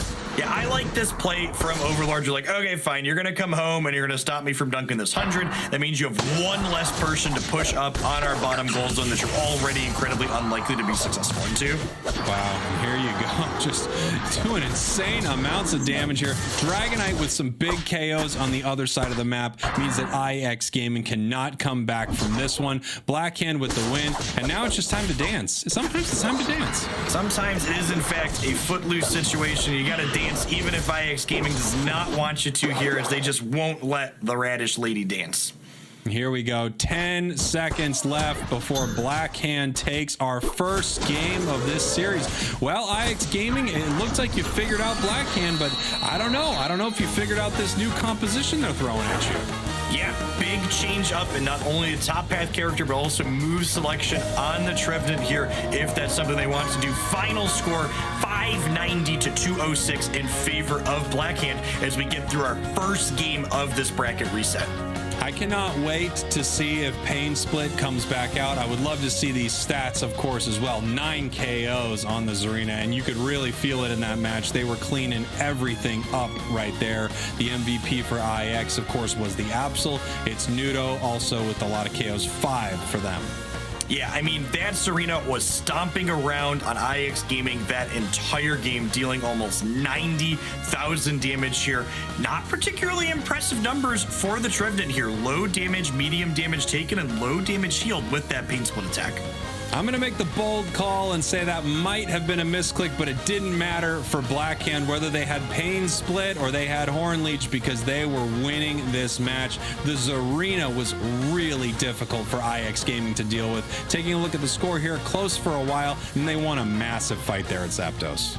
Yeah, really dominating performance for them, taking several knockouts on IX Gaming before eventually securing that objective while only losing 1 of their own. So I think we're seeing that Zarina come back. I think Zarina is in the team composition for now. I don't think IX Gaming is changing anything up here, but let's take a look at some big moments from this match. Yeah, this was that second Dreadnought where Blackhand really started to get their act together, and they secured this after winning a pretty reasonable team fight with that Blissey assist there, and Zarina Unite again taking out that Dragonite for IX Gaming. It's such a big move, as you said before, Jeff, just the ability to take someone out of the fight, especially something so important like a Dragonite. Look, this highlight reel is just how many times can we see Overlord kick someone into the air and get a big KO? Yep. Incredible damage output, stuns. Zarina really just does everything you want this classic character to be doing. And here we go, the big fight around Zapdos, and there was damage flying everywhere here in this moment. We had Unite moves coming from every direction, but we had a big secure here from the Dragonite on Blackhand. Yeah, notably the Dragonite and IX Gaming going down just moments before the Zapdos itself went down. Here we go. After they scored, they were pretty much able to do whatever they want. IX Gaming trying to come back here, but they were not able to make it work. And there you go. Your MVP. Are you surprised? Overlord on the Zarina. Yeah, Zarina looking really impressive there. I think we're going to have to send Overlord a message and let them know that crown needs to be over a different Pokemon after watching a game like that last one. You think of Kramer? Oh, Zarina. Yes, that makes a lot of sense right there. I mean, that seemed to be the change that they needed. Blackhand was in control of that match. The Unite move there from Zarina was dominating so many of those Pokemon. It took Dragonite out of the fight. It took Absol out of the fight. I think this is something that IX is going to need to figure out a counter for. Yeah, definitely. And I don't even know that it's something you could necessarily counter that hard. I suppose one change, and we've talked about this already, is perhaps they want their Blissey to be on safeguard to make their carries unstoppable to prevent that Serena Unite from being an axis they can be attacked on. That's true. It does stop that Unite, almost cancels it for a moment there and resets it for a sec. So that could be a strategy. Before we hop into our next match, let's take a look here at what these teams are playing for. Now, both of these teams are already qualified to head to London. They are your North America champions heading there. $500,000 in total prizing here at the Pokemon Unite World Championships. 2 from Japan, 2 from Korea, 2 from North America, EU, 1 from OCE, Mexico, South America West, South America East. I mean, there's teams coming from all over, Jeff. And remember, if you're someone that wants to watch that broadcast, that's going to be happening here on these same channels in August later this summer. Yeah, it's going to be incredible. I cannot wait to see these strategies collide. Earlier in the day, we saw EU, the incredible Nouns esports, taking down that tournament. And now we're watching 2 amazing North American teams. I really want to see what happens when they all get together under one roof and we can really say what region is the best. Not only just watching the best of the best duke it out with each other, but there's going to be basically a new game by the time we get there. We're going to have balance patches, I'm sure. Delphox is already a character you can play in client that's not legal for this tournament, and there could be other new selections added before then. Yeah, it's going to be a different game. We're going to have different Pokemon, but we are going to see these 2 teams. The question is, which one of them is going to come out of this as the top team in North America? I mean, the bragging rights are great. The extra $10,000, yeah, that's really, really great too. We see that Zarina, nope, not quite yet. Overlord hovering the Lucario. I have to imagine we're going back to the wonderful Radish Pokemon after the performance we saw in that last game. Let's take a look here at what the plan is from Blackhand. We have Jungle Book moving through the roster, but I don't think we're bringing a Mr. Mime into this one, although, boy, I sure would love to see it. There's that Dragonite locked in. Are we really going back to Lucario after such a dominant performance on Serena? Yeah, not only were they dominant on Zarina, but we had the exact inverse when they were in their last Lucario game, right? Like, IX Gaming shoved Blackhand around in the matches we had before this reset when they chose to play Lucario. Now, look, Overlord might be one of the best Lucario players out there, so I understand the feeling, but I feel like we just saw one of the most dominant performances of Zarina that I have ever seen. So we'll have to see if this strategy change up is what they were looking to do. Also, I'm looking for that pain split. I am looking for that pain split. Spraggles just needs the validation of knowing whether or not it was a misclick. So, Kyrios, if you're out there and you could tap pain split again just to ruin Spraggles' evening, I'm not saying you could do it, but you definitely could do it. You would blow my mind. You would blow my mind if that pain split was the choice, but maybe it is. I mean, we're finding these top players making plays that you wouldn't expect all the time, and then all of a sudden everyone talks about it as if, oh yeah, that was always the meta. We always knew this. Speaking of always the meta and things that we may or may not have always known here, Lucario going into the bottom path for Blackhand with that solo Trebden top, similar to what we saw from Nouns Esports in the EU bracket earlier today. This is really interesting to see right here. Yeah, I guess I didn't even think that we would be switching that up right now, but of course we are. Almost getting a nice KO there on Pika Diff. The Chansey there for IX Gaming, but not quite able to do it. Curio's backing out there, staying alive on the back of their focus band and their passive here. Can the Lucario get out is the question. It's passive, giving it a little bit of extra movement speed and a shield. They're allowing it to escape its failed invasion of Blackhand Central area. Blackhand just taking this Corphish right now, getting as close as they can to evolving and becoming that Trevenant. Right now, there's still a little Phantom. And here we have the Hoopa from IX Gaming coming up to the top path for this fight. Yep, we see these bees quickly getting deleted on the back of the extreme speed from OG here. Are they going to get some knockouts here? It's going to be close. Huge stun from the Hoopa. And yes, one goes down. Can the Phantom get to this berry? It's pushed into it courtesy of the Meteor Mash.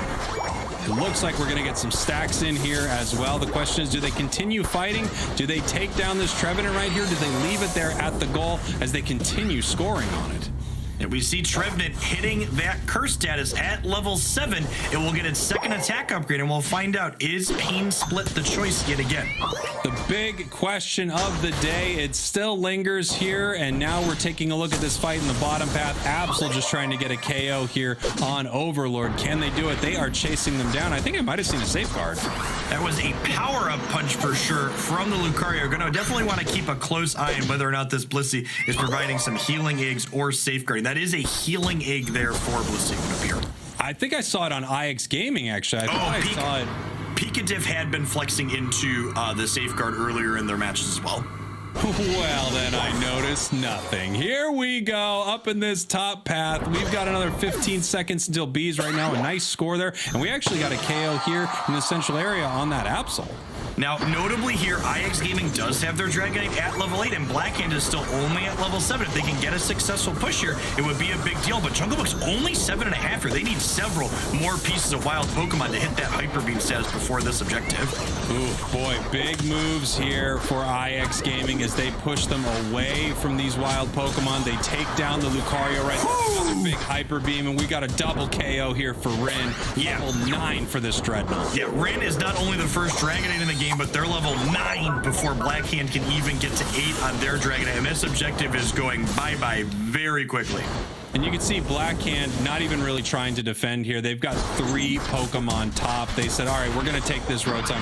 No chance there at that Dreadnought. We're going to let that push towards their goal zone. Validation for Spraggles here as the Horn Leech pushes that Rotom all the way around on this Trevenant. And all I have to say is if Blackhand doesn't manage to win this second game, it could be the Zarina versus Lucario difference, but it could also be the Pain Split versus Horn Leech difference.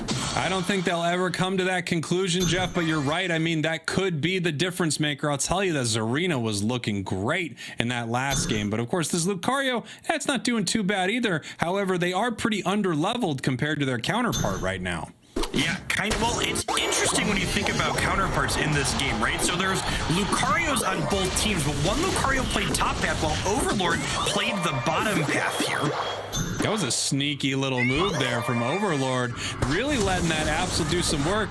You could imagine the Slashkins thinking, are you coming in? Are we fighting now? When are you going to show that you're here? But no, an incredible play there, letting it use all its moves and then taking down Absol. And we see that power-up punch being utilized for that mobility there, not just hitting hard, but also giving you that bit of a dash on this character. And here we go, just cleaning up some experience here on both sides. We've got a Dreadnought coming up soon, but right now these teams are just finding any experience they can and trying to get as high of level as possible so that they have their Unite moves for this next big fight. Unite move coming out right now, actually. I don't know if Rin used that to fight or to live, but either way it didn't work. Overlord now running back onto this goal. Absol picking up a KO on the Dragonite. Something really noteworthy here. IX Gaming got that first Dreadnought, but Elo on Blackhand actually being the first Hoopa to level 9, with IX Gaming just ticking it here, so both of them going to have this important ability for this Dreadnought fight. Pikatif just standing here. It took them a moment to KO them. I wonder if they wanted to take some time so that it was not present at this big fight right here. And now here we have this Dreadnought fight. Unite's coming from everywhere. There's that Horn Leech just pushing away the Dragonite, but it wasn't able to push away the Absol. Nudo securing that for Team IX Gaming. And you got to be pleased GG's with that exchange if you're on IX. Your Dragonite getting pushed out is not what you want to see there, so Absol being able to pick up the slack there is fantastic. And there we have the first goal of the match being broken. The bottom path goal here for Blackhand. IX Gaming now ahead on the scoreboard 157 to 94. Just checking in with our buddy Doobsnacks, making sure that jacket is looking fine, my friend. My jacket, if it doesn't see Doobsnacks' jacket often enough, it gets lonely, so they had to see each other for a moment there. Here we are back up in this top path. We see a brawl breaking out here over this round, notably right at about that 4-minute mark. So last opportunity to get these Unite moves in before they can't be used until the Zapdos happen. And this Rotom pushing over at IX Gaming's goal, but IX Gaming pushing up on Blackhands all the same. And here we go. Look at this. Rin trying to get out of here. This is a tough fight for IX Gaming right here. They were pushing their advantage, but they weren't able to secure this Rotom. They're just going to have to push it off goal and fight. Yeah, and we see that score lead still going over to IX here. This push in from Blackhand, perhaps biting off a little bit more than they can chew, with Rin having an almost 3-level difference over the Dragonite on Blackhand. Wow. However, the Dragonite able to get a KO, but getting taken down by Rin. Yeah, we see a pretty big level differential between these two teams. IX Gaming getting both of those first two Dreadnoughts here, and them having a level 14 Dragonite at the 3-minute mark here is huge. And here we go. Dreadnought coming up in 15 seconds. This is the last Dreadnought, but there's plenty of time before Zapdos, so this could be a pretty good opportunity for these teams to fight, especially if you're behind in experience. It would really be nice to pick this one up here. However, it looks like Blackhand is not in a position to fight for this one. We almost have a level 15 Dragonite right now, and we might actually get it soon. There aren't any level 13s for Blackhand yet, and there are 3 characters at 13 plus for IX Gaming. If Blackhand doesn't get their experience up soon, they're going to have a really hard time here, as they have a mostly failed push in this top path while that Dreadnought was taking place. Luckily, they are able to get out of that situation, not really pay too much for it, but yeah, not able to do too much there either. IX Gaming ahead on the scoreboard right now, and these teams are all in an interesting spot right here as IX Gaming is positioning themselves around this Zapdos here. This tree is going to jump in and get a face full of enemies as Curios tries to survive. Your Overlord coming in to get some help. Big Unite move, but this objective is going down very quickly in the middle of this team fight. Here we go. 2 Hyper Beams coming down, but it's secured actually by the Hoopa from IX Gaming. IX taking that, running to put some points on the board here. They've been ahead all match, and now they're really going to put some points on the board and get way, way ahead. Yeah, not only are they getting ahead in scores, but they took 3 members of Blackhand down when they executed that. Retsu getting the Duncan and getting that escape portal out right in the nick of time. They are up by almost 500 points here, almost assuredly an insurmountable number for Blackhand in the last minute of this game. So, Jeff, do we see this arena now? I mean, I know this match isn't over. This is going to be tough, and they're going to fight back right here. They're going to do everything they can. But is this Lucario the right pick for them into this team? I don't know. I was astounded that Zarina was benched again for this game, and I was surprised when they got rid of it, so I would be surprised if they don't pick it again, but it feels like anything could happen here the way these teams are selecting their loadouts. Here we go, just trying to get out of there. They're putting a lot of damage down onto this Blissey right here. And at this point, it looks like everyone's just fighting a little bit. 2 members of Blackhand down, so I don't think this match can really come back in any shape for Blackhand. IX Gaming taking game 2. Yeah, Rin just practicing their micro here, running up the score a little bit. They broke 100k on Dragonite earlier today. I'm sure they'd love to do that again here for our stats screen. Here we go, looking to secure that MVP. We're fighting. Everybody wants to get their points in. Everyone wants their damage numbers to go up, up, up. Let's see what they can do. Big close combat here. No more points being put into the goals, however. Looks like we're getting a KO. Lucario's going down. Ooh, Lucario almost going down to the Hyper Beam from Rin. Time's up. That's enough fighting. Hey, hey, hey. Break it. Cut it out. The bell ring. I've got one because Spraggles does not. As we head on into the end score screen here with IX Gaming having a dominating 685 to 198 for Blackhand. Beautiful game for IX Gaming, tying up this series right now. And remember, Blackhand doesn't have a reset to give. They need to stop IX here. Rin with the big MVP, 9 KOs here. And taking a look at the other side, you know, the KOs aren't looking too good from Blackhand this match. There are an okay number there. Some of the team fights broke in their way, but definitely all IX almost all the time that game. And you said it, Spraggles, and we talked about it the whole match. This Lucario only dealing 51,000 damage and not having the same presence that Zarina did, while, you know, Nudo's putting up 86k and Rin's hitting almost 120,000. I have to wonder if the Radish Pokemon is coming back here for game 3. I think it certainly could be. Some beautiful numbers there. Now we're taking a look at the tail of the scoreboard. This match was pretty close for a little while, but IX made some nice plays, and then at one point they seemed to be the only team putting points into goals, and then of course a big fight there at Zapdos, and that sealed it up. Yeah, I mean, IX Gaming not only got the Zapdos in that match, but they got 3 out of 3 Dreadnoughts as well. They were incredibly over-leveled heading into that endgame engagement, and the results of that endgame engagement really showed that to be the case. I think we've got to see a Zarina, but before we see that, let's take a look at this match. Let's break down some of the moments that really got us to the victory for IX Gaming right here. Here is this second Dreadnought fight. They pushed out this Dragonite, but still secured by IX. The Absol getting the secure on that Dreadnought. Yeah, Absol really coming in clutch and kind of showing the power of having additional characters like Dragonite and Absol that can carry in these team fight situations. Here we go, fighting up here, getting ready for this Zapdos. They're looking to see if they can do anything to this Absol, but it expertly stayed away from getting caught here by Blackhand. And then we just have a big secure, again, by the Hoopa there from IX Gaming, and a few KOs taken as well.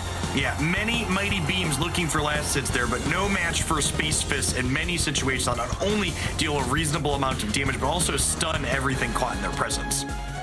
And our MVP, Rin from IX Gaming. I don't know if it's because he's so good or if it's because he's padding his stats. Someone needs to check this guy out. Over 100,000 damage every match. It's impossible, Jeff. Yeah, really fantastic stuff from Rin. When they are allowed to run through the game unchecked by something like Zarina, they get to absolutely take these matches over and take an advantage and run it all the way down across the finish line. As we head on into the draft screen again here, I'm curious to see what is Overlord doing is the question that's on my mind.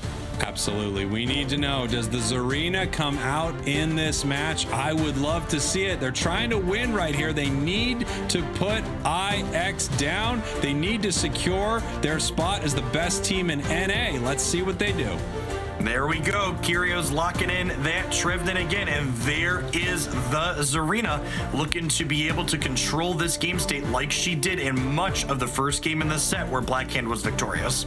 Boy, I'm not surprised. In fact, I'm just surprised we didn't see it in game number 2 there, because I really thought it was amazing here in game 1. IX is going to have to deal with something right now, and I don't know what it's going to do. I don't know how IX is going to come back from this one. This Zarina is pretty brutal. Yeah, definitely going to be looking to see if they can shut down that Zarina in the early game enough that she's not going to be able to take out things like Absol and Dragonite in those important late game engagements. Yeah, it's going to be really interesting to see. Zarina just being able to pick something up, take it out of the fight, that could be the difference maker right here. However, even when they pushed that Dragonite all the way away from that Dreadnought, they were still able to have Absol secure it here. So IX has a lot of weapons at their disposal, but they have to be a little worried when they see this Zarina on the loading screen. Yeah, and remember, we did see Pikadiff flexing into that safeguard on Blissey in these last couple of games, and I expect we'll definitely see that again in this game 3 with Zarina locking in for Overlord. Oh, absolutely. Anything that can stop Zarina from getting that Unite move off is going to be very, very important. We see Overlord on the Zarina heading up into the top path. Yep, we see them knocking out all these monkeys with the Dragonites in their central areas as these 3 on each side break out a brawl in the bottom path here. Secured there by the Absol, I believe. Or no, it looks like that was secured there by the Blissey Pika-Diff in the bottom path right now. And they're just scoring and stacking as best they can. You see Phantom here for Blackhand getting 2 stacks in here right off the bat as well. It's definitely above average for playing in this bottom path. They missed the last hit here, but big damage. Can they get Pika-Diff is the question. Narrowly escapes here. Wow, that was extremely aggressive. And they almost got a big double KO in that bottom path. That Trevenant is just tough to deal with. Looks like Overlord was knocked out in the top path on the Zarina. However, that's not really a big deal. You expect to be behind in situations like this in the early game with OG, notably taking power-up punch here. All right, here we go, getting ready for this fight in the bottom path. Rin down here, normally we'd seen them in the top path. Both Dragonairs coming to this bottom path. Absol going down, but can they pay for it? Let's see. Oh, they're trying to get Jungle Book right here. They're trying to get this KO, but no. Every member of Blackhand escapes right now, and now it is in trouble. This is close. Rin narrowly escaping. There's the safeguard to protect the Jungle Book. Overextended this time and not able to escape a second time through as 2 members of Blackhand go down in this early brawl. Wow, I mean, it felt like Blackhand really got away with something there, but they re-engaged, and now this Lucario going down right here, and we've got a score here from Blackhand. Yeah, this level 6 for Zarina before second Beast comes up, this is huge. The power spike that Zarina gets with her final evolution at 6 is incredible. Unlocking that Queen's Majesty buff to allow her big bursts of damage with double stomps is just not matched by anything else this early in the game. Jungle Book down here in the bottom path once again, just pushing forward, trying to get a KO on this Hoopa. So very close, but they're not able to get it. And we see Overlord here actually over-leveled on Lucario in this top path, which is exactly where you want to be. Zarina is a character you expect to be underperforming against Lucario to start, and anytime you are ahead to begin with is a huge win for the early game. We've got bees coming down here in just about 4 seconds. Overlord ready to jump in and jump on those bees, as well as that Dragonite trying to put some damage down here, but there's the Hyper Beam. Goodbye, Zarina. Yeah, Blackhand struggling to consistently get their Dragonite to Dragonite status for this first Dreadnought, as we see yet again, Rin is almost level 9 as these 7-minute objectives are spawning, and Blackhand is just not even present with their center path character.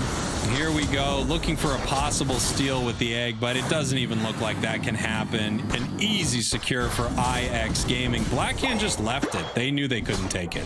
Yeah, and honestly, I think that's the correct play. When they have a Dragonite and you don't, you really just don't stand much of a chance here. As Jungle Book thinks about trying to get a score in, but ultimately IX able to push that out. And let's see, nice little Horn Leech. Let's go. That's not a pain split, baby. Moving them around. It looks like they're going to score in this goal. Just getting a few points in first, 5, and then a 30. Yep, nice 29-point over here, giving IX Gaming some of that catch-up experience in the top path, but Blackhand doing pretty reasonable on levels overall despite that. I guess Sans Blissey here is barely level 6 now.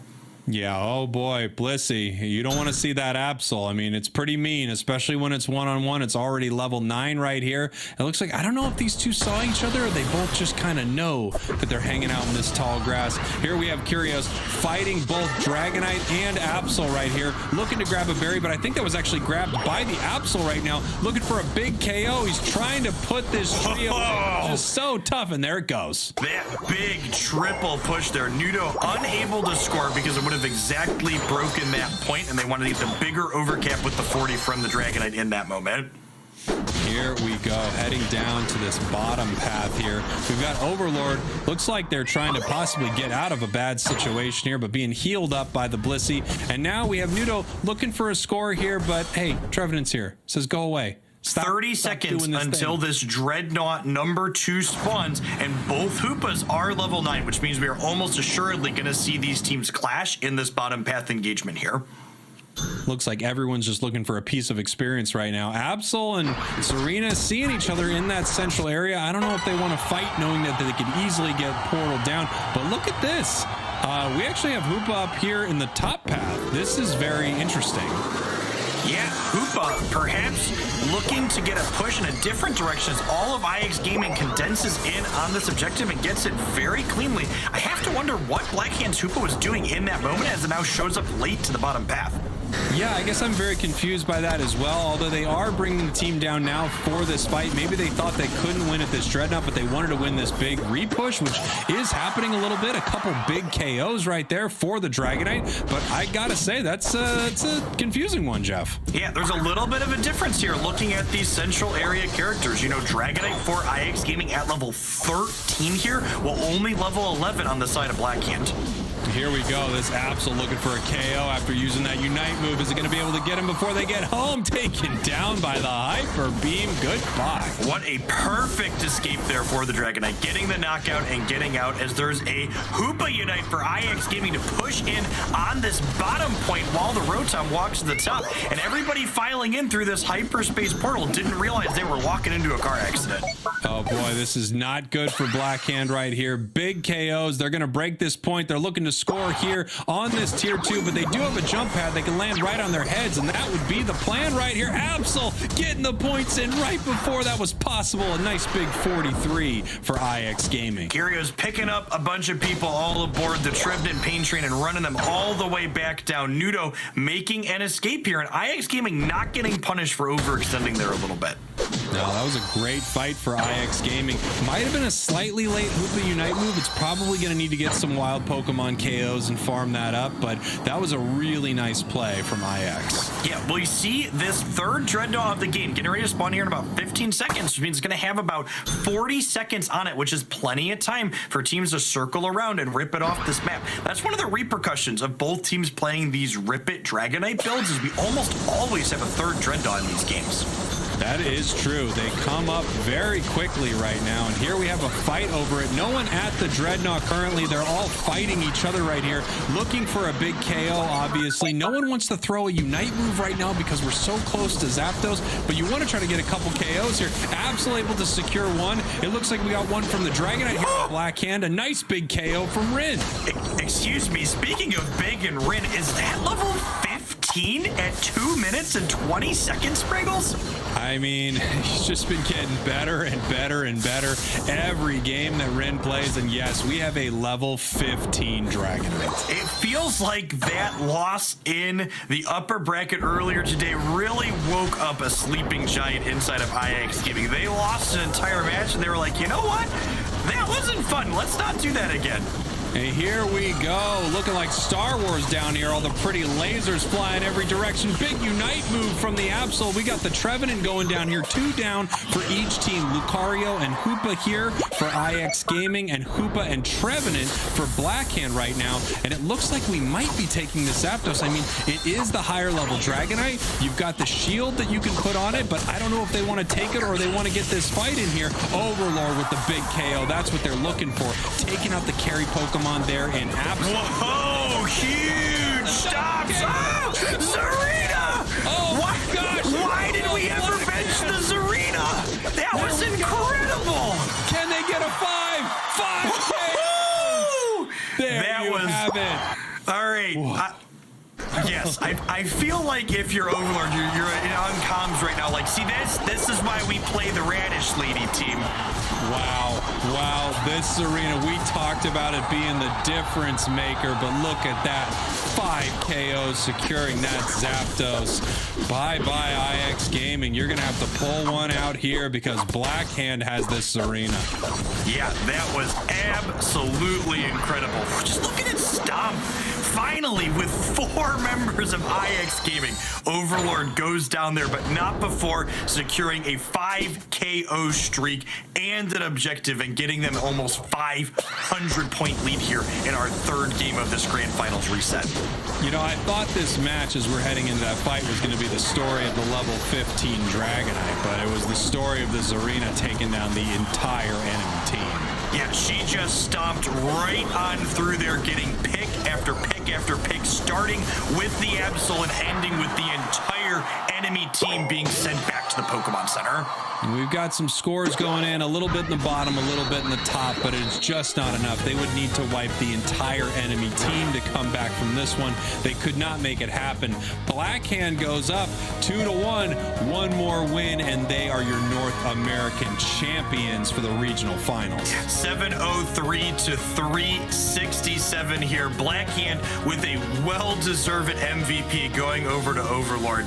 You think Overlord broke 100K this game, Spriggles? I don't know. He broke everyone's ribs and their bones, and he smashed them up. Maybe he broke 200K. We're going to have to take a look. 7 KOs there for Overlord. 5 of them in the last moments. 70,000. I can't believe it. Well, I guess we did condense all of that into the last final bit, and they were very squishy. This Absol does not take a lot of damage before it gets knocked out, Spriggles. I'll tell you what, I had no idea how much damage they did, but it was the damage that they did when they did it that counted. 5 KOs at the Zapdos pit right there. Blackhand winning this match. Very close coming right into that Zapdos. This match was just a few points between these two teams, but Blackhand with a huge team fight. Yeah, the macro from Blackhand at that endgame was really phenomenal. They actually were losing that fight at the start, but their Dragonite kited around the bottom. Their Zarina was pulling people up out of the top of the pit, and that gave their teammates a chance to respawn and get back in there. Taking a look here is the start of this match right here as we head into our replay. Now we're down to the 4-minute mark actually right here when some fights start to get pretty crazy here in this bottom pass. Blissey barely making it out here for Blackhand as IX Gaming is stomping on them and putting some points on the board. Yeah, I mean, this was the push here where IX kind of overextended a little bit based on the timer and the launch pad, but ultimately they weren't Punisher. All of their characters having some unstoppability and mobility and getting out here. And IX Gaming, again, was just crushing this early and mid game around these fights with the level 15 Dragonite at 2 minutes and 20 seconds. It was huge. This Dragonite was incredible. We also had Blackhand take this Rotom in the top path. I don't know if that had anything to do with how this ended up playing out, but a big secure here from Rin. And then here's the fight. Here are the KOs. Absol heads into the air, and now it's time to do some stomping. Goodbye, Pika Diff. Let's go, Rin. See you later, my friend. I need to stomp on you with my stomping boots. Hey, Lucario, did you hear? I'm here to stomp. Stomping is what I do, and Stomping's my middle name, and my name is Stomping. Did I say anything about stomping yet? Big 5 KOs. I'd like to think Overlord knew they didn't need to knock out the Lucario there, but they were aware that it was the 5 out of 5, and they needed it on the scoreboard. Wow, shocker. Overlord, the MVP. I don't know. I kind of disagree with that one, Jeff. Zarina just performing every time she shows up. Okay, I know I got in trouble when we said this last time, but they're not going to cut the Zarina this time, Spriggles. They're going to keep the character that carried the fight, and they're going to try and crush this game 4 like they crushed that endgame engagement in game 3. I think you're 100% right. The only reason they will pull Zarina is to drive you nuts, because it would make no sense otherwise. This Pokemon has been dominant every time we've seen it against this team. I'm actually confused why they ever even dropped it in the first place, because it is destroying in some of these fights. I wonder if we'll see any adjustments from the other side of the table here for IXGT. They have had really good fights in the early and mid game, dominating all the way up until the end. But Blackhand's macro in these team fights has really just been top tier, giving them the edge even when they're under leveled. Yeah, IX has done an amazing job of sort of snowballing in these matches. They've started out with a little bit of a lead, and boy, when they have a lead, they are great at pushing that advantage. Every once in a while, it comes back to bite them a little bit, and they give up some experience. But if IX is going to win this thing, they're going to need to win early like they have been. That being said, we had a level 15 Dragonite, and they weren't able to pull it out in that one, so who knows? Yeah, I mean, it makes me wonder what is going on with their positioning in the end game. Can they clean that up? I would not be surprised to see full runbacks here with the intentions of, okay, we've got the early and mid game down. We're just going to tighten it up at the very end when it really counts. Yeah, I don't think we change anything up right here. Overlord on that Lucario. I mean, I cannot believe it. Even the game is saying, if you don't pick Serena, we are going to shut this thing down right there. It is. Okay, here we go. Look, we skip back and there is a Zarina on the loading screen and all is right in the world. Pokemon United said, okay, you've locked in the Killer Radish character. We'll allow the match to continue. This is big for Blackhand right now. I mean, of course, this is big for IX Gaming as well, but the tournament is on the line right here. One of these teams is earning $10,000 more by winning right here. Blackhand, one game away from being your North American Regional Finals champions, and you know they want to be the #1 team in NA. They not only want to be the #1 team, they want that extra $2,000 per player, Sprinkles. They're going to London. How much sightseeing can you do with an extra $2,000 in your pocket? I have no idea. I've never had $2,000 in my pocket. Why did I say that like it was a brag?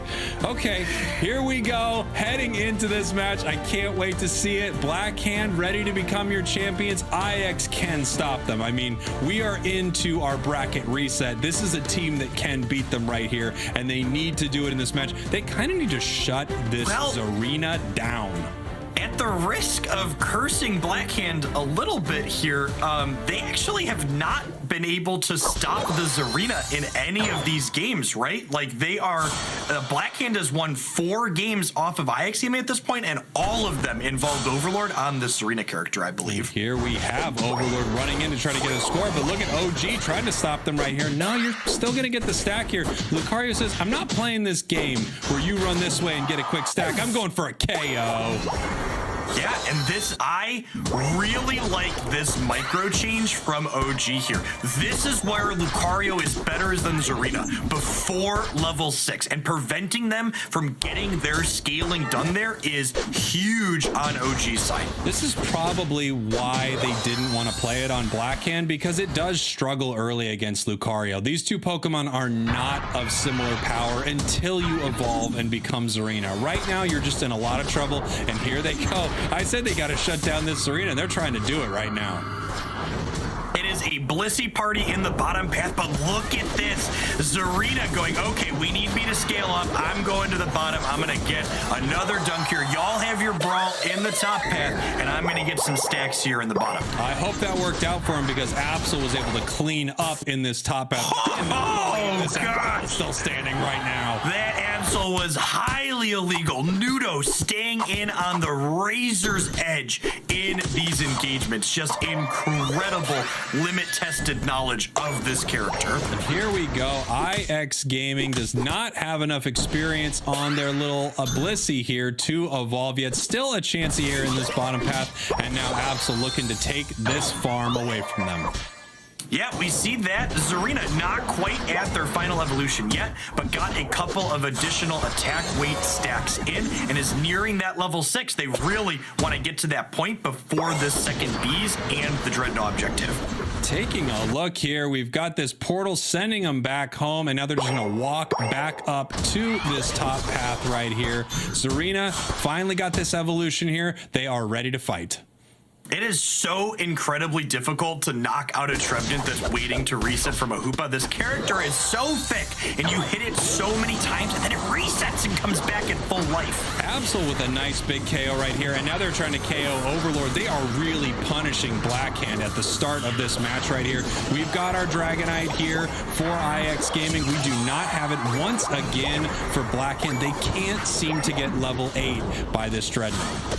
Yeah, I don't think there's been a single game, even the ones Blackhand has been winning, where they had a Dragonite at the 7-minute mark, and Rin is just the king of being level 9 for first Dreadnought. Just every single game, 9, 9, 9 at this 7-minute threshold. Once again, we see Blackhand not even competing for this Dreadnought. They're basically playing IX's game here, and they're saying, all right, I guess we don't get to have this. We try, but there's nothing we could do. We just have to leave this fight. They're aware they can't beat them early. They need to beat them late.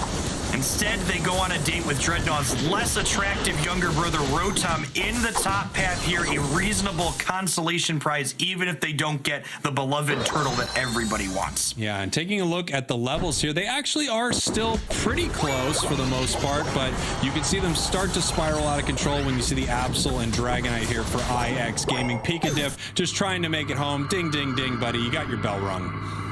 Yeah, we see all of IX Gaming rotating to the bottom path here, it looks like. I assume they want to get a push here before the second Dreadnought spawns to break this point, while Overlord doing what Zarina has proven again and again to do and getting knockouts on point there. Zarina is just so difficult to deal with because those stomps just delete things so quickly. You can't heal through them, you can't shield through them, you just have to go away. Huge Unite move from Lucario, and Zarina still survives, getting knocked out by the Dragonite afterwards, while Curio stays to defend this point from Rin. Once again, Rin looking pretty fed here, almost level 12 already on this Dragonite. We see Nudo pushing up on this top point. Blissey incredibly thick, buying time here, looking to wait for Overlord to get back here. Pikadip saying, okay, Absol's not going to be able to score here. Let's just break this point. And now here we have an interesting situation because Dreadnought and Rotom are going to be up at the same time. IX wants this Dreadnought to continue their level advantage right here, but this Rotom ain't too bad for them either. It will push towards their tier 2 goal. IX Gaming has not given up a single Dreadnought in any of these games, and I really don't expect them to start now as we see the Space Fist start flying as Hoopa goes into its larger form. Here come the Unite moves, and we're looking to get a secure right here. Secured by Blackhand, the Caster's Curse. There you go. Dreadnought going the way of Blackhand for what Jeff says is the first time this series.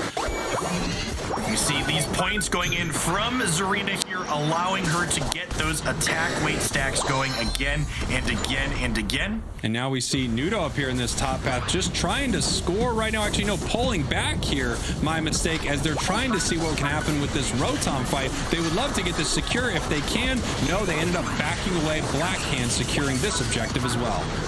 Yeah, looking to see if IX Gaming can pick up any knockouts here, but the only knockouts seem to be going in the way of Blackhand as they push this Rotom in towards the goal here. Here we go. It is in the goal. You want to get that small amount of points, and there's the 33. There's the 40. Perfect scoring here for Blackhand, and now they are up on points. 204 IX Gaming, 227 for Blackhand. I think this is the most evenly matched this entire series has been in the early game. A lot of these have been steamrolls for IX Gaming to start, and Blackhand is having no more of that. Yeah, it looked like this was going that direction, but then a couple big fights for Blackhand seems to throw it possibly back the other way. We've got a level 14 Zarina. Oh my goodness. Yeah, this is the part where Overlord says on comms, hey, I'm already level 14. I'm going to take some of these central area buffs because I can be 15 for Zapdos this game, and I'm going to take that lead and push it. Oh man, IX Gaming is going to need to do something about Zarina right here. I mean, you've got the Absol, you've got the Lucario, you've got those big Hyper Beams. Looking for a sneaky, real small score here in this top path, but it's kind of tough to do in front of this Trevenant right now, and you might be punished a little too hard for it. I don't know if we've got a way out, and wow, they do find a way out of that situation. Dreadnought coming up in the bottom path here. We see here Zarina resetting, Dreadnought getting to spawn with a ton of time, and look at Zarina go to work here and start deleting people. Big stomp after stomp after stomp into a reset. Nope, we missed it. This knockout would be huge if Overlord goes down, but surviving thanks to the healing from both Blissey and that Queen's Majesty. And the question is, how many KOs are they going to get on this Zarina? Trying to stop Hoopa from going home. They aren't able to do it. They need to get Rin out of there so it doesn't secure this Dreadnought, but it does not get secured by Rin. Taken down by Dragonite here on Blackhand Jungle Book. There it is, the level 15 Zarina. In the last game, level 15 Dragonite was not enough for IX Gaming to dominate this endgame. Overlord is the question now, can they take that advantage and push it better? 10 seconds here until what could be the last Zapdos of this tournament. If Blackhand shuts them down right now, they are your champions. Here we go, Jeff. Huge Unite move, taking that out of the equation. The objective is going down here, and we have a flip, and IX Gaming loses the flip. Is Blackhand going to win this game and the series? It looks like it. They've got a lot of points. They're able to score here. They're going to go way up right now. Lucario and Absol trying to score on the side of IX Gaming, but it could be too little and not even too late, but too early. There just isn't enough for IX Gaming to do right here. Overlord, they didn't want to fight it. That's what I'm thinking here, Jeff. They didn't want to fight it in that pit. They said we better rip because that's a level 15's arena.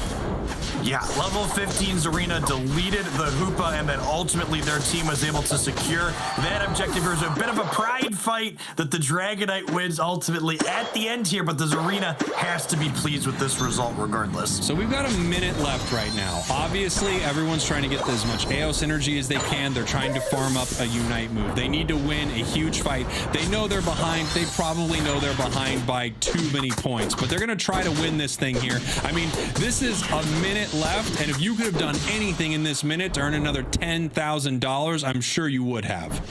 We see multiple level 14s and 15s on the teams here as they group up, looking like a push in the bottom path here. They have 35 seconds. It is go time, Spreaders. We got to jump in here and do whatever we can do.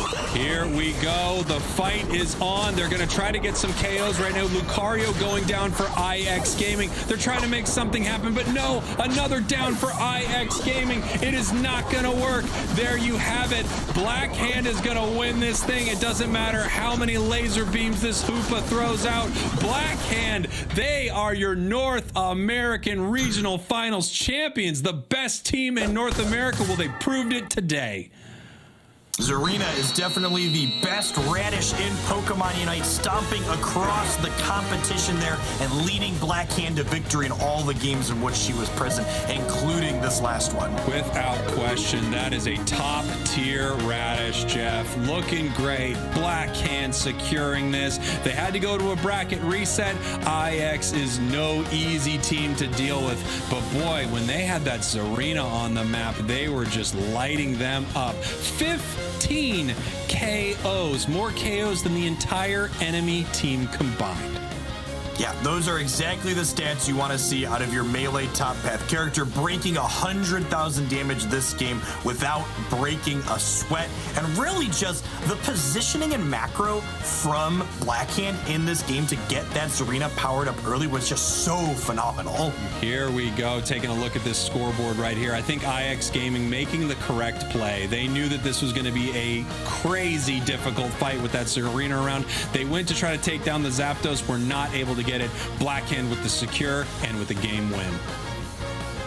Yeah, really seeing the power of having a character like Zarina that not only stomps for a lot, but that Unite move really can't be understated. Taking those key carries from the opposing team out of the equation in important fights really just puts your team so far ahead. Absolutely. They can't do damage when they're all the way up in the air, and then when they come down, they're kind of KO'd, so they can't do damage there either. It is an amazing Unite move for getting rid of important Pokemon. Your champions, Blackhand, Slashcan, Curious Overlord, Jungle Book, and Elo. Here we go. North America, this is your #1 squad. They got top 4 in both AOS finals and May finals, decided they were going to do better than that today, and they did as good as you could possibly do. Absolutely. Coming down here for some of the big moments here in this match. We had this fight over this Dreadnought right here, secured there by Blackhand, the caster's curve. Jeff letting him get that big Dreadnought. We see another fight here in the top path, another objective going the way of Blackhand, allowing them to take this advantage they had built up after breaking that parity. Wow, and look at this here. I mean, these fights were just intense, and there are the KOs coming in from that Zarina. It's just so difficult to get away from it. It's bringing everybody back. No, come on back. I want to step on you. I want to step on you too. Yeah, this last fight around this third Dreadnought, yet another one where Overlord just absolutely dominating, not letting people reset, getting all of the knockouts they possibly could. And here we go, this final Dreadnought being taken down. Rin trying to get the secure here, but couldn't do it, and they are able to get the KO right here. Kicking that Hoopa into the air, and then it's time to fight. Again, we had a big flip onto this Zapdos right here, secured by Blackhand. The Blissey once again with a secure. Yeah, that Blissey Unite move, dangerously deadly. Deceptive amounts of damage from a character that's classified as a support. Here we go, just putting points on the board, punching their ticket. Look, they've already got their tickets to Worlds, but now they're the #1 team in North America. Those are some pretty big bragging rights, and like you said, $10,000 richer for it as well. Overlord here, no stranger to our MVP match selection. That Serena, easily the most impressive character we saw in all of these finals games. Yeah, what an incredible series. Hello, Seltzer. Welcome back. Hey, it's fantastic to be back, and thank you both so much for calling those games. That was so exciting right up until the very last minute. And Jeff, I gotta say, I feel a little validated with my Serena call. Yeah, definitely. Great shout out there, trying to figure out what was different in that equation between their match earlier in the upper bracket and that first one that caused a reset, and Serena was definitely the answer. Yeah, but I have to say, I'm super grateful that we got to see almost every possible game between these two teams. It was a delight to watch, and as we reflect back, maybe we should bring in all the casters so we can have a really good, just a little chat about everything we saw today. Yes, they're still here. Zoinks, Doomsnacks, welcome back. I gotta touch base with you guys right off the bat, too. Zoinks, what did you think of all that? What an incredible match. I mean, North America always delivers. We have so much action, and now we know the representatives going to Worlds, and we know the victor within our region. Doomsnacks, anything during those matches that you wanted to shout out? Overlord, hello? Yeah. Come on. I don't know if they got enough shout-outs.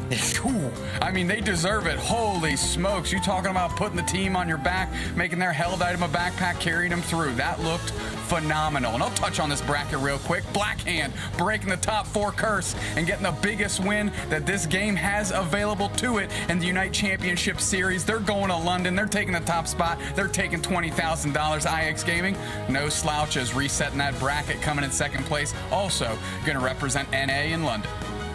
Wow, they've got a lot to feel good about today. Not only are they going to the championship, not only did they break their curse, but they are $20,000 richer as a team. I cannot believe how big this prize pool is so early in the competitive scene, and I think it's fantastic for growing the space. Spraggles, you're someone who contributes a lot to growing the Pokemon Unite space. Tell me what it's been like to see everyone embrace this competitive scene.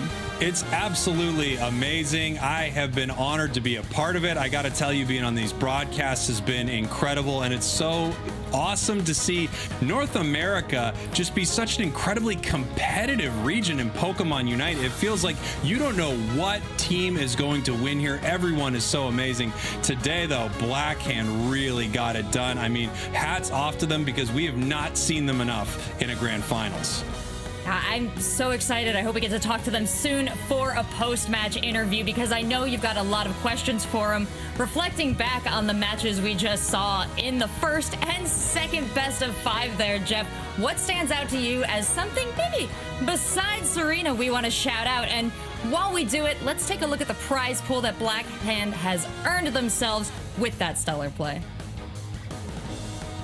Yeah, the prize pool really fantastic here for these teams, earning $20,000 in that top spot, $4,000 for each member of their team, and Blackhand really deserve it of that, slogging through, like Seltzer said, the maximum number of games essentially to get to that final prize. They're not the only team to take home some cash, though. IX Gaming in second place, $10,000. And we haven't forgotten Full Send, Team TOS, IXGT, Gladiators, Tascenda, and Reclassified, who are all taking home a part of our $50,000 prize pool. But we know the real prize. It is going on to the next stage. It is proving yourself on that world stage. And Jeff, I had you talk about the prize pool there, but strategy-wise, how pleased have you been to see these teams evolve even over the course of this weekend? Yeah, it was great to see Blackhand especially flex in and try different things. I know we gave them a little bit of grief for moving off of that Zarina, but if you're ever going to experiment with something at the highest level, doing it when you have an entire match that's best of 5 to give is definitely the time to do that. But then pulling back to the thing that's proven to work with that Zarina when it really came down to the wire was definitely the great decision. Well, I'm so excited that we get to delve a little bit deeper into the thoughts of Team Blackhand. I'm actually going to grab you, Jeff and Spriggles, and let's go have a chat with Kyrios of Team Blackhand. Of course, Kyrios was playing the Trevenant. Thank you so much for joining us. Congratulations on the victory, Kyrios. I have to ask you right off the bat, tell me how your team reacted after that bracket reset and how you all got back on track for the victory. Basically, we just sat down, we thought a lot about what we were going to do next, and it just basically came down to what do we think their plan still is. We tried to play a lot around their Absol. Obviously, the Nudo is extremely scared in the Absol bot lane, so we thought about how can we really nullify that, or if it's necessary, do we have to sacrifice giving their Absol some strength in bot lane?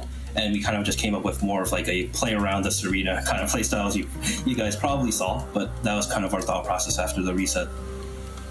I have a question for you. By the way, congratulations. That was amazing. I'm so happy to finally see you here take home a big W. My question is a bit of a two-parter. I wonder, what are you going to do to prep for Worlds? And also, what happened with Pain Split? So I'll answer the second question first. Pain Split, I'm going to be honest. Complete misclick. I did not intend to do a Pain Split at all.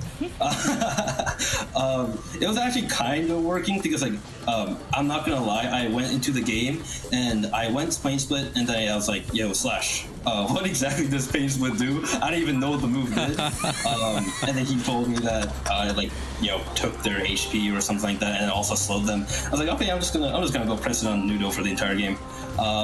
But yeah, that was just a complete misclick. As for Worlds, we're going to be trying to look into scrims of other teams from around the globe. Most likely teams that are also going to the World Championship. And then also, of course, we're very excited to Scrim IX. This series was so intense, and we learned so much playing these guys. They adapted so well, and it was so close. Either game could have gone either way, and it was super exciting to play them. So definitely looking to Scrim teams. Kind of looked into what other teams are doing around the globe, especially during VODs. Also look at VODs of different regions and their championship. So yeah, definitely a lot of review, but for now, relaxing, celebrating, and we're going to take it easy. I think my number one question for you, Kyrios, is what was the thought process moving away from the Zarina that we ultimately came back to after it was just so dominant in that match in the upper bracket earlier in the day? So we thought that Lucario would be effective in trying to nullify the Absol early game. Serena, we obviously thought about trying to maybe send Serena bot lane as well, and we concluded that it would be really weak. Absol level 5 is probably one of the most powerful power spikes in the game, and we concluded that Serena would just be too weak for that, so we decided, okay, maybe Overlord can try to go Lucario bot lane this game. I'll try to be safe and do my best to secure top lane as Trevenant and get to Curse as fast as possible with the level 5. That was basically the main reasoning, but in the end we kind of concluded we might just have to shift our focus away from the Absol, instead focus on scaling up. We're gonna have to sack some dreads, as you guys probably saw, and we're gonna see like how much we can kind of hold on to our goals and our points and make it into the late game.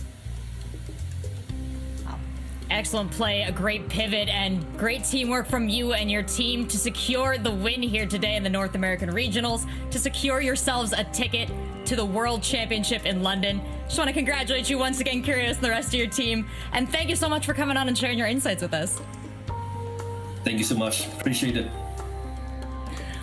We're so lucky to have such wonderful players in the scene. I love, too, the sportsmanship, the shouting out the great play from IX Gaming, Spriggles. Just a wholesome crew.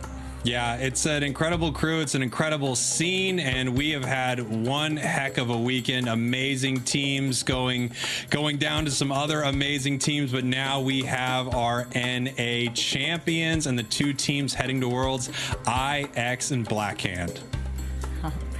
We are so lucky, and Jeff, you called those games with Spriggles. Any thoughts to wrap up the day and the championship here in North America? We've been saying it a lot throughout the course of the day. This weekend was the largest tournament we have ever had for Pokemon Unite to date, and the World Championships in August is going to be 10 times larger than this, and I could not be more excited to see how our two championship teams from EU and NA perform then. Dupe Snacks, I know you were paying close attention during those last matches because we even checked in on you and you had a little cameo. So what was going through your head then and what's going through your head now? What was going through my head then is surprise, wave, and look cute. What was going through my head now is EU and NA did not disappoint. I'm so excited and so fortunate that I got to be the eyes in the sky for everybody at home here on Eos Island for this huge event. I want to just throw a quick happy Father's Day to my old man, to all the dads on this broadcast and behind the scenes, everybody watching at home and all around the world, of course. And I just can't say more than how full my heart is right now. Thank you. Oh, fantastic. And I know, Zoinks, your heart must be full too because a win for any of these players is a big win for you. How you feeling now? Yes, I love these North American players. The teams representing this region are fantastic. And I think the biggest note I can take away from this tournament is that they earned their way here. So many extremely difficult games put in front of them. They took down whatever opponent was needed to. And IX and Blackhand are what stand at the end. Blackhand, your champions. Congratulations to them. Well said, all of you. Thank you all so much for your knowledge, your contributions, your hype, and your casting throughout the day. I've been so lucky to join you all as your host. I've been Seltzer, and I gotta say congratulations once again to the champions of the North American region, Blackhand. They and IX Gaming will be going on to compete at the World Championships in London this August to decide once and for all who is the very best. Thanks for joining us during this exciting conclusion of the Pokémon UNITE Championship Series North American region.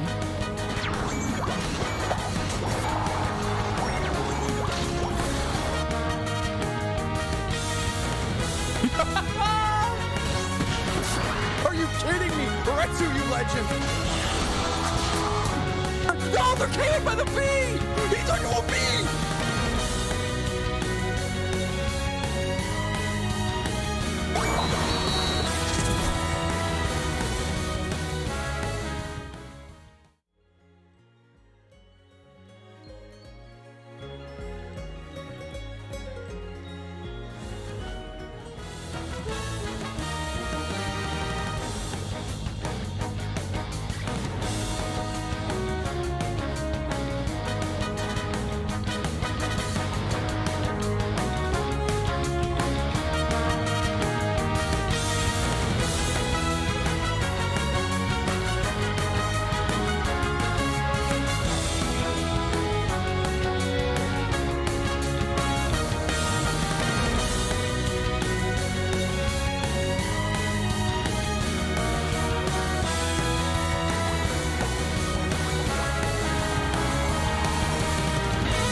Now, come on!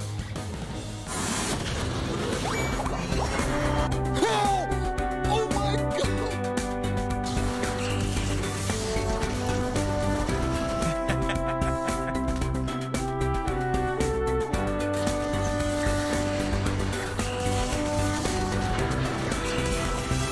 Wow, huge!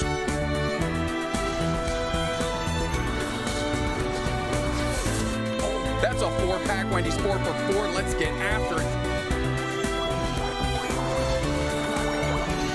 Let me just check really quick who I've got on the screen. Okay, oh, it is. Here we go. Wow.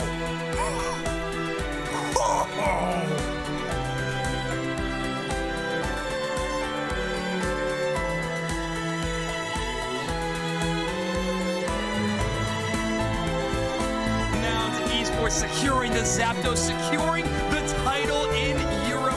They are the best team in the region.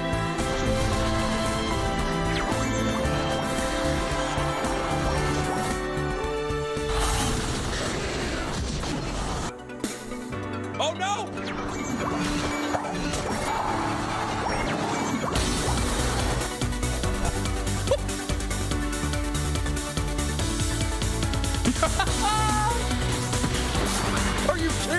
Retsu, you legend!